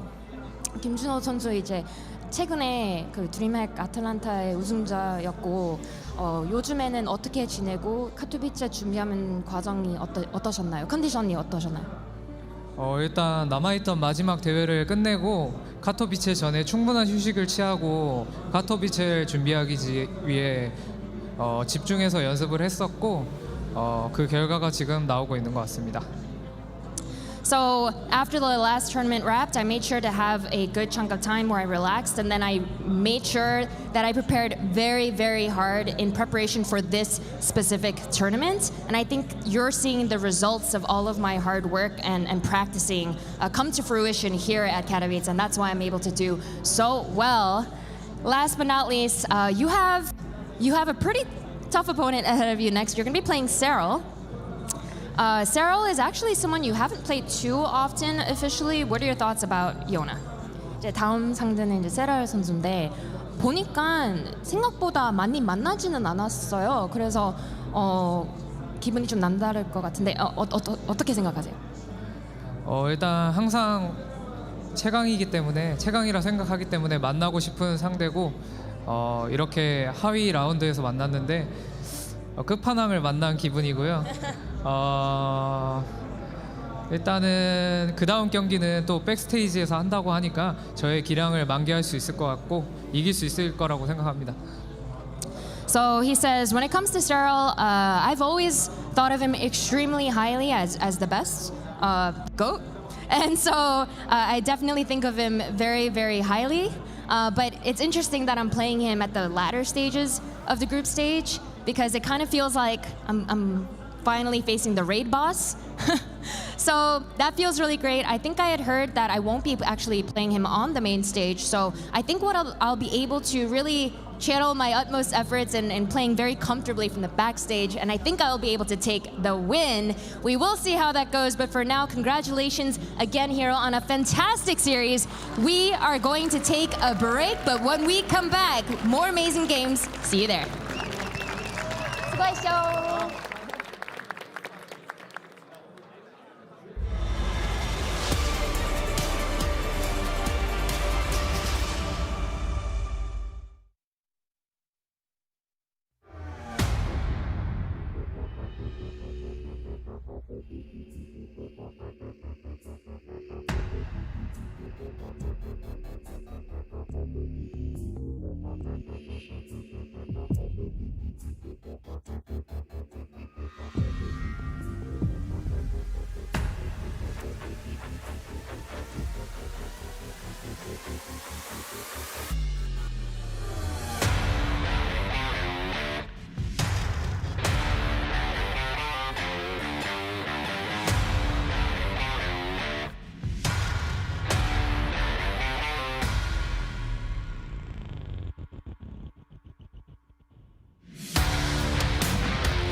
Wear your passion. Share your passion. Wherever, whenever. Gaming is a lifestyle. Get your merch at shop.eslgaming.com. Intel Extreme Masters Katowice is brought to you by Blizzard Entertainment, Monster Energy, and Intel.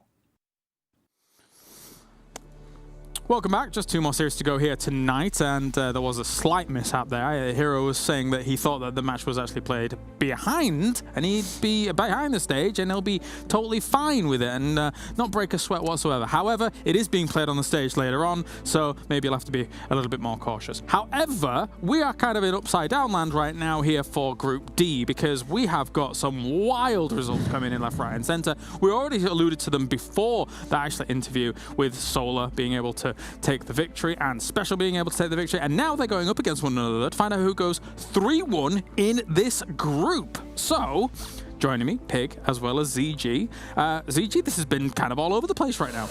Group C is kind of weird, man. Yeah. This is absolutely not what was expected. In fact, this was, I think, one of the most guessed, right? Like the most confident guesses from anyone that I talked to. Yeah, exactly. It would have been either Hero or Serral being top 1, right? But both of them being top 2. And now it's this question of, does Serral even get top 3? That's weird, man. It definitely is, and of course with him playing against Hero in the next series after this, that can absolutely be the decider for Serral. And going up against Hero, the monster of all people, Pig, he could just be done. Make or break. I mean, that's it. It's really fascinating because we've seen so many different upsets and surprises in these groups, and yeah, to see Serral already on the cusp is a very big one. But I think also, I mean, Special doing so well in this group is just a very nice surprise for a few of the players, where, you know, so many Zergs. It's a matchup where he's always close to taking down the best, brings out those creative builds. Often a 1-2 loss or a 2-3 loss in a best of 5, but he's actually been doing really good so far. Well, let's talk about it. It is going to be Solo versus Special here in this next matchup, and it really does feel like there has been a gaining of steam progressively here through this group for Special. I mean, he did start out with a 0-2 against Serral, but after that here, ZG, he's been looking great against the Zergs. Right, 2-1 versus a Laser and 2-1 versus DRG. That is good results. I mean, Solar, I would still say, right, to a lot of people is a step above, right? Well, I guess arguably for a Laser, but a lot of people would say that, right? And then DRG. But, like, it really is the case that Special is just waiting for that right tournament, because he has these amazing theory crafting, amazing builds that look great in theory, but the execution is just a little bit lacking. So all it takes, right, is like that one tournament where he's really feeling it, his mechanics work out, his execution works out, maybe like a little bit of luck as far as how his opponent's doing, and then he's gonna get that top 3, he's gonna advance. I mean, this is the guy who has made top 4 of a global championship before, right? Like, he could do it again. We've just been waiting for a while. Once upon a time. What year was that? That was a long time. 2017, I believe. Jeez Louise. Yeah. We are getting old. But Pig, your thoughts coming into this one? Yeah, well, it's really cool because even the 0-2 loss for Special was a really cool battlecruiser opening he started that series with. It was Proxy Starport and a Starport at home, I believe, and he had Serral on the ropes. And you know, there was a moment where I think 20 drones kind of ran past a bunch of Hellions, and he misclicked on the hatchery, and all the drones escaped. So he could have won that series, or at least that first game of that one otherwise. So I think Special's bringing out those interesting builds. Solar, of course, rock solid, and what's really good about him is he's very good at killing mech players and tricky players with nice timings. On the other hand, Special's been winning his series with a mixture of mech and bio. He actually lost his mech game against DRG in the first map and swapped it up into bio play and was able to use a lot of multi-drops, good tank pushes, and all that sorts of stuff. So Special's looking to be the guy that surprises. Solar, known as just a rock-solid defensive player, is really going to try and scout what he's doing. We might see an Overlord speed opening from Solar. Yeah, kind of interesting, because for a while, a good while actually, Solar considered this his absolute tip-top matchup as well. He was like, okay, I'm really enjoying this one. It kind of ebbs and flows. For a long time, he thought this is my best matchup. Then all of a sudden, he was like, really not liking this one. So what are you thinking? I'm amused because as soon as you talked about Solar's thoughts, I thought back to all the time he has been vocal with his thoughts. Like, he was that Zerg in 2020 that was like, mech is overpowered. He's never going to lose. And then no one used it in Katowice. And then actually coming in here, he kind of gave like a bit, maybe he was just joking, but he was like, I'm not going to do very well in groups. I'm going to be number 5. It's going to be super tough. The patch didn't favor it, I think. Like, it's just all that type of stuff. So, you know, his thoughts can be kind of funny, but it is kind of hard to tell exactly where he lies, right? And then there's also times where he comes into a tournament and you hear that he is actually just having a bad time, like Valencia, and he doesn't perform. And then he has a tournament like this where, again, he seems to be having a bad time, and he is performing. So I really don't know what to trust him or his thoughts. That is a good question, because, yeah, who knows? I mean, I already talked today about the great Zerg lie of them saying, yeah, this meta's really good, and then just like, it never appears, and then they just smash the other builds, or even smash that build itself. But yeah, Solar is kind of all over the place with these things. He really is. I mean, it's kind of one of those things where sometimes when a player expects nothing of themselves, they somehow just let off that exhaust valve, they let the pressure off themselves, and they're like, hey man, any win I get is a bonus, and suddenly they play the best StarCraft they have in a while. So Solar really has been coming into this tournament with low expectations of himself, publicly saying, oh, you know, I don't know, meant to be good for Zerg. I feel technically it should, but I'm losing every single game in practice, so I don't know what's going to happen. But gets into the tournament match, he switches it up a notch, we get to see awesome games. Yeah, I was going to say, didn't he say in actually the information that you gathered, ZG, that he was getting like brutalized by Maru in practice, but everyone gets brutalized by Maru in practice. Oh, yeah, he said something like it was 17-1 or something like that. Something silly. But it's like you picked Maru as your sample. Like, oh, okay, I'm sorry, Maru's just really good.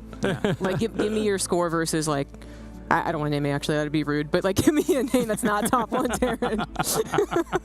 Well, I mean, it makes sense. Makes a whole lot of sense. So I guess I'll go. I haven't really done predictions or thoughts in terms of the actual result for games too much here throughout the tournament so far, but let's do it. Solar versus Special, because again, one of them goes 3-1 and almost guarantees themselves a top 3 spot here. So, Pig, what are you thinking? Last couple of series are big confidence boosters for me for Special. Yeah. Despite that, I can never vote for a kind of tricky mech player versus Solar. Solar's too good at ruining their hopes and dreams. He does it to Gumiho all the time, does it to Special all the time. I feel like Solar, you look at those stats on the right side, he's just really super well-rounded, and that, you know, that's going to allow him to defend what's coming and then turn it into crisp timing attacks. Special likes battlecruiser mech, and if he does that, I think there's a good chance Solar defends the first wave very well, explodes across the map with Roach Corruptor, and finishes him off. Okay, ZG, your thoughts? I was also going to be pretty specific, but I'll be less specific than that. Was it the exact same build? Was it specific? No. I do think that Solar is going to win. I think it's going to be a 2-1, but then my specifics was going to be that Special is going to show all these like tactically masterful, like, you know, the mastermind is going to be apparent, and then the execution is going to fail along the way, because that is his like curse right now, is that we see the setup, it's amazing, it works out perfectly against what like X or Y or Z player has been doing, and then he misclicks or goes the wrong direction, like AI or something like that, right? So that's how I predict this to go. Very, very close, but yeah, ultimately in Solar's favor. All right, thanks guys. Time to head over to the stage here for a very important match in Group C to find out who gets just one more step closer to the playoffs.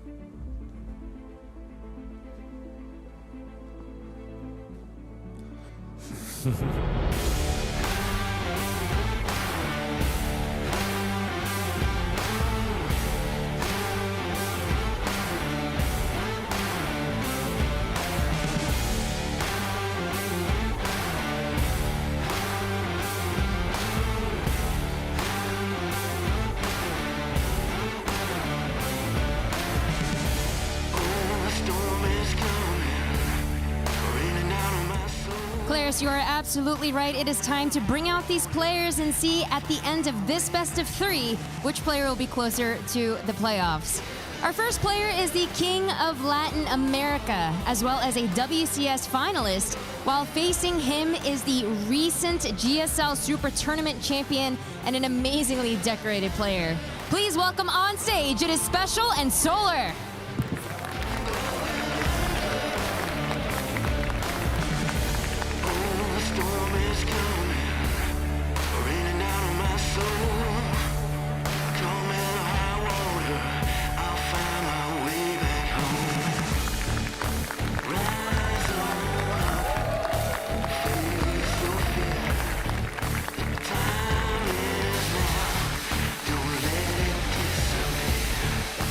Right.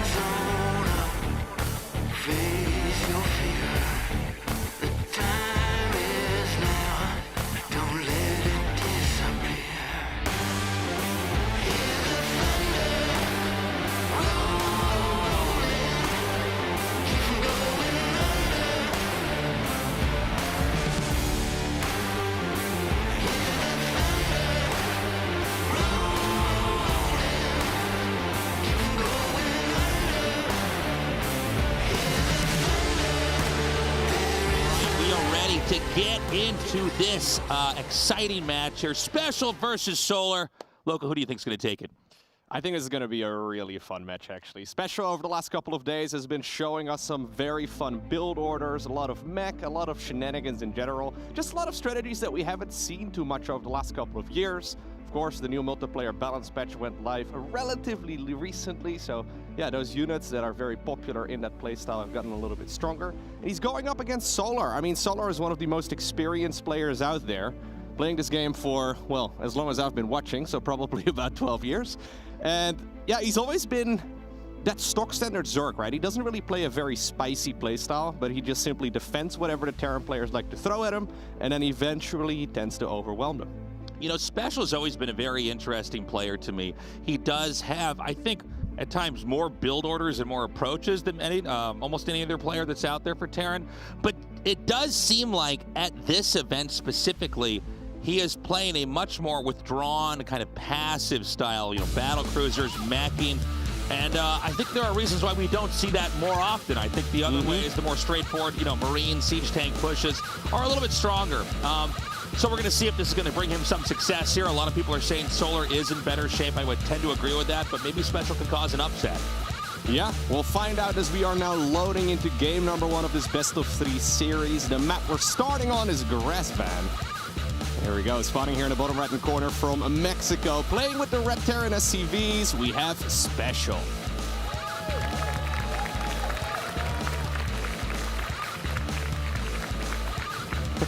And in the upper left, in the blue, our Korean Zerg player. Everybody make some noise here for Solar.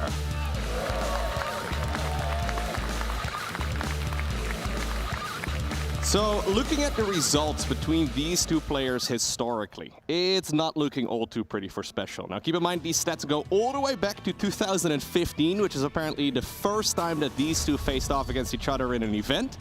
But Solar so far has a win rate of 93.6%.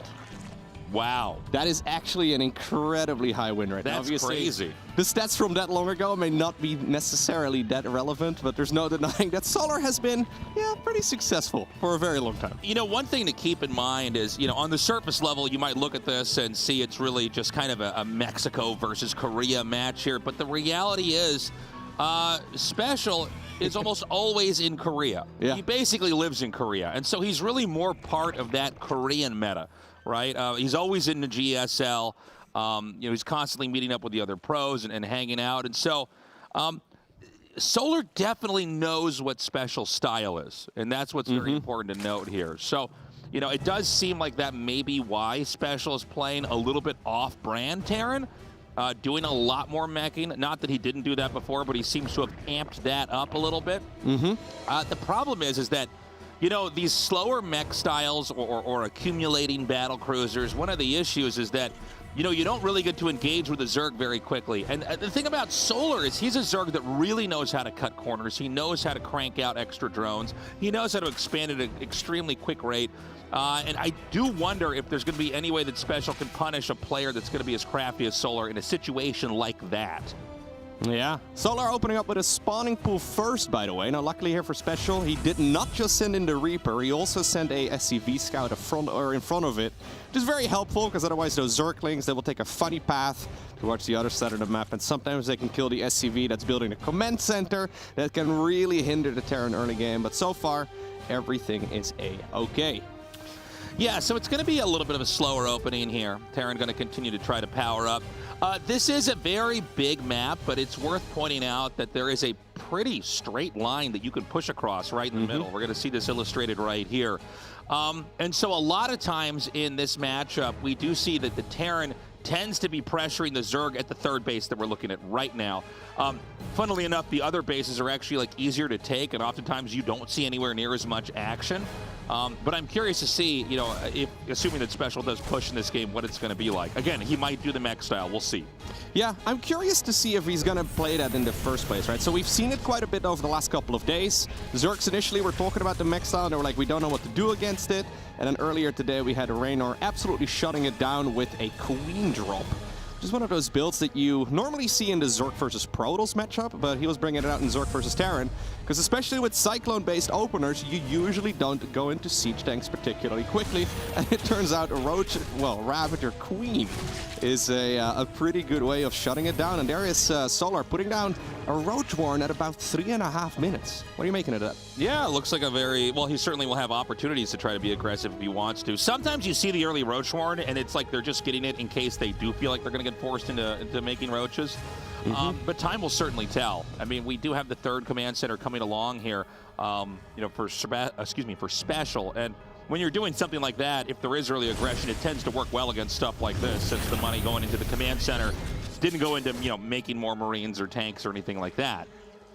Yeah, Solar has a couple of Overlords coming up right now. He did not see those Marines, I don't think, so he doesn't really know exactly what he's playing against at this point. I think he's probably going to make a round of Roaches and then go back to droning, which is a style that we've seen quite a bit over the years. And this is, strong as well against early game aggression from the Terran player. But you do definitely want to deal a little bit of damage with an opener like this. So far, by the way, there's nothing special about Special's playstyle. No, not at all. In fact, this is looking very, very kind of generic, to be honest. But we are going to have a Roach Ravager rush here. The Roaches and Ravagers are going to get there, and then the Lings, they'll be hatching after that. They'll meet up there just in time. So the Lings are there to tank. The Roaches are going to be turned into Ravagers every time they take too much damage.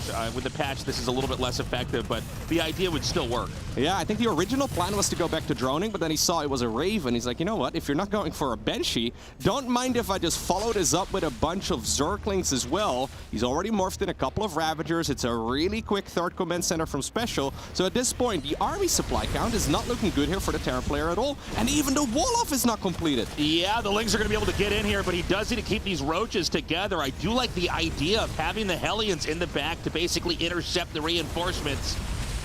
Yeah, he's trying to get a little bit of damage done, right? Trying to kill as many SCVs as possible. You're looking for at least like 10. Yeah, it looks like he's going to get that number. I think he can continue to do some more damage here. He does drop a lot of SCVs, but the Roaches are not going to be able to get away. And there might be some counterplay now with these Hellions. Yeah. And speaking of dropping things, he also decided to go into double factory right now on the back of it. So even though this was a pretty generic triple CC opener, he is going to be transitioning towards that Terran mech. So another nice little drop in here. Going to take out a few more workers, but honestly, Special's going to be hurting. That being said, it doesn't look like he's going to be able to get in with more Roaches for a little bit. No, I think that was really good actually for the Terran player, right? Especially since he didn't have his SCVs from the mineral line for all too long either, especially with a third CC opener. I think this is going to work out quite well right here for the Terran. Okay, getting a couple of drone kills here as well on the back of this. It looks like he's going to chuck an auto turret down here, trying to take out a few more drones. And, I actually thought that attack from Solar was going to do a little bit better, but it seems like Special had a pretty cool tactic to basically thin out the Zerglings by staying behind there. He's going to come in again with these Lings, but look, I mean, the Hellions are in position now. We're getting to the point where we're going to have nicely upgraded both Hellions and Cyclones here, and I think it's going to be Special's moment to try to push back. There's the upgrades as well coming up for the Hellions and the Cyclones. Now Solar knows what he's playing against, and apparently he's trying to get the wraparound right now on all of those units. The Hellions, however, do fire before all of those Zerglings can get the connection. Now he's going to settle for a couple SCV kills right here, but this is not looking too hot for Solar at all, who's only at 36 workers. Well, hold on a second. I mean, there's a lot of Lings coming down here. He's continuing to crank out more. I mean, these mech units are starting to thin out. Mech units don't make anywhere near as quickly as Marines, for instance. And the SCVs are beginning to fall again. It seems like there might just be too much weight here from Solar, and Special may collapse. The Blue Flame Hellions are going to be in this battle very shortly. The Infernal Pre-Igniter upgrade does finish up, but you're right, 30 SCVs here. I wasn't sure how much he was going to get. That is certainly not bad at all. That one Raven, 14 kills in total. I mean, this Raven's probably going to be living up in that corner of the map this entire game, just constantly putting auto turrets down there. Now, 30 SCVs is a lot. I don't know that there's going to be counterplay here from Special. It just seems like he ended up getting enough Lings in there and things in the fight started to snowball. Had he not lost those 30 SCVs, he probably would just have died outright, so it's a necessary sacrifice. We've got more Lings coming. Solar's not interested in droning up. We're going to have another attack here from the Zerg very soon. Yeah, and I feel like as time goes by, those attacks are not going to look any better for the Zerg. I mean, it's been relatively flimsy so far, relatively successful as well, but now he's playing against well-upgraded Cyclones and Hellions. Okay, we see the Cyclones backing up now, and he's gone. He's gone around to the other side. What about a couple siege tanks here? I mean, I feel like, I guess a Liberator could kind of sub in for that, but I think you're right. Not having siege tanks means that the Zerg doesn't have to respect your defenses at your natural. You can actually just take a fight. These are these battles that we don't see all too often, right? They're difficult to predict as well. Zerglings right now coming around the back. There's no Hellions remaining with that group of Cyclones, so they're going to get picked off relatively easily. And what seemed initially like a pretty shaky attack is going to be a win right there for Solar. Throwing his fist on the table as well. I don't think he expected that. Yeah, well, that was, we don't really cast games like that. It was kind of a funny interaction. And honestly, for me, a little bit harder to follow than a lot of the other games we've had here at this event.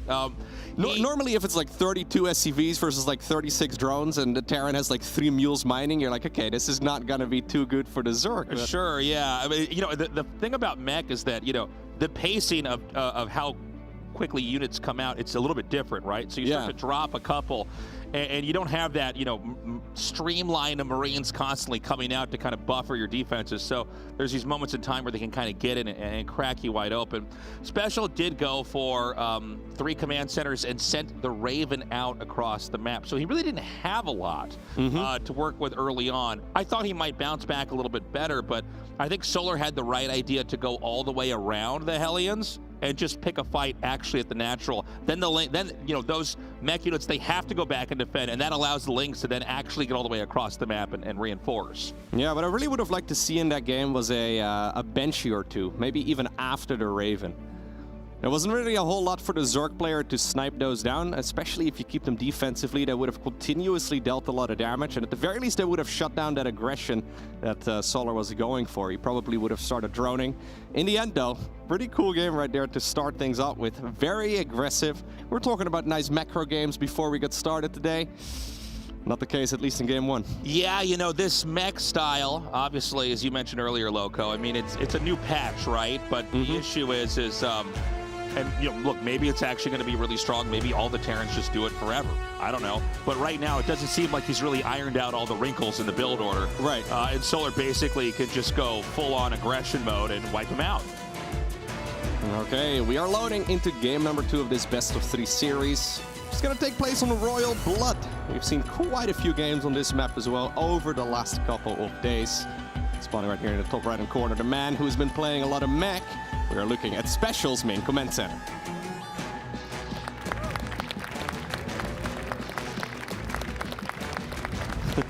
And in the bottom left over here in the blue from Korea, our Zerg player already 1-0. Make some noise for Solar.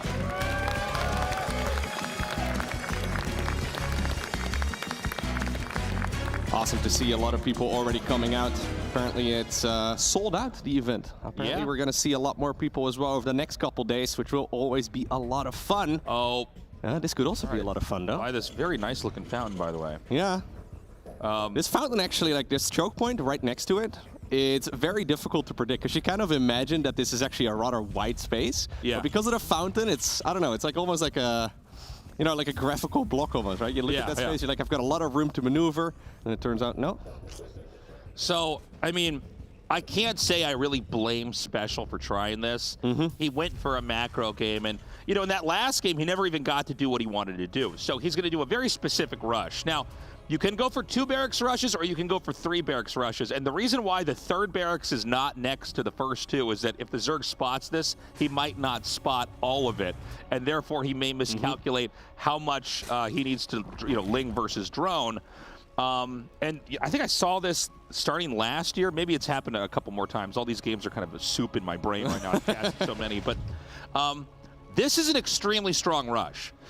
That being said, it's hard to get back on your feet if the rush doesn't work. I mean, all of your infrastructure is on the Zerg side of the map. That being said, Solar... Oh, never mind. Well, now he knows. Now he knows. Yeah, there's no reason for a bunch of those SCVs to be out here at this point in time. But yeah, you're absolutely right. Now it's a guessing game for Solar. He doesn't know if this is a double or a triple Rex, and he has to respond to this as if, I guess, whatever he assumes it is most likely. It's a bit of a difficult situation. Well, at the very least, the first Marines are getting some damage done. Yeah, this is looking really good right now for Special. Yeah, you can see he clearly wants to take this fight all the way back over here. We have 6 drones that have been killed off. This is, but at the same time, he stops the bunker. And if the bunker isn't there, this rush just won't do anything. The spine crawler's about halfway finished. The Lings are going to generate a threat of a counterattack or just maybe coming in here from behind. Yeah, I'm curious to see how far he's actually going to go with this Marine clump as well, right? The question is always as a Terran here, like, when do you stop making those bad boys? At some point, you'll usually have to fly these barracks back home. Well, Spinecrawler's already going to finish up. He denied a lot of mining time early on. He killed a whole lot of drones early on as well, but was that really enough? Yeah, these SCVs are going to get back to where they need to be. The Marines have basically chased the Lings down. I actually think on paper this is just so much better for Solar, but let's see how the game pans out. I think Special's got an interesting response as well. He's not even teching. He's just going to immediately throw down a command center. He does force another spine. This is normally a thing we talk about in StarCraft 1 games, but it's worth talking about in this game now. Every time you make a spine, you lose a drone. Okay, so it's a small form of pressure, but I don't know how many more spines you can realistically force out here. And honestly, making them spend one drone on a spine crawler, it's not that great, okay? Yeah. Considering the opener, though, this is a relatively fast Zergling speed, and sometimes we see Terran players miscalculating that, right? Where they, you know, they assume, okay, Zergling speed is going to finish up at this and this and this time. Solar, yeah, he's going to finish it up momentarily. And if all of those Marines go down for free, I think he could be in a lot of trouble, especially since the command center is built on the low ground. And, well, there's not a whole lot of units ready to defend this. No bunker yet. So he's sending 2 barracks back home, but he's going to force his way inside the natural and the main with the 3rd barracks. This is so that you at least have a very clear idea of what your opponent is going to try to do here. That was kind of a mistake there for Solar to come in like that. I mean, that was very quickly shot I think down. he probably assumed it was just that first small group of Marines, but they just joined barely in time with the other Marines that were already in the natural. So Special ends up being okay here. He's now actually going to go for triple CC as well. Yeah, triple CC. I mean, I think this is fine. You know, you can't really muster an army. You're going to have all these extra minerals because you are mining on 2 bases. I do think that, unlike the first game, I don't think it's going to be as easy for Zerg to just bash down the Terran on the 3rd base like we saw in Game 1. Yeah, we're not going to see any starport play here just yet, but I don't think we're going to see a quick roach rush either. Solar now taking his own 3rd hatchery and losing a bunch of Zerglings for free. Now, of course, with an opener like this, you do know that, well, I guess theoretically you could still go into mech, but if you already have built 3 barracks, you will more often than not transition as well in towards that bio army. That's exactly what we have right now for Special. Going for a tech lab, going for a reactor. Well, I was going to assume that that was also going to be another tech lab right there on that barracks, but he's going to instead just produce a single Marine at a time out of it. Yeah, he's going to go ahead and get the factory down there. And, you know, I think this is a welcome switch in the unit composition coming from Special. You know, that wacky mech style that he tried, I don't think he should try that anymore in this best of 3. It just, Solar doesn't seem to have any problems with it. I mean, that last game, Special didn't even really get to the place in the game he wanted to be before his stuff would work. He was that seems to be the trick. That seems to be the theme that we've seen today. Like, Zerg players are saying, yeah, it's really strong, but what if we just don't allow them to ever get there? Yeah. What if we just start fighting him before what if we just kill him early? Before he can even get all that stuff out that would be a headache and a menace in a later game. So, we've got this 3rd base coming here. Stim is going to finish. It's a little bit of a later stim, but you know what? That's fine because the Zerg was also slowed down in this rush as well. Yeah, the lair only just now about halfway done as well. So this entire game, it's a little bit slower than what we normally see as far as those tech timings go. But Special is definitely getting to the point, though, where he can start thinking about attacking. He fires up 1-1. Wouldn't be surprised if he waits until those upgrades are done before he really goes for an all-out assault. But we should be seeing medevacs shortly, and he'll probably use those to, well, fly around the map and see if he can deal some damage. Yeah, Special is extremely good at the classic style of TVZ, of, you know, just dropping everywhere, pushing. And, you know, this may kind of go into that traditional direction of Zerg taking a 4th base, Terran going to push right about when the 4th base finishes, and it's one of the most straightforward textbook ways that a Zerg loses the game, is you basically stop them from getting their 4th, like, 2 or 3 times, and by then the Zerg isn't able to kind of keep developing. A little bit of first-person view right now as we see exactly what Special is looking at while he's playing this game. The graphics, of course, are a little bit uglier, but therefore the frame rate is a little bit better. And obviously, you don't have any additional clutter in a game. Yeah, they play on this setting because it's very easy to see everything that you need to see. You know, you're not so much sucked into the fantasy part of the game and the doodads and the little animations. But it is very bare bones. You're right. So we have right now some roaming going on. You can see actually Special is very concerned of a counterattack. He's let his army pool up over there at the entrance. But he is sending the rest of his infantry out here to try to merge up with this. Looks like he's going to drop actually quite a lot of infantry. Almost, yeah, actually a whole medevac's worth of infantry. Oh my God. Whoa, big kill there by Special. He got all those Banes. Yeah, that was actually really nicely done right there. It seemed like a mistake, but I think he was trying to bait his opponent deep off creep. And if that was the case, well, he got what he wanted. Now Baneling speed finishes up. You were talking about it, man. This fourth hatchery, and it's in a lot of trouble, and it will go down. This is fantastic right here for the Terran player because without a fourth base, where exactly are you going to make the units from? I mean, that was a huge play to snipe those Banelings. Those Banelings were there to stop specifically this. Baneling speed is done, but I think Special's decided he can go ahead and peace out. Actually, no, he's going to go dive into the main.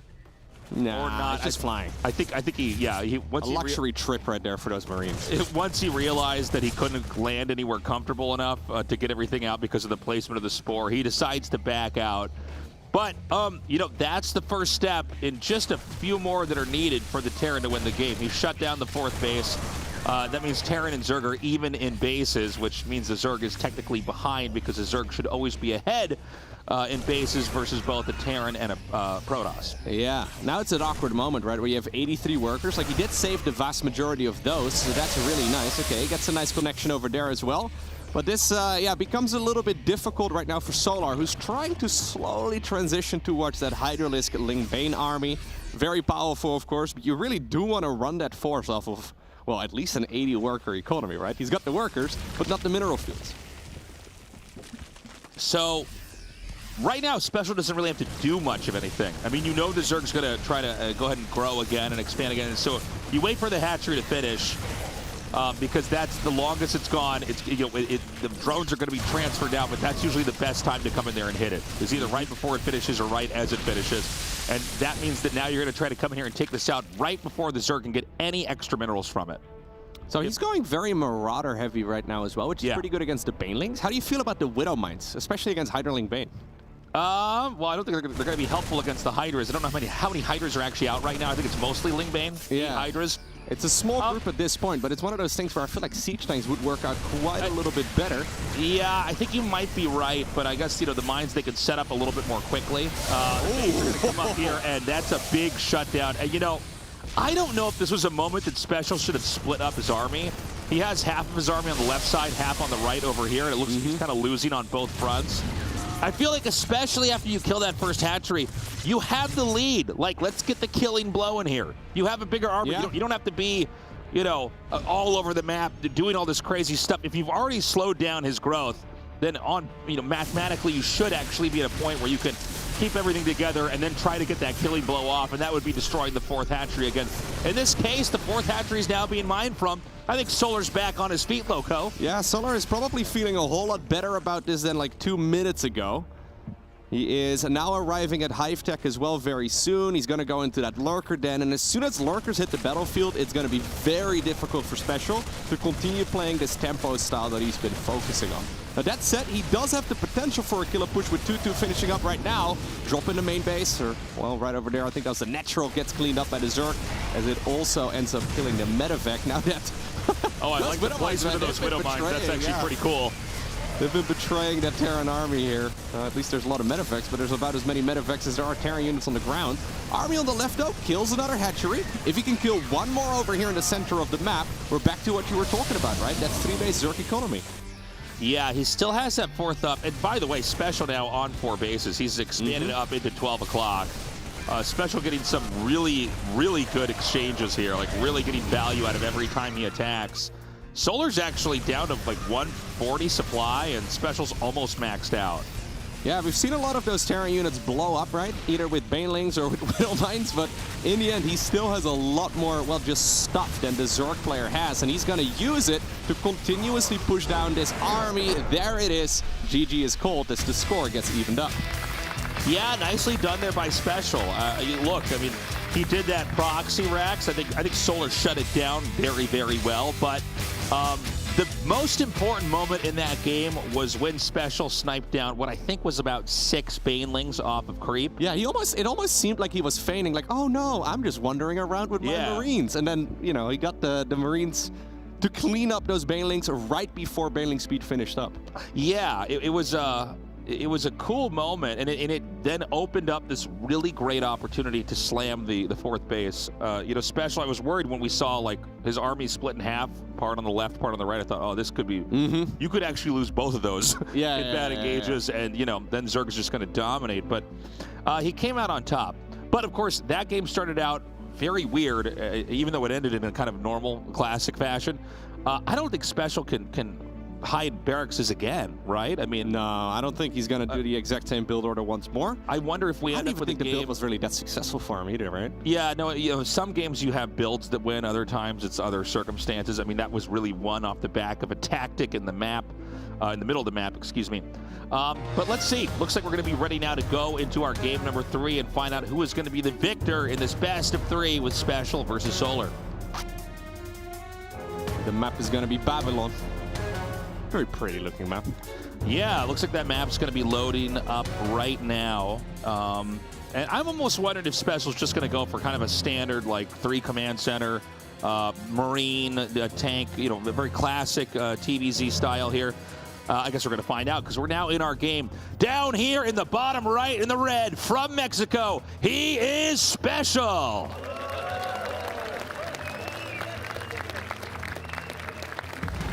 And his opponent in the top left, playing with the blue Zerg pieces, make some noise for Solar. Looked focused, as ever. Yeah, it's really difficult to predict this game right now, right? When it just comes down to a single map, especially when the strategies have been as varied as we've seen so far. It's really difficult to predict exactly what's going to happen in this game. I mean, I wouldn't honestly be too surprised if we're going to see a little bit of that battle mech once again, but maybe that's because I like seeing it. Maybe a little bit of bias coming in. Yeah, whenever they have these weird unit compositions, I'm like, oh, well, am I going to learn something? Yeah, please teach me. And, you know, especially when you're at, you know, the tournament to declare who's the best in the world, right? Right. Which is what we're here for. Ooh. You really got to go with not necessarily what is the strongest style of play, but what you think is going to let you win in that game in that moment. And so this time we've got 2 barracks, but at the natural. This is one of those funny openers that's like a quote-unquote proxy, right? I know that Mr. Björn is a big fan of this. I've seen Maru play it a lot. Basically, all the Korean Terrans are a big fan. Even though Special is from Mexico, he spends a lot of time. He's basically a Korean Terran. Yeah. He's been spending like the last 80% of his time, I think. Yes. Over the last decade in Korea. And some of the strategies have definitely rubbed off on him as well. This is one of those openers where like you're going for, well, a bunch of Reapers in the early game. You're not really necessarily expecting to do a lot of damage, but sometimes you can do a bunch of damage. And then you, on top of that, have also a beautiful wall off. With a situation like this, if Zerg decides to get really aggressive, you can make like a bunch of bunkers behind those depots as well. There's really nothing that can really kill you here. Yeah, it's a build order that basically allows you to, the moment there's counterattacks, you turn that off. You just close up the entrance and you're fine. Of course, you are losing some time with that Reaper having to travel all the way across the map. This was scouted, and so Solar's going to know what's coming. We want to watch the first couple Reapers very carefully to see if there's any damage that he might be able to snowball in this game. Okay, trying to get one drone, not getting it just yet. A lot of chaos can oftentimes also be enough. For example, this is usually the point in the game where Solar is thinking about making a 3rd hatchery. It can be quite difficult for him right now to find his pacing, find his footing in a game like this, right? And that's really what you're trying to achieve here as a Terran. Try to throw the Zerg player off. And luckily for him, he didn't forget about the 3rd hatchery, but sometimes you can be like, oh, what's going on right now? There's a couple of, he's making 2 Reapers at once. Not supposed to happen at this point in the game. I guess I'm going to delay my 3rd. Anyways, good surround right here, though, by the Zerg, those grenades. They were excellent too. That was, I almost didn't catch that he put those grenades up there. That was very cool. What's most important when you follow this rush is that none of the Reapers die. Because since they regen so quickly, once they heal back up, another opportunity is going to open up here. Oh, getting a creep tumor would be really sweet, and he does get that one. Okay. Great control there. Yeah, not a whole lot of damage done by Special, but getting that creep tumor is nice, right? Even if it's just for the mental advantage, I always kind of feel like that first creep tumor is like, you're almost married to that one, man. It is a moral victory. So I got to praise Special here because I think a lot of other players would have stayed on Reapers a little bit longer. He knew immediately when to stop. Yeah. He pumped the brakes super hard, threw down the tech lab, threw down the reactor. And that's very important because anytime you're making Reapers out of those barracks, you're not making Marauders, you're not making Marines. And frankly, as we all know, Reapers are pretty useless after the first couple minutes of the game. It's hard to find any functionality with them. They die to everything else in the game. They're bad units, effectively.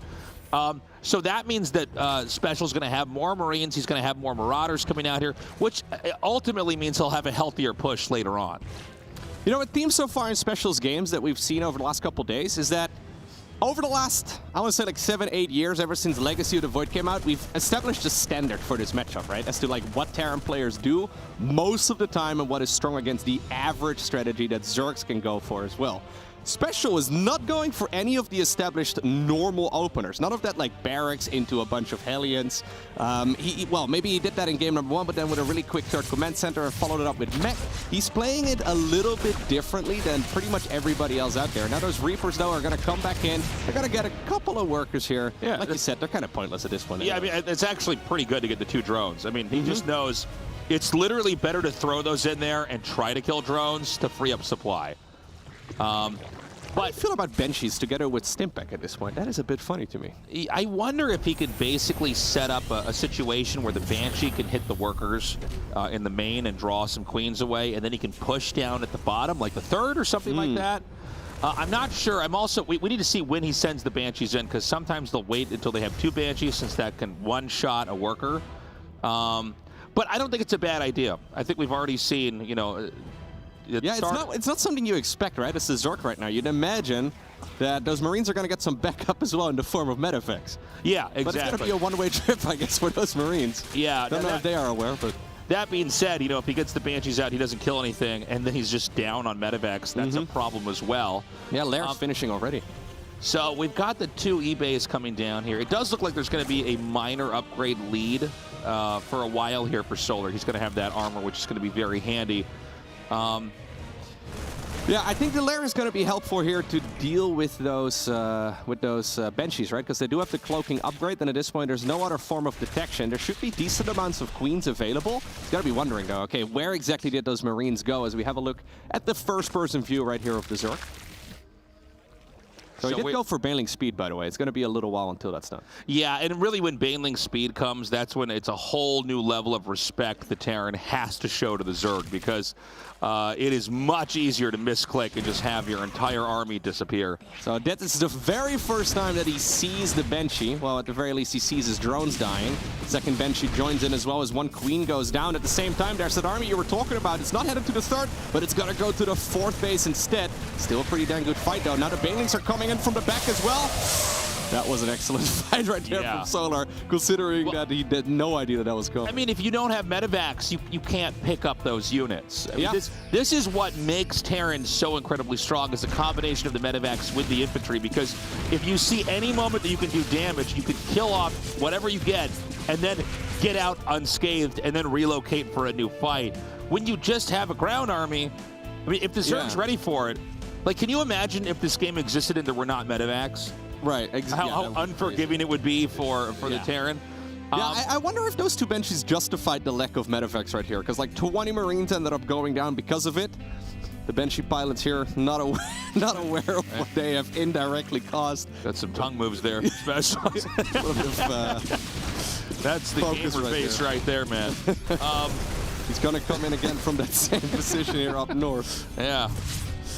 I've seen many players stick their tongues out in matches. I've never seen someone stick their tongue out that far, though. That's a new record for me. Some Banes are going to come in here now, and looks like they will actually connect on these SCVs. 8 workers end up going down. The siege tank helping out. Matter of fact, drop inside of the main base, trying to just get as much value as possible. I was going to say, he needs to pick up as quickly as possible as well. I was trying to say multiple words at once. Turns out kind of hard. SCVs are going to be transferred back over here. The command center is going to be, the 4th command center, excuse me, is going to be finishing up here. Solar's now going to be on 5 bases. This base at the bottom left is one of the harder bases to really get access to. And Solar's also starting to really pick up pace here in supplies. I'm a little bit worried here because Special is low, enough in army supply. I don't know if he can really get much done right now. And so we're going to have to wait and see what's going to happen. I do think Special needs to focus a little bit more on trying to get a few more command centers up here because otherwise he's not going to be able to sustain. Yeah, it looks like we are setting ourselves up for a pretty big macro game. That being said, Special really needs to fire up the +2 infantry weapons here. He went for the armor upgrade, but not the weapons. That is usually the more important one, obviously. There's a lot of action right now on the map. He's trying to deal as much damage as possible. But you cannot forget about these upgrades. All right, these Lings are going to come down here and just clean that up, dropping just a few Marines here. There's a drop inbound. I don't know that Solar saw this. This might have been just a weird enough angle with those Lings moving away. I think it might have just been out of vision because this base in the bottom left looks pretty exposed. Hive is going to finish up here momentarily as well for the Zerg player, so he can transition maybe even towards Ultralisks. We've seen that quite a bit over the last couple of weeks once again. A unit that wasn't popular for many years, and I think in a situation like this, it would be really quite nice to have. I don't believe he's made a Hydra then, so Lurkers are very unlikely. Ultras will, more often than not be the answer here.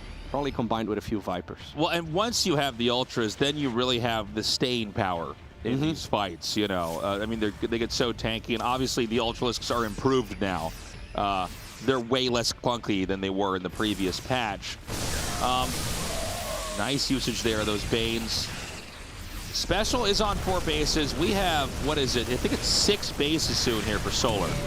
So, I mean, this is getting a little bit ridiculous, and I'm starting to worry that, you know, with the creep spread could be better, by the way, but it is enough to where it's, like, hard to push into anything. Yeah, I love how critical we've become on creep spread. We're like, you know what? Yeah. He's only covered about 70% of the map. He doesn't even have the whole map yet. Yeah, no, you're definitely right, though. Especially in the top section of the map, it does look a little bit skinny right there. Anyways, the matter of fact drops continue, but they are slowly being shut down as those spore crawlers, right? They constantly move them around. That's the thing the Zergs have been doing over the last couple of years, where you knew where the spore crawler was at, now I'm going to just randomly move it somewhere else. Yeah, they shuffle it around so that way, you know, any intel you had there, you can't set up for a better drop the next time around. So Terran is maxed out, which means Terran has to push. We've got a drop coming in here to try to get the Zerg into a bad position. Meanwhile, this push is coming up here, and you know, these Widow Mines are not burrowing in time. Oh, pretty good detonations right there, though, on the left of that battle. Forced to reinforce this with Zerglings for now. That siege tank on the right having a grand old time as well. Love the Widow Mines right next to that siege tank, as well as Special is just constantly poking at this base. And at this rate, he's going to get it. Yeah, what was the deal with those 3 queens that just ran up there and got obliterated? He's going to come in there again, and he looks like he has an overseer over that, so he could take those Widow Mines out. I think that Terran might actually have enough to just snipe this down. The Banes are going to come forward once more. You know, if he had more tanks back here... Oh, that's bait! That's bait! Oh my god! Those couple of Widow Mines right next to the siege tank got so much value. In the end, though, there's enough Zerg to push all of this back, but not before another massive Widow Mine hit. Yeah, that was pretty sick. He did manage to take that out very nicely.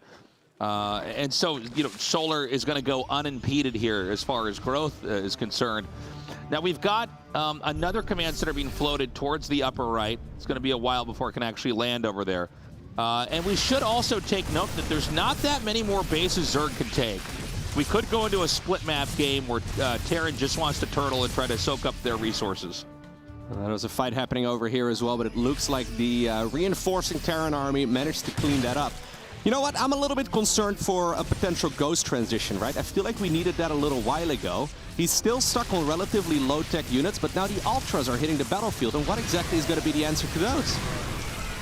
Okay, these Banes are cleaning up over here.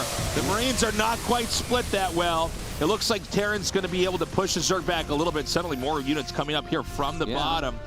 And was that actually an overextension? We're going to find out as Terran's going to try to come up here and push in this base up at 12 o'clock. Chitinous is not done yet, right? So you see that upgrade finishing right there on the right side of the screen. That's the Ultralisk armor improvement, and without it, those units are pretty much pointless. He needs to get him in right now. Well, finally the upgrade finishes, and the Widowmines, once again, I feel like they've been betraying the Terran army quite a bit. Okay, he forces a pickup here, and right now I think that the Zerg really wants to go to this top right location here and try to take that base on, but Solar needs to be careful not to overextend. Overextending is the worst thing you can do in these moments because it's going to open up another situation where Terran can push in once more. I'm very interested in the way that Special has been playing so far in this tournament, man. He now decides to go for Liberators as soon as he sees the Ultras. Not usually what we see Terran players at this level do, as once again, by the way, the Zerg army just keeps on piling forward. The creep in this area, you brought it up early, it isn't that great, and he's been pushing for so long that it's never been replaced either. The bottom of the map is fine, but the top of the map is super empty. Okay, another very nice takedown there of that. And remember that this base in the upper right, I mean, there's a planetary there, but it's kind of far away from everything. It's very far removed. If Special gets knocked off of that, the only other place he could expand to would be this location right down here in the bottom, but it's already got creep there. We don't see anything there to clean that up. Special's looking really good right now, Tasteless. I mean, the fact that he is in this situation is very impressive. I mean, he's once more pushing up that ramp. Every fight he does over here seems to go decently well for him. That being said, though, this one might be a little bit different as he's forced to evacuate once again. He kind of relies on those really, really big Widowmine hits, and actually, I think that's a base that just went down there. Is that what we just had going down there? Yeah, it's a Fukumen Center. That sucks. Yeah. You know, Special keeps pushing out, but he doesn't seem to be taking out any key targets. Like, you want to be killing hatcheries right now. He keeps going out there, and, like, he doesn't always lose all the fights terribly, but he's also not making any headway here. Yeah, I don't know if I like the fact that he's going for Liberators rather than Ghosts. I feel like Ghosts still have so much value at this stage in the game, but yeah, he's going very Marauder, Liberator heavy, I think, to try and deal with those Ultras. Now, are Corruptors coming up? Is there already a Greater Spire? Have we seen a Greater Spire on the... Oh, I didn't actually see. No, we have not. So it's just going to be a couple Corruptors, I think, to deal with some of those flying units. Yeah, those Corruptors are going to be hatching now. I really do like the Liberator being sent down here to basically interrupt mining at these bases that otherwise would go, you know, unhindered. He's been trying to kill this base for the better part of 5 minutes. He's been trying to close the distance. But yeah, you're very right. He hasn't really been making a lot of headway. He is, however, killing a ton of drones once again, but he's kiting backwards every single time we look up north. And not really making a lot of progress in that department, right? Yeah, Solar's going to try to come through here, but, you know, with these planetaries, it's kind of tough to actually take this out. Oh, is interesting way of playing it. I don't know about this. He's like, yeah, I guess he can target this down. Okay, this actually worked out really well. Get it. If he doesn't get it, that would be a disaster. Okay, he does get it. Now the units, though, are kind of cornered. I don't exactly see how this Ultra army is going to easily be able to get out of there. Well, apparently with the help of Links and Banes, you go quite far. You know what, those Corruptors, they've killed all of the Medifex. Without Medifex, how are you going to heal up this army? Yeah, it looks like the Ultras, I can't believe that second one is going to get away. I love this little attack down here as well. He still has a lot of money in the bank, Special did this. If you look at the supply counts right now, they're looking excellent here for the Terran player, but it would be even more excellent. Excellent if we did have that entire bank spent. He's going to be able to get there over the next couple of minutes. I mean, 32 drones have been killed off here. I think Special's starting to do it. I think he's caused just enough mayhem on the map. He's going to take out this space over here. Play. Yeah, this has been really incredible. This kind of mass Marauder.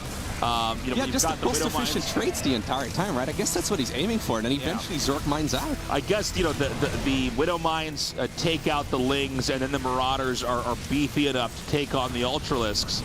And, you know, the Corruptors is too little too late. He's going to drop that there, too. Wow, right, very impressive game right there from Special. I think it said 11 wins in a row previously for Solar. Well, apparently that streak has been stopped. We've got so many upsets happening in this event. It is really hard to call any of these matches. And, you know, Special really played so well in that last game. And each of those 3 games were all very different from each other. Yeah, very interesting way to play. None of the other top-level Terran players played the way that Special did right here in game number 3, going for a very different approach. Shake Solar's hand. Man, that was fantastic. Congratulations. Yeah, that was a really fun series. And, you know, a hard-fought one as well. I mean, Solar's in very good shape right now. We're going to go ahead and throw it over to the analyst desk with Colaris and everybody else. Colaris, take it away. Wow, wow, wow. Special 2-1 here and now moves 3-1 in the group. There is a very, very good chance he's going to be going to the playoffs. I've got Pig as well as ZG here.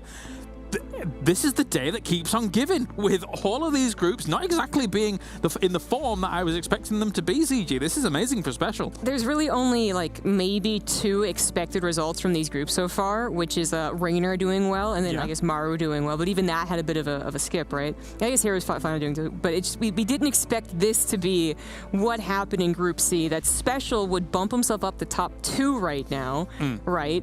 And I guess there is still a world where you get a top 1 if like Hero starts to fumble the rest of the group, right? Like it's absolutely crazy. Special has done what I thought would not happen, right? He actually stayed the course. He showed off his fantastic mechanics. Yes. And he actually won 2-1. And it could have even been a 2-0. At one point, this game looked like it was his. And I think it was just kind of the surprising amount of aggression from Solar that actually caught him off guard, right? Wave 4 of Desperate All-In. Exactly, yes. He was like, oh, really? Seriously? And that was the only reason they didn't 2-0. So Special is absolutely playing fantastic now. I mean, this could be once again that return to certainly the playoffs of a global championship and even further. Pig? Yeah, I mean, for everyone out there who was cheering for Special, they saw this game 1 and we all kind of went, oh, not again. He should have won that game, but if he loses this game, like, there's no way. For him to turn it around the way he did, spectacular. And yet again, the mech games are to be lost by Special and by a lot of the other players, and then they turn it around and they smash in the bio games afterwards. So they're just kind of keeping the Zergs guessing. The Zergs have been very good, especially at all-inning the mech builds as well and taking them out there. But, I mean, there was just such nice decisiveness and very good micro. The stutter step with the big bio balls, that's always the high-risk micro, which gets players in trouble if they're not on point, but he was perfect. Well, definitely, as we look at Game 2 here, kind of the closing moments of Game 2, and a lot of damage starts to be done here by Special.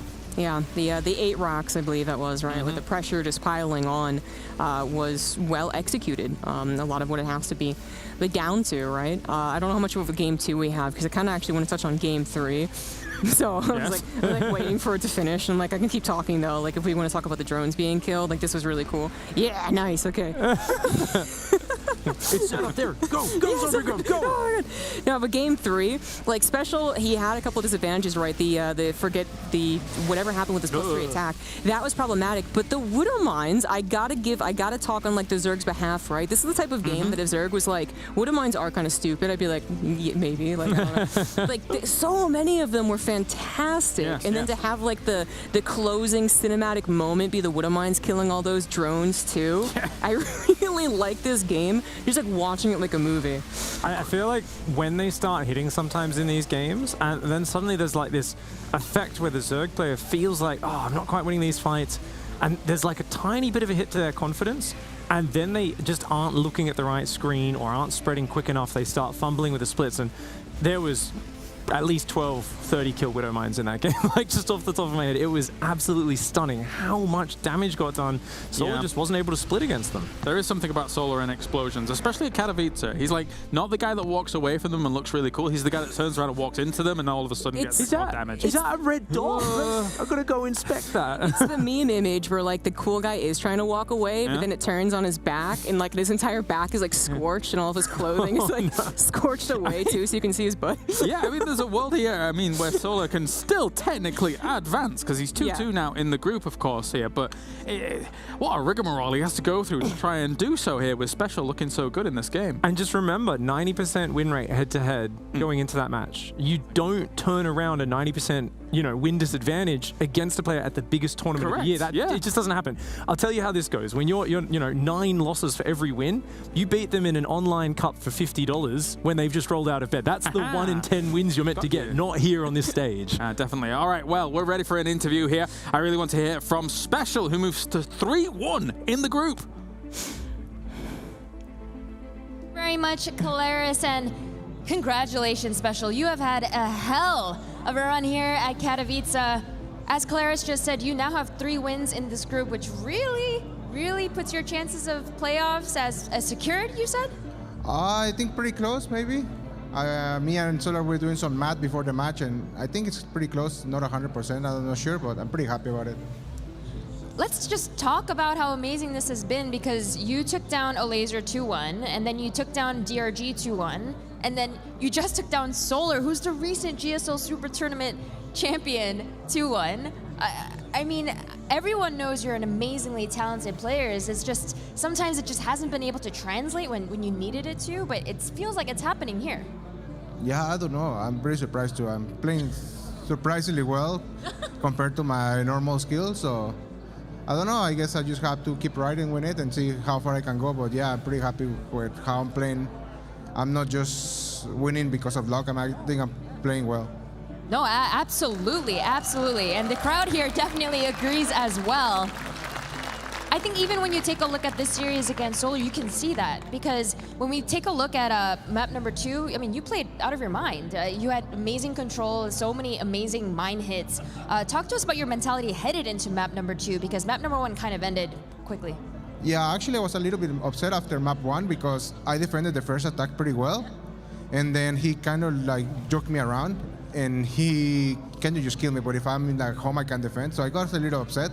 But after game 2, I just did like the proxy rex. And when I saw that he was overcommitting to defense, I just faked him into making over units. So it was a not very easy game, but I was ahead of that game, so it was not so complicated. I was more proud of my game 3 actually. You're not proud of your game 3? I was more proud of my game 3.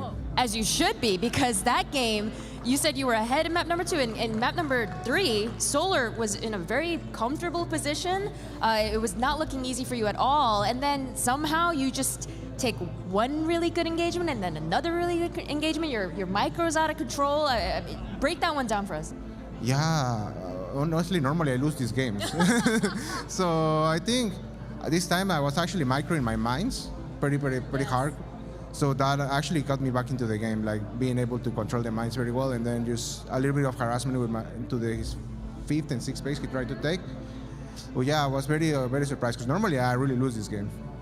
Yeah, your mines got insanely juicy hits, and now moving forward, you are playing Hero, because there's no shortage of tough opponents in your group. Hero, obviously an amazing player. Most recently was the DreamHack StarCraft 2 Masters Atlanta champion. What are your thoughts on your TVP? Honestly, to this tournament, I practiced mostly TVC because I had like only Serx, and then Elaser also joined. So it was another one. But I practiced on TVP. I think I can do it. Maybe I have some stuff prepared, but I don't think it's as good as my TVC right now. But I don't know. Maybe I just keep riding with the vibe.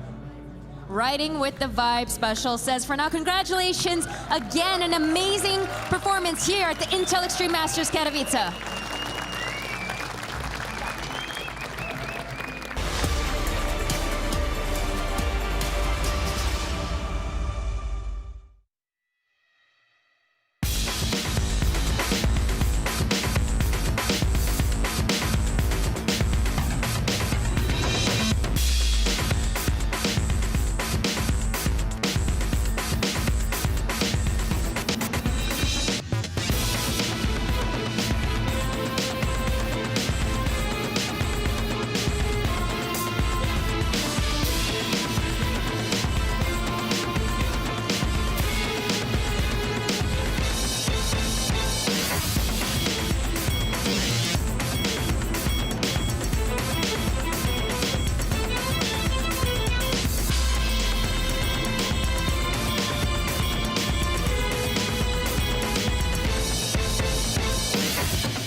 Oh, huzzah! One more series here for today. It has been a long one for day number 3 of the Intel Extreme Masters Katowice. And now we have just one more series for Group C. Welcome back to the desk. My name's Claris. We got Bordy. We got Taste. Why are you laughing at me already? You know I'm exhausted. Who are you, Claris, you say? Look, watch, observe as my greatest achievement has been fulfilled. I noticed that the cards fit perfectly in between these 2 slats. So these cards were made to be slotted into this set, Claris. We know that now. Yes. That's how tired this I is how, truly this am. is how much time you've had today. Too much time. Sorry.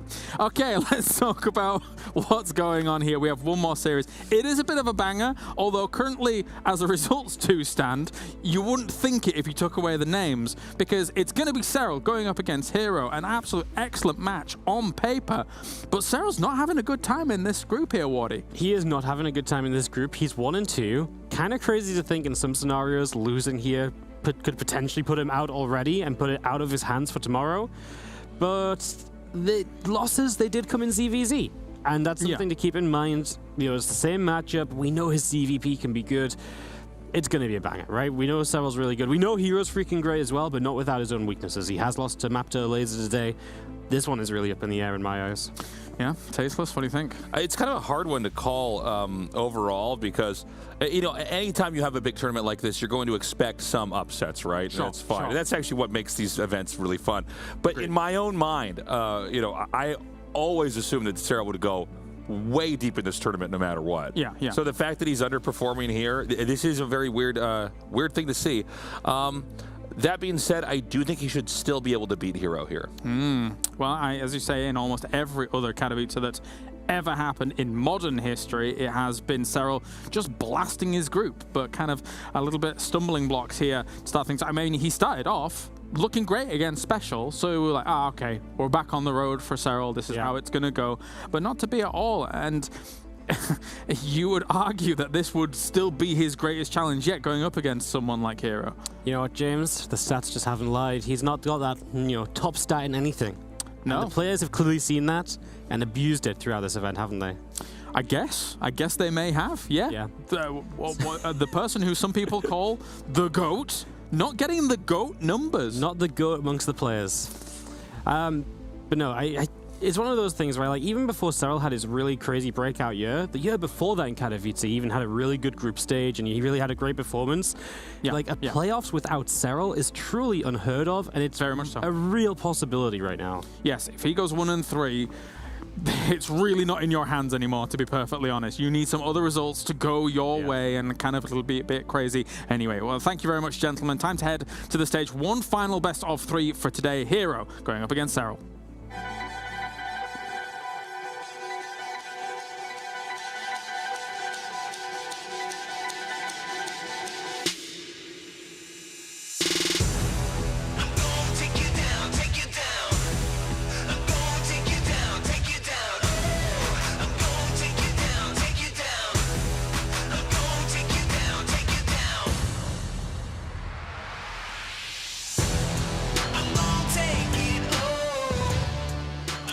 It is my absolute honor to introduce these 2 legends for our amazing next best of 3. For our first player, we have a player who has had the most successful return from the military, most recently also becoming the DreamHack StarCraft 2 Masters Atlanta champion. While facing him is the current reigning Intel Extreme Masters world champion. Many people affectionately call him the GOAT, but he's fighting to continue his tournament life here at Katowice. Please make some noise for Hero and Serral.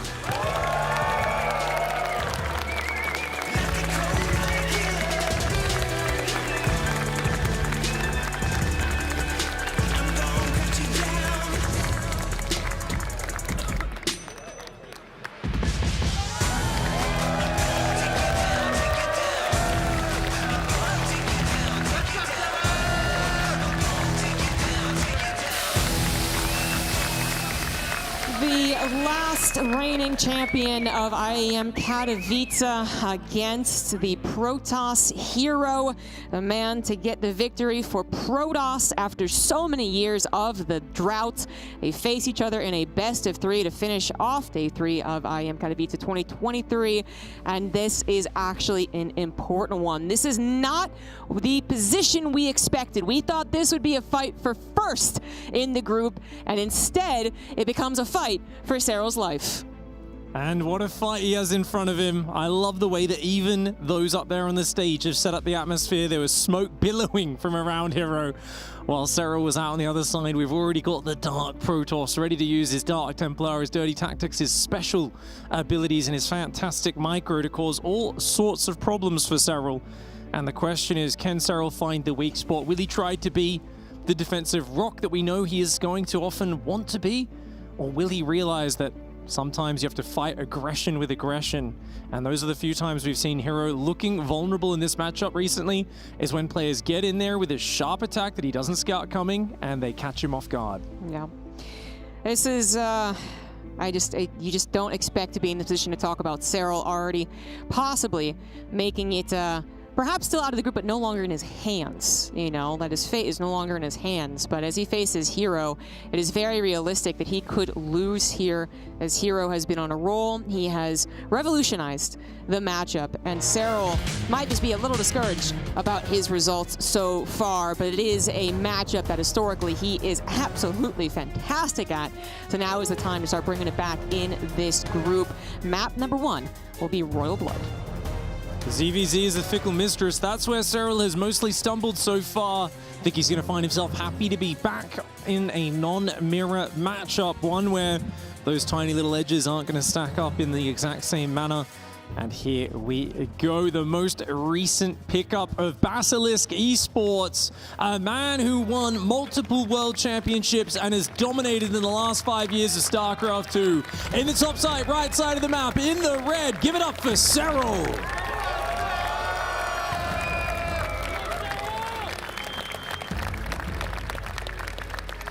In the bottom left, currently dominating the group and looking to continue doing so, he is the Blue Protoss for DPG, Hero.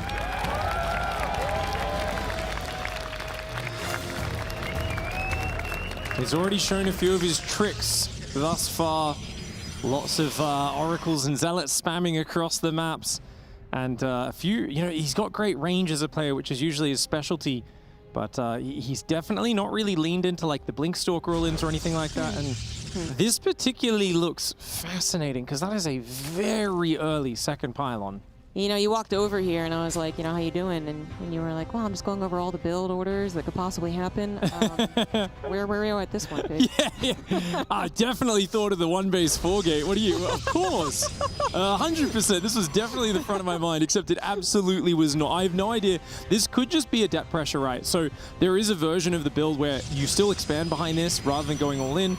You're just kind of warping in adepts there. You're rallying in a second adept. It joins up with the first adept across the map. Because the Zerg doesn't see it coming, they don't build extra Zerglings. You get 5 extra drone kills, and it gives you a great early momentum. So I think this is just a 2-gate expand, but by hiding that other gateway, he's hoping that Serral doesn't expect it. It's such a weird placement, man. Like, he's going to scout the cybernetics core, right? And be like, well, why isn't it? You know, why isn't it part of the wall? Just wanted to delay the core being scouted, I guess, by a few seconds. Yeah. Serral still sees it. 2 queens, 4 lings are on the way. And as Serral can tell, he's like, okay, it's core before Nexus, but that's nothing too crazy. Does he realize from the Nexus timing? Right. He really should realize that something else is up. You're right, yeah. It was amazing that the Overlord didn't get to see that probe sneaking back to the natural, which also would have been a little bit more of a nod going, you know, well, that is a little maybe off, and then, okay, that probe, now maybe the puzzle pieces are not fitting together perfectly, and he is going to see the adept coming from the left side with this ling. He started to spread him out, and something was maybe a little bit off. Oh, wow. First Gets hit before the queen even. Yeah, that's pretty darn fast. The queen immediately gets to work. We're going to have a lot of drone building cancels to have to try and save this, but of course, there are more adepts coming. They'll team up all together, and before, of course, speed finishes, that's a ways away. Little sloppy there, letting that adept get hit by the queen. Does delay her, regenerating her shields as well, but he's going to shade in more and keep on threatening. Hero wants more damage. Serral has a third base going down, and these Adepts going to try and shade off creep, but that one Adept is getting very low. Yeah, unfortunately is the one that's on the forefront. The Queen is absolutely target firing that. The Adept's going to safely shade out. If they don't have to, they might not, but actually they are. Now one of them gets surrounded, actually. That was the weak one. The Lings not going to chase, of course, to Adept. Still a bit scary. More continuing to be built, by the way. Twilight Council on the way behind this as well. It's certainly going to be a different start. No doubt about that, the PVZ, where Serral really does have to consistently worry about so many Adepts very, very early on. Speed is finished. The Adepts are not going to complete that shade, but of course, with that Twilight Council, this is certainly what we were expecting. Resident Glaives. Dead even on the workers between them. Glaives coming up behind it, as well as extra gateways. It's going to be hard for Serral to figure out when can I squeeze in a Roach Horn. Serral is massing Zerglings. What he really wants is to surround these Adepts and take them down before they mass up in number and get to Glaives. If he can't do that, the Adepts are going to massively outscale him once that upgrade kicks in. Very good warp in to defend the gateway on the left side. Hero, though, I worry, because if there's this many Lings, they're going to probe both his wall-off and the proxy, and we know how Hero likes to hit that select all army button. Yeah, such a tough decision, though, for Serral, right? As he does get a wraparound on 2 Adepts. Looks like both of them barely survive. As to whether or not to use those Lings to go across the map, they're going to try and take down the gateway, but of course that's not going to happen as the Adepts come back to save that. They are seconds away from having that Resident Glaives finish up. Serral does have a Roach Horn on the way, but he's also trying to fit in drones, right? Because he can't just let himself stay below 30 drones for the rest of this game and say that's okay. So does he actually have enough with the current amount of Adepts? 8 seconds to that upgrade for them. That is a decent amount of Lings, but they got to make sure that they get some type of surround if they are going to combat them. And just going for the Forge, the Robo, the extra gases. I love this follow-up for Hero. He says force an overreaction and transition. That is the name of Hero's PVZ. It's all about threatening, getting in the Zerg's face, making them panic, and then going to the next step. He takes a lead here, a big one. 8 workers is nothing to scoff at. And he's also adding more and more Adept warp-ins in. No third Nexus down just yet, but there we go. Does start up. Unfortunate timing, though. Serral gets an insta-cancel. Yeah. Serral is trying to basically identify how this is actually going to go, saying, I don't actually think that you're going to actually pull the trigger, so I'm going to send something across the map. Make sure you don't get too far ahead, but then you can never really doubt whether these Adepts are going to go or not, especially if they do find a particularly good position up against the wall in that mineral line. They're constantly threatening it. They're going to go for it, actually. Finally, finishing that shade, taking out most of the Lings. Only 2 Roaches and Ravagers left over to deal with this. That just looks like way too much Protoss in the main base, and they're going to shade left and right as well. It's going to be about 5 or 6 Adepts left as the Queens try to body block too, and perhaps Serral will go ahead and mitigate the damage done to his economy. But so many Zerglings went down, as did a Queen. The Adepts are still keeping him occupied there, but no third base behind it. Hero sacrificed a lot of army here, but up a lot of workers. Serral starting to drone now as he finally cleans it up. 45 workers for Hero, 36 for Serral. Serral has the third hatchery. Hero does not have a third Nexus, but Hero has a massive tech advantage. +1 attack. An Immortal's out, a Warp Prism's there. He's adding a Dark Shrine behind this as well. So Hero's going to be coming out with more dynamic pressure using that Warp Prism and looking, of course, for the third base as well. The lack of the third is the one thing that gives Serral a big chance of getting back in here. Yeah, absolutely. What a wacky way to start the PVZ here. It kind of reminds me, actually, of what was a brief stint in TVZ where a lot of Raxes came down early, and really the goal was to kind of confuse and control the Zerg's droning, right? They had to take the Marine pressure seriously, but then they also couldn't fall behind in the economy lest they just completely miss out on a solid mid-game. That's kind of how this worked out for Hero, who's really made Serral make some extremely tough choices, and now is even continuing to threaten with the Adepts. You can see him actually trying to get whatever he can. The Warp Prism plus it, I mean, he can get a lot, actually. He can just stay around as long as he wants. 4 kills, and the multitasking is so good.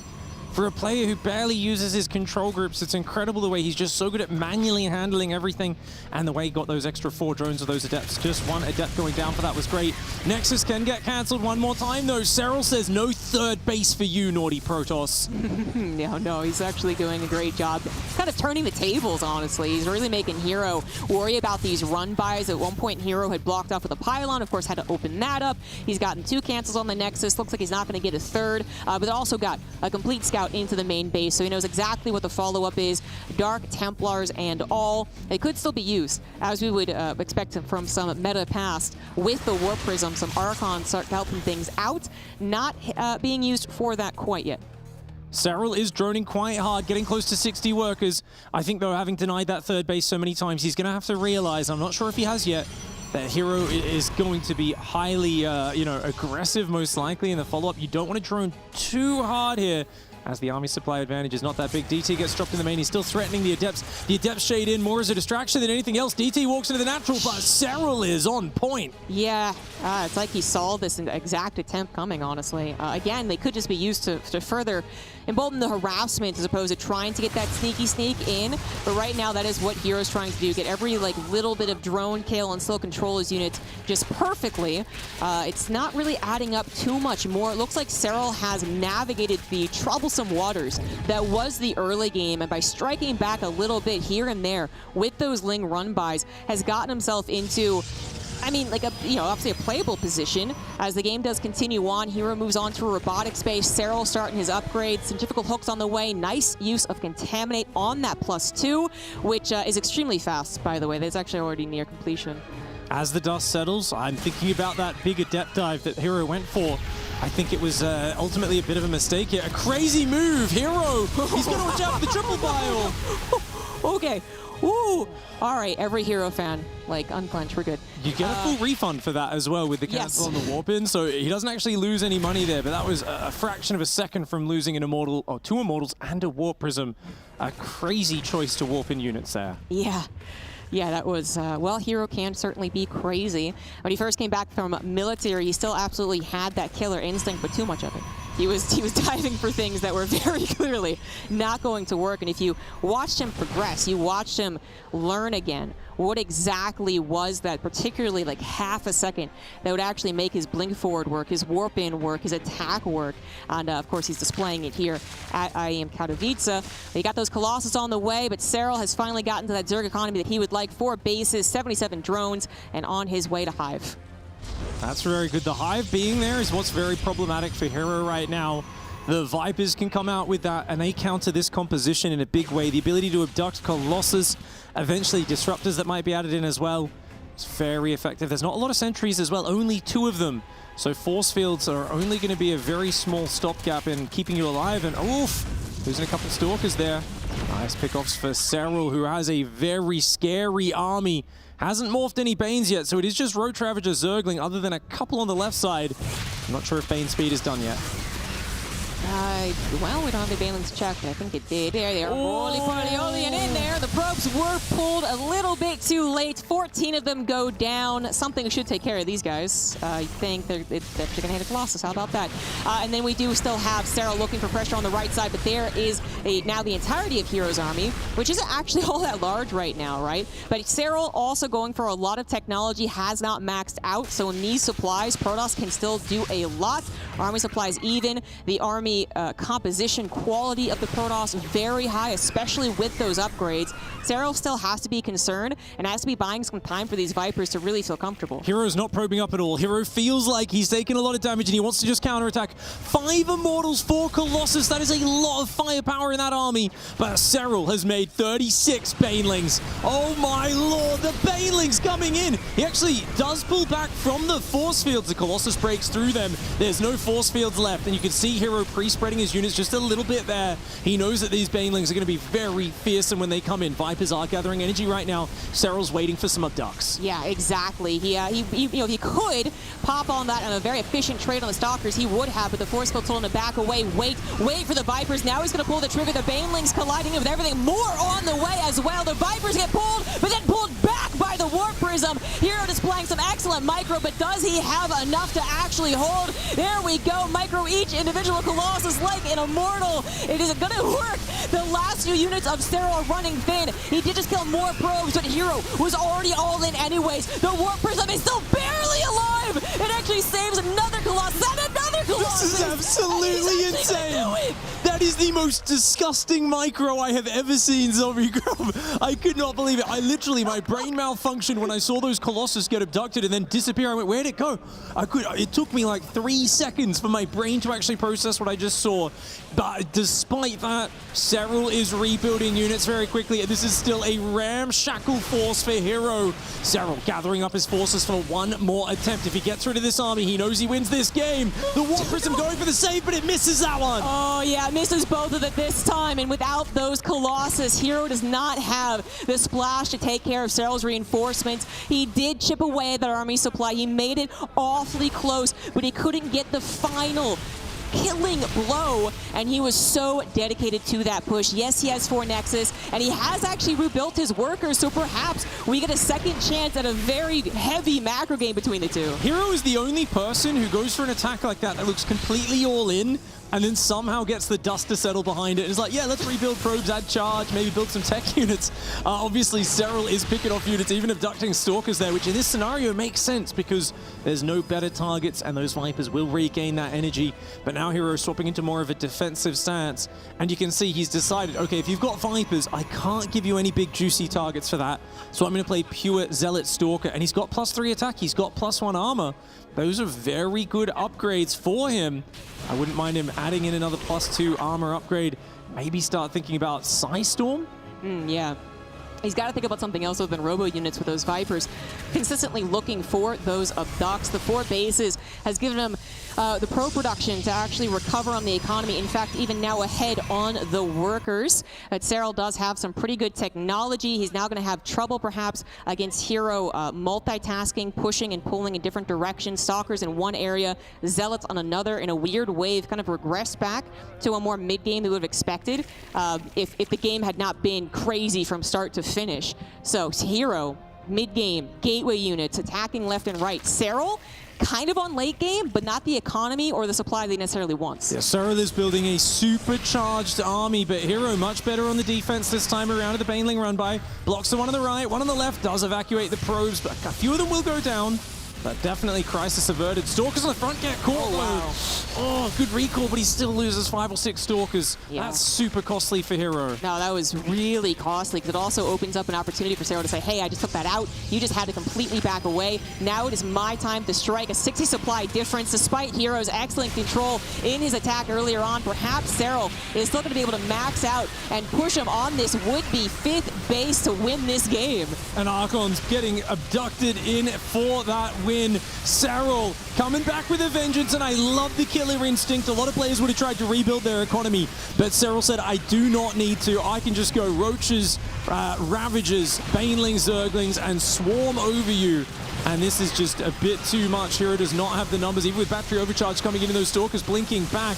The Banelings, the Roaches, the Ravagers are going to crash forwards into this 4th base, and Hero's economy getting completely reset. Yeah, this is not going to survive this one. 26 probes go down, and Hero will have to tap out of this game. Serral, oh, that was close, man. That was close again, start to finish. He had to read into the proxy gateway, the adept pressure, and the defending that big attack with all the Warp Prism micro that Hero could muster, and he still chooses the right time to build an army, the right time to build an economy, the right time to add that technology. It all comes together, and he gives himself that first map victory. Holding strong in the face of Hero's madness. Think about how that game opened. There was a gateway proxied out there, early Adepts in the face, following up with more Adepts. I do think in hindsight, Hero overcommitting with those Adepts, allowing his 3rd to get cancelled. Yeah. That is really what opened up the opportunities for Serral to kind of close the gap on him. And denying that 3rd base, I believe, 3 times in total, which absolutely hamstrung the economy of Hero. But oh, just the beautiful finesse and the harassment. I mean, how did Serral keep his cool? Think about that Prism. The Adepts were shading in, pick off 2 drones, pick up. Yep. Prism would fly back, drop the Adepts, shade in, pick off 2-3 drones, over and over again. The most annoying forms of harassment executed so well. But Serral kept his cool throughout it.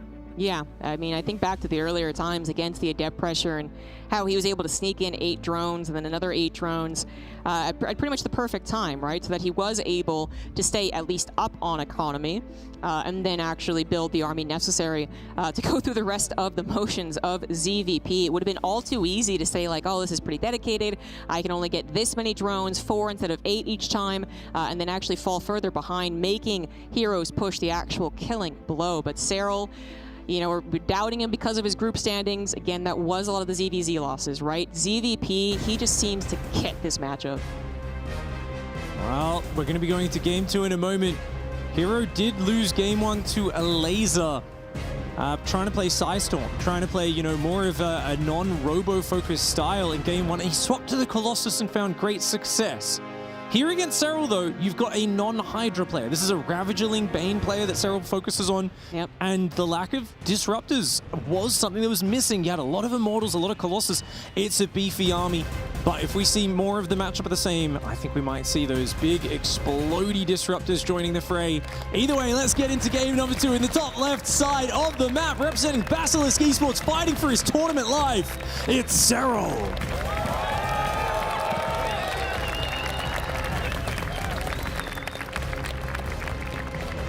And in the bottom right, getting so close yet oh so far from game number 1 victory. He is the Blue Protoss for Dragon Phoenix Gaming. It is Hero.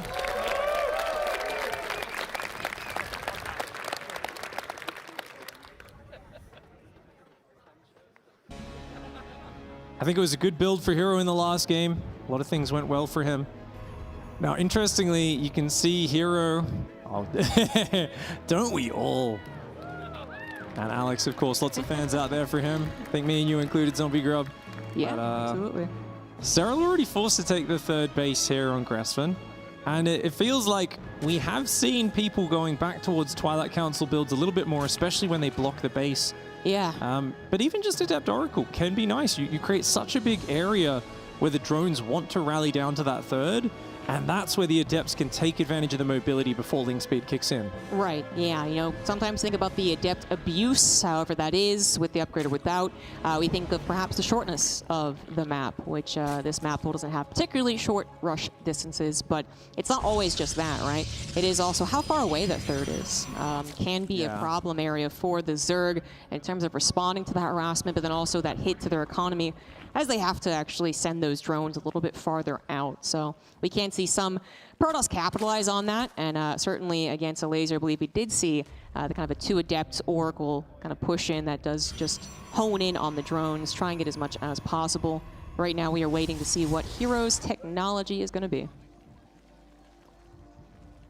Does look like we'll see link speed starting up in the near future. Hero was a little late on that 2nd pylon. And of course, placed over there to get that Stargate nice and far forwards. Spots for Nidus Worms later on and drops, but also allows your Oracle to get across the map just a few seconds faster. And Serral rallying down. He's completely pulled off gas mining.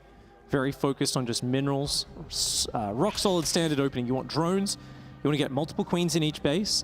And the interesting dance is going to be, can the Adepts find damage firstly?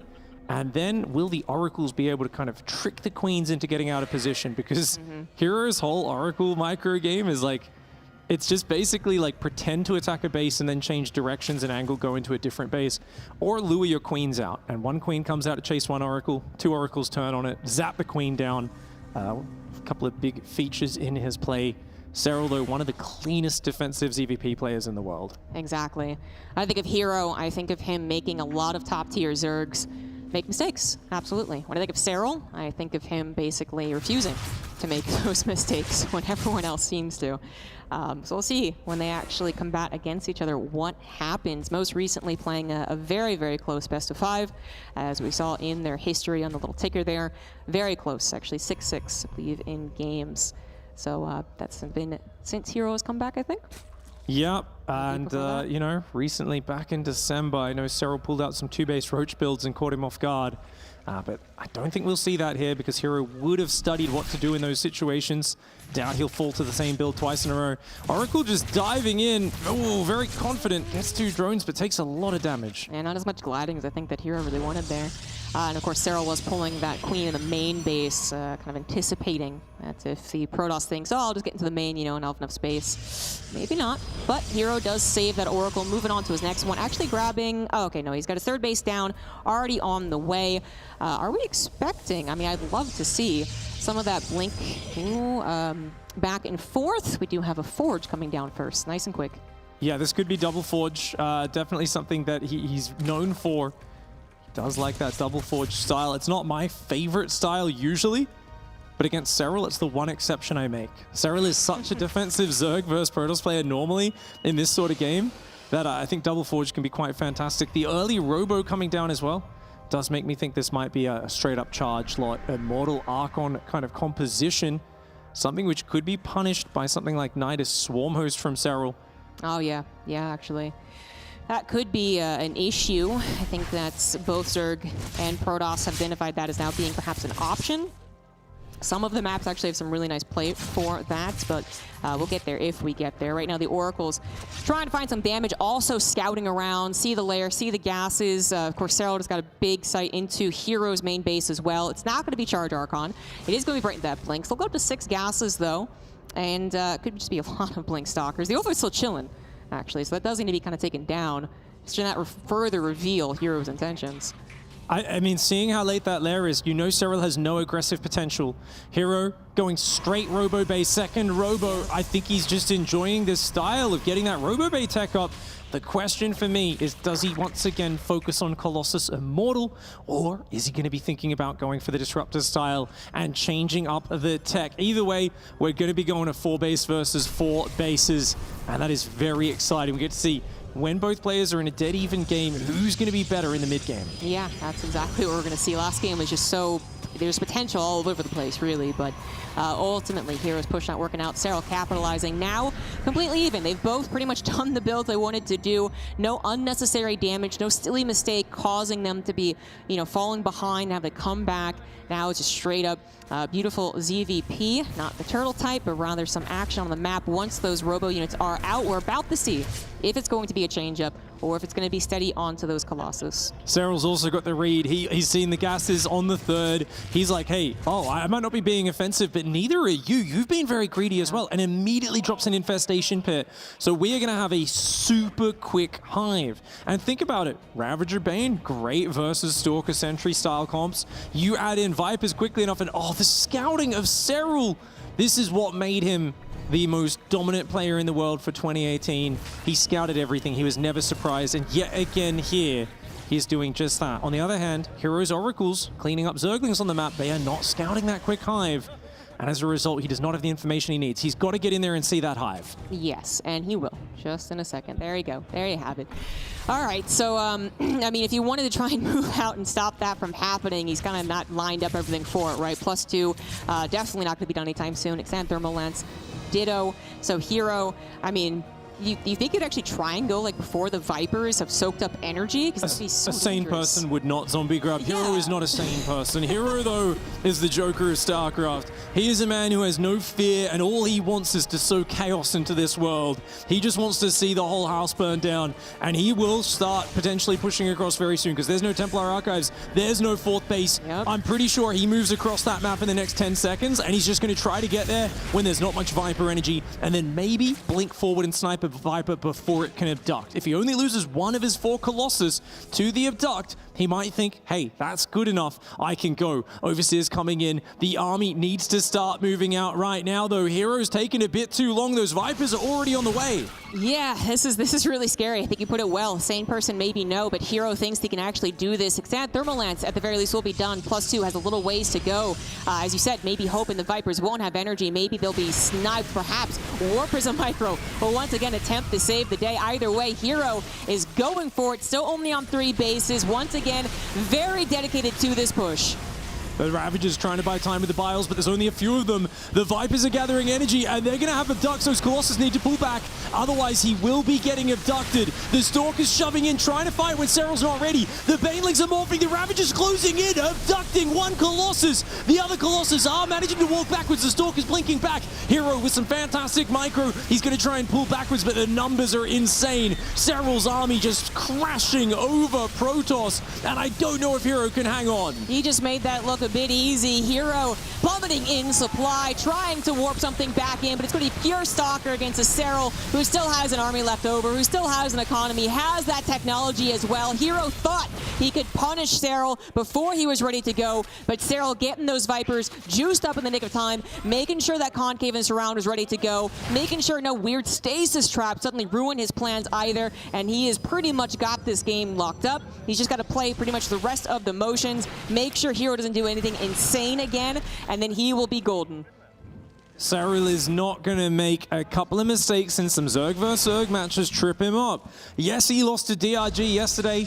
A big Ling drop sniping his Hive. A 1 in 100 move. Yes, he lost to Soul today in some action-packed games. But that is where it ends. The story of Serral losing ends right there. He is now in a dominant position, adding +2 range upgrade, marauding around the map with a giant army and a giant economy advantage. Hero right now with the dregs of a Protoss force. He is going to try and hold on, but he just should not be able to. He dives on the Vipers, gets one of them, but at a big cost. Yeah, absolutely huge cost. The Banelings roll even somewhat past the Stalkers, try and go for the Colossus. Not going to get that final kill, but the Nexus does go down. Warp Prism is going to try and save the Colossus, but unfortunately the supplies really do tell the tale. The micro, as always, so damn cool to watch for Hero, but it's not going to save him. Serral, as you said, Pig, he's done losing. He's going to get this 2-0. Yeah, back in his playground. I remember watching about a 50-win streak where Serral refused to lose to a Protoss player ever in a tournament, and I think he's back in that form. He looked very much in control of this, and really it all came off classic Serral style. No tricks, just good scouting, good reactions. He had the read on his opponent and he shut down these double Robo Colossus plays. The Roaches and the Lings still continuing to swarm. Hero will micro his heart out, of course, to the bitter end. But a bitter end indeed it is. Yeah, there it is. GG Serral with even maybe dominating 2-0. Certainly in that second game has also made a statement on PvZ against Hero. I think we were all questioning how that would look. Would it be this amazing back and forth? Would Hero actually prove to be even better at the matchup than Serral? But right now, today, for this best of 3, Serral is dominating. A nice rally there for Basilisk's latest pickup. And a player who, of course, has great expectations on his shoulders. He is the reigning champion here of Katowice, and he'd love to be holding that trophy up again. You know, some people go, hey, a couple losses here and there, oh no, but sometimes I think that's the best warm-up you can get, because that chirps you right up and you start to see just such crisp, beautiful games. There was scouting upon scouting upon scouting. There was nothing that surprised him in either of those games. Now, as you pointed out, just always scouting. It's not 100% guaranteed for Serral quite yet, but this was a step in the right direction. Let's go ahead and have the desk's thought on that one. All right, it is Serral finally rounding things out. Oh, I got something stuck in my throat there for a moment. But yeah, so 2-0 against Hero, and Hero fights it valiantly, but it's not to be enough. Wardy and Tasteless joining me here. Wardy, a return to normal? I don't know at this point. You know what it is? Serral has always been one of the absolutely most clutch players. And when it comes down to it, he can deliver. Yeah. So he's like, I'm 1-2 in this group. I have the toughest opponent who has been pretty darn good throughout. Let's make this look. You know, it wasn't easy. Let's not be crazy. It was close back and forth. There was some ridiculous excitement. CG and Pig were right to bring the house down with it. Yes. But he really, you know, 2-0, he gets it done. Second game, much more convincing than the first. That's what Serral does best, and that's why he's been world champion. Yes. That's why he's done this all before, because when he needs to step up the most, he absolutely can. It's like forward scouting as well, kind of understanding that this is probably what Hero is going to bring. We've seen him use this 4 Colossus Stalker play against a laser for like basically 3 games in a row. So at least Serral had that, and he was able to say, okay, I'm going to formulate what I'm going to do against that, and it seemed to work.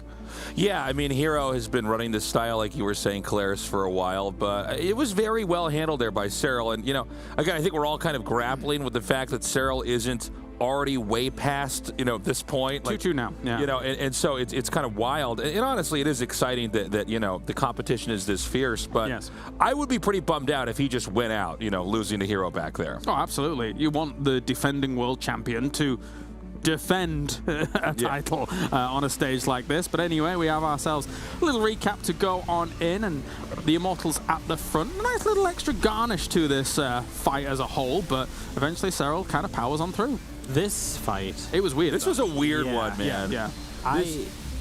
It's like, how long can all the Colossus stay alive? And then, you know, finally they get pinned up over here. You see him try to warp in. The biles are premium here because everything's all squished together. But, yeah, I mean, he tried to juggle him back through here, but, you know, Serral was having none of it. I really thought going into that fight, like, Serral's dead here, man. Like, his army didn't look good. There's 4 Colossi that can micro. And then the fight goes on, I'm like, okay, it's going better for Serral. Then I was like, oh, but, you know, he still has 4 Colossi left. And he just couldn't keep them alive. And even with crazy micro, Serral takes that fight, and that's just part of the Serral magic. Love the fact that, you know, is brought up in the cast. He stays low drone count. He doesn't try and drone up. He realizes, hey, I've got a moment here. Your tech's reset. My units actually trade better in this scenario. Yeah. And he just went for it. And obviously, this one is pretty fun too. Good ending. Yeah, I mean, it was brutal. Again, I mean, this is really, you're seeing, by the way, what Hero thinks is absolutely the best thing he can do against Zerg right now, which is this Colossi Stalker push. And it's strong, you know. I mean, I agreed with what you were saying earlier there, Wardy. I actually thought, you know, in that earlier fight that he was going to win that. But it seems like Serral has a very good handle on this. And, you know, even in angles like this doesn't look like the best angle to come in. He just knows he has enough he can shove down. Yeah, I was going to say, there's not a huge amount of finesse to the way in which Serral's trying to deal with this either. It's like a big fist smashing into this and just constantly moving forwards. It's not like he's abducting these Colossi or anything like that. He's just like, oh, I'm going to have as much more power than you and just ram into you. Yeah. It is honestly special, but there's got to be something about the way he takes the fights, right, that other people don't do, because we see this composition of Zerg repeatedly die to Colossi. That's why Hero plays it, you know? And that's what is so fun and special about watching Serral play. Hero obviously refused to die to the last moment because there's, you know, he's probably still pretty comfortable that he's going to get first place in this group. He's got a favorable matchup for himself tomorrow, but he would have liked to more or less have had it guaranteed tonight already. So yes. Definitely something to think about there. But yeah, happy for Serral, because what would the playoffs be without Serral, right? No, indeed. Not that he's there yet, but he survives another night. Yeah, so, but there are still, as you say, lots of question marks around this group. We will conclude that tomorrow and then get into that round of 12. But for now, let's hear from Serral here for the final match. Thank you very much, James, and congratulations, Serral. Not only was this an impressive win in and of itself, going up against a tough opponent like Hero, this was just very important, period. I don't think it's been years, in fact, I feel like, since I've seen you in a position like this, where there was a potential chance of not even qualifying for playoffs. I mean, I think everyone was surprised. I'm sure you were surprised too. So tell us, what was your mentality like ahead of this series? Because I'm sure that added a lot of extra pressure. Yeah, coming into today, I was kind of expecting to win against Solar. Hero was looking really dangerous in his first PVCs, so I wasn't super confident, but at the same time I was playing pretty well today, so I was confident if I can just do my own thing, I should be able to take him down. He played really strange, so I kind of feel like I didn't really get to do what I wanted to, but it was good enough. Yeah, the camera panned to your face after map 1, and you looked pissed. Like, you look super mad. What were you thinking? Were there like curse words in your head, or you know what was going through your head? Well, after the game I was just happy that I won, but it was a bit of a disbelief just because I thought I was losing the game. I'm not sure how much my bailing skill on the other side, but yeah, I thought I was losing after I lost my third base initially, and I lost some drones, and my arm was kind of crap, but he didn't have the eco to back it up, so it was fine. And then the second map was, I felt like it was classic Serral, where your scouting was on point, you got to see everything that he was doing. Did you feel like that was more of a, okay, this is what I actually expected type of a game? No, I didn't expect him to Colossus all in me there, but yeah, that wasn't really my plan in that game. But after I saw he was staying on 3 bases and just double robo that fast, I just tried to rush out the Vipers as fast as possible, and luckily I just barely managed to get them out in time again, just like the first game, and I got 2 updecks out at least. At the end, when he was he was microing his heart out with his Colossus. He was doing an amazing job with his Warp Prisms. Were you getting worried at all? Like, oh my gosh. No, not at the end. I mean, I knew it was over after the kind of the initial push. There was no coming back after that one. Okay. Well, this win was very, very important, and I'm glad that you got it, because now moving forward, you are going to be playing a Laser, which is another Zerg player, and we know how much you love ZVZ right now. So, what are your expectations ahead of that?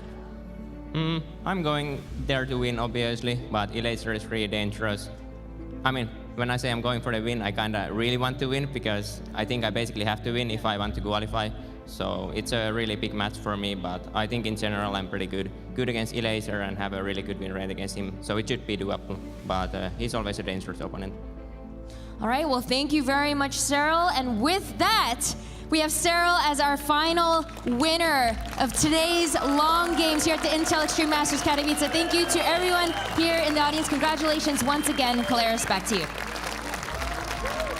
Thank you. That is Serral here getting himself the victory, keeping his hopes alive, and it's still weird seeing him in a different shirt. But you know what? We'll just have to get used to it at this point.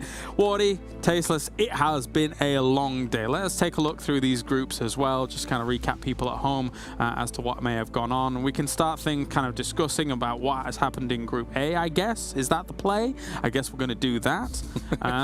Yes! Okay. I mean, we didn't even play them in this order today. So, you know, you never know. Tricky.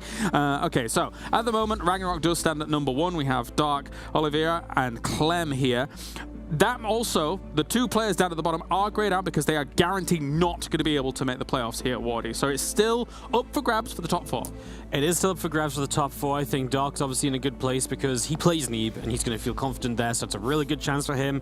Oliveira plays against Ragnarok, so that's going to be a very back and forth series that has impacts on 1st and 3rd, and Clem has to overcome his TVT versus Korea matchup, right? Like, that's going to be really tough for him. Yes. But even the players who knocked out, by the way, I just want to quickly touch on, because I was talking to Neeb, and Neeb's like, man, it's a big day tomorrow. I'm playing for like thousands of dollars still, because rising up 1 place in the rankings can still be $1,000 difference. Correct. So plus money for winning the series. So these guys, they're going to bed early. Even the guys knocked out, they're ready to play more. Yeah, I really like that. It is actually so tiered. So literally every spot, even in the group, actually makes a lot of difference to how much you're actually going to be walking away with. So that's Group A. Let's take a look at Group B, and then Tasteless can rattle off everything that Wardy just. No, I'm not going to do that. I mean, this has been a really fun group to follow. It's too bad to see Showtime and Astrea get knocked out like that. This was a tough tournament for them. Reynor, obviously playing very well. You know, I kind of thought we were going to see Serral, you know, on the kind of the same path that Reynor was, but Reynor's still obviously looking like a very strong contender to take this entire thing. And Creator, you know, this is a guy I've been following his career in Korea for so long, and I know I could tell you firsthand how much, you know, these tournaments mean to him. And I've always been rooting for him to kind of get to that moment where he could win, whether it's a GSL or an IEM. So it's exciting to see him going on. And Spirit as well. He's kind of been the star of the first 2 days of our show here. We've had some really exciting, cool games from him. And just to recap, for a Spirit scenario here, he has to win tomorrow 2-0 against Gumiho. Otherwise, there is no other way for him to actually advance on. Biggest match of his life. He's never played for so much money in a single best of 3. That's the words he used. That alone, that sentence, that's the biggest match of my life. Yeah. That's freaking exciting, man. That's going to be on the stage, I can only imagine, because that is going to be very exciting, especially in front of the Polish crowd, as well as we do continue on. And Reynor is the only player undefeated currently at the tournament, so that's pretty exciting too. All right, let's move on to Group C and see what's happening there, because technically, I think no one's eliminated, even though it could be super wonky. Like, you could have a scenario even where technically the Laser and DRG were able to go through, but not everything is in their control, is what I'm trying to say, Wardy. No, right, because I guess if Serral loses and Solar loses, we have a whole 2-3 scenario, then map scores are very important.